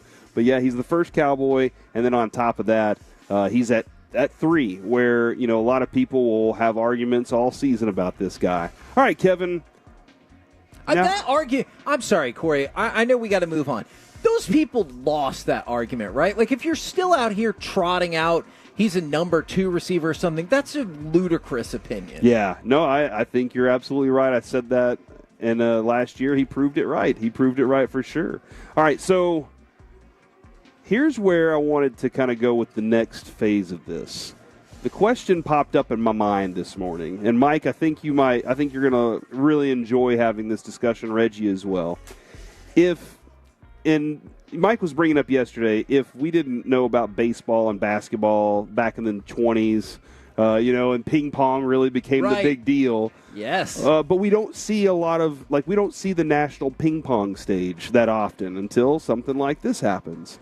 Well, I told you a story. There's a 61-year-old woman just dominating all the other kids in ping pong right now. Yeah, in the Olympics, just destroying them in the ping pong. And she's growing legendary status right now, putting on her knee brace, getting out there playing ping pong, doing her stretches and everything. Let's say there was an NBA player in the world in some other country, not an NBA player, just a basketball player that never played professional basketball, but every year absolutely cleaned up in the Olympics, or every time the Olympics came around, they cleaned up. Or maybe like some World Cup type event, they just absolutely cleaned up. Would you look at them the same, or would you say, no, they didn't play in the NBA, therefore they don't count in the same status? So They're going out there and beating Team USA single-handedly with a bunch of no-names out there, kind of like Luka's trying to do. This is a really intriguing question because I feel like that would be held against you. But then I think about the early legend, and I know eventually they both made their way to the NBA, but the early legends of like Drazen Petrovic and Tony Kukoc. And like, it felt like they had this air about them of how like people had hyped them up before they got to the NBA. And if they would have just shown up for these world championships and these and Olympic games and won every Walked away with gold. I feel like you'd have been like, hey, we're flying back over there. We're trying to make Kukoc the money offer and everything like that. I do feel like they would get this like mythical status. Yeah, and Mike, in this scenario, they're just like, look, man, I play for the purity of the sport, and I know that would drive Kevin nuts, but they're like, I got a hog farm. I don't need any more money. Everything's going to be fine. I just want to destroy all the people who think they're the best players in the league. I don't think so, and my best example is Sabonis, Arvydas, because Don and Donnie Nelson will tell you he was better than Dirk Nowitzki, like in the 80s for Russia, and one of the best players they ever seen. Now, he did come over to the United States, but at that point he was heavier and had bad knees. But I just look at it and go, no, I don't think they become legendary because we don't know of any of those players on, like, is it 72 when, the refs gave the championship to Russia? Yeah. But they were great players. We have no clue who they are. So in the history of this Olympic event, in Russia, I don't know, 1980, the Miracle on Ice. Who the crap was playing for Russia? I mean, if they were beating all the NHL teams and the NHL All-Star teams by multiple goals, we don't have a clue who any of them are. That is an interesting point. I wonder if at the time I would have known, but I see your point. Yeah, I don't know. I don't remember them. Yeah. Now, I have no clue. Yeah, no, that's an interesting discussion on that. I do know it would be appointment TV. Like, that would be a appointment because hey, this dude it is weird because it's every 4 years, so you might get, 3 Olympics out of this guy? Sure. But you're like, the first year, you're like, who the F is this dude? Just showing up on the stage, and he tells you the story now. Now he's telling you the story. So 4 years later, you're like, oh, yeah, don't forget about, I don't know, Martin. Let's just call him Martin. And he's out there doing his thing. Yeah, Martin. He's playing the song and everything. And he's also a radio DJ in his home country. So that's what's going on there. So, and then by Olympics 3, that's when you're like, man, that would be what are we watching? Appointment Yes, TV. Absolutely. But the whole time, Mike's right. They're all trying to figure out how to get this guy to the NBA. And that does kind of point to the power of marketing, the power of what the United States sports system has created here is if you're not doing it here at this level, then you're not the best. Like, that's why, LeBron James, he's King James, all his marketing that goes behind it, the world knows him because he plays in the NBA. Yeah. The world knows these dudes because they know Mahomes because he's in the NFL. If he was playing football somewhere else, wouldn't know the name. There might be some dude out there, but I was just kind of curious about that. That is an intriguing question. Yeah, that's the question that I wanted to ask the most today, Kevin. I wanted to get into one other story too, though. Because did you see Brian McCann get hit in the nose with a baseball yesterday? And he kept playing, right? 95 miles an hour, directly to the face. It looked like it was across the nose. I don't think it hit like the bridge or the optical bone or anything like that. But it looks like it went across the nose. And Mike, I don't know. Again, we go back to Willie Calhoun. I don't know if I could ever get back in the box. I would always be a little nervous that dude might lose control and it might hit me in the face. But I guess because it's just the tip of the nose, maybe that was enough. Yeah, it bled pretty good too, man. Would you get back in the box and swing knowing that you got hit in the face with a baseball? It would be difficult because of the speed. But I don't know. If you never have a fear over something. Yeah. Now, I know it's tough because Willie Calhoun eventually overcame it. It took him time. But there's been some people that haven't been able to overcome. They had no fear of that little ball. But then they become super fearful of it. I just know that most of my friends at Duncanville that I played basketball with when we were kids, they played football through middle school and maybe even to 9th grade, and they played high school basketball and played some college basketball. you could not get them out on the baseball field, not because they thought it was boring. They were scared to death of that baseball. And so there was nothing that you could do to get them to overcome the fear. At least it seemed like there was no way to get them to overcome the fear of the speed of the baseball and the baseball possibly being thrown at them when they're hitting, and you don't have a glove on. You just have to wear it, and go to first base. And it's like, no, I'm not doing that. That is something that really messed me up when I played baseball when I was younger. It wasn't even me getting hit, but I played catcher and first base. I was at first base when this kid got hit, like, in the mouth. And it's different today. I know we talk about, this sounds like such an old thing to say, is things were different back in my day. They let him just keep playing, and he came to first base, and his mouth was still busted up and bleeding and stuff, and that was horrifying to me, and I really think I fell into that category of I was a little bit jumpier around the baseball than you would want. And to answer the question from the 817, no, he did not grind his actual face off. He just got hit in the nose. So there you go. Thanks for that audio today, Kevin. That was wonderful. That is good to know. Another excellent edition of the C Block right here on 105.3 The Fan. Coming up next, the Cowboys' first padded practice is today. Let's talk about that. Trade deadline updates, and we waited until today so we can include Mike on the Mavs survey. All of it coming at you next right here on The Fan.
Uber Eats has Lola V products? I gotta remember that. Well, they say in order to remember something, you have to forget something else. Okay, now that is a very cute haircut. That's like a little shag. I've never seen it before. Well, I mean, of course you have. It's the Rachel. Oh, is that your name? No, I mean like your name. No, I'm Jen. My name's Jen. Right, but I just mean like this is your haircut. But that's hair on your head. I'm not saying this is your hair. Okay, freaking me out a little bit.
We've got. Doesn't that just sound like, hey guys, do you want a Snickers? Or do a you want Newt bar. Or, Yes. yeah, or do you want a Lars Newt bar? Like a Scandinavian knockoff of a Snickers? That Lars Newt bar. Yes. I love the Lars Newt bar. Interesting. That is a great point. That is definitely what I think. All right, I got some Mavs stuff for you in just a second, Mike. We waited until you were here so we could go over it with you, but a couple of baseball notes for you. We had talked about this. Bochy did point out that Carson Kelly will not be the only one who catches Max Scherzer, and Heim is expected to catch him today. So we had talked about with Kisner how that might switch up, but it looks like they will be comfortable rotating both catchers in there. I'm sorry, did you say that Josh Bell was acquired from the Marlins to the Arizona Jesuit. to the Arizona Diamondbacks? So they're trying to make a push to get back to the World Series and take over for what happened last year. Josh Bell's getting to that Jimmy Jackson stage, man. I feel like there's been quite a few teams he's touched lately. Now, Mike, I know you've liked keeping track of Paul Skeens. Did you see the elite company he joined yesterday? I didn't read the article, but he had 100 Ks pretty quickly. Is that correct? Yeah. In his first 13 starts, since the pitching mound was set at 6 feet 6 inches, as we established, happened in 1893. 60 feet? Yeah, I'm sorry. Did I say 6 feet? Yes, 60 feet. I was like, wow, Michael Jordan lays down from home plate, and we just toss the man. I might have been able to throw ball by.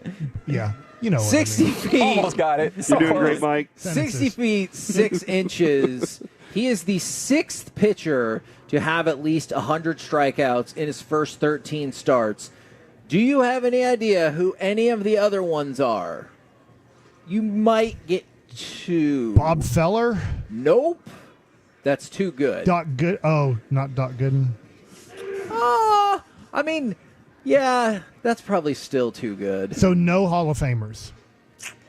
I'm going to have to look up at least one of them. How many Rangers? Is one guy so old that you don't know who he is? One of them is Herb Score. Oh, Herb Score! Yeah, old Herbie Score. From everybody knows Herb Indians. Score. Yep.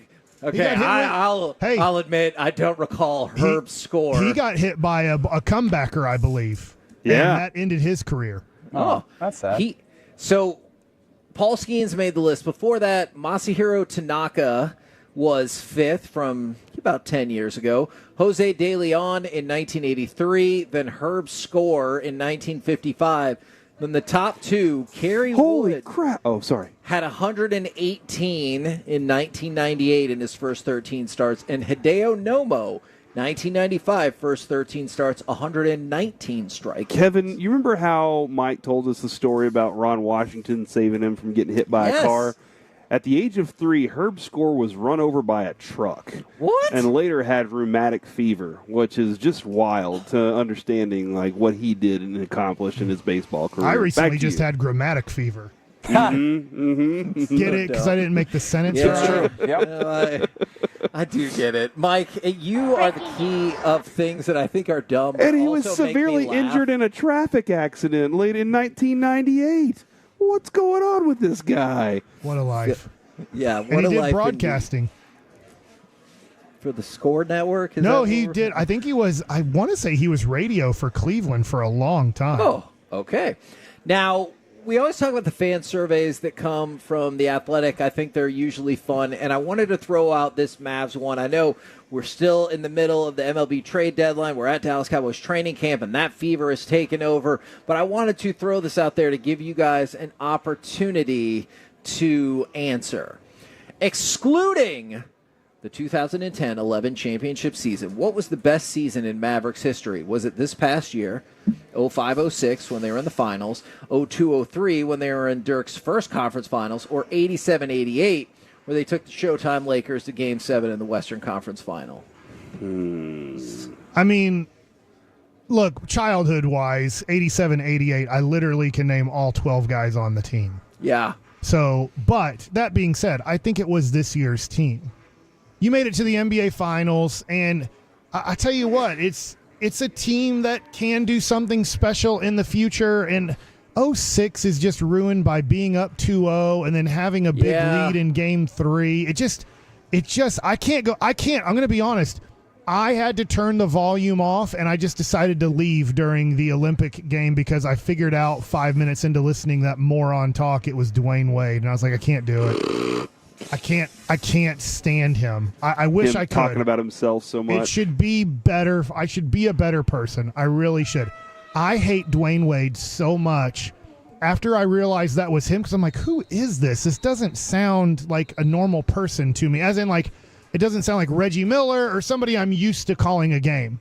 Grant Hill, because he's one of the coaches, I believe. And I'm like, oh, it's Dwayne Wade? This sucks. Grant Hill, general manager for the USA basketball. Also, really quick, as I mentioned, USA things. USA women's gymnastics team wins the team all around gold. Let's go! In your face, Kevin. In your face. I got nervous because Mike said they had a 3-point lead over the Italians. Then it got cut down to 1.8. And then I looked after 3 rotations, it was down to like 0.7. And I thought, oh, crap. After we went off, then they went off of the top 3. Like, it was changing tremendously because I don't know gymnastics. And so I was like, what is happening here? And I guess, as you're waiting for your turn, other teams are piling up scores, but you're just having to wait for your turn until you can pile them back up on them. Yeah. Mm-hmm. And then the pile comes along. We did it, Simone Piles. It's Biles. I'm just kidding. Excluding Luka, who is your favorite Dallas Mavericks player? Man, so many rude looks. Oh, so you can see me all the way from there?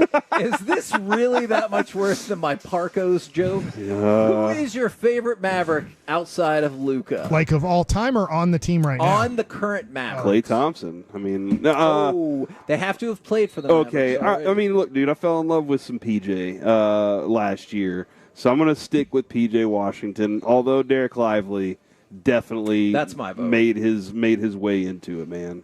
I lean to Derek Lively, and the thing is what he was able to accomplish at 19/20 years old, and then the story that he has too, and the horrible tragedy of his mother moving here to Dallas. And maybe, I don't know this, maybe everybody knew she was going to pass away. That was really close to the family. But us as fans had no idea that we all knew that she was dealing with cancer, but I had no clue that was going to happen in the middle of the season. So for me, yes, I'm a big right now Derek Lively fan. And yes, you can always say I didn't want to draft him. I didn't, but I'm very happy they did. If you could summarize Mark Cuban's ownership tenure with the Mavericks, so 24 years, in one word, what would it be? Ooh, this is a tough one. I wish I'd had more thought on this one, Kevin. I'm sorry. Because you got the championship. You did. But there was still so much left unfulfilled. See, I would go with descending because I do realize it felt like you started to turn things quickly, and then you were good, and then you were really good, and then you won the title, and then you just... My word isn't the best. I would say crazy. Okay. Wild ride, yeah. I'll go with unfulfilled. Because I feel like there was still a lot of meat left on the bone, if you will, Kevin. I gotcha. It was just so weird. He came in so aggressive, he's buying all these draft picks. All the draft picks don't work out, so then he quits the draft. Then they're making a whole bunch of trades. They're doing everything, and then, eventually they win the title, and then he kind of quits being aggressive, quits really trying to win, and then we're just trying to keep powder dry, and you're like, what the crap is going on? There were 4 options given here. What do you believe was the primary reason Cuban sold the team? Prioritizing family, future political ambitions, declining local broadcast rights, or his personal finances? I go with personal finances. I have nothing to prove that. I just know that a year or two ago, he said, under no circumstance ever in my life will I sell the Dallas Mavericks. And so something had to happen financially for him to go, I have to sell it. Man, I think all those are great options. I was looking more at the declining TV rights there more than anything, though. So, okay. But yeah, I feel like all those had to have been part of it. On a scale of 1 to 5, 1 meaning no confidence, 5 meaning total confidence, how confident are you in Nico and the front office? 1 to 5 scale? Yeah. Yep. 4. I think I might go 5 here. I was going to say 1,000, but yeah, 5. If 5's the biggest number, 5. How has your confidence level in Nico in the front office changed over the past year? Oh my God, almost 180. Okay, so you're much more confident then. Yeah. Okay. Yeah. I mean, in a span of like a month, his perspective on Kid changed. Okay, like that's my complete next 180. question. So yeah, on both of them, I always thought Nico had some plan. I didn't realize it was being held back by something else though, and he absolutely opened the can up, man, this year. Now, same essential question from the 1 to 5 scale with Jason Kidd and the coaching staff. 5, love him. I like a 4 there. Yeah, 4. It's interesting because Jason Kidd is now going to watch 82 basketball games. And hopefully they put themselves in a good enough position that then he starts coaching his tail off. Well, and he also has the talent. There still was a lot of talent missing on that roster last year. So, have you guys gotten more confident, less confident, equal confident in Kidd over the last year? Yeah, more confident. More confident? Yeah, I think more confident. He's had 2 playoff runs with the Dallas Mavericks. He's made it to the conference finals and the NBA finals. Same scale of 1 to 5 from no confidence to total confidence. How confident are you that the Mavs will win a championship in the next 5 years? 3.5. Is that 3.5 number? Okay. Are we going 1 to 5 scale again? Yeah, but if you can only pick whole numbers. 4. Okay. I'm going to throw a 4 on there, man. All right. I think that's going to happen. I like your number. I'll go 3 just because I said 3.5. Or you said 3.5. I said 50-50, which would be 2.5. So I'll go 3. I think they have the opportunity. I think it's going to be very tough with Oklahoma City. And the other thing, too, is how quickly will the regression of little Kyrie be? Little guys do not stay great for a long time. He can talk about what he's going to do, and I hope it all works out, but little guys do not keep their prime a long, long time. I don't want to hurt your brain or anything, Mike, but 50-50 on 1 to 5 would actually be 3 because you factored out the 0. So it would be 3. Sweet. So you nailed it, Mike. Good job. Same confidence level. How confident are you that Luka will remain with the Mavs past the 2026 offseason? 100%. 5. Okay, that's a 5. I think he will be a Mav for his entire career. Okay. I don't think his entire career is going to be as long as Dirk's by any means. But past 2026. Yeah. Who will be the Mavericks' third best player next season, assuming Luka and Kyrie are 1-2? I want to say Lively over Clay, but Clay's a scoring option, man. So, but I think it's going to be Lively because of his defensive presence as well. And if he develops some scoring, man, he could be an amazing threat for that team. I think Lively. Me too. Now, the thing is I do think there's competition with Clay. I wonder, Clay, there can be a major regression at this point with injuries and age, but I think there's a lot of motivation to show the NBA that he can still play at a nice, good, solid level. Yeah, and dude, just think about all the shots that are going to be open with Luka. It's going to be nice. We got to try to quick hit these last few. How many games should Klay Thompson be in the closing rotation in the regular season? If he's healthy, I want him in there. Yeah, Okay. every one of them. Okay. How many games do you think the Mavericks will win next season? 82. No, you don't. Plus playoffs. 54. Okay. 56. Ooh, good cutoff because it's 51-55 and 56-60 are two of the options.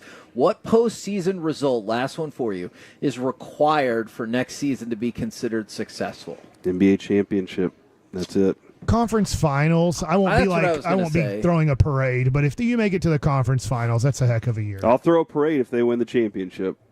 Like you personally? You won't. The city of Dallas. Oh, okay. Yeah, I love that city. We're the KNC masterpiece. No, you don't. You like Plano. Why are you the way that you are? Oh, are you talking to me? Of course. We got to go, Reggie. We got to get out of here. Coming up next, we'll chit-chat with those fellas from the G-Bag Nation right here on 105.3 The Fan. Coming up Wednesday morning on Sean.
Do you think it's true that you've got to forget something else to remember that Uber Eats has groceries? No, that's absurd. Hey, remember when you used to be a pepper lady? Pepper lady? Wasn't it Cinnamon Sisters? Basil Babes. Saffron Squad? Nutmeg Maidens? Paprika? No. Nutmeg Maidens. I just said that. Was it Spice Girls? Doesn't sound right. What's it, Saffron Squad?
Uber Eats has Lola V products? I got to remember that. Well, you know, they say in order to remember something, you have to forget something else.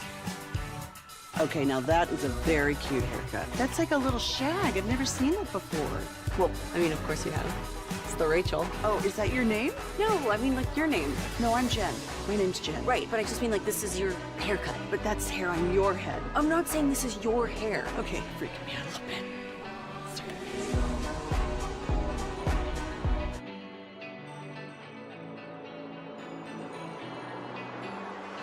Based on new Chevrolet registrations 2023. KNC Masterpiece right here on 105 through the fan. We are live from Oxnard. Cowboys' first padded practices got underway. Want to give you a heads up. That means probably some 3 live mics coming at you, and that's brought to you by Men's T Clinic. Get back to being you with menstclinic.com. Right now, let's bring in the crew from the G-Bag Nation, courtesy of D&M Leasing. Gentlemen, how is you today? We are doing terrific, Hagee. Coming up in about 25 minutes from right now, they're going to have one-on-ones, old school Jason Garrett style. I'm so ready for this, dude. With the rookie Tyler Guyton going up against the best edge rushers the Cowboys got. Man, I love it. I still remember, and Corey has brought this story up in the past, that's how we knew that Khalil Mack was going to be awesome, was in one of those joint practices. He was going one-on-one with Tyron, and he smoked him on a play. And you're like, oh, my gosh. Tyron, like, punched the ground and go, run it again. And then he stuffed him. But just then you're like, holy cow, that kid that was a high draft pick looks amazing already. Dude, that's what you live for training camp. Like, this is the height of it, dude. When you get, and I don't think they did it last year. Yeah. Because I mean, we were waiting for it last year, and you got some DB wide receiver one-on-ones, which is a great time. But watching the O-line, D-line one-on-one drills and what that can do in terms of your rookie, your Tyler Guyton, and now here's Micah Parsons, and you're going to get a healthy dosing of them. Like, my gosh, that's how you get better quick. You come out of this healthy is all you're begging. You know, you don't want any injuries by any means. Like, that's all you're asking. The rest of the NFL's had more of those today. today. It's all you're asking for out of this day. Guyton looks incredible, just physically. Yeah. I mean, my gosh, he's towering, and he wears 310 pounds as well as anybody not named Tyron Smith. Man. Oh, yeah. Dude, he was freakishly in shape for somebody who weighed that much. Oh, my gosh. Well, Tyler was like a Greek god. Yeah. Guyton, I mean, he's just so damn tall. It's just crazy. He's going to be very difficult to get around. But this is the offensive and defensive line you can't really evaluate without the pads on. Yeah. So this is going to be key, especially with so many limited practices. These reps are invaluable. This is BB Day. Well, Chuck, this is a big BB Day. This is a big BB Day. Yeah, Hoffman and BB. I mean, this is the time to really just Nealon, who was on earlier today with Sean and RJ. I mean, this is a big day for everybody in the trenches. This is what it's all about. This is how, if you're going to be a good football team, these days are big days. They're calling today the Super Bowl of training camp. Have you coined that term? I like that. Do you? Because I don't know if you're going to spin it and then just completely crush me with a great joke like you did. That did happen off air. I'm sorry about that. I think we'll have to call it the big game of training. See, that's why. Thank you, Corey. We have things we have to discuss here. You can say Super Bowl in a regular segment. Not sure about that. You have to workshop these things, and we'll that's talk why. to legal first. Thank you, Corey. All right, we've talked a lot about the Olympics as well. I want to see what you think about this. Are you familiar with Olympic fencer Nada Hafez? I think we might be familiar because when we were at Duke's Beach and Grill last night having ourselves a damn good time. Yeah, we did. What a vibe. Are you kidding me? That was a great Surfboards place. on the wall and stuff. Like, that's a fires on the news. But there were fires on the news. But before there was fires on the news, what was there? There was fencing on the news. Yes. So I think we know this athlete particularly well. Is this the pregnant one? Yeah. This was the pregnant one. And she made the round of 16, and she's 7 months pregnant. Not just like, I mean, that would be impressive regardless if you're pregnant, but 7 months pregnant in the round of 16? It's incredible. Does it diminish the sport a little bit, though? It's a good woman. Well, how does it diminish the sport? I mean, if you're able to do this 7 months pregnant, right? What is the amount of really that we're taking into account here? Like could Joey Jaws house a bunch of hot dogs on July 4th? The effort if he was pregnant. And I think fencing is pretty incredible to watch. But if you're able to do this 7 months pregnant, and look, I don't know that my wife even made it that far before our baby was born. That's impressive. Crap, that's right. I imagine she's totally dominant, like shoo-in for the gold medal, not pregnant, trying to still get it done pregnant. which is So pretty this, outstanding. So this was a plan. She's like, I've grown tired of your world championships. How do I gold make it medal. more difficult? Impregnate me and I will win this gold Nobody is medal. challenging me. This is the Reggie, best please challenge I mark can that. get. I would appreciate it. That's what Serena did, too. That's Man, true. those extra hormones might be a performance-enhancing drug. Though. But how are you going to penalize them for that? You're like, I don't. It's natural. See, I thought that it was a disadvantage because there's a spot right there. It's like about 10 feet your of reach becomes some more area. Yeah, more area to touch. But are you stabbing that person in the pregnant belly? No. I feel like They have no, that vest. right? Yeah, they have that good, But like a don't you? chest Would protector. you still feel that? You're like, Yeah, Well, I mean, it's a bendy I would. sword. I wouldn't want to chance it. yeah, I just give it a side swat. Yeah, you know, okay. like a little slap. I like that. Got you. Now I haven't seen baby's first spanking. I haven't seen this particular picture, but I think we all get an idea of where this is going. Somebody texted in, holy cow, is that Machota picture legit? It shows barely any fans. I haven't seen his picture, but we talked about this going back to last week. There's not been a lot of fans here. And before people are like, it's a work day, I hear you. But we've been all coming out to training camp for years and years and years. And you compare it to that, not just how busy you are on a Monday. Saturday, there was a lot of folks here, and it was popping again. But Thursday, Friday, today, man, it's been a ghost town compared to usual Cowboys practice. Usually we got a line coming Yeah. in here. But when it comes to the parking situation, that is not the case. And even Saturday, like compared to the previous two, their best turnout since we've been here, but even that was lighter A little than lesser. it had been. Absolutely. Because there were seats available in the bleachers. Yes, And usually it's the packed. wall is full on both walls, and then all the bleachers are full. And there was a chunk on the left side that I was believe they had empty. to turn people away last year. This year, not the case. It's a great year to make it on out. Access is better than it's been maybe since like 2013. Or Autograph something like that. opportunities, Yeah, no doubt. percentage-wise, go up. But don't you dare call it apathy. It's just fan frustration. It's what Jerry Jones would like you to know. Yeah, I still go back to the thing that he said in the presser, besides the salary cap deal, about how they got wow, that is not a good look.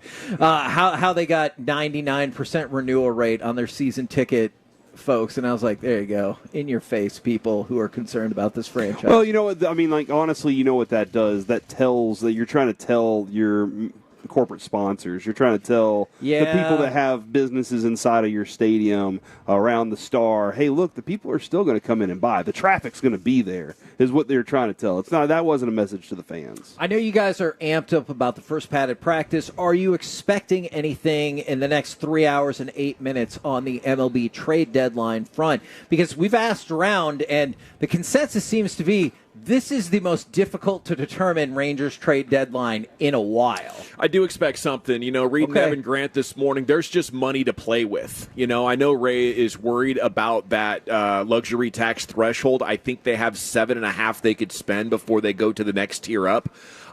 So that makes me wholeheartedly believe they've been holding on to that until today. And we're going to see something executed to improve their outfield options or their DH options in one way or another, Wolchuk. Don't you think? I think so. I mean, I think CY is so aggressive. He's looking around. He's like, yeah, of course the Toronto series was a bummer. Bottom line is, around 500's got you borderline leading this division. So the division's going to have him invested in a way where it's like, you know what, I'm just going to do what I can without mortgaging anything for the future, and let's see if we can add a piece to this. Would you like to see them?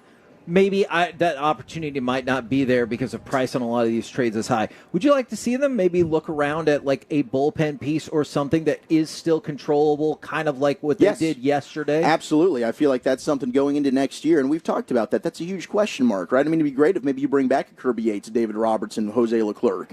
But right now, that is the weakest part of your team looking ahead to next year. So if you can get a controllable asset, sign me up for that.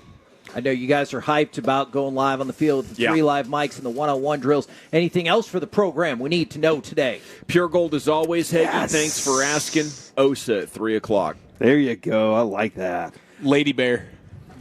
What's that? That's what Osa translates to. Oh, okay. I was like, what time is your Lady Bear segment? I'm going to get some modeling tips from him. It's going to be at 3 o'clock. Is Oso a male bear then? Because Special Agent Oso, all right. Okay, I didn't know that. Awesome. He's also I do. a Bruin. Yeah. It's also a Bruin. Roll home with the G-Bag Nation. UCLA guy. I like it. It's in L.A. We have been the KC, man. It sounds like it's going to be a good show. I can already tell. They're in the Big Ten now. Come back with us tomorrow. Remember, we'll have a shorter show leading into Rangers, 10 a.m. to 12:30 p.m. right here on 105 through the Fan. Say Oso, Kevin. Oso.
At her studios, you're rolling with the G-Bag Nation on 105.3 The Fan. Here we go. It is hour number 1 of the G-Bag Nation on 105.3 The Fan. Hope you're having a fantastic day. General at your service, at ease.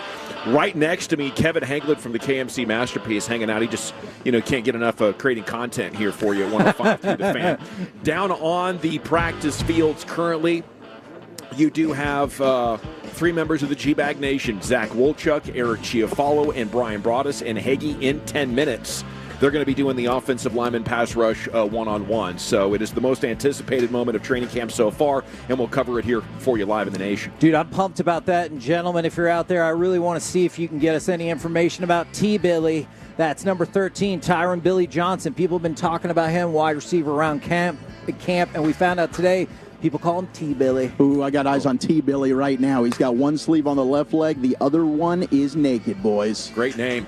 Alec Medford is in for Lucius Alexander today. Send Lucius some love on social media. Let him know he's missed.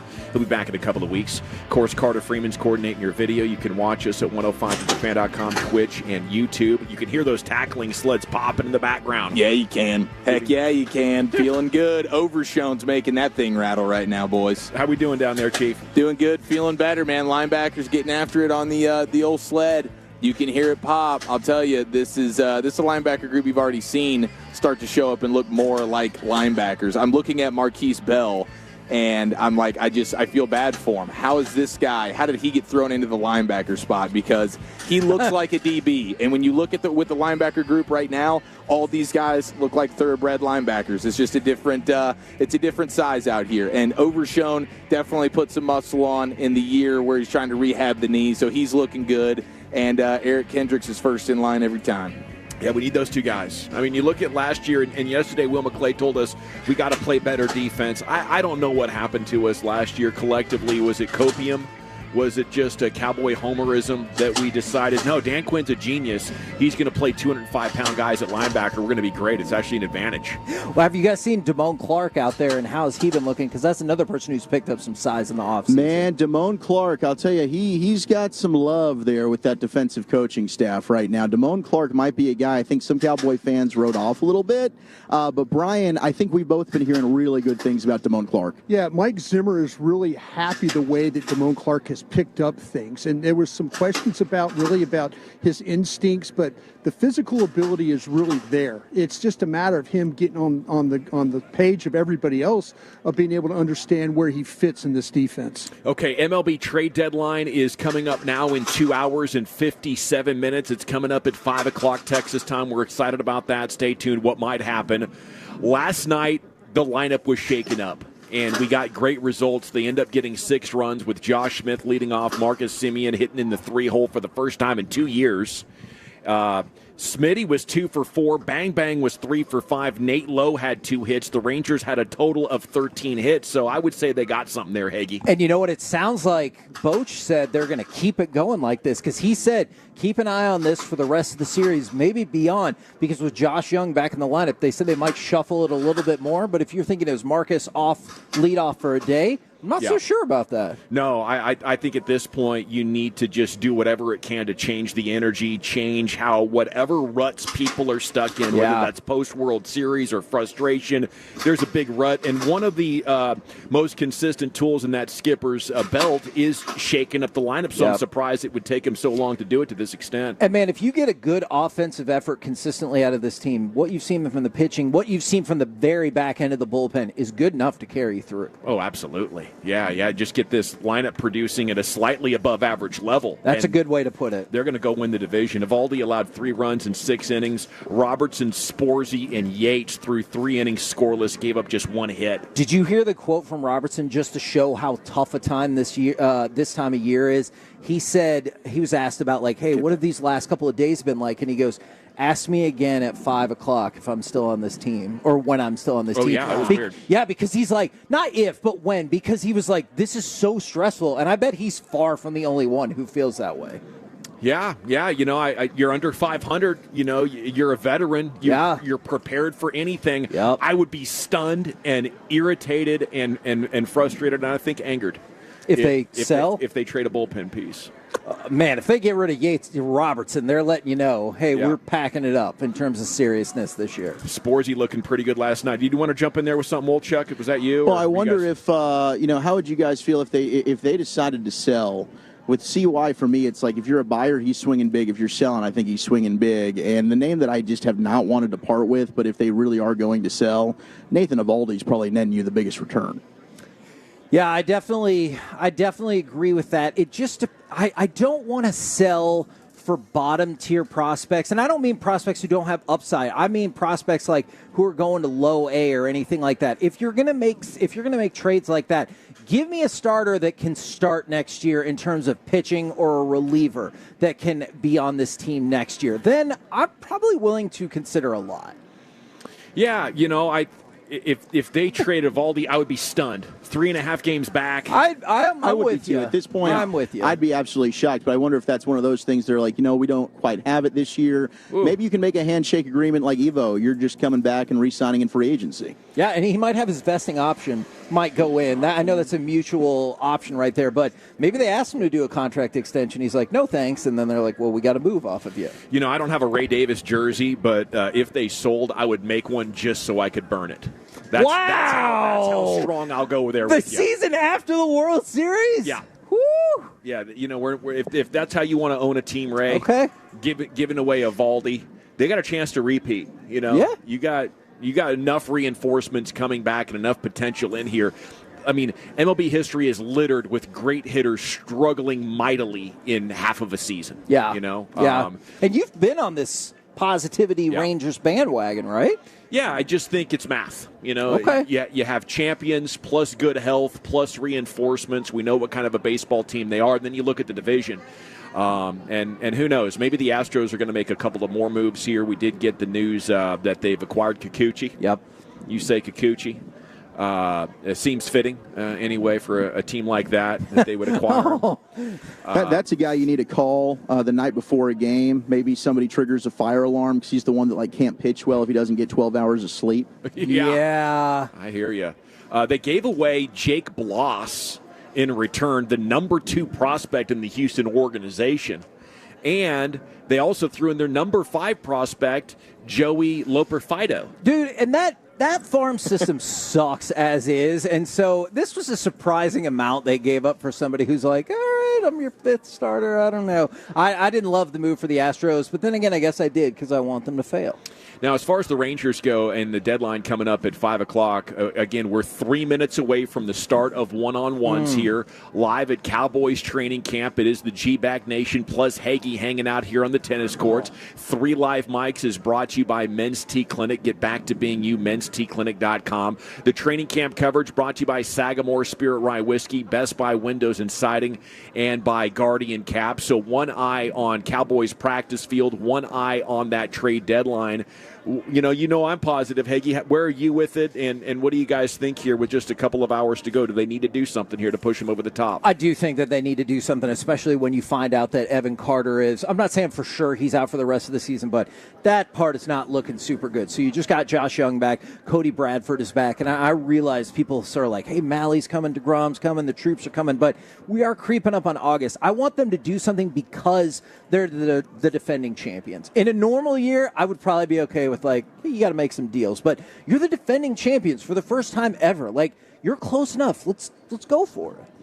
Yeah, when you're that good and you can go for it, if you don't, I think major things are the problem. And when you do have success like last year, that I have to think, it was just lucky, because I do believe that organizations win championships. In the offseason, when CY said what you do after your first championship determines, your legacy, I think, those are important things to look at. And this ownership group historically has not needed much convincing to go super cheap on you. True. So, I don't know if these last 24 months or whatever have been an outlier because of the new stadium that you just happen to win a World Series. But, I want to believe that Ray is a guy that not only knows what it takes, but has passion and conviction to go out there and do what it takes. I hope you're right. But I need some proof. We're 1 minute away from one-on-one starting, guys. What can you tell us? Yeah, so right now, Brian, we're down here. We're watching the quarterbacks working with the wide receivers. We just got the horn, so hopefully we're getting a pivot here. But what stood out and caught your eye? I know a lot of people are wondering about Trey Lance so far in this camp. Yeah, the thing with Trey Lance is he's been able to, seems like he's thrown the ball well inside. It's the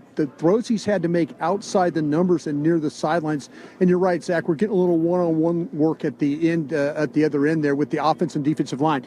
But with Trey Lance, though, yeah, everything inside seems to be okay for him. He tends to throw the ball with a little bit too much sail to it on the outside of the numbers. All right, Brian and I are going to work our way back to the opposite field. Let's hope our connection can stand up because we're going to get these one-on-ones with the O-line and the D-line. Yeah, and I'm headed that way as well, fellas. One of the things I found interesting, that whole time there, you had everybody was in their own positional drills, and not working with the running backs was Deuce Vaughn. He was catching passes with the wide receivers and the quarterbacks, so Deuce Vaughn was not even working with the running backs there. And that youngster, the young dude, Nathaniel Pete with the speed, man, he's a heck of a lot thicker than you would imagine. I envisioned him like a thinner scat back kind of dude. No, that guy's a bowling ball. Well, and Pete slid over in pass protection, did a pretty good job. Now, again, no pads on, but for a smaller guy, that dude's a thumper. Yeah, I went down that Pete rabbit hole a little bit as well because his 40 times good, his vertical leap is outstanding, inconsistent in college. Fair. That's why he didn't get a lot of opportunities, more of a kick returner with explosiveness in his game. All right, you sexy beast. How are we sounding over here? We finally got ice down here at the end of the field. Fantastic. We're going to work here, Terrence boys. Steele just stonewalled Micah Parsons on the first rep. That was gorgeous. You need that. Who's next? That was Chauncey Golston. Maybe that was Zach Martin. Getting a little work on old Zach Martin. So there. you do have Hoffman, who's clearly working with the ones here at center, and he's with the rest of the offensive line. So they got Udoga, it looks like right now, Brian. What are you seeing here? Yeah, Udoga, they've got him as left tackle number 1 in this drill. So let's see how they incorporate the rookie here. Guyton has played the last couple of days, but Udoga back in there. We want to see Guyton against the ones, right? Yeah, we do, and he'll rotate in. This was, I believe, Carl Davis going against Hoffman. Now, Davis is interesting. They don't have a lot of depth here at the one tech. That's a guy that showed a little bit of power. Yeah, he is. He's a big, strong guy. Nice arm over move right there. Kind of got Hoffman. Hoffman couldn't get his off hand up quick enough, able to stop Davis from went arm over and was able to beat him on the rep. You a little nervous for your guy, Cooper Beebe, Wolchuk? You know what? It's really the snaps. The snapping he's got to clean up. Okay, here's Mozzie going up against Tyler Smith. What are you seeing, Brian? Yeah, I tell you what, nice job by Tyler, able to just keep Mozzie wide there. Mozzie's got to be a little bit quicker attacking Smith's hands. He's got to break him down a little bit better.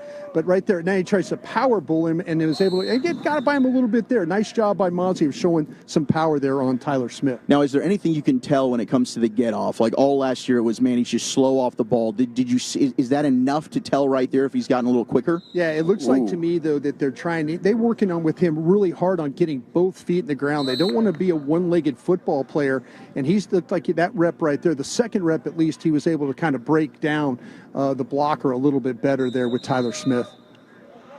Okay, on my end, we actually have, so you got looks like some of the younger guys are playing on the other side here. So you're not going to have Guyton versus Micah right now.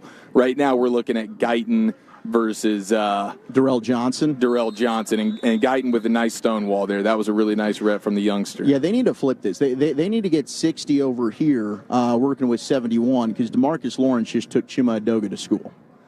3 Live Mics is brought to you by Men's Tea Clinic. Any sign of our guy Osa, who's going to join us in under an hour now? Yeah, Osa's standing right behind Mozzie. Now, we just got the rookie Marshawn Nealand. He is over here working with the ones. Nealand just had to go there, and he's working again. I think he's going inside against Steele and Martin. Or that might have been, that's T.J. Bass, Brian. Yeah, T.J. Bass is, if they had to start a game, I kind of feel like that T.J. Bass, if they had to use a guard, it wouldn't be BB. They would probably put T.J. Bass in there. And Brock Hoffman's your starting center right now? Yeah, Brock Hoffman's the starting center, and I think they've got Beebe working over there where Eric is with some of the other young linemen.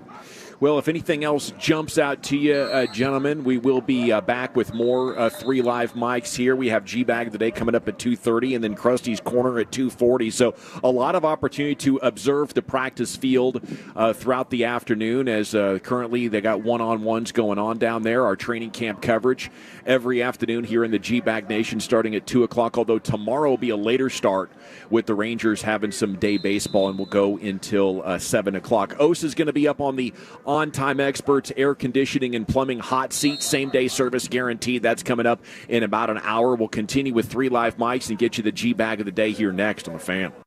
Rolling home with some laughs, fellowship, and quality sports conversations. It's the G-Bag Nation on 105.3 The Fan. And the Odyssey app, presented by Comerica. What are your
Do you think it's true that you've got to forget something else to remember that Uber Eats has groceries? No, that's absurd.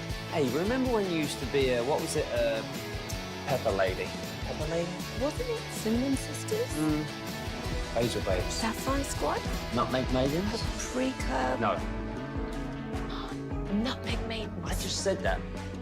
Was it Spice Girls? Doesn't sound right. Was it Saffron Squad?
traffic crashes in Texas, so always follow the speed limit. And if there's bad weather, heavy traffic, or road construction ahead, slow down. Be safe, drive smart. A message from TxDOT.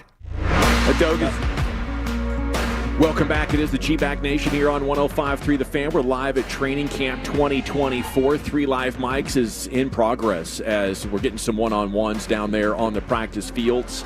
3 Live Mics is brought to you by Men's Tea Clinic. This segment of the nation is brought to you by Cars for Kids. Donate today at carsforkids.org. It's brought to you by Soda. That's state-of-the-art. And it's also brought to you by the Frankels. Life's unpredictable. Accidents happen. If you're hurt in an accident, it's not your fault. Call the Frankels for a free consultation, 214 or 817-333-3333. Jump online to frankelfirm.com. Now, back to the fields. Here's Wolchuk Chiafalo. Thank you very much, General. This is what it's all about. We got pads on, and now we got the big nasties up front working in the trenches. Brian, what are we seeing here? Is this some 9-on-7 work? Yeah, 9-on-7 all run. Cooper Beebe is your center right now. Let's see how we get off here. Oh, nice push there. Good job by the fullback there. Hunter Lipke right there being square on the block. You got a lot of the young guys here. You got rookies involved here. You got Guyton, Beebe, and this drill right here. And so it's a really good work for these guys of getting off the football and letting the backs attack the holes. I'm just telling you right now, all right? And I know that I'm the president of the fan club, but you saw the movement that Cooper Beebe just was able to create in the middle, the power, the strength. It's on display here with the pads on. Now we got Tyler Guyton working on the side. He's going up against Darrell Johnson. And Johnson's a guy that's going to have to step up maybe in the absence of Sam Williams. He was an undrafted rookie free agent a year ago that they were high on. Yeah, they're going to have to kind of figure out what's going on with these defensive ends, these edges. You know, we've talked about on our show some of the veteran guys that they might go look at. But Will McClay, the group, they're going to give it this thing at least a week and kind of figure some things out and then go from there.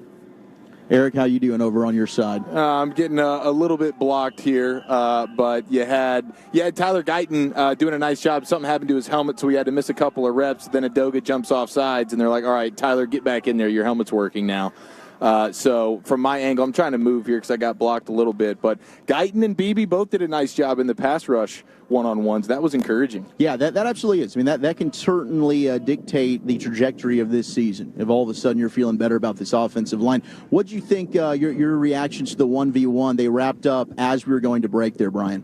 I'll tell you what, though, I liked what Chuma Doga actually had a couple of nice reps against Micah Parsons, was able to kind of pin him inside one time, and then the next time able to adjust with him and then knocked him onto the ground. I mean, maybe it was Parsons was trying to make an inside move, slipped a little bit, but Adoga still was in really good position to knock him out and make sure that he didn't get to the quarterback. So really good job on his part of going against a quality rusher. All right, we got the starting offensive line back here. Now they're going I formation. They're working a lot of fullbacks here. I mean, how much do you think with how we're seeing the fullbacks first day of padded practice, are they really going to try and implement that into the offense, Brian? Yeah, I think they really are. And like I say, they really do like Hunter Lipke a lot, and he became better as the season wore on. He wasn't a half-man blocker. He was a full-man blocker. Squared up and very nicely there. Got a good pull right there. Okay, that's just a straight trap right there by Tyler Smith. That's old school football. They're just going to attack the front side A gap with a puller, and it's Tyler Smith, and he was able to clean things up in there. Boy, what a good looking play that was. Yeah, it was absolutely gorgeous. Your starting interior there was Hoffman along with Smith, and then Martin working it again. They got Trey Lance now, who's working at quarterback, but all this is pretty much just run game work. I think the big thing here is to look at how clean is the transition center to quarterback, and then what kind of running lanes they're able to open up. Here's another one. They kind of go back to that. Yeah, that was backside. Marshawn Lattimore, good job. He's playing the left end, and he's going to read the ball going away from him, and he just slides down inside. That would have been a tackle for loss. Good recognition right there by the rookie to make the play coming down the line of scrimmage. All right, we got Mozzie now, who's getting back in here, and he's going to get some reps, I think, against the one unit. Let's watch Schoonmaker here at the point of attack here. You got to kind of follow these tight ends. He's playing as the left tight end right now. I'm really interested to see if they're going to reset this thing. But he was at the time, he was lined up against Micah Parsons. I was going to be interested to see, being a running play, how Schoonmaker was going to be able to adjust. Yeah, I'm hoping they come right back at that, because on the left tackle side now it's Adoga next to Schoonmaker, Parsons lined up right up across from him, and then Mozzie inside. Here we go, Brian. Oh, Schoonmaker was able to cut him off, Parsons took him straight back. Parsons won with his hands. Schoonmaker was trying to position himself, and then there was an offensive lineman. It might have been Adoga that was on the ground, and he got pinned over him. But Schoonmaker was able to work inside. But, man, what a push by Micah Parsons to get up the field the way he was. I'll tell you what, man. Micah's had a couple of moments there playing off-ball linebacker, shooting as soon as he sees where that ball's going, and going shoulder to shoulder with Lipke at fullback. That was a nice little thud. All right, here's Tank getting motioned in here. They're going to go again off right side towards the middle. And I believe that was one of the backup offensive linemen working in the center group that ended up on the ground. That play did not work very well. But, you know, we're getting a close look here at Mozzie, DeMarcus Lawrence, Micah, and then Eric Kendricks has just been absolutely brilliant for the first few days of camp here, Brian. Yeah, and Damone Clark, again, we talked about him early. This is the first group, and here's, again, Nealon moving now. He's going to play the right end, and let's see, that's kind of where he's a power player. Good job of hanging in there. Ball's going to go. Oh, Leofau got up the field really quickly on that one. That was very disruptive. Made the back. Pete have to cut back inside. He wanted to take the ball wide, but Leofau was right there to make the ball go back inside. Good job by the Rook. That was exactly what we were talking about with Zim there, Eric. The initial instinct of a guy like Maris Leofau to be able to identify it, the play recognition, and then he's going to funnel it back inside where hopefully you've got a teammate ready to make the tackle.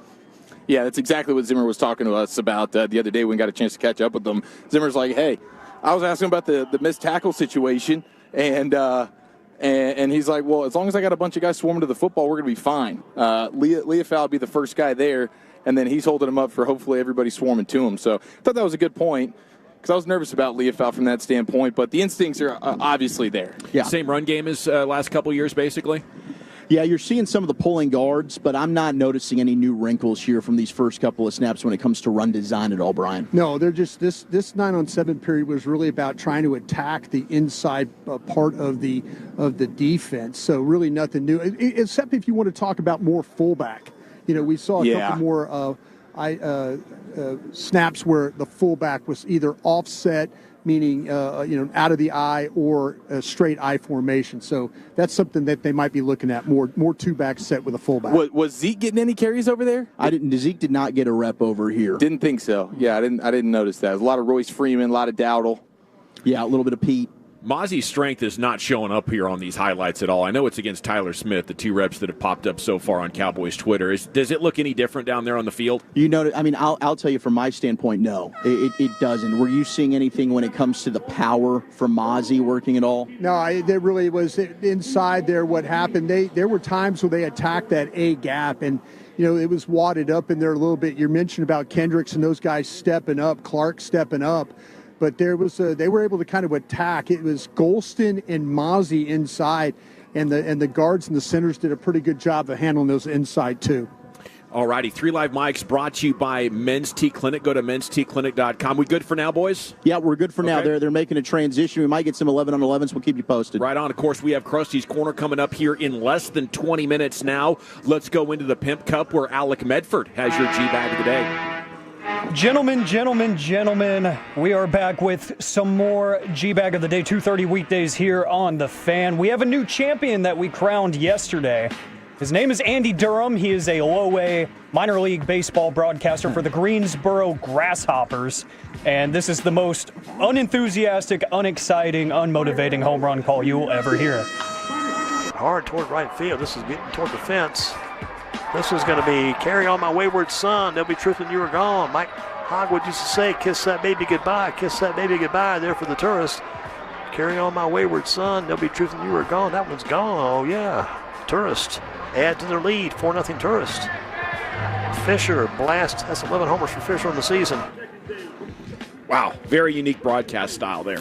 I feel like he's a fill-in guy, Hagee. That was awful. I know. Like, he was like, I got to get all my spots in, but I'm not going to give you any enthusiasm for it. Yeah. Terrible. Yeah, I just worked on this punchline. Good song. Terrible recall. I mean, he hit all his marks. There we go. Baby, to Marvin Overshone. You can see him on the first play. We got 11 on 11 here, not to jump into G-Bag of the day, boys, but I know fans are excited about Overshone. That was the first carry we saw from Zeke. He did a good job exploding into the backfield there. We're all excited about Overshone, too, so we share that enthusiasm. Damn right, man. That was fun to see. Bring it. Okay. Picking up where he left off. Who's next, Medford? All right, you mentioned unique broadcast style. How about we go to the RJ and Chop show, as Lucius would say? This morning, Bobby Belt, he pulled a bit of a Jared Sandler here. A lot of the times when people are talking about, like, oh, Katie did this, that, he gets tagged in a lot of that. There was stuff. Dump it, Peyton, dump that. I got it. Let me write this down. Another thing for Bobby, using the S word. Wow. I talked with Bobby about that this morning. I was like, hey, how's your show going? He goes, I guess it was okay. I said S. And I was like, why? And he goes, I don't know. I just kind of zoned out. It's early, Yeah. It is early. Might have been some pretty good imbibing going on last night. I'm not sure. But I also feel like it's the podcast influence on us. Yes. It's just a matter of time before it gets all of us. That dump button is about to have its golden era in radio. Indeed. That's why I love the pre-record. Yeah. It is kind of weird how we're the only spoken word format that can't cuss at all. Like S. True. That should be on the table. Yeah. You know? Do you want to start it right now? Most dads say that in front of their kids. You want to say it right now? No, I don't. Okay. No. Just checking. No, I don't want to test my luck. I'm just checking. Just checking. I'm telling you, play-by-play would be so much better if you could have an S-bomb after a home run call. You know, like a Shohei Ohtani 478-foot bomb. That would be so much better. Oh, my God. That would just be so all over much that better. fastball. Petition to get more satellite broadcasts, so like alternate broadcasts with like John Kruk or something, where he can just go full crazy. That would be amazing. But we do have Kevin Hageland here, so I do want to throw in a bit of pro wrestling. Cody Rhodes, the WWE champion, was on Sneaker Shopping with Complex, and that's always a fun style of interview, but he was in a full suit for this Sneaker Shopping episode, as he always is when he's not wrestling. So he was asked by Joe LaPuma, like, what do you think about people who are like intimidated by you wearing suits and, you know, looking so professional all the time when they're just in jeans and t-shirts? I don't know if this is appropriate for this show or not, but I'll say it, and I've said it in interviews prior.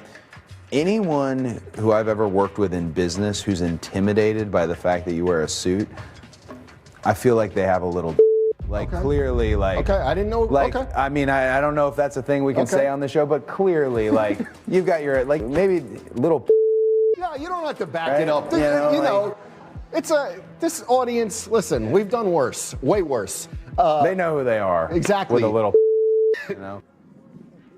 Wow. That's just not suit energy to me. You know what I'm saying? Yeah. He kind of putting off George Kittle energy, but talking about being in a suit. I don't think he's a genuine suit guy. See, I think it's a bit. Yeah, I mean, he did make a very distinct effort to change his character, and he became a suit guy. See, I always think about that little D energy when it's on the road, when maybe it's a vehicle, maybe it's the noise you make with your vehicle, where I'm like, I got it, compensate away, buddy. Uh-huh. Yep. The loud ones, the big ones. Yeah. That's why I prefer a medium-sized truck. Right now, the rental truck we have does give off little D energy because it is freaking. It is huge. It is huge. Yeah, that was a very big thing in college for me. You know, I drive the Chevy Cruze, the soccer mom car, so I wasn't doing anything crazy, but I always seemed to get stuck in the parking garage next to the guys that had, you know, the 350Zs and stuff that they put the aftermarket exhaust on. It's like, all right, what are we doing here? Yep. Let's see, what else do we have here? Let's go to an Odyssey station out in Nashville. This is 104.5 The Zone. Smashville. They are out there at Titans training camp. And things got a little heated when they were trying to sit down with another player, but Jeffrey Simmons, the defensive tackle, I believe, he was over maybe like 10, 15 feet away yelling at one of the talk show hosts, Buck Rising, because apparently he's been talking a lot of bleep on Twitter about Jeffrey Simmons, and Jeffrey Simmons let him know about it. Well, Jeff, you want to sit down? We can talk whenever you want to talk. Jeff, we'll deal with that later. Roger McCreary sitting down with us here on 104.5 The Zone. Jeff, I mean, we're on the air right now. You do a lot of talking on social media. I'm right here, Jeff. We can talk anytime you want to. Unbelievable. We got to make that happen. Well, we'll deal with that later on. Roger McCreary sitting down with us here on 104.5 The Zone. Jeff, if you want to sit down and talk about this, we can talk about this. I'm telling you, stop talking on social media. Talk to me. I'm talking to you right here. Jeff, we tried to talk to you last week. I'm being rude to Roger. We'll deal with you later. Talk to you. Yeah, sorry, Roger McCreary. You got to go. I need to hear more of this with him and Simmons. I mean, that's fascinating. I love a good player confronting media storyline. It's exceptional to be a part of. It's adrenalizing. I think Jeff wants to talk to him with no mic. I'm sure. Camera. Because the host, right, is like, if he sits down, I win. I might get dunked on or punched or whatever, but people are going to watch. I might get punched here. Yeah. I might get cussed out. Yeah. I mean, for the love of God, can we at least do it on my show? Yes. You know? Fair. But hey, you know, maybe this was something that needed to take place off air, and if that's the situation, you can't be scared of that either. I don't think the announcer was. You know, he didn't sound scared. Yeah, he handled that perfectly. He did. That's great stuff. I always love it when the interviewer or the announcer can totally take themselves out of it and just capture the drama of somebody absolutely livid, even if they're the subject of that. Agreed. Of that anger. Agreed. Odyssey Station at Titans training camp. Cody Rhodes, RJ and Choppy Show, Andy Durham. Any other nominees, young Alec Medford? That's all we got for today, boys. Okay. I suppose you're going to vote for us, Hagee. Vote with us. I'm going to vote for Andy Durham because, man, the fact that he not only got out like one verse, but he's like, I'm going to hit the chorus, I'm going to go back to the verse and give you no energy the entire way. I think he defends his title. Yeah, we workshopped it yesterday. He should just do the wayward son line. Cut it right there, short but sweet. Everybody knows exactly what you're doing. And perhaps he has had that, enlightenment here in recent days. Okay, or give me the energy and give me the drum beat and be don't you cry, no. Don't you cry, no. Give me that. Yeah. Yes, one or the other. Your dead ball's on right. Okay, who are you voting for over there, Wolchuk, Broadus? Who's next? Brian is going to go with the champ. I am going to vote for who? Bobby Bell. Okay. Yeah, I'll take the Nashville, the tennis Smashville. Okay. Odyssey. Okay. How about you, Medford? Ooh, a lot of power here. I'm gonna go with Bobby Belt. All right, I'll go with Belt as well to make this clean by a score of 3-2 to 1. And your new G-Bag of the Day champion. It's your morning show. Tune in 5:30 to 10 weekdays here on The Fan. Okay, the horn has sounded. What's that mean? What are they about to do, guys? They're just switching it up with changing the yard line that they're going to be doing these 11-on-11s on. We'll have a full breakdown, Krusty's Corner, coming up on the other side. Let's go. I want to chat with you about my friends at Window Nation before we do that, though, because if you want or need new windows for the home, it's time to call Window Nation, 866-90-NATION, because they are...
Uber Eats has Lola V products? I gotta remember that. Well, you know, they say in order to remember something, you have to forget something else. Okay, now that is a very cute haircut. That's like a little shag. I've never seen it before. Well, I mean, of course you have. It's the Rachel. Oh, is that your name? No, I mean like your name. No, I'm Jen. My name's Jen. Right, but I just mean like this is your haircut. But that's hair on your head. I'm not saying this is your hair. Okay, freaking me out a little bit.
Delicious Hurtado barbecue, and of course we'll party all night with you. It's Fan Bowl 2024, August 10th. Sign up now at 1053thefan.com.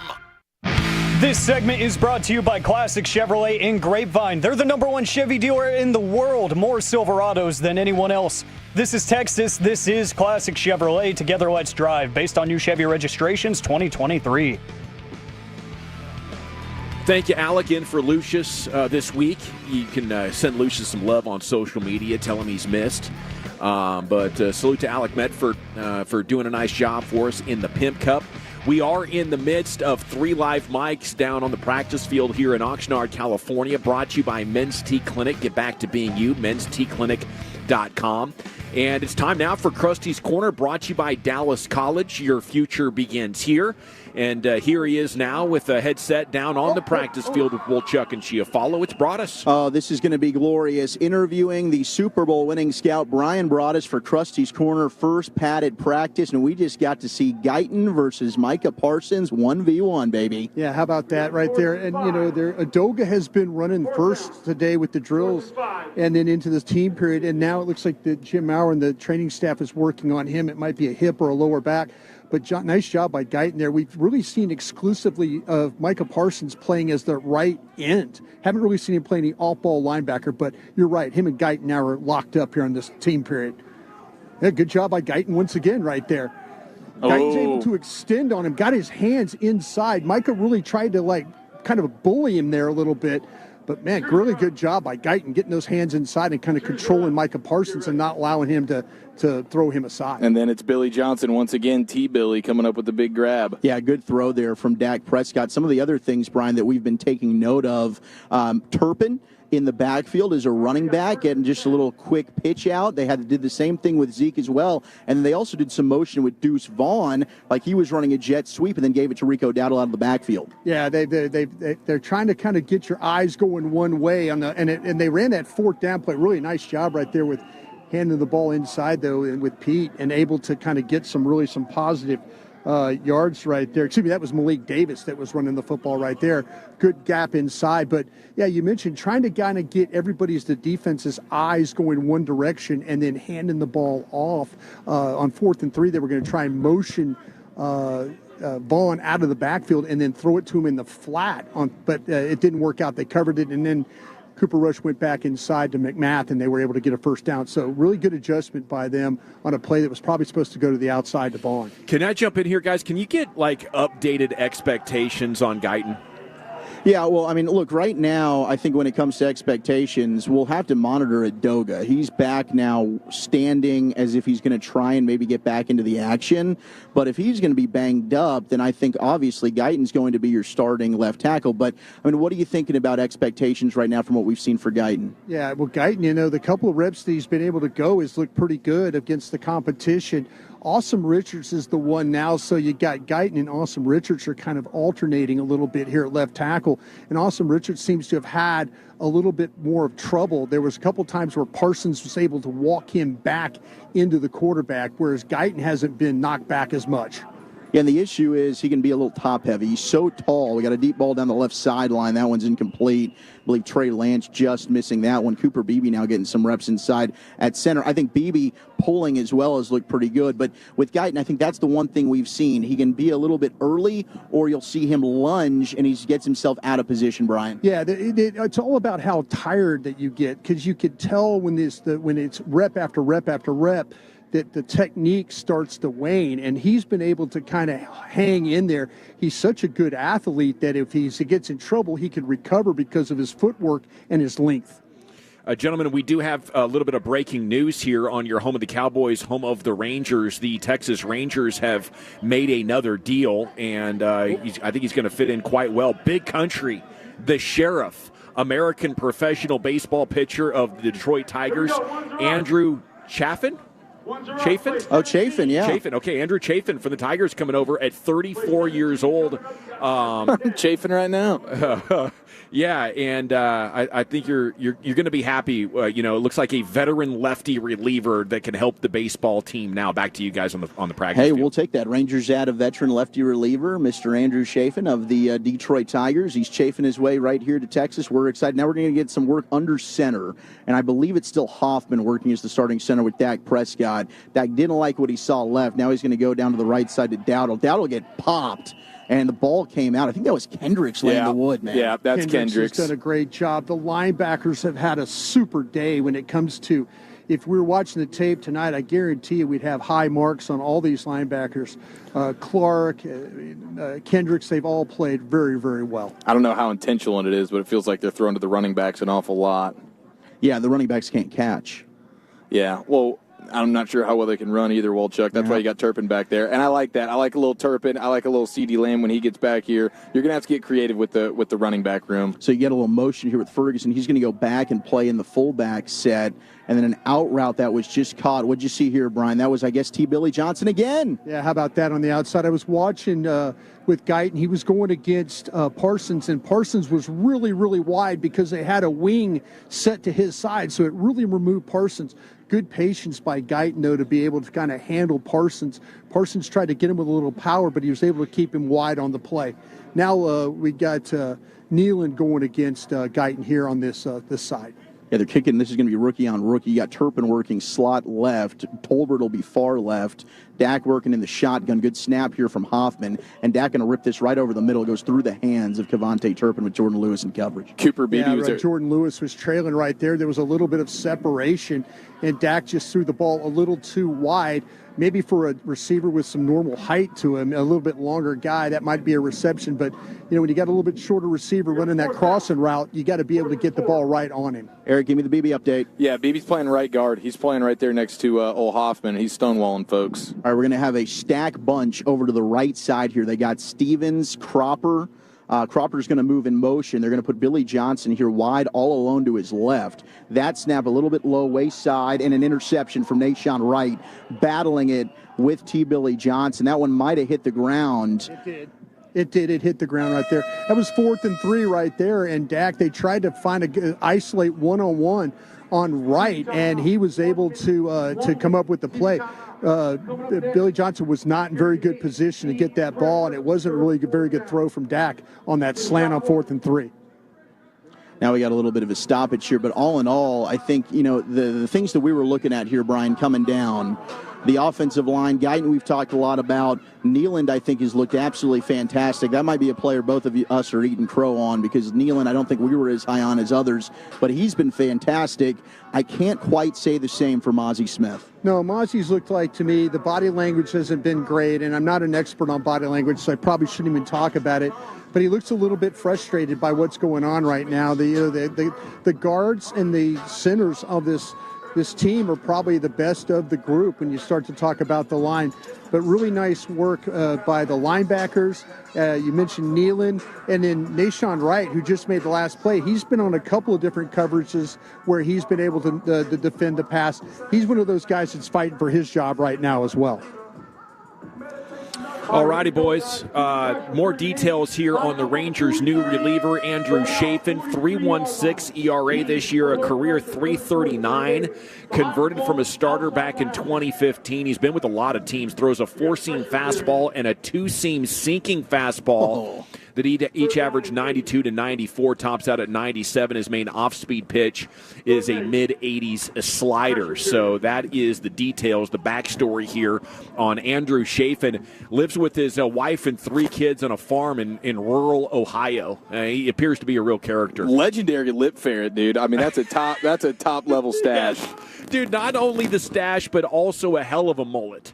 Like, that thing is flowing. This guy's all party, for sure. I love that. And I think we got a defensive offside situation. It was DeMarcus Lawrence. Once again. How many times we got? Micah's got at least one today. Micah's got 2. Now Tank's got 1. That hard count from Dak is nasty. Okay, here's what we need. We need one of these moments. He's got the cadence down now. There, you had that. Here we go. He can throw some people off with that. I thought Zimmer would be just tearing these guys up. You jump off sides. I thought they'd be doing up downs right now. I thought they might be going to grab some bark off the furthest tree. Do you think he's slow rolling into it? Maybe. I'm waiting for him to just tear somebody up.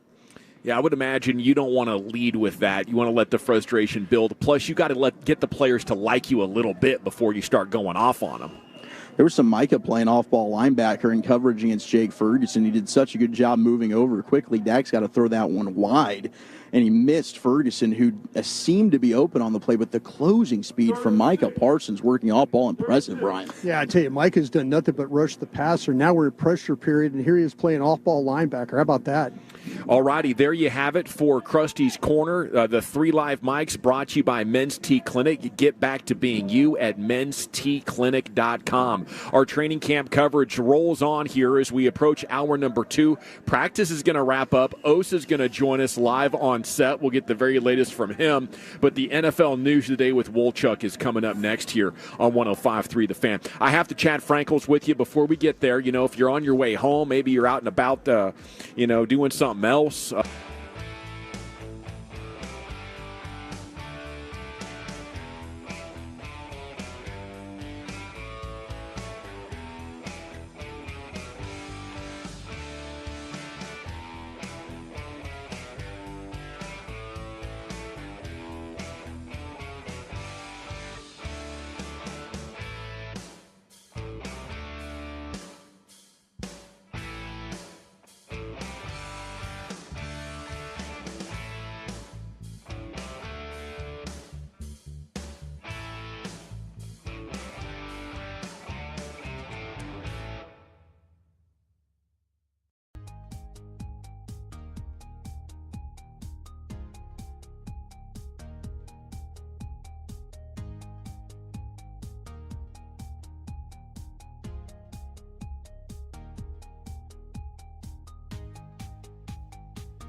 Do you think it's true that you've got to forget something else to remember that Uber Eats has groceries? No, that's absurd. Hey, remember when you used to be a pepper lady? Pepper lady? Wasn't it Cinnamon Sisters? Basil babes. Saffron Squad? Nutmeg maidens? Paprika? No. Nutmeg Maidens. I just said that. Was it Spice Girls? Doesn't sound right. Was it Saffron Squad?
.053 The Fan. Hello, baby. KRLD-FM and HD1, Dallas-Fort Worth. An Odyssey sports station. From our Hiley Mazda of Arlington and Hearst studios, you're rolling with the G-Bag Nation on 105.3 The Fan. Here we go, baby. It's hour number 2 of the G-Bag Nation on 105.3 The Fan. Hope you're having a fantastic day. We will have Rangers baseball coming up at 6 o'clock as they look for another win against the St. Louis Cardinals. You have Broadus and Chiafalo down on the practice fields, and Cowboys practice will be wrapping up momentarily. Osa Odigizua is going to join us here live on the tennis courts to discuss how things are going for him. But in the meantime, it's time for your NFL News Today. And with more on that, here's your host, Zach Wilczuk. Thank you very much. Appreciate the fellas down there on the field. I know I did see, just to throw it back to you guys, whoever wants to take it, but on my way up, Wanye Thomas with a nice interception. Yeah, that was fantastic. That was Cooper Rush telegraphing his throw late as can be on the throw. It was Deuce Vaughn lined up, trips as the innermost slot receiver, and he ran a corner route to the sideline. Wanye Thomas jumped right in front of it. That was a house call. And then a couple plays later, I'll tell you what, Mike Zimmer dialing it up. Dak dropping back to pass, and Eric Kendricks blitzing in his face, gets home. Micah dropped on the play into coverage. Everybody was confused. There was an immediate sack there from Eric Kendricks. And then Tyler Guyton with an awesome pass block opportunity there versus Micah Parsons, and had a great rep. Yeah, great job by Zimmer. You mentioned that, Eric, with his ability right there, that Kendricks timed it perfectly. And with Parsons dropped right there, it confused the left side of the Cowboy offensive line, and he went untouched. Okay, if you guys have anything, just interject here for me. Yeah, let me jump in here and just reset our Rangers trade. We broke it about 15-20 minutes ago, finalizing a deal to acquire left-handed reliever Andrew Chafin from the Tigers.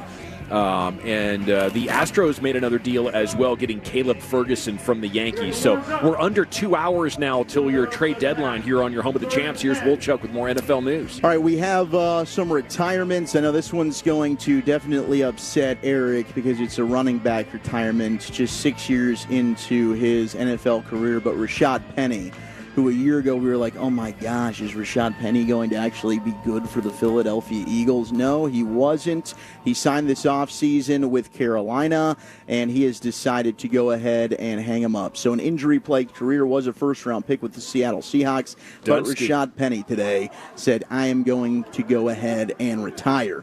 Now, we do have a Dallas Cowboy who went ahead and made his NFL Top 100 debut as the list keeps being unveiled. G-Bag blessing. Friend of the show, the one and only, the Pick Six God himself, Deron Bland, coming in at number 31 on the NFL Top 100 list. He is ahead of some other corners, such as the one and only Patrick Surtain of the Denver Broncos. Maybe some people don't agree with as high as Deron Bland is, but you get that many pick sixes, you break history, you're deserving. So 2 Cowboys. We got Zach Martin at 53 and Deron Bland coming in here at number 31. Honestly, I don't know that I really noticed much of Deron Bland out there on the field, boys. Are you seeing him? We have eyes on Bland? Yeah, I tell you what, we got the ones that are up right now, though they really haven't gone his direction. It seems like to me that they've really attacked with Nashawn Wright over here on the opposite side. We finally got a ball that was thrown to the right side, but it looks like to me that it's been more going after Nashawn Wright. You can't argue with the production at all, but that seems a little high to me. 31. Wow. Yeah, I mean, I think Surtain is arguably the best corner in the NFL, but he's not going to get the interception numbers. And the issue is teams are still going to go ahead and attack Deron Bland. We saw that last year. But, hey, out here so far, the quarterbacks are showing Bland that respect as he absolutely has earned and deserves. Now he's going to get looks, you know. Yeah, he's going to. And especially like Diggs, he's not really practicing today. He's been cleared, so we'll slowly get Diggs back out there more. But at some point, it's like you got both of them on either side, and we know they've been susceptible to double moves. Teams aren't going to just shy away from attacking either one of them. Yeah, you're watching that tape thinking, I'm going to go out here and get 2 touchdowns, and sometimes you will, but other days you're going to throw 2 picks. You know, and you just can't fade the ball skills and his return ability. He's going to keep getting picks. He's going to keep scoring touchdowns.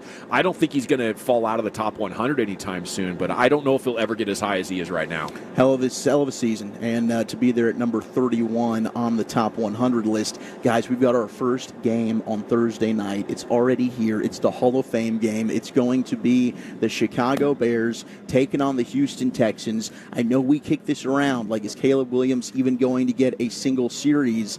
I doubt it, but he has said he wants to play.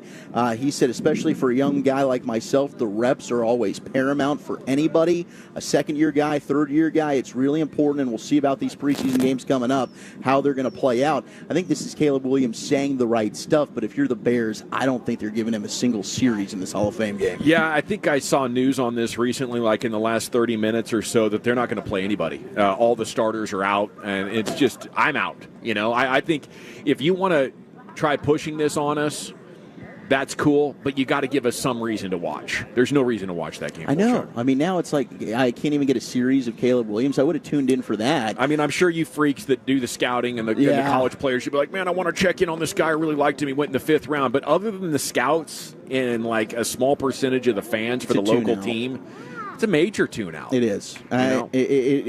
There's not any reason to really want to lock in and watch that game. I'm with you 100%. Bills have signed at safety today. They've been dealing with an injury with Mike Edwards.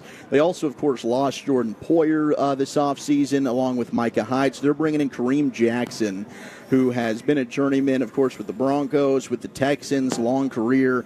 So he's now going to go with Buffalo, kind of be a stopgap. I don't know how much he ends up playing this year for him, but at least he's a camp body right now.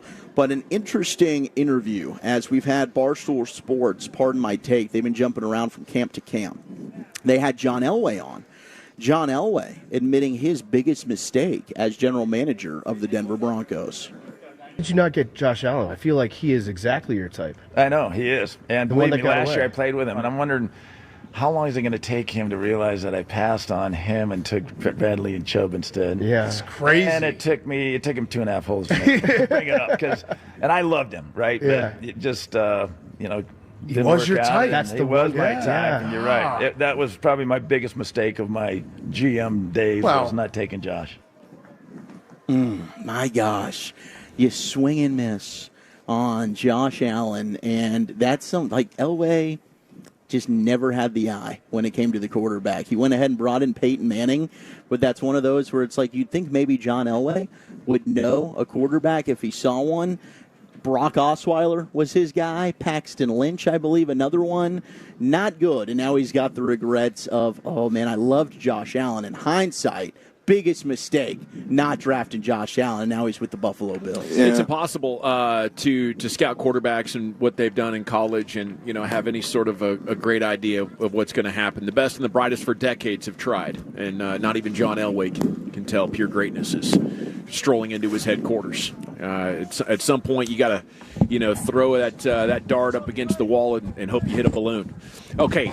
Joining us now here on your home of the Cowboys, 105.3 The Fan, going into his 4th year as a defensive tackle, man in the middle of the Cowboys defense, Osa Odighizuwa, joining us now here on 105.3 The Fan. You can watch us on the Fan Cam. We are live at 105thethefan.com, Twitch, and YouTube. And here is Osa on that On-Time Experts air conditioning and plumbing hot seat, same-day service guaranteed. And a good afternoon to you, sir. How the heck are you? I'm doing good. Right on. Doing good, thanks. Year 4 now for you. Feeling like a vet? This is all normal workday stuff for you? Yep. Yeah, right on. How's so I guess the one new thing is Mike Zimmer. Yeah. How's that going? It's good. I like the defense, man. It's coming together pretty nicely. They say he's pretty intense, right? But we were thinking maybe we haven't seen a lot of that intensity yet. Still early. Have you seen it? I mean, I don't think we've really messed up enough or made too many mistakes to where he's got to rip anyone a new one, but we're good. Like, you know what I mean? He's a stickler for how he wants things done, wants it done a certain way, wants it done the right way, and there's nothing wrong with that. Like, you know what I mean? We're all just trying to win football, so win games. How about your defensive line coach, though, Jeff Zanina? First off, he looks like he could still play. Yeah. But he's a guy that I have seen barking a little bit. Like, if you mess up a rep, you can go back and redo it. Actually, maybe the entire defensive line group's going to go back and redo it. Yeah, he's an intense guy. You know what I mean? But he's just looking for good practice habits, good effort, you know what I mean, and good technique. And you just better pay attention, you know? He's an intense guy. What are some of the biggest changes that you've noticed with the new defensive scheme? Obviously, DQ had so much success here. You mentioned Mike Zimmer, that's new, but you're liking the defense. For you specifically, are there a lot of changes? I wouldn't say too much. Like, I'm still a 3-tech, still taking on a lot of double teams, you know what I mean? Got to hold down the run, doing a lot of penetrating. It's pretty similar, you know what I mean, in terms of my responsibilities. Yeah, I was watching. Zach and I were down when you were doing drills, and I noticed you have your bags, and everybody else when they're taking on double teams, you have your bags angled. And I was kind of curious to why. Some guys don't use the bags and some do. You're talking about like the chutes? The chutes. And I was curious, is it just because you're trying to work on your alignment with that? Or yeah, kind of working on my alignment, and then like it's just to keep my footwork going forward. Right. Yeah, everybody else seems to not have it. Then I'm like, and then I watch, I'm like, oh, Osa's got it where he's trying to figure out. But is it with you? The whole thing, it looks like, is they're trying to teach you guys to keep your feet on the ground. It's that quick, that with the footwork and stuff. Is that different from what you did in the old scheme, or is it something that it's always been that way? If you're a one-legged football player, you're not any good. Yeah, it's the same that it's always been. Just really, really emphasizing it now. You know what I mean, and working that, and then working some new alignments, kind of playing with tilting a little bit, stuff like that.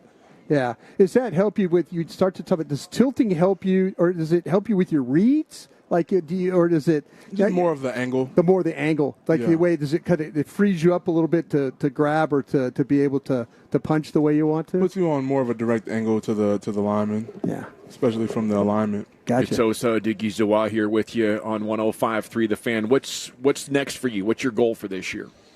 Man, I'm just trying to have the best year I've had. You know what I mean? Trying to have the best year of my career because it's a contract year for me. So. And the end goal is really, well, not I guess the end goal, but like short-term goal for the next year is to be able to sign an extension with Dallas. So I want to put the best film that I have thus far on tape. I mean, the long-term goal has to be coming out of the NFL with generational wealth, right? Yeah, 1,000%. Yeah, that starts with signing a second deal, and then after that, we'll check and see how my body feels. Yeah. Be about 30. You know what I mean? So after a second deal, see how my body feels. We good? Keep going? All right, How is it in year 4? Can you feel the hits starting to pile up at all yet, or? 25 I mean, years old, right? Yeah, definitely. But I feel like I do a good job of taking care of my body. I have a pretty good routine, so just really been consistent with that routine since I've been in the league, and just finding different things, different ways to add to it, and just different things that I can do for my body to recover and stay healthy. Now, are you a cold tub guy? Yes, sir. How, every day? Yeah. And does it ever take some like coaching yourself up? Like, I am going to do this. Do you ever feel like pep talk? Not today, right? I mean, not until like I'm right there in front of all of the ice in the tub, and I'm like, You can do it. All right, let's go. Yeah. Can we hear more of your routine? I'm hearing that, first off, the body transformation from year to year, you can tell. You're also dabbling into the modeling world a little bit, so I know that you got to keep the physique there, but how many workouts are we getting in a day? I mean, last offseason, it was a lot. It was like, there was like 4 at one point, like. Damn. 4 days? I would do like yoga, then I'd go lift and like run, and then maybe go do like some D-line work or Pilates, and then another lift.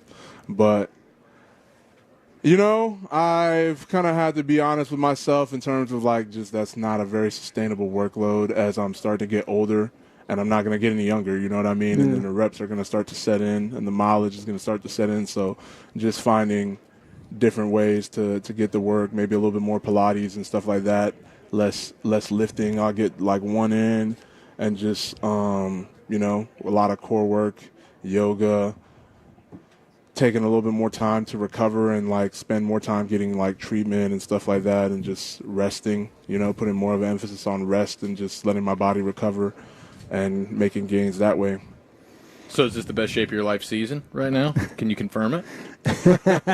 I would say so. Looks like it, dude. I mean, the gosh dang biceps are just Oh my gosh, jumping they're off the screen right now. Looks like you just got a fresh lift. I appreciate that. Definitely. I mean, I had like a little rough start to the off season. I had a little surgery on my elbow, stuff like that. So still getting back into it. Yeah. Is that a hoodie, tank top, half shirt? Are we combining 3 things into one, Osa? Or is that a customized thing? Or Yeah. we can pick those off the rack somewhere? Nah, you can't you pick did it that off the yourself? rack. I That's just the definitely OCA Diggy Zoo I collection. grabbed a little dry fit hoodie and mutilated it with some scissors. I see you do subscribe to the Suns Out, Guns Out theory. Is that a regular thing for you?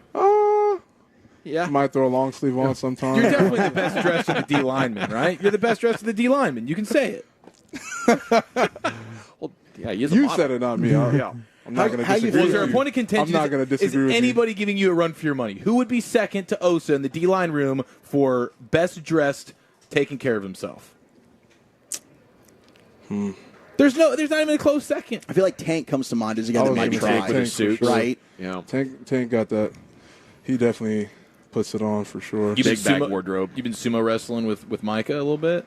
I mean, I didn't go out there with him, but I saw the film. I like how he grabbed the cloth at the end of it and got the guy out of the ring. Yeah. He was working that leverage. Whatever it takes. You're the guy they should send to Japan because you're the big anime fan on the team, right? I'm definitely trying to go to the Crunchyroll Awards this year, this off season. That would be incredible. So what do you watch right now? I know we got a lot of listeners that are big anime fans, and is that something you're bonding with for the rest of the defensive line? Like, is anybody else into it as well? Chauncey. Me and Chauncey actually toured the Crunchyroll facility here recently, like 2 weeks before camp. It was dope. Where is it in Flower Mound? I believe so. Okay. Next to Fanatics. So what's your favorite anime? I grew up as a Dragon Ball Z guy. I feel like that's kind of maybe the first one for a lot of people. One Piece is fantastic, but right now I think that it's booming. Yeah, One Piece is definitely booming. I'm not caught up. I'm not gonna lie. I'm like stuck on the Skypiea arc. Everyone's telling me I got to skip it, but I'm like, no. I feel like I'm not gonna get the full experience if I skip it. I'm just gonna like kind of thug my way through that one and then just go from there. But my favorite all time is Bleach. Bleach. Yeah. I have not seen it. Might need to add that to the Is repertoire. that anime safe for work? Yeah. Yeah. Yeah, Bleach is a good one. It's not one of those ones where you'll walk in. Well, I mean, I feel like there'll be like a moment or two where like it's just strange, but that's just anime in general sometimes. Like That's why Waltrick loves it, man. yeah.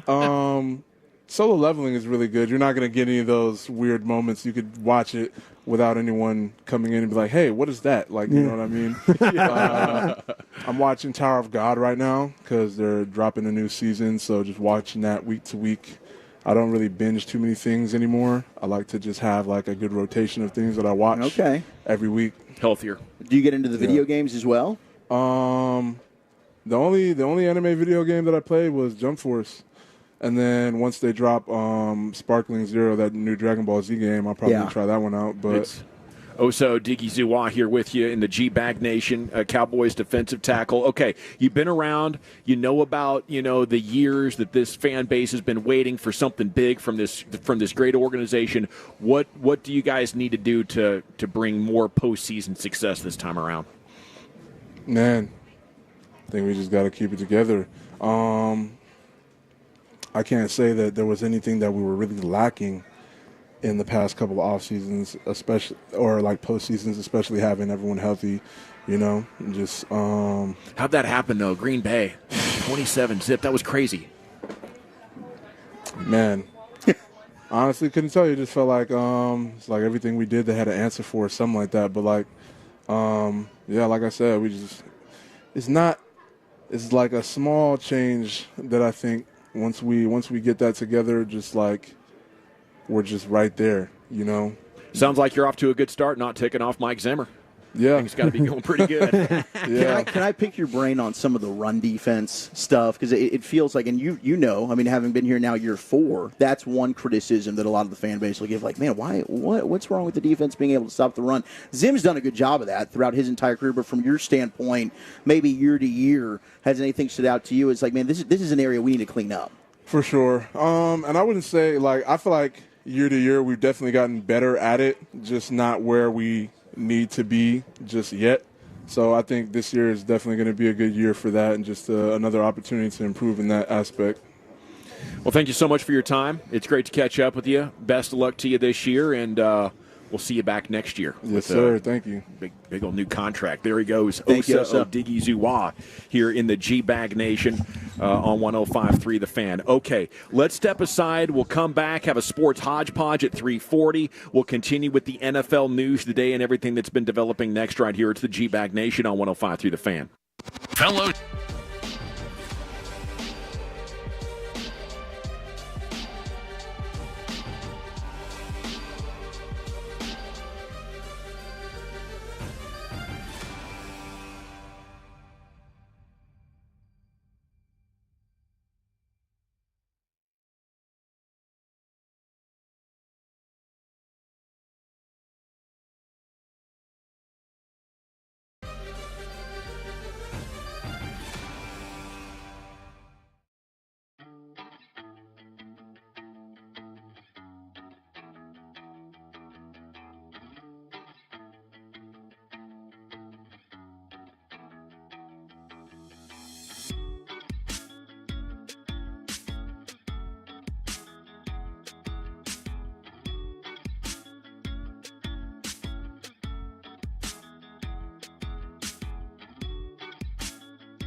Uber Eats has Lola V products? I got to remember that. Well, you know, they say in order to remember something, you have to forget something else.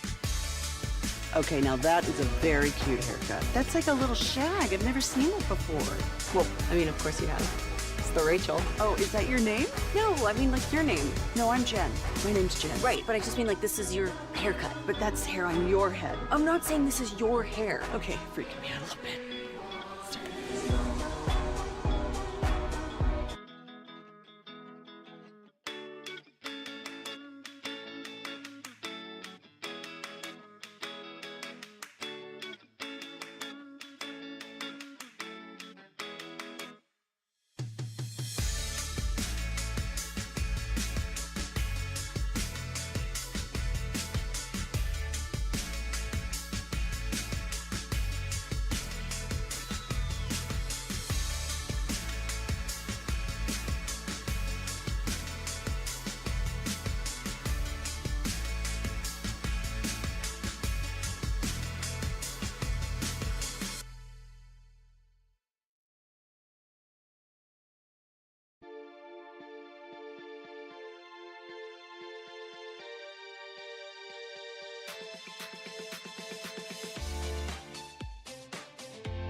Welcome back. It is the G-Bag Nation here on 105.3 The Fan. Hope you're having a fantastic day.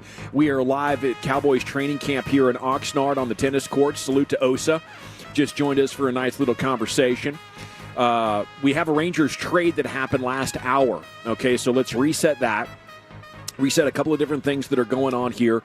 It's a big Tuesday here, and Rangers pregame is coming up at 6 o'clock. How many other new players could they have? This segment of the nation is brought to you by the Frankels. Life's unpredictable. Accidents happen. Franklin, the go-to attorneys for car and truck wrecks in DFW. If you or a loved one's been in an accident, not your fault, call the Frankels. 214 or 817-333-3333. Go to frankelfirm.com. It's also brought to you by Window Nation. Go to windownation.com/Cowboys. And it's brought to you by Cars for Kids. Donate today, carsforkids.org. So, yeah, this is a big country. This is the sheriff, Andrew Chafin, longtime lefty reliever, converted from starter like in 2015. Good numbers for his career. ERA like in the high threes. I think this year it's even lower than that. He'll walk some guys. He'll get some guys on, but he strikes out so many dudes that he just gets out of trouble. So I'm taking this as a clear sign. 33, 34-year-old reliever. Obviously, the Rangers are thinking go for it as we've been talking for the better part of a week. But then the other thing is the Yandy market remains hot. This is from Matt Snyder, CBS. The Rays are trying to play teams off of each other. And the latest report from the New York Post, John Heyman, says Diaz is the big target remaining for the Astros, while the Mariners, Pirates, and Yankees are also fits. No mention of the Rangers in there, but the Astros have been busy here at this deadline trying to add to their offense and also fix their pitching staff. Diaz hit .330 last season, finished 6th in AL MVP voting.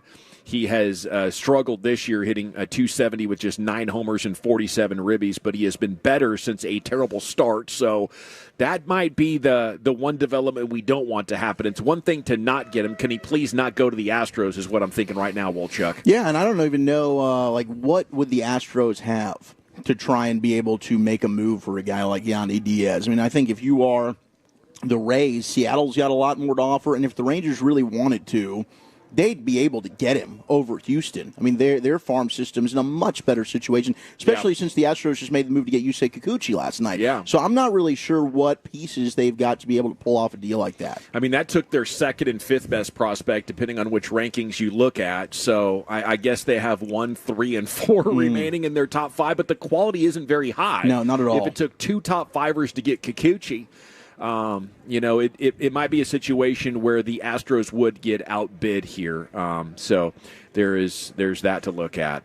Again, the trade deadline is coming up at 5 o'clock, so it is just an hour and a half away, and we're constantly refreshing and trying to find as much content in there for you as possible. Our training camp coverage rolls on, brought to you by Sagamore Spirit Rye Whiskey, Best Buy Windows and Siding, and by Guardian Caps. And you can check out our confessional videos brought to you by Best Buy Windows and Siding.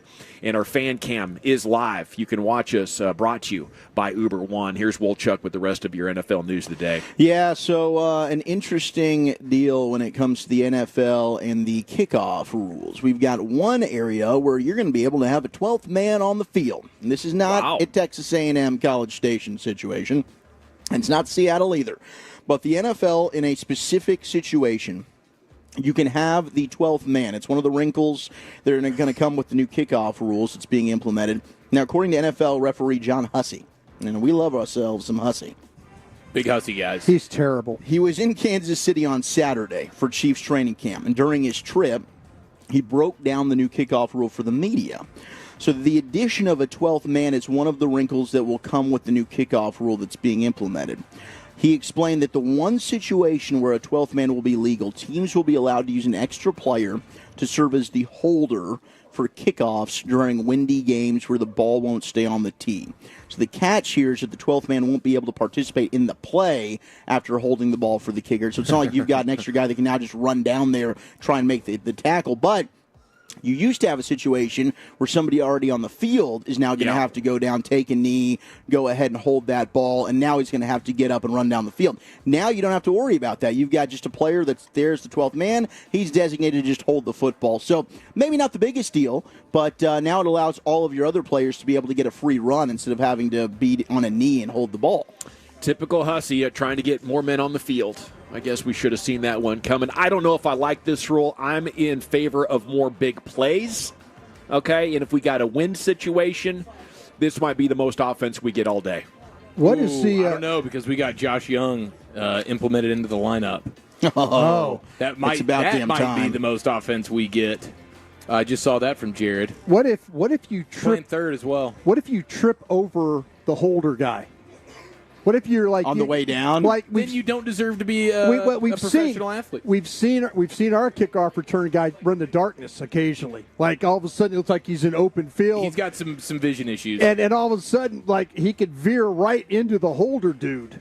Yeah, you know, and then is the holder? What if the holder dude actually runs into our guy? Well, okay, that's a good point. Of like, is he's gonna act like he's trying to get off the field, but really he's trying to get in the way. I get what what you're doing with that. I wonder if he has to immediately sprint to the sideline, or if he has to just sprint back to like the goal line or something. Remove yourself from the field of play, because a guy like Turpin and peripherals like him, he's going to trip over you when it should have been an 80-yard touchdown. Turpin will run to darkness at the moment's notice. So I'm worried if by darkness you mean a defender. A defender. He'll like, it's clear daylight.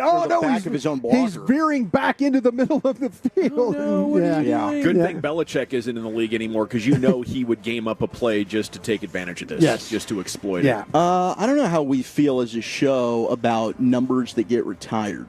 This might be one of the weirdest things that I've heard. Josh Sweat, who plays for the Eagles, said, they're not retiring 94, are they? No, but he didn't want to wear 94. The number he wanted to wear was 9. He said, I wore 9 in high school, wore 9 in college, but I can't now. I can't get number 9 here in Philly because it's retired. I thought Jaworski? Big. No, he was 7. Nick Foles. Yep. Is that who's retired? He's got a statue outside of Lincoln Financial Field. Him and Rocky Balboa are the only ones I can say that. Okay, wait a minute. And of course he's going to have. If you get the statue, usually you get jersey retired, then you get the statue, right? Like he went to the pinnacle. Of course, everything underneath having a statue is going to happen for him. The thing is, nobody knows about this. They have not come out and said, like, number 9's retired for big Nick Foles. What has he done? He's got a statue. He's won a Super Bowl. I kind of feel like that this is one of those Troy Aikman deals, that like certain out of respect for the guy that won a Super Bowl. Certain numbers don't get issued, but they're not retired. Does that make sense? Yeah, it makes sense, especially in football. Yeah. And I appreciate the ability to update your take or your stance on a number every decade or so, and that opens it up for that possibility. If you guys watched the Yankees play lately, Nick Foles does not belong in the same sentence as Troy Aikman. This is ridiculous. Yeah, well, I was stunned to hear this. Well, like, it's he one of can't those. wear number 9 because it's retired because of Nick Foles. They both have won a Super Bowl. I mean, if you have a statue, wouldn't you expect your jersey numbers retired? I mean, the statue's the pinnacle. We should still be lamenting the fact that he's got a statue. Did the jersey retirement? I mean, what are we doing? He's got a statue. Doesn't Doug Peterson? Is he with Doug Peterson on that statue? I do think Doug actually okay, is there too. now you made it sound like it's like we're by ourselves. Doug Peterson in the. They're the talking Ring of about Honor. the Philly special, right? That's the statue. That's the statue. Is that what it? Okay. It's Doug Peterson, and they canned him right after they made after they made the statue. They say, "Hey, you're fired." So I don't know. But they've retired that visor. No head coach in Eagles history moving forward can be a visor. Sirianni? Sirianni's not a visor guy. As much as he wants to be, he can't be. I think Sirianni's one a visor. He's not a visor that guy. Black one. He's got that red pen that sits in that visor. He wants to be a visor guy. He's not allowed to be. It is against the rules. They have retired the visor for Doug Peterson. This is Peterson only. You bleep yourself, Sirianni. That's right. I kind of feel like there's some Philadelphia Eagle fountain of misinformation going on across the table today. Well, they've got 9 numbers that are retired. McNabb's number 5. Steve Van Buren's 15. Brian Reggie Dawkins at 20. Reggie White at 92. Jerome Brown? Jerome Brown, 99. Chuck Bednarik at 60. Al Wistert. Ooh, Al Wistert. I think Wow. Really, 41. Rose? 70. Oh, 70? Tom Brookshire. 45? And then Pete Pihos. Pete Pihos. Yeah. Is it Pihos? Pihos. What number was Pihos? He was, I think Pete Pihos was, he was a running back. You don't even know what position Pihos was? 44. I worked there a year. His last name was really now he's turning the tables because he threw like this whole big thing about visors and statues. You're the one that's lived this, damn it. You need to tell us. I don't even know if his last name's really Pihos. It is Pete Pihos. Gosh, that's embarrassing for him. You're not getting butt cracked at all on this. That that you can't wear number 9 because of Nick Foles. Well, this is just Josh Sweat who said that I cannot get 9 now because it's retired. I thought it was Jim McMahon.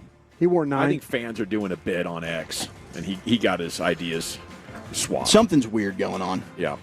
Well, thank you, Wolchuk. Yeah, no problem, dude. NFL news today. Anytime. I'll be here all week. Every afternoon here in the nation. Okay. Don't forget your P-hose. We have an eye on MLB Trade Deadline, which is coming up in an hour and 22 minutes. If the Rangers so much as sneeze in the direction of another trade, you'll hear it here first on your Home of the Champs.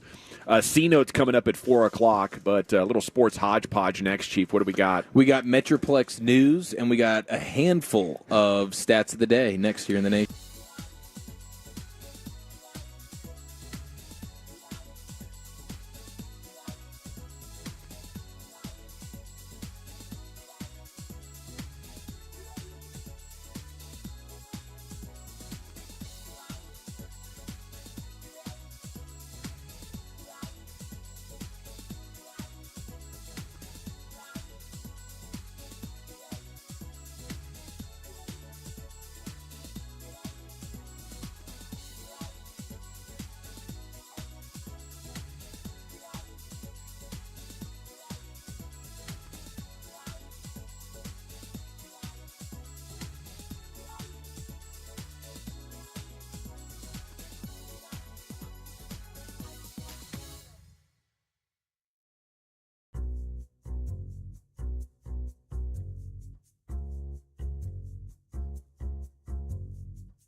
Do you think it's true that you've got to forget something else to remember that Uber Eats has groceries? No, that's absurd. Hey, remember when you used to be a, what was it, Pepper Lady? Pepper Lady? Wasn't it Cinnamon Sisters? Basil Babes. Saffron Squad? Nutmeg Maidens? Paprika? No, Nutmeg Maidens. I just said that. Was it Spice Girls? Doesn't sound right. Was it Saffron Squad?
Based on new Chevy registrations 2023.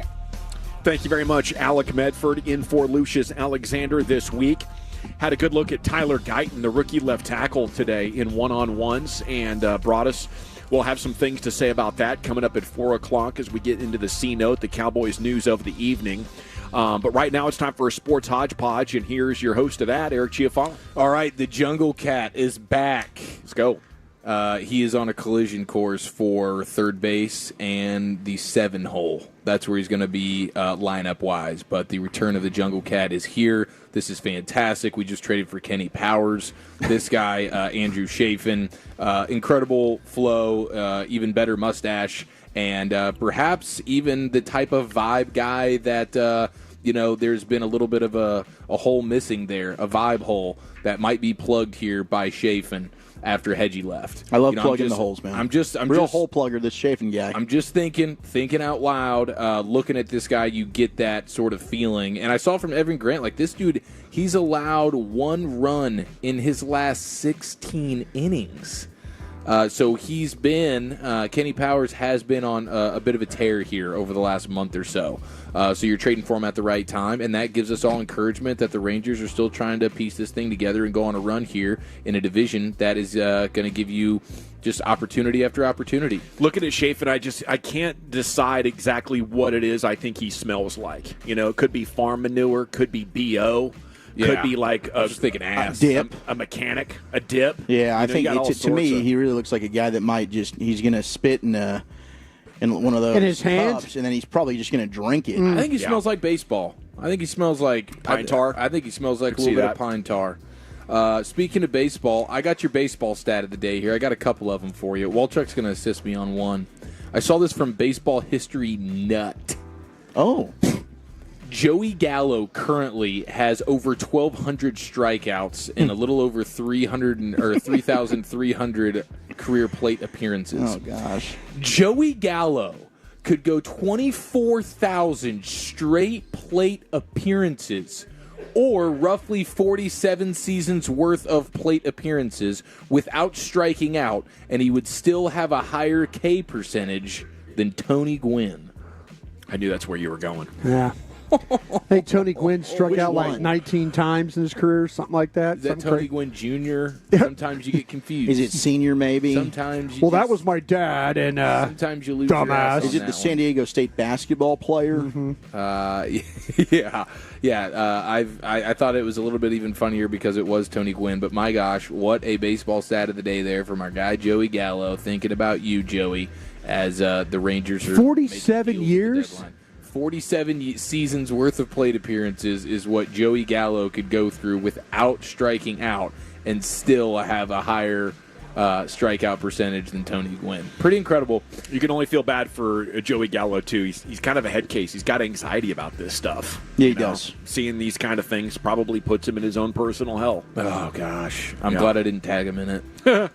Stat Mamba provides today's Caitlin Clark stat of the day. Already has more career assists than over 75% of all players in WNBA history. How is that even true? I mean, she could have even more. It's insane. That is True. crazy. That's true. She's got. I would think like if the expected assists would have gone in because her teammates didn't just absolutely. They're getting better. She would probably be at like over 80% of all players in WNBA history. I don't know. That jumped out to me. That was insane. I checked on the Twitter account to make sure it wasn't a ball sacker. It wasn't. It was the Surefire Stat Mamba account. It's the same game, but there were some stats earlier, like when Angel Reese was setting the record for most consecutive double-doubles. They said 14 consecutive double-doubles, a WNBA record. I'm like, for rookies, right? Nope. That's for everybody. It is, yep. That's for everybody. She's crushing it. Kicking ass, taking names. And then my favorite quote of the sports day today is going to be given to head coach of the Florida Football Gators, Billy Napier. Billy Napier on the hot seat, they'd say. Okay. This is not the same head coach that took the naked shark picture. This is no. Who was what was his name? What was his Jim McElwain? Jim McElwain. Jim McElhenny. Thank you, college football Carter Freeman coming in strong there. Trying to make up for that atrocious take yesterday. Yeah, despite the microphone ban. Stay mad, buddy. from the Bad Baker take yesterday. Jim McElwain. That's an all-time sports photo. If you haven't seen it, it is McElwain while being the head coach of the Gators, right? Out in the middle of the ocean somewhere, hugging it up with a shark. And ever since then, it went really downhill for the Gators. Well, the current head coach of the Gators is quoted as saying, "I'm a firm believer that better people are better football players, and we'll prove that this fall," end quote. Now, when was all things being equal, when was the last time the Florida Gators won a championship, Chuck? That'd be 2008 with Urban Meyer. And how many arrested players did they have in that one single season stat of the day? Yeah, that'd be 41 players from that roster alone have been arrested. So Georgia's making a run at that. One in every 3 players on that 2008 national championship team have spent time in the slammer. It's one of the worst sports takes of all time for Billy Napier to say that. He's saying it with the Florida Gator emblem over his forehead as he wears his visor. And he's going to say it in good conscience, as the last time that program did anything special, they had nothing but arrest warrants out for every single player that mattered on that football team, not named Tim Tebow. He was the outlier. So I just found that to be incredible. Maybe it is, though. Maybe it is a little shot at Georgia. Yeah. Maybe that's what it is, SEC shot at Georgia, which, again, disproves the sports take that good people are good football players because Georgia's getting arrested every time you turn around, and they're bordering on a bit of a Alabama-type run here. So that's the take of the day, and it's the worst take of the day. Thank you to Billy Napier. We, of course, know the Olympic disasters that are taking place. The weather map shows consistent rain and potential flooding in Paris over the next 3 days. So, of course, that's going to render the $1.5 billion cleanup to the Seine River useless. Seems like more water should help clean it more. How is it cleaning it less? Because I think we're flushing this bad boy. Literally the way the city is built, it's for all just nasty water, flood water, sewage water. Yeah. It's coordinated, like architecturally, for all those pipes to lead back to the Pooh River. Wow. So I guess this is something they knew. Like, the one thing that can get us here is if, of course, it just rains one day. And they're getting it rain allegedly 3 consecutive days here. And so now you are having cancellations of all sorts of triathlons and what. It's going to have to be a duathlon. I guess it's not Nobody very, wants to see a duathlon. It's not very deep, so now they're also concerned about it just overflowing. Yikes.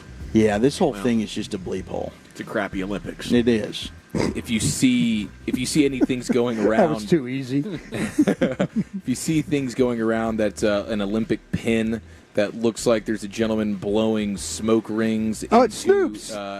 Yes, it is Snoop's. But if you didn't know, because if it didn't say Snoop Dogg across his chest, you would think that was Stevie Wonder smoking Olympic O's into the sky as the Eiffel Tower. He is getting up there. In his background. Yeah. Starting to look old. It literally, I don't know if he's Stevie old. But. It looks like Stevie Wonder. It's hilarious. It is. It's a hilarious pin, but that's going to be a collector's item. I heard the triathletes are going to get the 5 rings, but they'll all be brown. Oh, nice. A little better. I like that. They just dip it into the water. Another stat of the day. Here's a food stat of the day for you. One McDonald's hamburger can contain meat from over 100 different cows. That's got to make you feel good as you bite into your. They're just combining double cow quarter meat? pounder. Gosh, yeah, it's still the Big Mac. It's still glorious. I'm sorry. Yeah, I mean, I had a double quarter pounder from the same cow. I don't think that changes much for me. Okay, all right. You know, yeah, you can do a lot of. Use all the cow. Come on. No, especially it is weird that 100 different cows would contribute. You know. Yeah. What are we doing? I think when you're like in general, if you're going for the cleanest one, you'd want to know exactly where like all the things like grass. This is all through organic. one thing. But when you're talking about 100 cows that are all being fed like terrible grain or whatever, it really doesn't matter. It's just 100 different cows, and they're all crappy cows. You know, I just want to know that at least 40% of this patty is real beef, and I'm good. You know? Yeah, I hear you. Hey, at least you can still bite into that burger and feel better about yourself than if you're biting into one of these plant-based science experiment burgers. You know what I'm saying, Broadus? Yeah. And then finally, congratulations. We are number Which your one. hot dog dude promotes. Dallas-Fort Worth. Hey, if you get over $1 million to do it, so be it. I'm promote it. Dallas-Fort Worth had the worst, number one, when it comes to worst inflation rate in the U.S. 2024, according to Wallet Hub. Ladies and gentlemen, that's our home. That's our Metroplex. Inflation. And that's where we're buying groceries. You ain't kidding, man. Unbelievable. I mean, eat more Big Macs. We went from, oh my goodness, that was $500 worth of groceries with 2 carts to not even 1 cart pushing you over $500. He felt that. You don't have, maybe you don't have a couple of kids, but yeah. if you do, I mean, it is a very significant expenditure. Okay, I'm being called a dummy. I said that they're gonna have to go from the triathlon because they can't swim in the poo water to a duathlon, but they're saying it's supposed to be a biathlon. Yeah, that's what that would be. Is that what that would be? Yeah, bye. So it wouldn't be a duathlon. I can't believe they don't have a dew. A You're right. The first time, yeah, dew. A lot of dew. A lot of residue. Yeah, a lot of dew. Yeah. Sorry about that one. No, you did it right. Good. You were right. It's good stuff. Freaking dumbass. There he is with a sports hodgepodge. Aaron Chiafalo. Okay, we're now 1 hour and 5 minutes from the MLB trade deadline. Let's take a look at the Cowboys news of the evening. Why does Jerry Jones and the Cowboys keep telling people fans are actually just frustrated and not apathetic? I do believe it's falling into place. We'll talk about that coming up next year. It's the G-Bag Nation on 105.3.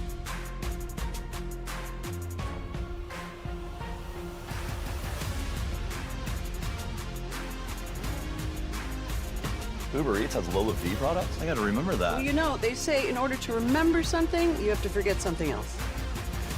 Okay, now that is a very cute haircut. That's like a little shag. I've never seen it before.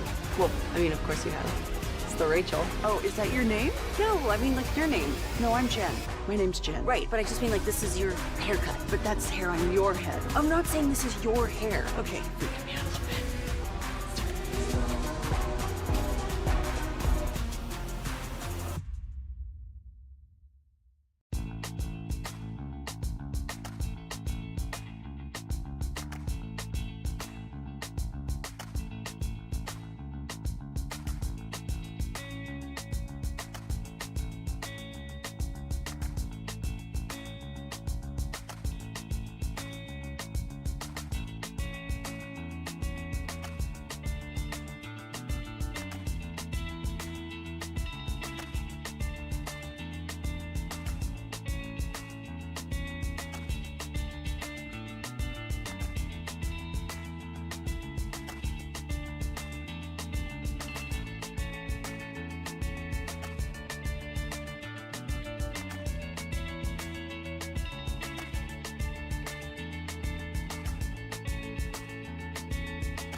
Studios. You're rolling with the G-Bag Nation on 105.3 The Fan. Welcome to the Nation. Shoot you out. It's hour number 3 of the G-Bag Nation here on 105.3 The Fan. We're going up to 6 o'clock tonight when Rangers and Cardinals will be on. It was a big day at Cowboys practice, their first padded practice of the day. We have the C-note here for the Cowboys news of the evening. But before we get there, I do want to tell you the Rangers made another trade. The trade deadline is coming up in 58 minutes, and it was just over an hour ago that we got word that Andrew Chafin is coming aboard.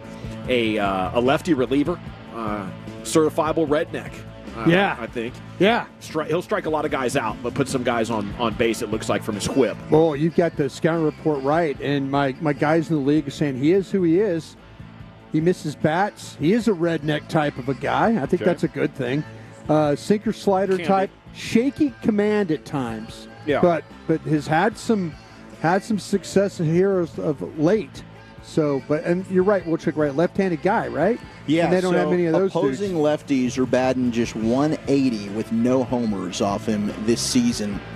And since June 8th, dude's allowed 1 run. He's got a .53 ERA, 26 Ks in his last 18 games. So, wow. He's been dealing. You put him with Robertson and Yates. He's been dealing. All of a sudden, you're liking your bullpen right now. Rangers did give up minor leaguers righty Chase Lee and another right-handed pitcher, Joseph Montalvo, and they have DFA'd Jonathan Hernandez. Oh, okay. All right. Well, it's upgrades happening. The stuff, man, for Hernandez. Smaller upgrades are happening. As CY told you, their moves likely would be. Trade deadline coming up in 56 minutes. Of course, we'll be all over it, the build-up to that. And if anything late breaks, we'll recap it in the Expressway coming up at 5:20. And then we'll be into Rangers pregame coming up at 6 o'clock.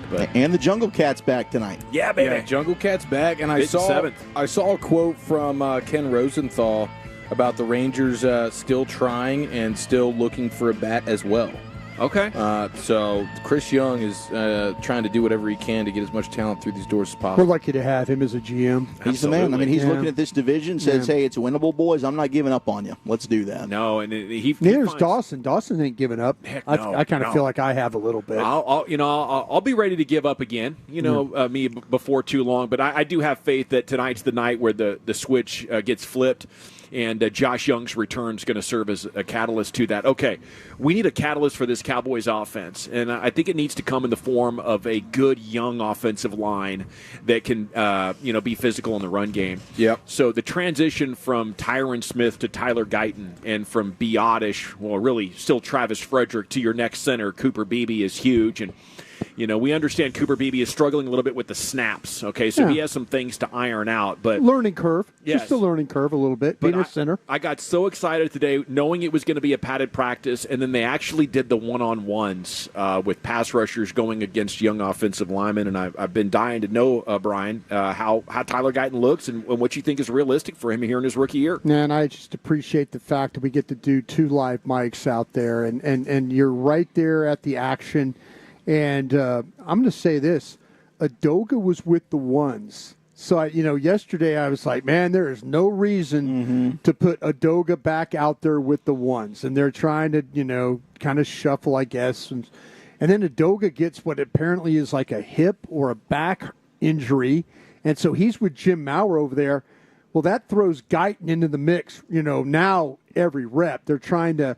they're trying to make sure that they get him as much work. I mean, he's the starter over there, as they're trying to get, Awesome Richardson there.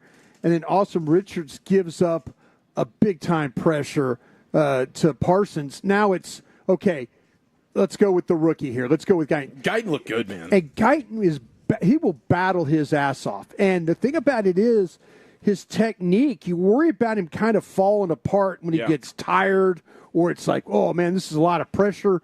But Micah Parsons was over him predominantly, and then when it switched, it was our Nealon, the rookie, was over there. Nealon's been outstanding, but you said he's it right. going good reps, like competing, yeah. And that's the thing. Like Guyton would lose a rep to Parsons, comes right back, battles, and is in much better position. So like in the beginning, we talked about he's so tall, right? So he can get caught lunging, and we talked about it when he was drafted, marrying the hands and the feet.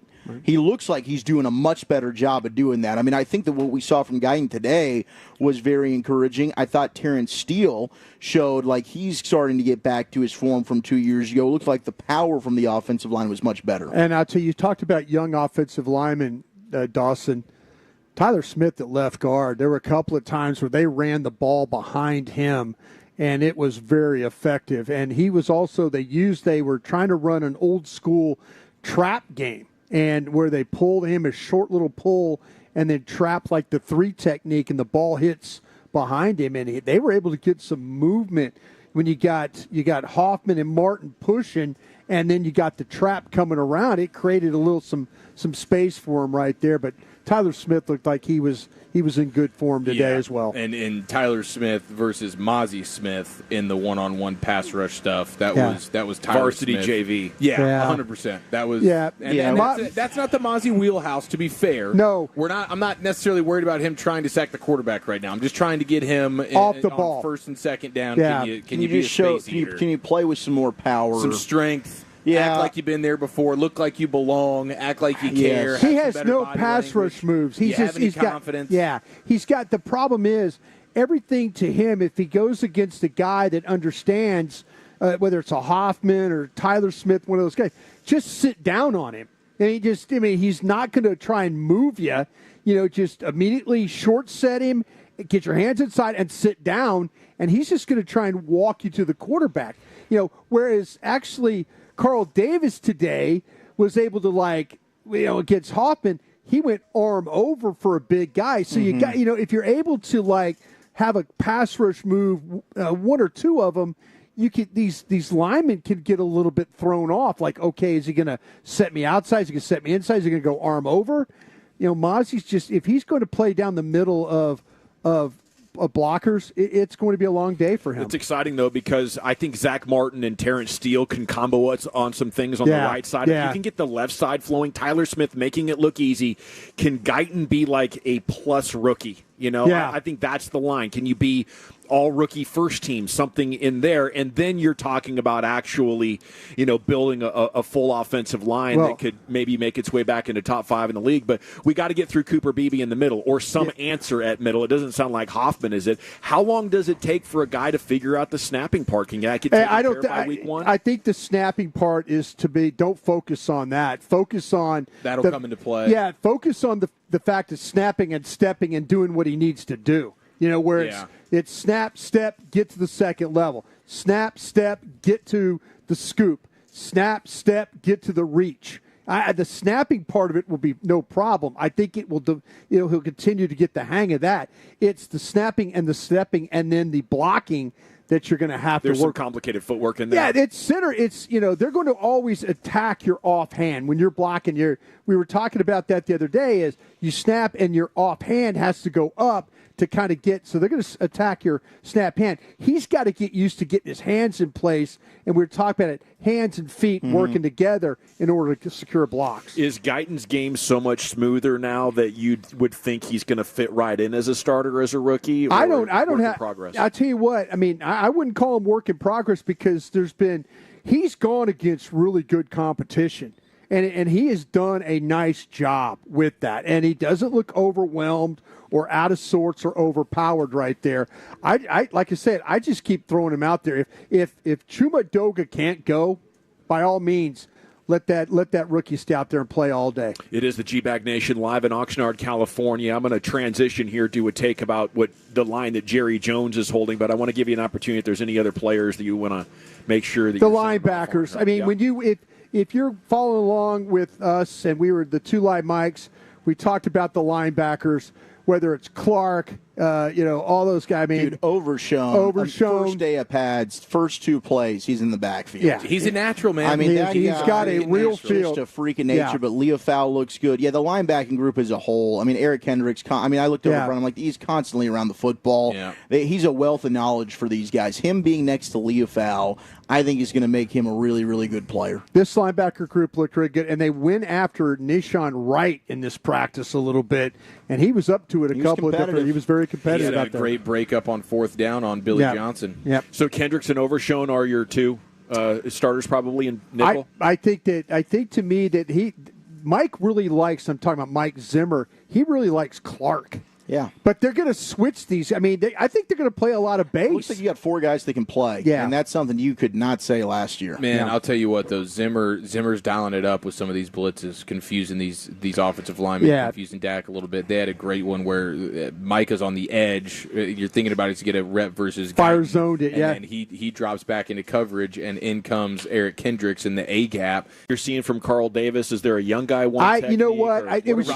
Rodgers had a nice rep in the past. Exactly. Yeah, that's what I'm saying. They're going to need Carl Davis. To me, I just don't need him to be a rush down the middle guy. The fact that he showed arm over to beat Hoffman on a rep to get a pressure, I think, hey, give me as much as that. These one techniques are not going to be great pass rushers. Yeah. But if you could occasionally, the one thing Hankins could do when he was here was he could free himself to get in if the quarterback tried to step up. But what I'm seeing, what I'm hearing is there's nobody as good as Hankins right now, and that's going to be they'll have Linville Joseph. I think will be their guy on speed. I would say there's a possibility there too. Jerry Jones going viral once again for this time something he said in an interview with Nick Harris. I have a couple of things on it. I think he is tipping his hand though on what's going to happen next March. But the premise is, are fans frustrated or apathetic? How would you answer that at 877-881-1053? He says fans are not apathetic, which is the word that Nick Harris used in the interview. They're just frustrated. And he said they wanted to beat Green Bay and beat whoever else comes next. And they get mad when they don't get results. And, I think generally speaking, Jerry Jones could be right, but as we've talked about several times, this is different because it comes at the end of a 6 or 7 year time period where you felt like the championship window was open and you never got through. So it's not just, we lost in the playoffs and dang it, we got to get back. This is the 3 decades now of losing in the playoffs. So I just think Jerry is significantly tone deaf here. I can't tell if he's trying to talk and sell his way through the idea or he genuinely believes it. I think he believes it. Yeah, I think, they're quick to talk about how the fan base is, the renewal of tickets and, all this stuff like that. But, we've talked about it a bunch. Look at the stands out here.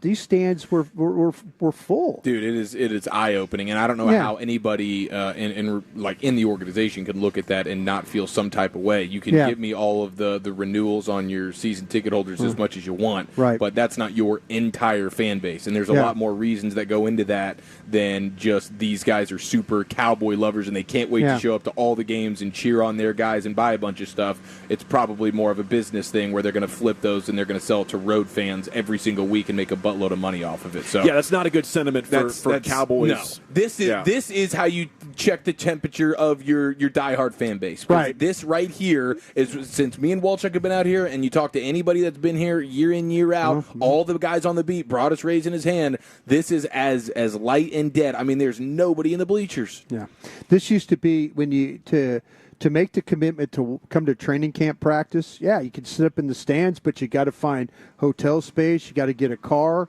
You got to buy stuff and all that. Yeah, for a team that is going to end up essing in their helmets when it matters. I haven't heard fans calling for players or lined up begging for autographs at the end of practice. I mean, usually Saturday it's just was the only day. inundated with all that. Yeah, and it's one of those things where I drove out to San Antonio as a kid, to go watch practice with my buddies. You're not. I mean, the definition is semantics, right? Like if it's apathy, if it's frustration, what's apathy, right? It's showing emotion and interest. Well, I mean, if you don't think they're apathetic to you, why aren't there more people out here, right? That's showing interest. If people are not coming out here, they're not showing you that they're interested in your product right now. I mean, everybody has paid attention to all the teams in the division. I don't have to tell anybody. About 10 years or so ago, all of a sudden the Washington Commanders looked up and their upper deck was empty in a game. And this was a fan base that, going back to the 80s and 90s, had held that tradition of, we're a great fan base. We're selling out games. And I just wonder what their first indicators were and how different the situation is here with the personal seat licenses and the tourism that happens at AT&T Stadium. Maybe you'll never get there, but, quite honestly, I love seeing this. I think this is what the Jones family would need ultimately to make a meaningful change. Yeah, well, ultimately, what you're going to need is you're going to need to see those empty seats at AT&T Stadium on a game day, and you're going to need to not see a bunch of videos where as soon as the doors open, it's a bum rush of thousands of people running in for their standing room only spot because they can't wait to get the best view possible for their $100 ticket. And then you're also going to need to see a dent in the ratings. And I don't know if anything we're seeing here with a lack of fans showing up is going to end up showing itself in the ratings or in AT&T Stadium for Cowboy game days. I don't know that it's going to translate to that. I cannot imagine an any better scenario than they had last year.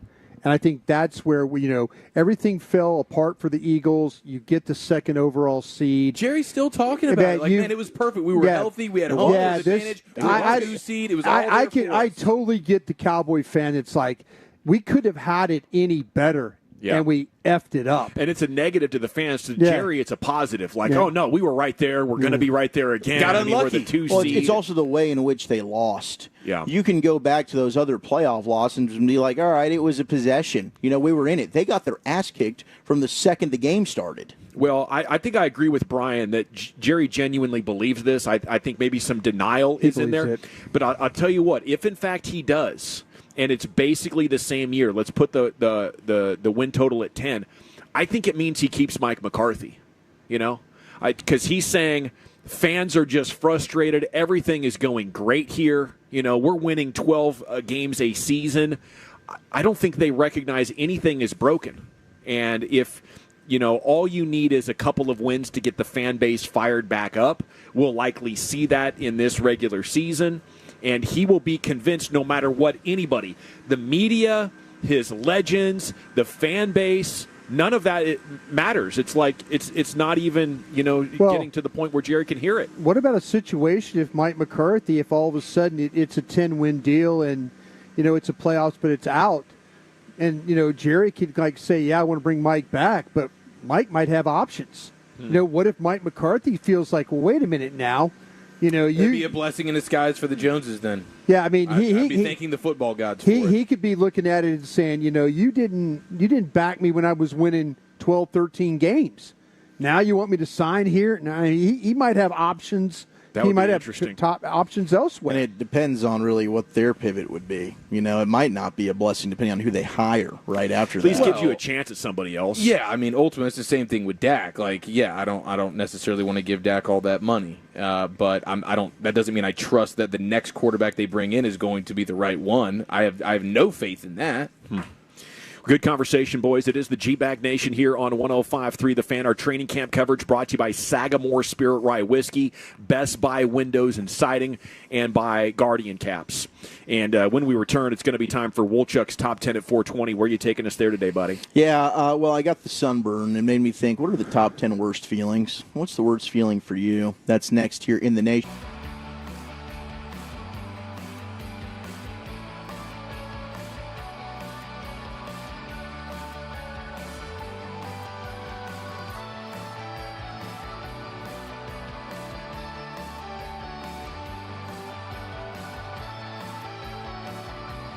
Do you think it's true that you've got to forget something else to remember that Uber Eats has groceries?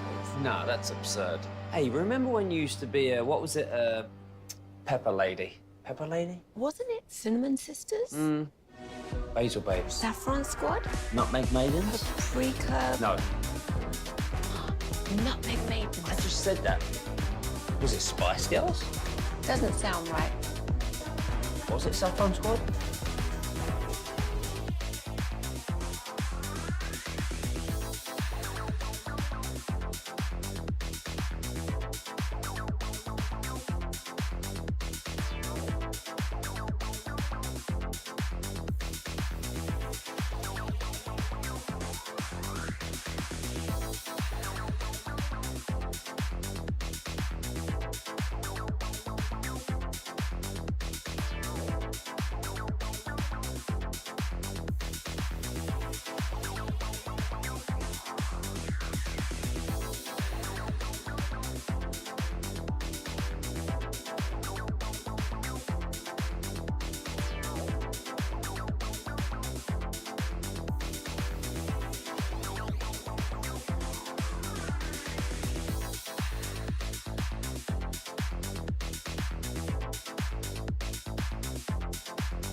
Uber Eats has low fee products? I gotta remember that. Well, you know, they say in order to remember something, you have to forget something else. Okay, now that is a very cute haircut. That's like a little shag. I've never seen it before. Well, I mean, of course you have. It's the Rachel. Oh, is that your name? No, I mean like your name. No, I'm Jen. My name's Jen. Right, but I just mean like this is your haircut. But that's hair on your head. I'm not saying this is your hair. Okay, freaking me out a little bit.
Welcome back, G-Bag Nation. Hope you're having a great day. It's time now for a Top 10 at 420. Tomorrow at this time, we'll be wrapping up the Rangers finale against the Cardinals. So it'll be a 1 o'clock start tomorrow. We'll get on about 4:30. It's time now for Wolchuk's Top 10 at 420. Segment is brought to you by Kissable Dental and their no-bill guarantee. Book now at kissabledental.com. Segment of the Nation is also brought to you by State-of-the-Art Weight Loss. That's soda. Cars for Kids. Donate your vehicle today at carsforkids.org. And here he is with your Top 10. Zach with an H. Your Wooly Bully. Thank you very much, General. The top 10 absolute worst feelings. 877-881-1053. Text in, what are some of your worst feelings, Brian? Have you guys noticed me on the cam? Yeah. I look like I'm an angel. Like I'm coming out of the... There's sun behind you? There's a little bit of light? Have you noticed? Look at... Look. Yeah, that's cool. I look either that or going to hell. Special I don't know which. I effects. mean, like I'm died and I'm going somewhere. There might be a witness protection over there, actually. Yeah, your witness protection. No, it looks like Eric's witness protection. That's me today. Yeah, and I've got the angel vibes, like I'm coming in the heavens, coming to save everybody. You are, and one thing that we need to do is just I'm seeing just a little bit of clapback on the Twitters when it comes to Tyler. Don't let him do that to you. Don't let him coming after you. Yeah, it's not me, don't but do that. It's some of my teammates, and I just want to let you know, as we have boots on the ground here on your home of Dallas Cowboys football, we're fortunate enough to come out here with our own eyes and be able to watch the practice, not just see some clips. Tyler Guyton was giving everybody more than they could handle out there, including Micah Parsons. Micah was trying to get home. Very good day for Tyler for Guyton. both of them. So, surprise. Yeah, and Micah came back and won some reps as well, but Guyton had a strong day out there. You know what right? this is? This is people that have been doubting Guyton because on the day after the draft, they're like, you guys don't know what you're talking about. I see this and this and this, and he got benched to get this team. You don't know what you're talking about. You know who does? Cowboy scouts when it comes to offensive linemen in the first round. Absolutely. You were wrong they again. Sure do. Okay, trust me. I learned my lesson with the Tyler Smith ordeal. I said, man, look at this dude's stats in college. You know, he couldn't even get away with not holding college dudes. How is he going to survive in the NFL? Well, guess what? I was wrong that day. Damn well did it. I was wrong. Yeah, they might have been wrong Never about again, Brian. last year's first-round pick, though. We're going to need to see some more out of him. First time the Cowboys mess up on a first-round offensive lineman, I'm going to be there in full-on denial. She will be on the other foot. Deny. Yep. All right, let's get to the top 10 worst feelings. Certainly the sunburn is why I brought this up. I mean, I'm already peeling on the forehead. I actually just put on some of the aloe. It burned about as bad as when I neared my back that one time before I went to Israel. I'll never near it again. I mean, I can't even talk about the one time I neared my balls. Yeah, I mean, the way Walchuk was lathering that sunscreen on his face today, he was like a ghost throughout majority of practice today. It was like, hey, he was like, dude, I'm not taking any chances. It was like an inch thick all over his face. When you got it so bad, you don't mind that you just got caked on sunscreen. Yeah, I knew that was like full-on desperation mode. Yeah, high it level was. of discomfort. It was. Sunburn, absolutely the worst feeling from the 225. A hamstring, Charlie horse from the 214. How about hangovers?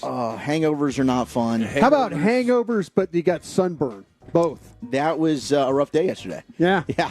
I can tell you. Barely was able to make it through the show, boys. It can get a sunburn can get so bad it'll leave you nauseous. Yes. You know, you'll get heat sick. I felt it. I was just feeling like I need to puke all day, but it just didn't happen. We feel like that about you every day. Thank you. Know, when you accidentally rip one in an elevator and then the doors open and there's people there, you know, and then you right as you're walking out, you get a scent of like that was one of your worst ever. Yeah.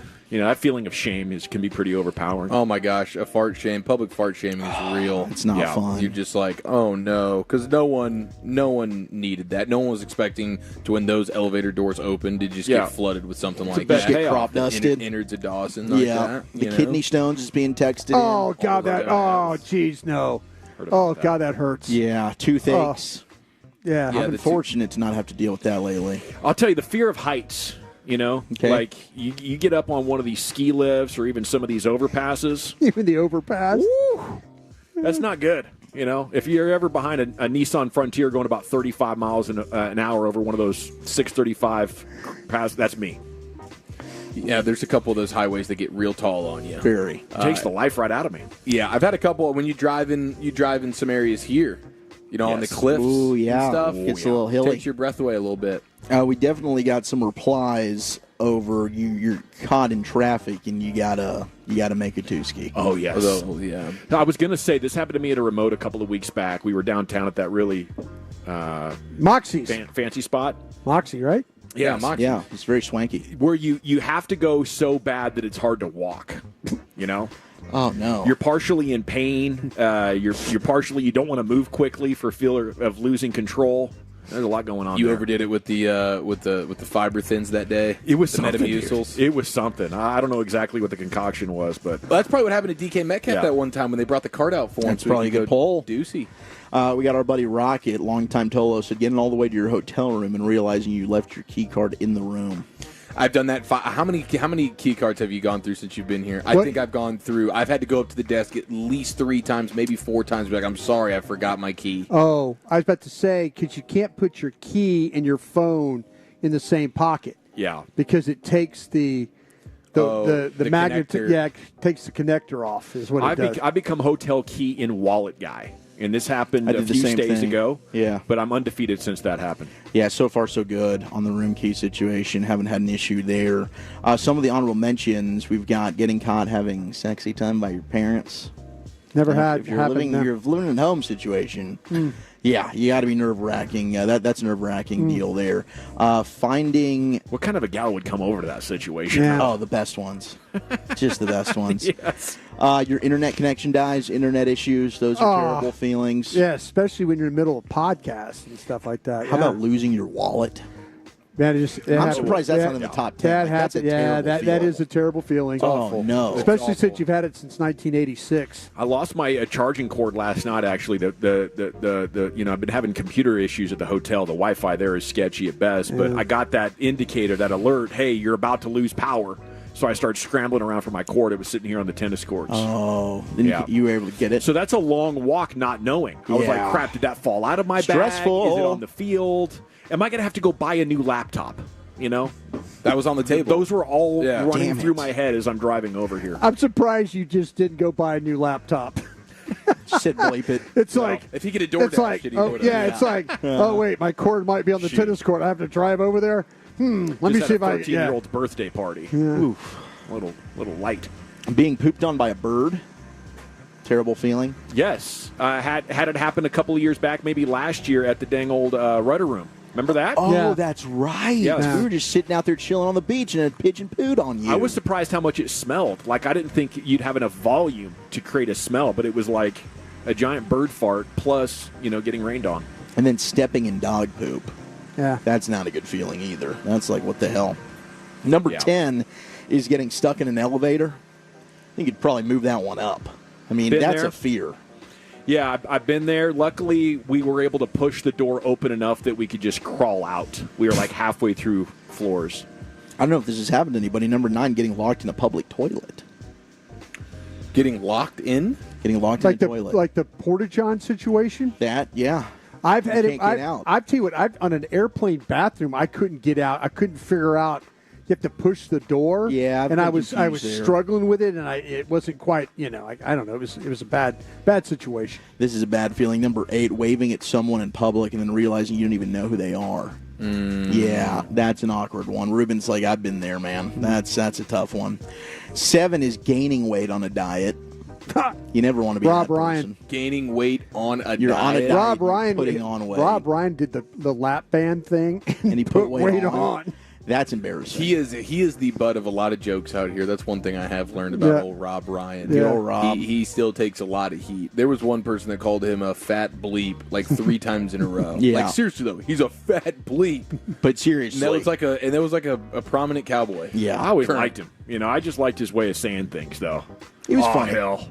Yeah. I'll have another job in 2 minutes. He was funny. Gary Church has some of the best stories when it comes to Rob, man. He's like, I can look homeless and smell homeless, and I can be as bad a defensive coordinator. He had as you imagine he had a random Scooby-Doo homeless guy would van. be. He had the Scooby-Doo van that had pizza boxes and the McDonald's wrappers. Oh, I believe it. All in the middle of it, man. Yeah, he doesn't care that there's 100 different cows in that burger. He's a big pee in the Gatorade bottle guy. Yep, and then drinking it.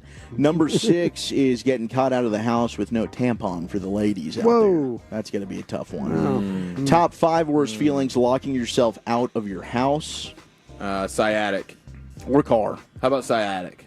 Yeah, it's brutal. It's not one that I've had to deal with kind yet, of nerve pain. but I believe that would Eric's be a young guy. He's got a terrible back. That's got to be terrible. It's awful. 4, taking a sip of water and finding out it's vodka. Ooh. That's jarring. Well, it's probably even worse when it's happened to you, right? Didn't you drink a dip thing? Oh, I've done no. that. As a kid, my dad would be Coke his can? cigarette ash in the Coke can. Uh-huh. I came by, took a sip of the Coke, and it ended up being a bunch of Ash. Yeah, disgusting. 3 is leaving your cell phone at home. I went to dinner last night without mine. And you realize, like, oh, crap, I'm naked without it. I didn't care. I really Kind of didn't. nice, actually. I didn't. I It made can it. be a good feeling. I made a point. I'm like, everybody just I'm with. mentally move past it. Everybody I'm with's got a cell phone. I just left it on the charger last No, night. I think if you're a cheater or you're a juggler, you're a player or whatever, that might be absolutely panic time. Oh, you get, like, worried about wifey seeing it or something? Yeah. 2 is sleeping through your alarm. That is a terrible feeling. That's scary. You just wake up late, and it's like, oh, no, what has happened? Used to have a nightmare about that when I did morning drive radio. That I'd be calling my boss while driving 70 and 30 mile an hour trying to get into work, begging to not be fired. Oh, I think we have a winner in the 972. Hemorrhoid surgery the first time you try to use the bathroom after. Oh, yeah. I think that's number 1 on But the man, list, right? the surgery's the best relief ever, though. From your experience? I've had them before. Oh, it is? Yeah. Hemorrhoid surgery? Not the surgery, but like I had them and then got rid of them, and it's a must. Number 1, though, is in line with that. It's just sitting on a wet toilet seat. Ah, that's the unknown. It's the unknown. Yeah, it's terrible. You're just not paying attention. All of a sudden, you just plunk down. You're taking What care is of business. that? You realize, oh, my God. Yeah. Hey, do we have time for a real quick story? We got to Might go be to some break. Hep C waiting for you. Well, go ahead, Brian. Real quick story. Bennett was going to come out here and help him with the video department, right? He sat on a wet toilet? No, Bennett, they're having trouble with their kids. Some kids had to go home. But he got a hemorrhoid. So Bennett was going to come out here and help. Well, Left his cell phone. they asked for Bennett. He has like this resume. So they wanted to see his resume, his work and all that. Couldn't pass the background check. No. Smells like Rob Ryan. He's part of a startup gambling site. And they said he's flagged. And they said that because he's part of this gambling site, he's no longer available. They can't work because his connection with the gambling site. I think he's got a gambling problem. Then just cost him a job. But that's what I'm saying. I said Sam, the video guy goes, "Hey man, we wanted Bennett out, but we looked at his resume. He's got all these degenerate. He's got all these gambling things as part of references and stuff." Yeah. And I go and I'm like. Oh, So now he can't work in the I didn't league. know, but yeah, they needed a little resume background to check on him. Yeah. And he's part of a gambling app, and so he couldn't work here at camp because of that. So is that for life? It's a big thing. I remember because working for DallasCowboys.com, I had to sign a gambling thing. I had to do a video. I had to look and study and listen. We're the only ones that could make money off gambling. Yeah, not our employees. But the fact that he's part of a gambling app. Yeah. On his resume, they said, "No, I'm sorry, Bennett, you can't come work for us today." Maybe it's time they update their policies. It's costing them talented young people. Maybe so. You don't want that to be the case for long. Yeah. Well, thank you, Wolchuk. Your top 10 at 420 every afternoon here on 105.3 The Fan. Segment of the Nation's brought to you by the Frankels. Life's unpredictable. Accidents happen. Franklin Frankel, the go-to attorneys for car and truck wrecks in DFW. If you or a loved one's been in an accident, contact the Frankels for your free consultation. 214 or 817-333-3333. Jump to frankelfirm.com. MLB Trade Deadline coming up at the top of the hour. What have the Rangers done? What else might they do? Those stories and more next in the Nation.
Do you think it's true that you've got to forget something else to remember that Uber Eats has groceries? No, that's absurd. Hey, remember when you used to be a, what was it, Pepper Lady? Pepper Lady? Wasn't it Cinnamon Sisters? Basil Babes. Saffron Squad? Nutmeg Maidens? Paprika? No.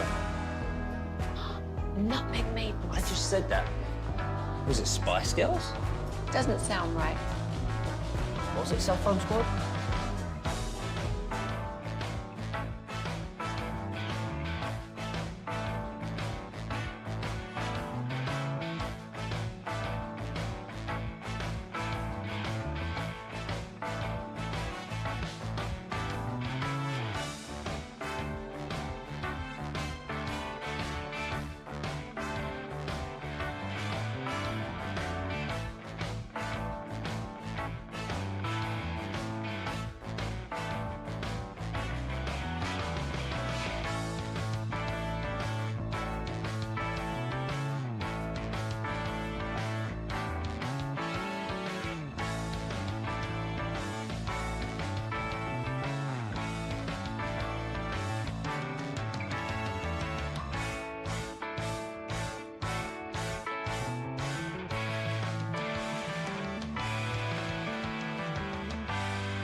Silverados than anyone else. This is Texas. This is Classic Chevrolet. Together, let's drive. Based on new Chevy registrations 2023. Thank you, Alec Medford, in for Lucius. Today we have 10 minutes until the MLB Trade Deadline. Let's give you the very latest, and we will be back in the 5 o'clock hour as well to recap anything that's late breaking. Rangers pregame is coming up at 6 o'clock tonight as they visit the Cardinals. So trade deadline here at the top of the hour. I'd say the biggest thing that we've seen in the last 15 minutes, there's a report Yandy Diaz is not likely to be traded. And that is a good. I mean, he was sixth in MVP voting last year, and the Astros had been in on him along with the Yankees and Twins maybe. But the report is that barring a surprise, it appears that Yandy Diaz is going to, in fact, stay put here, this trade deadline, which I think's dodged bullet. We just didn't want him to go to Houston. Yeah, or Seattle. Or Seattle. No, and it looks like Eloy Jimenez has been moved now to the Orioles, so they have done a really good job of adding their squad. I mean, my gosh, they are prime for a World Series run. I guess Vlad Guerrero Jr. of the Blue Jays also not going to be moved. That's a bit of a surprise. Those are probably the two hottest names when it comes to bats. I mean, Vlad Guerrero Jr. and Yandy. How could you trade a big star like that, though, if you're the Blue Jays? How could you look at your fan base seriously? Yeah, I guess they just don't want to pay him, or maybe the contract negotiations haven't gone well, but we'll see what happens this offseason. Maybe they try and get those talks started up again, or maybe they move him then. Yeah, it can be tough here. Okay, Josh Young starting and playing third base. He will be batting seventh. At the top of the order, still the same with Smith, Seager, Simeon, bang, bang. And then Garcia I wonder if Young settles in well here. Are you thinking about moving him to 2? Are you thinking about moving him to 5? A lot of options are possible. How important is it to go the righty-lefty thing? What was Garcia yesterday? Was he 0 for 5?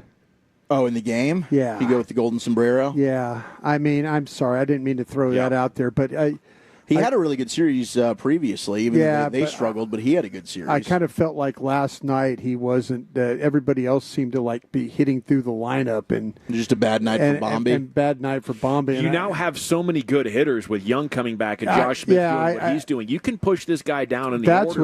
That's what I was kind of. Yeah, I mean, I think you do. You mentioned it with the righty lefty. Like you do ideally want to stagger that depending on who is going to be the starting pitcher. I think Josh Young was hitting out of the 5 a lot last year, and Boch seemed to like him in that spot. He was 0 for 5 last night. He was 1 for 4 the night before. So Garcia struggling a little bit, although he did get on with a fielder's choice and managed to score a run last night. Still, I think you're now in a position, as the Rangers and Boch demonstrated last night, where you're going to be looking at a lot of different things. And if Young hits the ground running, you don't want him batting 7th, and you don't want a 210 hitter hitting 4th or 5th. Okay, we did get Andrew Chafin. They acquired him for Chase Lee, Joseph Montalvo, and they DFA'd Jonathan Hernandez to make room for Chafin. Sands has some stats up on Chafin. 34 years old, 3.16 ERA this year in 41 appearances. He has allowed 1 earned run over his last 17 innings pitched, with 26 strikeouts spanning 18 games since June 8th. Opposing lefties are batting just 180 with 0 home runs against him in 2024. So this is the kind of guy that could be, putting the finishing touches, just the way the big Cuban did last summer. Hopefully more consistent than Chapman was. DeGrom's bullpen apparently went well. As Evan Grant tweeted that JDG said afterwards he's confident he will pitch and contribute to the Rangers team this season. It was a 45-pitch throwing session on Tuesday. So how long is that between now and obviously the end of September? You have a couple of months wiggle room to deal with there. But if he can, give you quality starts, that's icing on the cake at this point. I'm just hoping to get through this year without another injury, build towards next year. If DeGrom can come back and be a guy that could just, do 4 and 5 inning starts but be electric, shoot, you know how bullish I am already on this baseball team here coming down the stretch. And then a little backstory here on the Rangers going into the deadline. Buster Olney just said on television that Chris Young told the team a month ago in a fire and brimstone meeting, we're going for it. Yeah. So I think it did. I mean, if you look at how things have gone for the last month, I think they're 15-9, probably since that fire and brimstone meeting. Yeah. They've certainly turned things around. I mean, the Toronto series was a bummer, but they certainly are in position. And you look at that American League West, I understand why Chris Young's doing this. He's like, hey, nobody's running away with this thing. Why not us? Yeah. I mean, there's that, and then there's just the, hey, guys, we're really dang good. The offense should be the least of our concerns. What the hell are you guys doing? Yeah, let's get there? damn healthy and start swinging the bat. I think Boch has reached a stage in his career where he talks about times that he lost it and threw grapefruits up against a clubhouse wall like they might as well have been 3 decades ago. Maybe you need to tap into the younger guy and see why for a little bit of that fire. Mount Young needs to erupt on these guys every now and then, I think is basically what I'm saying, Yeah, it's... might not be cool. You might not look back on it and say, wow, I really kept my stuff together. I was so stoic. But dang it, that's what athletes need sometimes. Yep. Yeah. And these pro athletes get used to, we're men. You can just talk to us regular. That's, to me, code for complacency. Put your boot in some... They're 25 years old. You going to tell me these guys aren't kids that need to be yelled at? Get the hell off my lawn, Rangers. Dicking around here. We're trying to defend a World Series championship. Dump that. Yeah. Sorry. Thanks, there, Medford. Nice word, Medford. We got the expressway coming up at 5:20. If anything, I'm glad you said that. Something break, Chief? Looks like we got Jack Flaherty to the Dodgers.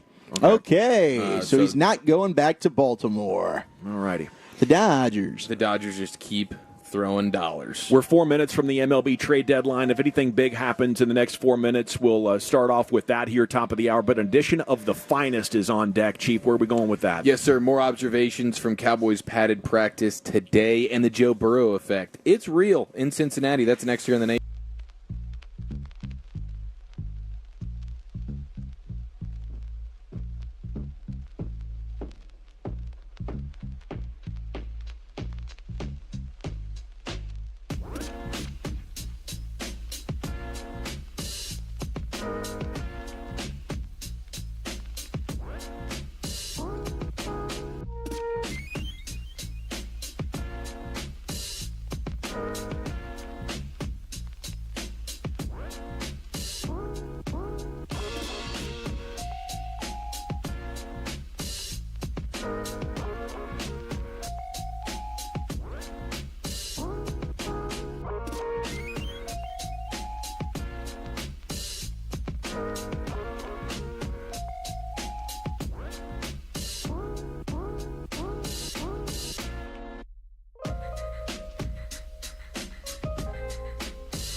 Uber Eats has Lola V products? I gotta remember that. Well, you know, they say in order to remember something, you have to forget something else.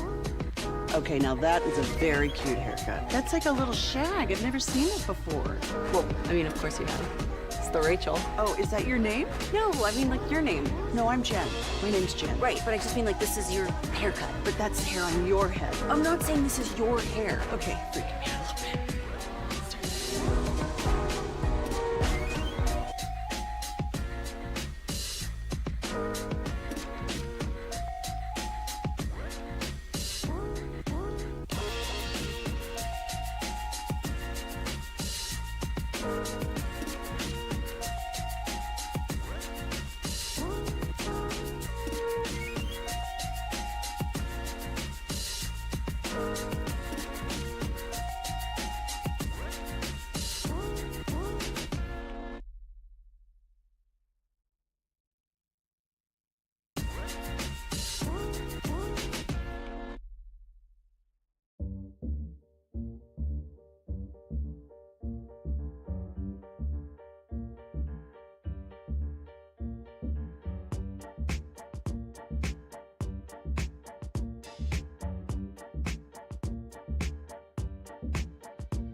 From our Highly Mazda of Arlington and Hearst studios, you're rolling with the G-Bag Nation on 105.3 The Fan.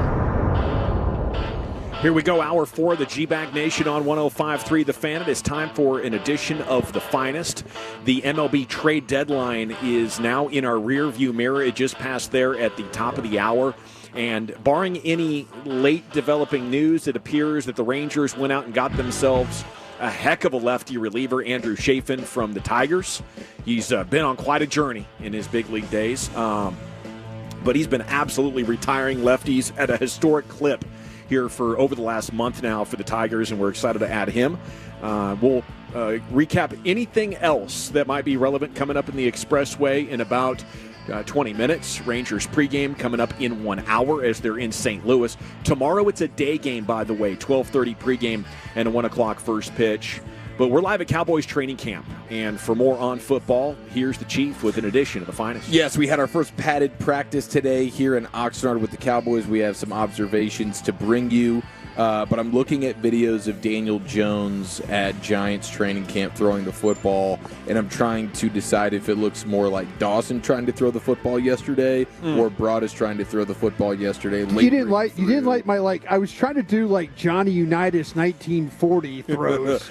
I love your game face, man. Your game face throwing that football was incredible. Yeah.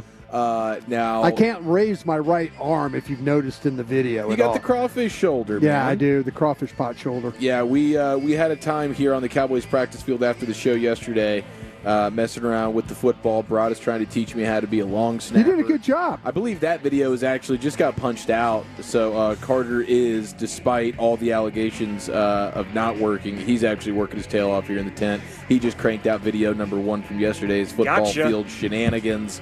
And we'll have more videos to come from that. True disaster. Dawson, how did you feel about your personal performance yesterday throwing that football around? It was even worse than I thought it was going to be. Yeah. Yeah. I think I told you guys a couple of years ago I've lost my ability to throw a football. Yes. I didn't believe you, but now you add injury on top of that. I can't get my shoulder up more beyond this. Yeah. So I was trying to kind of whip it, and it just went into the ground. I was like, oh, my God. I gave it to – I was – horrible. It was pretty incredible. I was kind of like I was throwing a javelin. I like whole body throw is what I was trying to do. I was little Sammy ball. I throw the hand out, and kind of sling it. And I never had a ham cannon, right? But I could play quarterback for the neighborhood. You know what I'm saying? I could at least throw those kids bad ball catchers. You were all-time quarterback in high school playing with the elementary kids. Is that what you're saying? Something like that. Yeah. I mean, I wasn't fast enough to play receiver, so they're like, well, I guess you could quarterback. By default. But I could throw it well in baseball, right? So there you go. My goodness. There was a part of that third baseman came out of you a little bit yesterday on the field. I could see it. I could see some of that prowess. Short hopping? It was generally an embarrassment across the board. How about Heggy's punt? It was really just a full-fledged blooper reel, and I look forward to all those videos coming out, 105.3 The Fan. I mean, Twitter, I was YouTube. handling the low snaps from you. Yeah. I did that. That's true. Yeah. You were handling the hell out of those. Yeah. Man, you can handle better a than snap. Romo. Much better than Romo. Yeah. Dude, I tell you, you would have put me back there. Yeah. They'd have beat the slippery Seahawks that ball. day. Yeah, I don't care how waxy or snowy that ball was. I'll tell you what, though, it is funny to watch these videos of Daniel Jones going viral at Giants camp. He's struggling. Is he just missing? It's like, dude, there's nothing but videos of Malik Neighbors, rookie LSU receiver, getting wide open, and then just in frustration not being able to fund the football. Has it been on the outside, or is it just all over? It's all over. I mean, It doesn't matter if it's a screen, a bubble, a dump off to the running back, or a deep shot down the field. Daniel Jones struggling. Do they still have that bartender dude on the roster? DeVito? Yeah. Yeah, they do. They said that he basically said they can't get rid of him. He's too damn good. This is his Carson Wentz moment where the backup is more beloved by the fans, put you in your own person in hell, you become the worst version of yourself, and before too long he'll be Dunsky. Yeah, and I don't think Brian Starting Dable for the Colts for a half season. Brian Dable should not be on the hot seat here, dealing with what he's had to deal with.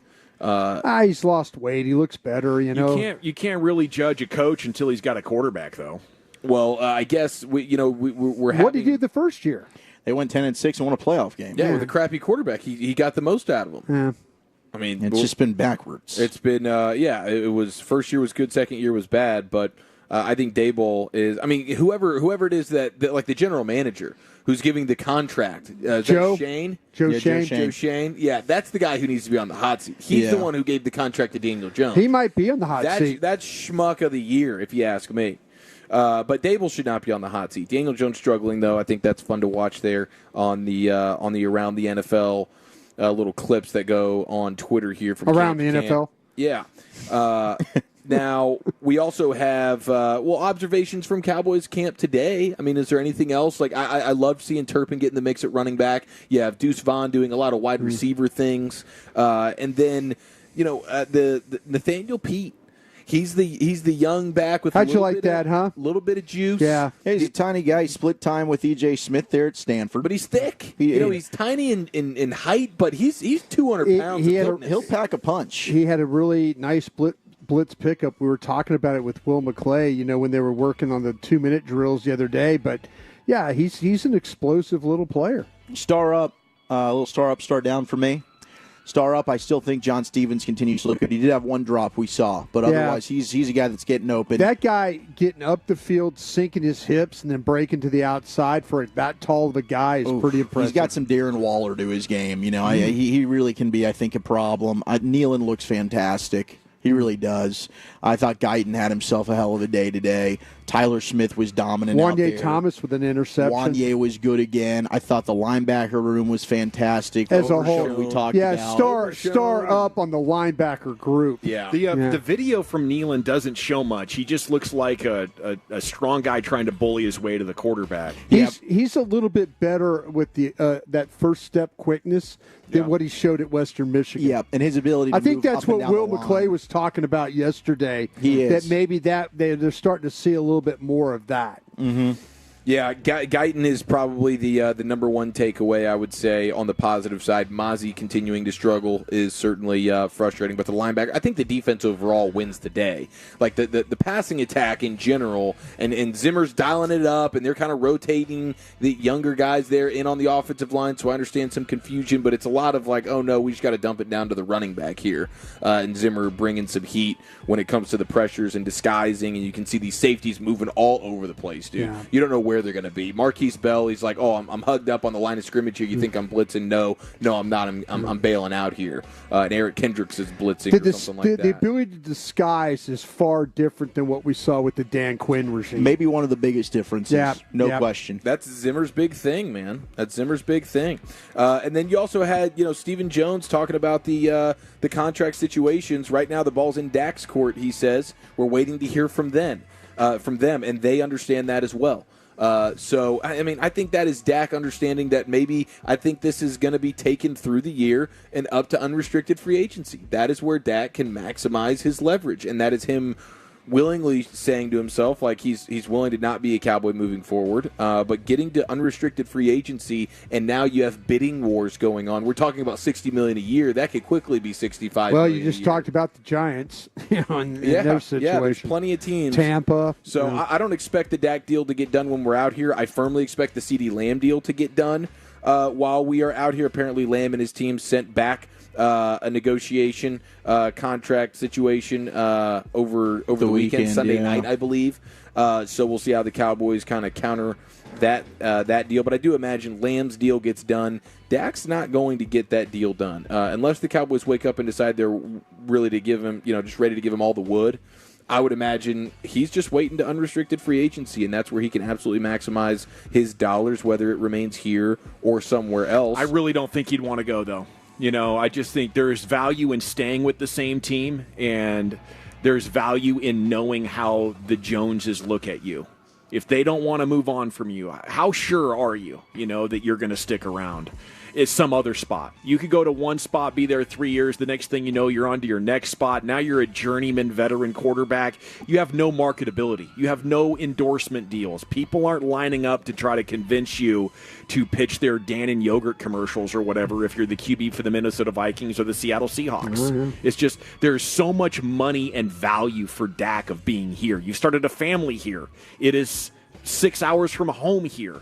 He's not going anywhere unless the Cowboys want him gone. Yeah, I wonder how much of just like the feeling disrespected comes into play. Now you're just standing on principles, and now you're just like, you know what? I feel, whether he's right or wrong, he feels disrespected in a way now that he's willing to do anything to sort of spite I guess the Cowboys in this situation. See, I think the Cowboys are probably willing right now to do a deal somewhere between $55 and $58 million, but he and his agent are like, there's no need for us to. We want to get paid off of what it would be in 2025. The longer you wait, it seems like that number goes up. Yeah, we need $65 million a year right now. Why? Because that is what you'll probably end up giving us by the time we get to March.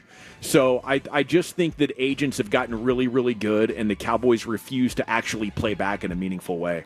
I also wonder how much he feels like he is not being helped, and does he feel like his best chance to actually win a Super Bowl is with a different team?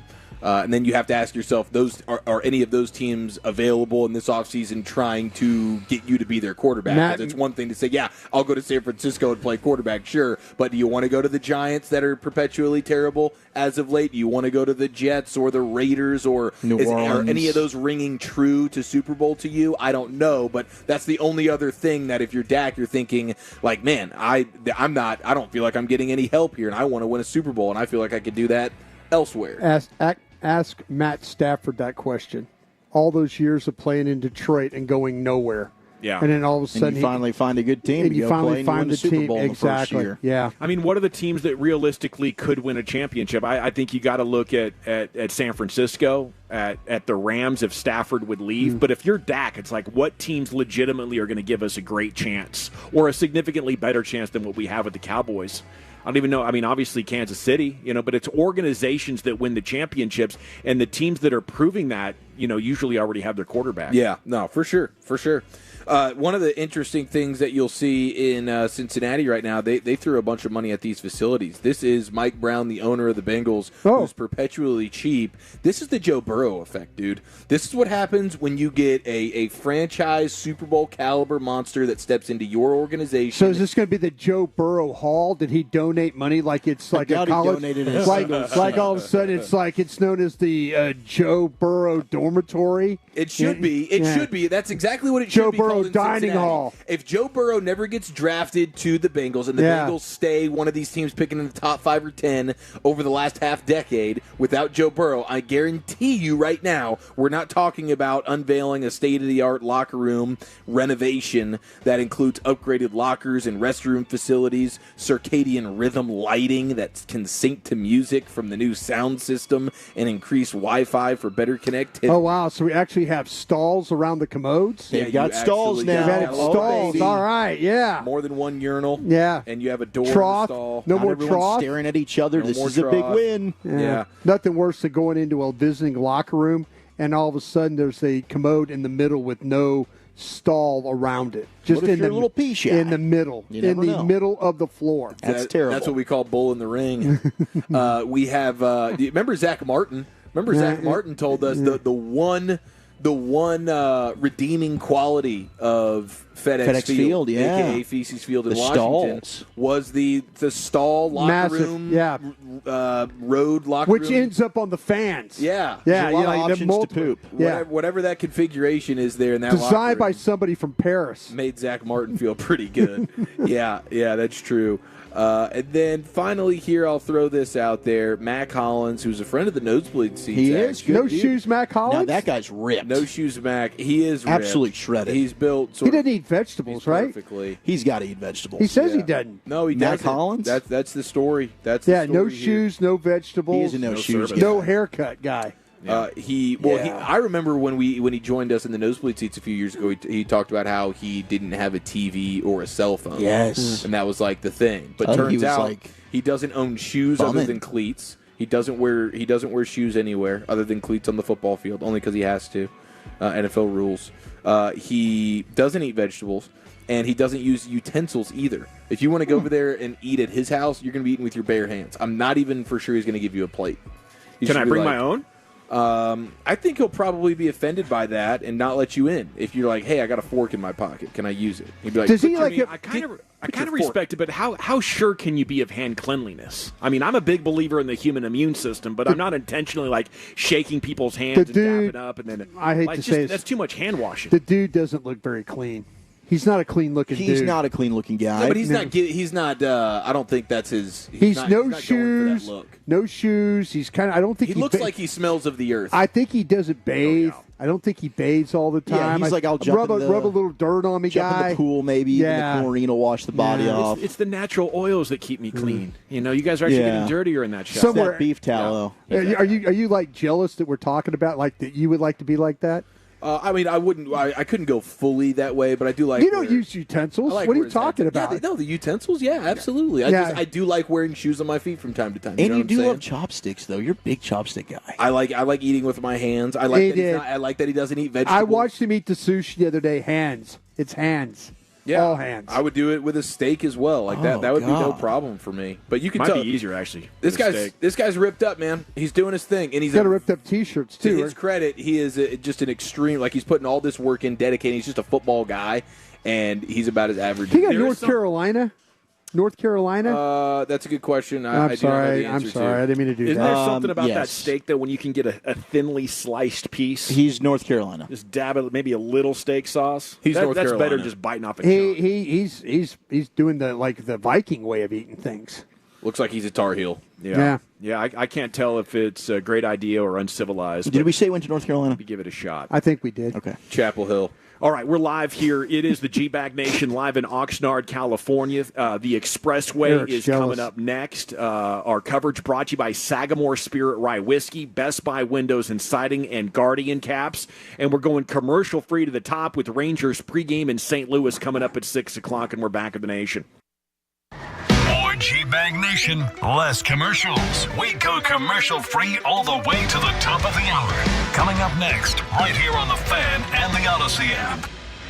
With your Fan Paris update presented by the Good Feet Store, I'm James Tritley. Big news for the USA Today in the women's artistic team all-around finals as Team USA comes away with the gold. Simone Biles, Jordan Childs, Jade Carey, Hesley Rivera, and Sunny Lee celebrated the 4th gold medal in program history. As it stands, Team USA leads in Paris with 25 medals, France in second with 17, and China in third with 14. Presented by the Good Feet Store, I'm James Tritley on 105.3 The Fan. This planet is so incredibly beautiful that I can't get enough of it. I did 950 miles on the Pacific Crest Trail, and Good Feet was with me all the way. Your passion's important, but if your body aches and if your heel feels like you've got a nail stuck in it and won't come out, trust me, it's going to wear you down. The Good Feet Store knew what they were talking about and took the time to really dial in what I needed. You deserve a better life, too. Good Feet has 7 locations in the Dallas-Fort Worth area. Go to goodfeet.com to find the nearest location or book your free fitting at goodfeet.com.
you think it's true that you've got to forget something else to remember that Uber Eats has groceries? No, that's absurd. Hey, remember when you used to be a, what was it, Pepper Lady? Pepper Lady? Wasn't it Cinnamon Sisters? Basil Babes. Saffron Squad? Nutmeg Maidens? Pre-curb? No. Nutmeg Maidens. I just said that. Was it Spice Girls? Doesn't sound right. Was it Saffron Squad?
Welcome back. It is the G-Bag Nation here on 105.3 The Fan. We're live in Oxnard. It's time to hit the expressway. We'll go commercial-free to the top.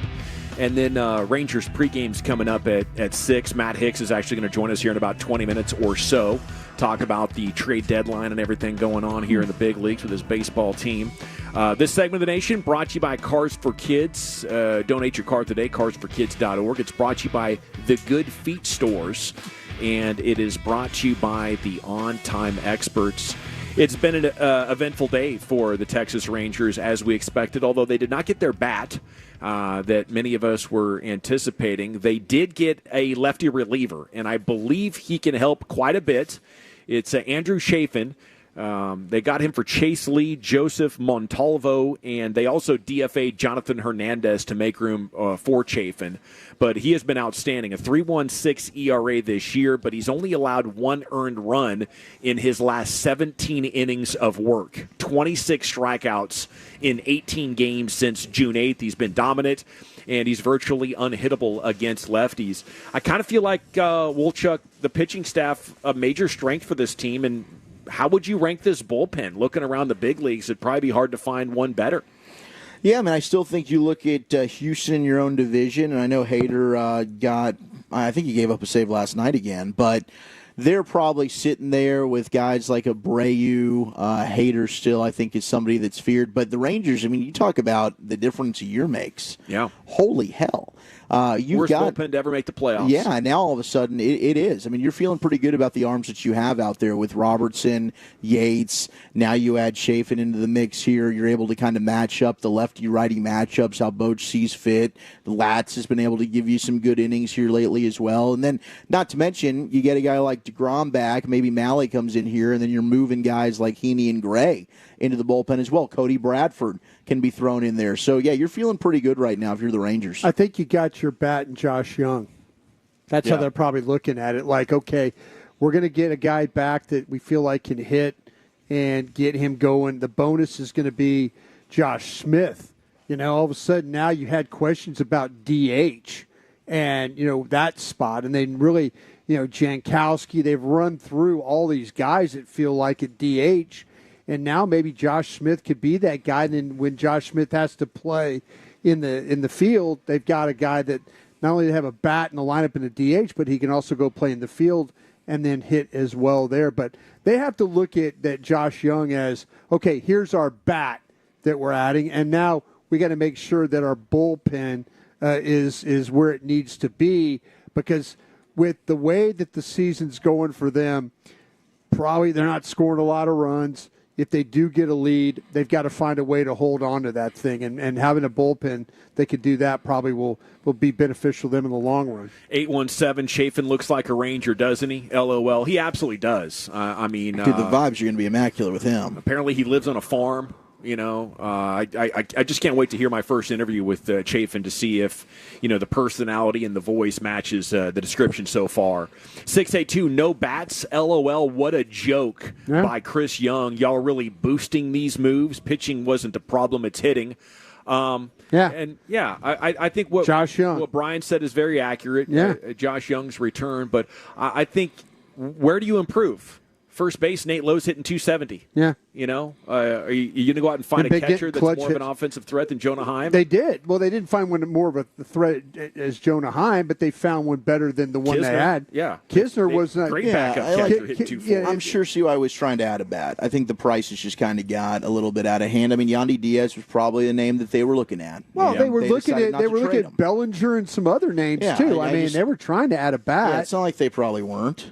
But maybe the price to get players was too high. And again, I'll stick to it. I just think it's going to be very difficult to find better players than the one you have and be like, oh, yeah, I'm sure this guy is going to hit better than – I mean, what your only real option was to move Langford to center field and take Tavares out. But now that opens up another ball of wax. Like, are you going to get more runs offensively than you're going to lose without a true center fielder and a guy who really isn't even equipped at this point in his career to dominate left field? Yeah. So we'll get our expert opinions on this coming up. Matt Hicks, about 10, 15 minutes or so. Wolchuk mentioned Yandy Diaz. The Mariners wanted him. The Astros wanted him. He stays put. So that is amazing. Josh Young starting and playing third base tonight. He will be batting seventh. And Josh Smith still leading off. So that'll be interesting to see if maybe the return of Josh Young and the lineup shift is exactly the catalyst that, these guys need to start, getting what they should. We don't need top 3 offense or number 1 offense, but somewhere around a top 10 offense right now would absolutely set this thing off, and I think you'd win the division. Going away by the time you get to the end of the season. DeGrom's bullpen today was apparently 45 electric pitches, and he said afterwards to reporters, at least Evan Grant, that he is confident he's going to pitch and contribute to the Rangers team this season. What do you think he can give the team, Wolchuk, when DeGrom comes back? Set expectations for us. I think that you're looking at, I think it's fair to think, best pitcher in baseball. I mean, that's kind of what I'm looking at from DeGrom. I think that when you get into a series in the postseason, if you're throwing out DeGrom and Eovaldi, we saw them go through and navigate with Monty and Eovaldi a year ago. I think everybody in the American League is scared of you. So you're thinking 4 games out of 7 that you're going to get started by those 2. Hopefully you can make it in. You're playing with some house money right now. But I expect Jacob DeGrom, and I've said this all along, I understand he's coming back from a major injury in Tommy John. It's the second time he's done it. Came back from the first time, was really good. I think all indications, I have not heard a single negative thing about how this rehab's gone. I think DeGrom's going to be absolute money. Now, how long until he gets hurt again? I don't know. But I think when we see him, he's going to be really good. I honestly think there's no pressure on him. If you want to be on, I just kind of look at, because Nate Eovaldi has done a pretty good job with what is he now, 9-5, 8-5, or 8-4, something like that. Max Scherzer looks like he's coming back and giving you some quality starts, quality innings. You could find a way to kind of get DeGrom back incorporated into the lineup, and then if you have to, juggle the pitching rotation from there. But there's no pressure on him. I mean, it's you've already got really an ace in Eovaldi, and then also with Max coming. So I kind of feel like, though, that if they could just incorporate him, get where he's pitching, 5 innings, 5 innings. Then all of a sudden it's 7 innings. Then, now you've got him to the point where he's comfortable and everything looks on course. Then you just move the rotation around and put him where he needs to be. Or maybe the group just continues on the way it is. And just, you're getting quality starts from all those guys. Man, if DeGrom can be the player that he was before the injury, I mean, even in those 5 or 6 starts for the Rangers, he was outstanding in the conversation for best pitcher. I would be shocked. But I would also, be very optimistic about what this team could do in the playoffs. So we'll keep our fingers crossed. I mean, I guess October would be 16 months out from his injury. And if anybody can do it, it's him. And shoot, you don't even have to get, when you throw that hard, you don't even have to get all the way back to be, touching 98, 99 on the gun. Okay, it is list season in the NFL, and our first list story here as our Cowboys training camp coverage continues. DaRon Bland on the NFL Top 100 for the first time, comes in hot at number 31. Congrats are definitely in order for our guy there. We had him on the show a couple of days back. Or was that yesterday? Had DaRon Bland on the show yesterday. Has he peaked in these player rankings? Can DaRon Bland do better than 31? Ooh, man, that's going to be tough. Yeah. It's going to be super tough to be able to duplicate the amount of interceptions that he was able to have last year, because that's really what this is. This is all about you tallied up a ridiculous amount of interceptions, and you took plenty of them to the house, and being able to do that year in, year out. Like, turnovers in general are extremely volatile. We see that with defenses all the time. And maybe he's just a thoroughbred ball hawk, and that's just who he is. But even if it's 4 or 5 interceptions, that's a really good year. And so I don't think you're getting higher than top 30. I was kind of surprised to see that he was this high, to be honest with you. I think he could get better. Yeah, I think he can get better too. But I don't know if sixes. Well, no, to me, there's with him. There's a couple different ways you can go with him. And Zim really loves Jordan Lewis. But if there's a way, if all of a sudden that you start to see where Carson and others maybe step up and it allows Bland to play inside, I think he'll get even more recognition playing as a slot player.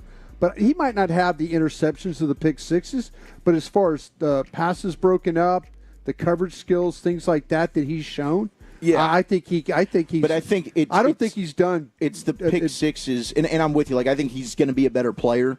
But to me, like, if you're going just corner for corner, I think Patrick Surtain's a better corner than DaRon Bland. Surtain was in the 60s on this list. That's what's getting you on these NFL top 100s to be in the top 30s. It's the pick sixes. It's the, oh my gosh, the highlight reel plays, right? You can be a better all-around player. You're not going to be as high on the list. So I don't know that he's going to be higher than 31. I don't know, man. It seems to be the players vote on this list. He might have a lot of wide receivers that he competed against last year that are saying, man, this guy can cover pretty well. Yeah. It might not be all about the pick sixes or about the interceptions. It's about, man, this guy could blanket me pretty well. Now, the Seattle game was a little rough. Yeah. But overall, I think there's a lot of wide receivers that he's covered are probably like, man, he's a tough guy to get away from. Well, in terms of giving you the mindset of the way that the coaches feel about it, I will say, like, when we got a chance to catch up with Mike Zimmer the other day, I asked him about DaRon Bland. Maybe do you see him as a nickel or whatever? And he didn't even realize that Bland had played nickel his rookie year. Yeah. Because last year he was a boundary guy, and he was so good on the boundary that you can easily forget that. Zimmer was like, oh, wait, he played nickel his rookie year? I've only seen him on the boundary. So, and we know that DaRon sat down with us the other day saying, like, he feels better on the boundary than he does as a nickel because his rookie year was the first time he had ever played it. Now, he flourished, and he just hit the ground running, and I felt like was immediately one of the best nickel corners in the sport. And you got to think a guy like that who's only playing that position for one season was just scratching the surface. So I could see the evolution of DaRon Bland getting back into the nickel, just depending on the construction of the DB room on any given year. But Zimmer didn't even realize he had played nickel his rookie year. Hell of a job by the Cowboys coaches, the front office. Finding Diggs and Bland. We go with years where it was Byron Jones with 0 and maybe Orlando Scandrick with 1, and you'd be there in December. Your team had a collective 2 or 3 interceptions for the entire season. They made it a priority, and they just knocked it out of the park with finding guys that can not only see it but can go get it. So that's first story when it comes to the list. Second story, our guy Tim Cowlishaw on the Morning News with the headline, Elite Lists the Cowboys once dominated are now proving to be impenetrable. Maybe a little bit of a troll-like activity going on here with the Tim Cowlishaw column, as he's prone to do. But he's looking at that ESPN list, the top 25 players of the 21st century, the Cowboys with nobody on that list. How much of a red flag is that? Or is it a nothing burger? None of the top 25 players so far this century. That does hurt a little bit, Wolchuk. I can see your Cowboys heart hurting. Yeah, I feel like you win a Super Bowl, maybe you end up getting somebody on that list. But, they've had a lot of really good players. I think we've talked about the All-Pros and the Pro Bowls and the amount of players that have come through here, and they've left without any hardware. Like, Zach Martin's going to be a Hall of Famer. Tyron Smith's going to be a Hall of Famer. DeMarcus Ware's in the Hall of Fame. Right, the list goes on. Jason Witten's going to be a Hall of Famer. So they've had tons of players that I think could be deserving of being in that top 25, but I think a lot of it's probably quarterbacks that have Super Bowl rings to their name. Yeah, I think you'd have a hard time telling me there's better offensive linemen than Tyron and Zach this century. Yeah, You'd but I have a wonder hard how. time I got to finding a look at the better list. edge. How many linemen are on that thing? Yeah. I say I would look at it like that's dang near a starting team, right? You got everybody on offense, everybody on defense, maybe a kicker and a punter. But maybe that's not how they did that list. Mike Zimmer, doing media, says he believes Micah Parsons could play every position on the field on defense. Are you buying or selling that, Broadus? No, I think that Mike is looking for spots for him to play, and that's why you're starting to see, before Sam Williams got hurt, you were seeing these edges. They were flip-flopping in order to try and create some matchups. Zim's going to find ways to get him on your worst blockers on a weekly basis. Aren't we just moving him around trying to get different angles to the quarterback? Yeah, looking today, for different gaps. We're not actually doing other jobs. Yeah, well, he played a little coverage of off-ball linebacker, but the majority of his day was spent rushing the passer off that right side.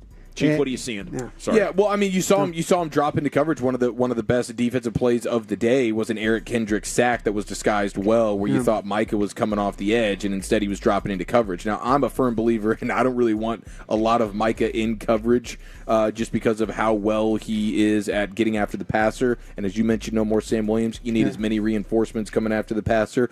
But to some extent, if you are going to be moving him around, then you feel like he's not a one-trick pony in terms of the skill set. So, but as soon as you see him get burnt in a pass coverage situation, you're going to be like, what are we doing here? Please get him after the quarterback. I wonder how long it's going to be before we see maybe they try Overshone as a pass rusher. He did a lot of that blitzing. He did a lot of blitzing. I'm talking about how they do with Micah. Yeah. He did some of that like at him, Texas. play him as like a stand-up edge, or put his hand down and let him rush. And see, like if Micah, they did the same thing with Micah, and then you have one of the best pass rushers in the National Football League.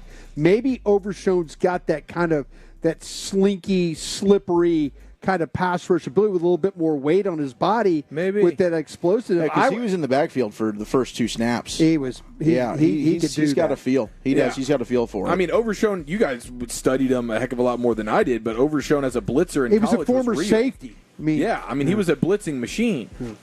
Well, Parsons, obviously a great athlete, a great pass rusher. I just think it's all really got to come from he's rushing the passer. Nope, now he's dropping in coverage, and you're really putting the quarterback and the offense in conflict as far as what's going on over there. Give them something to think about. The Kendrick sack was exactly that. Was all Micah Parsons. Yeah, because it's now you don't know exactly where he's rushing from. We talked about that yesterday, and I thought he did a good job in coverage against Ferguson. By the way, 17 of the 25 players won a Super Bowl on that top 25 list.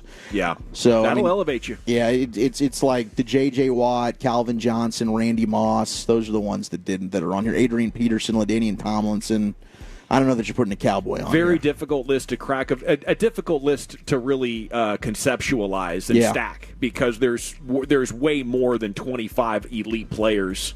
That would easily be able to, like, you take the first 25, that's fine. I'll take the next 25. Sure. We're going to have a hell of a game. Yeah. You ain't kicking my ass. Okay. What else is going on here in the world of sports? It is the G-Bag Nation. The defending champion U.S. women lost to Germany 17-13 Tuesday in the opening game of 3-on-3 basketball at the Paris Olympics. Didn't even know this was a sport, but it is. And my gal Haley Van Lith led the U.S. with 6 points. She was struggling after the game, said she believes that heat exhaustion and an illness might have had something to do with it. She said she might have had the cold, saying she played through it in the NCAA tournament.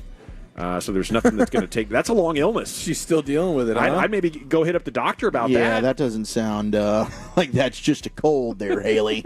Yeah. Holy crap. We do have news on Evan Carter from Chris Young, who's talking to reporters. He could miss the rest of the regular season, according to Chris Young. See why he tells us he was shagging balls in the outfield the other day? He was. And, I asked him straight up, like, is this something that could continue?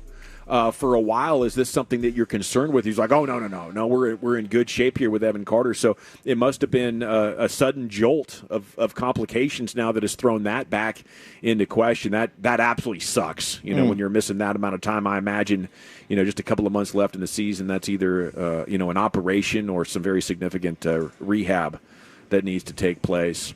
Did you say we have Matt Hicks? Okay, we'll get to Matt here in just a second. Want to salute the U.S. Women's gymnastic team as they got the dub. They got the gold medal there. Simone Biles blowing kisses to the crowd amidst chantings of USA, USA. So congrats to them. Tomorrow, when we actually join the show, we're going to be at the tail end of USA versus South Sudan. And so that game gets underway tomorrow at 2 o'clock Texas time. They were 40-point favorites in the exhibition match, which they only won by 1 point because Sudan didn't make one of 3 shots they had to win it. Now they're down to 29-point favorites if you're looking to, maybe get on some prize pick action or something like that. Bennett Broaddus is all over that. That's why he can't work here. Right. As Matt Hicks joins us now here with the Rangers pregame coming up at 6 o'clock, a very eventful day for the baseball club and a good afternoon. How you doing, Matt? Good afternoon, fellas. I'm fine. Also ducking in watching the Olympics and the gymnastics for both the men and women when I get a chance to after games. And that's been really compelling. A lot of fun. Yes, it is always exciting. It's amazing. I don't want to watch gymnastics in any other context, but there's something about it. It's probably the Mary Lou Retton fan in me from back in the day, 1984 Wheaties box. You know what I'm talking about, Matt. Yeah, absolutely. I hear you. It's exciting stuff. That pommel horse guy, that was great stuff. Woo. Dude, he put on a show. Okay, yep. Andrew Chafin, the new Rangers lefty reliever. What are we in for here with this guy? Oh, I'm sorry, I didn't hear the question because the PA here is really loud. Do that again? No, we're good. I was just asking you about the new bullpen piece that we got there.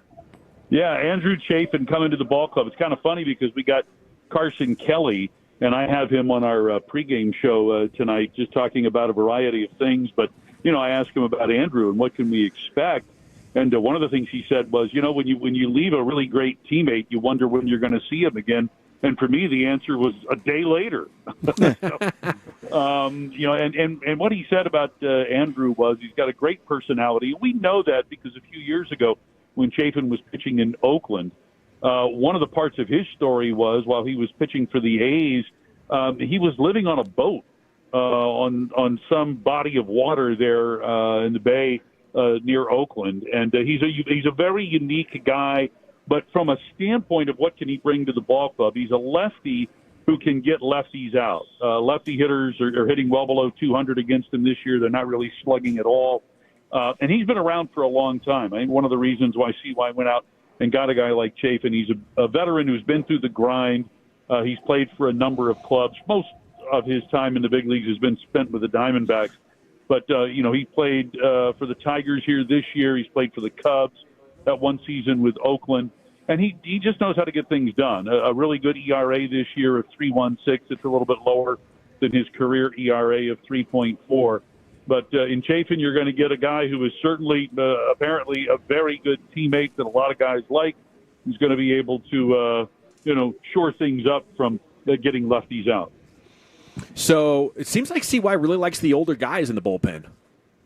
Is that just a coincidence, or? Well, when you think about it, we got a 40-year-old starting here today for the first time as a 40-year-old.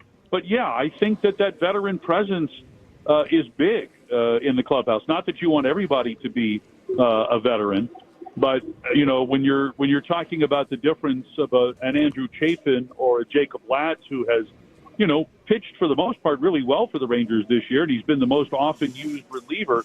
But essentially, for Latz, this is his first full season in the big leagues versus a guy like, Chafin, who's, appeared in close to 500 innings of big league work. And so, you're getting a guy that knows what he's doing and just adding to what is now a very veteran presence out of the bullpen. The return of Josh Young is a big storyline for tonight, Hicksy. Now, the Rangers did not acquire another bat today. Is there too much pressure being put on Josh Young to be the savior for this offense? Gosh, I don't think he looks at it that way. In fact, the times that he's been with the club, when we've been at home or at times as he's continued to work his way back when we've been on the road, one of the senses that you get from Josh is he just wants to be on the field. And he wants it so badly. He's the first guy here at the field. I don't think that Josh is the kind of guy that will put that sort of pressure on himself, but just to be sure, Bruce Bochy has him hitting 7th in the lineup today. So, in other words, if he had put him, 4th or 5th in the lineup, perhaps that would have been a little bit of a signal that, hey, kid, you got to step right in and get the job done for us. But the fact that he's hitting 7th, he's hitting after Josh Lowe, or Nathaniel Lowe. Josh Lowe, everybody is named Josh on the team. He's hitting after Nathaniel Lowe, who's swinging the bat really well right now. And so you've got guys above him in the lineup that are doing well. Again, I don't think personally that Josh Young would put that sort of pressure on himself, but just to be sure, Boch has him hitting 7th here today. But he is such a – if I had to equate Josh to, let's say, a basketball player, he is your typical gym rat. He's a guy that shows up early. He takes as many shots as possible. He spends as much time on the court as possible. That's Josh Young in a baseball sense. He wants to swing the bat as much as he can. He wants to take as many ground balls as he can. He just wants to play. And I think for him, the freshness of being back with the big league club and having a chance to contribute is enough for him. Matt Hicks is here with you. The Rangers preview is brought to you by Blue Nail Roofing. Do you imagine he would make his way into the top 5 of the order and Garcia gets moved out here before too long if Young comes in swinging a hot bat? Well, one of the things that Bruce Bochy has shown, not just in his time here with Texas, but his time as a big league manager, he will definitely go with the hot hand, regardless of matchups or whatnot, regardless of the right-left thing. And so if Josh hits the ground running like he did at the beginning of the season and starts to be productive from the 7 spot, I would have absolutely no doubt that Boch would move him up. Now, Adolis has been swinging the bat better here of late over the last week, but, we still aren't seeing the kind of production from Adolis that we saw all last year and certainly compared to what he did in the postseason. So, the answer to that question is, if he's productive right away, we'll see him move. Matt, what do you make of the lineup last night and today with Josh Smith leading off and Marcus Semien in the 3-hole? How did that feel and look to you last night? Do you expect to see more of that? Well, again, going back to what Boch likes to do, it worked yesterday, so that's the lineup today. Smith hitting leadoff and Semien hitting third. If it continues to be productive, that's what you'll see. Josh got on board 3 times yesterday. His 3 times on base were 2 infield hits, and he got hit by a pitch, which, of course, he leads Major League Baseball in doing that. But that's his job as the leadoff hitter, right? 5 times up, he's on board 3 times. Now, Marcus went 1 for 5 in the 3-hole. His 1 hit was a leadoff double, ironically. He led off the 7th inning. But, Marcus has been consistently good with mid in scoring position this year. He's batting .329 in those situations coming into play here today. So as long as this particular combination is working, Boch is going to roll with it. Hey, Hicksy, with the deadline now passing, is there kind of like a collective sigh of relief by everybody in the organization? Do they kind of just, okay, now everybody breathes and then we all go play baseball? I think that's the case for CY for sure. Maybe he's going to get some sleep tonight. Sure. But when you walk in through the clubhouse, it doesn't seem like any of our guys are really on edge about things like this. It's remarkable how even-keeled everyone is that puts the uniform on. Now, obviously, some players, are concerned about, the potential of, maybe being optioned out or whatnot. Sure. Those kinds of things happen. And those guys that know they're in that situation obviously are feeling it a little bit. But, for the most part, most of the guys, it's one of those situations where is there anything I can do about it? No. So I'm going to go about my business the way I normally do. And, that's what we're observing in the clubhouse. Did the Rangers do enough here at the deadline? We were, talking about shortly after it passed, how much of an opportunity did they have? And so that's what we don't know. But how much of a concern was it that they didn't help the offense more than the backup catcher? I don't know how much of a concern that was. We actually just got off of a Zoom with CY talking to members of the media about things happening here at the trade deadline. And that was one of the questions that he was asked about, what was the market like for getting a bat? And while he said that the Rangers were certainly active in pursuing getting another bat to add to the lineup, that they felt like with Josh Young coming back and being in the lineup today and other players who have not performed to the level that they have throughout the course of their careers, he thinks that the addition of Josh plus other guys sort of, it was kind of a funny the way he put it, regressing to the positive, I guess, I think is how he said it. But in other words, getting back to the mean, getting back to where they normally are is going to be enough to help carry this team. One of the things that CY said is that he thinks that this club's 2 best months of baseball are still ahead of them. Let's go.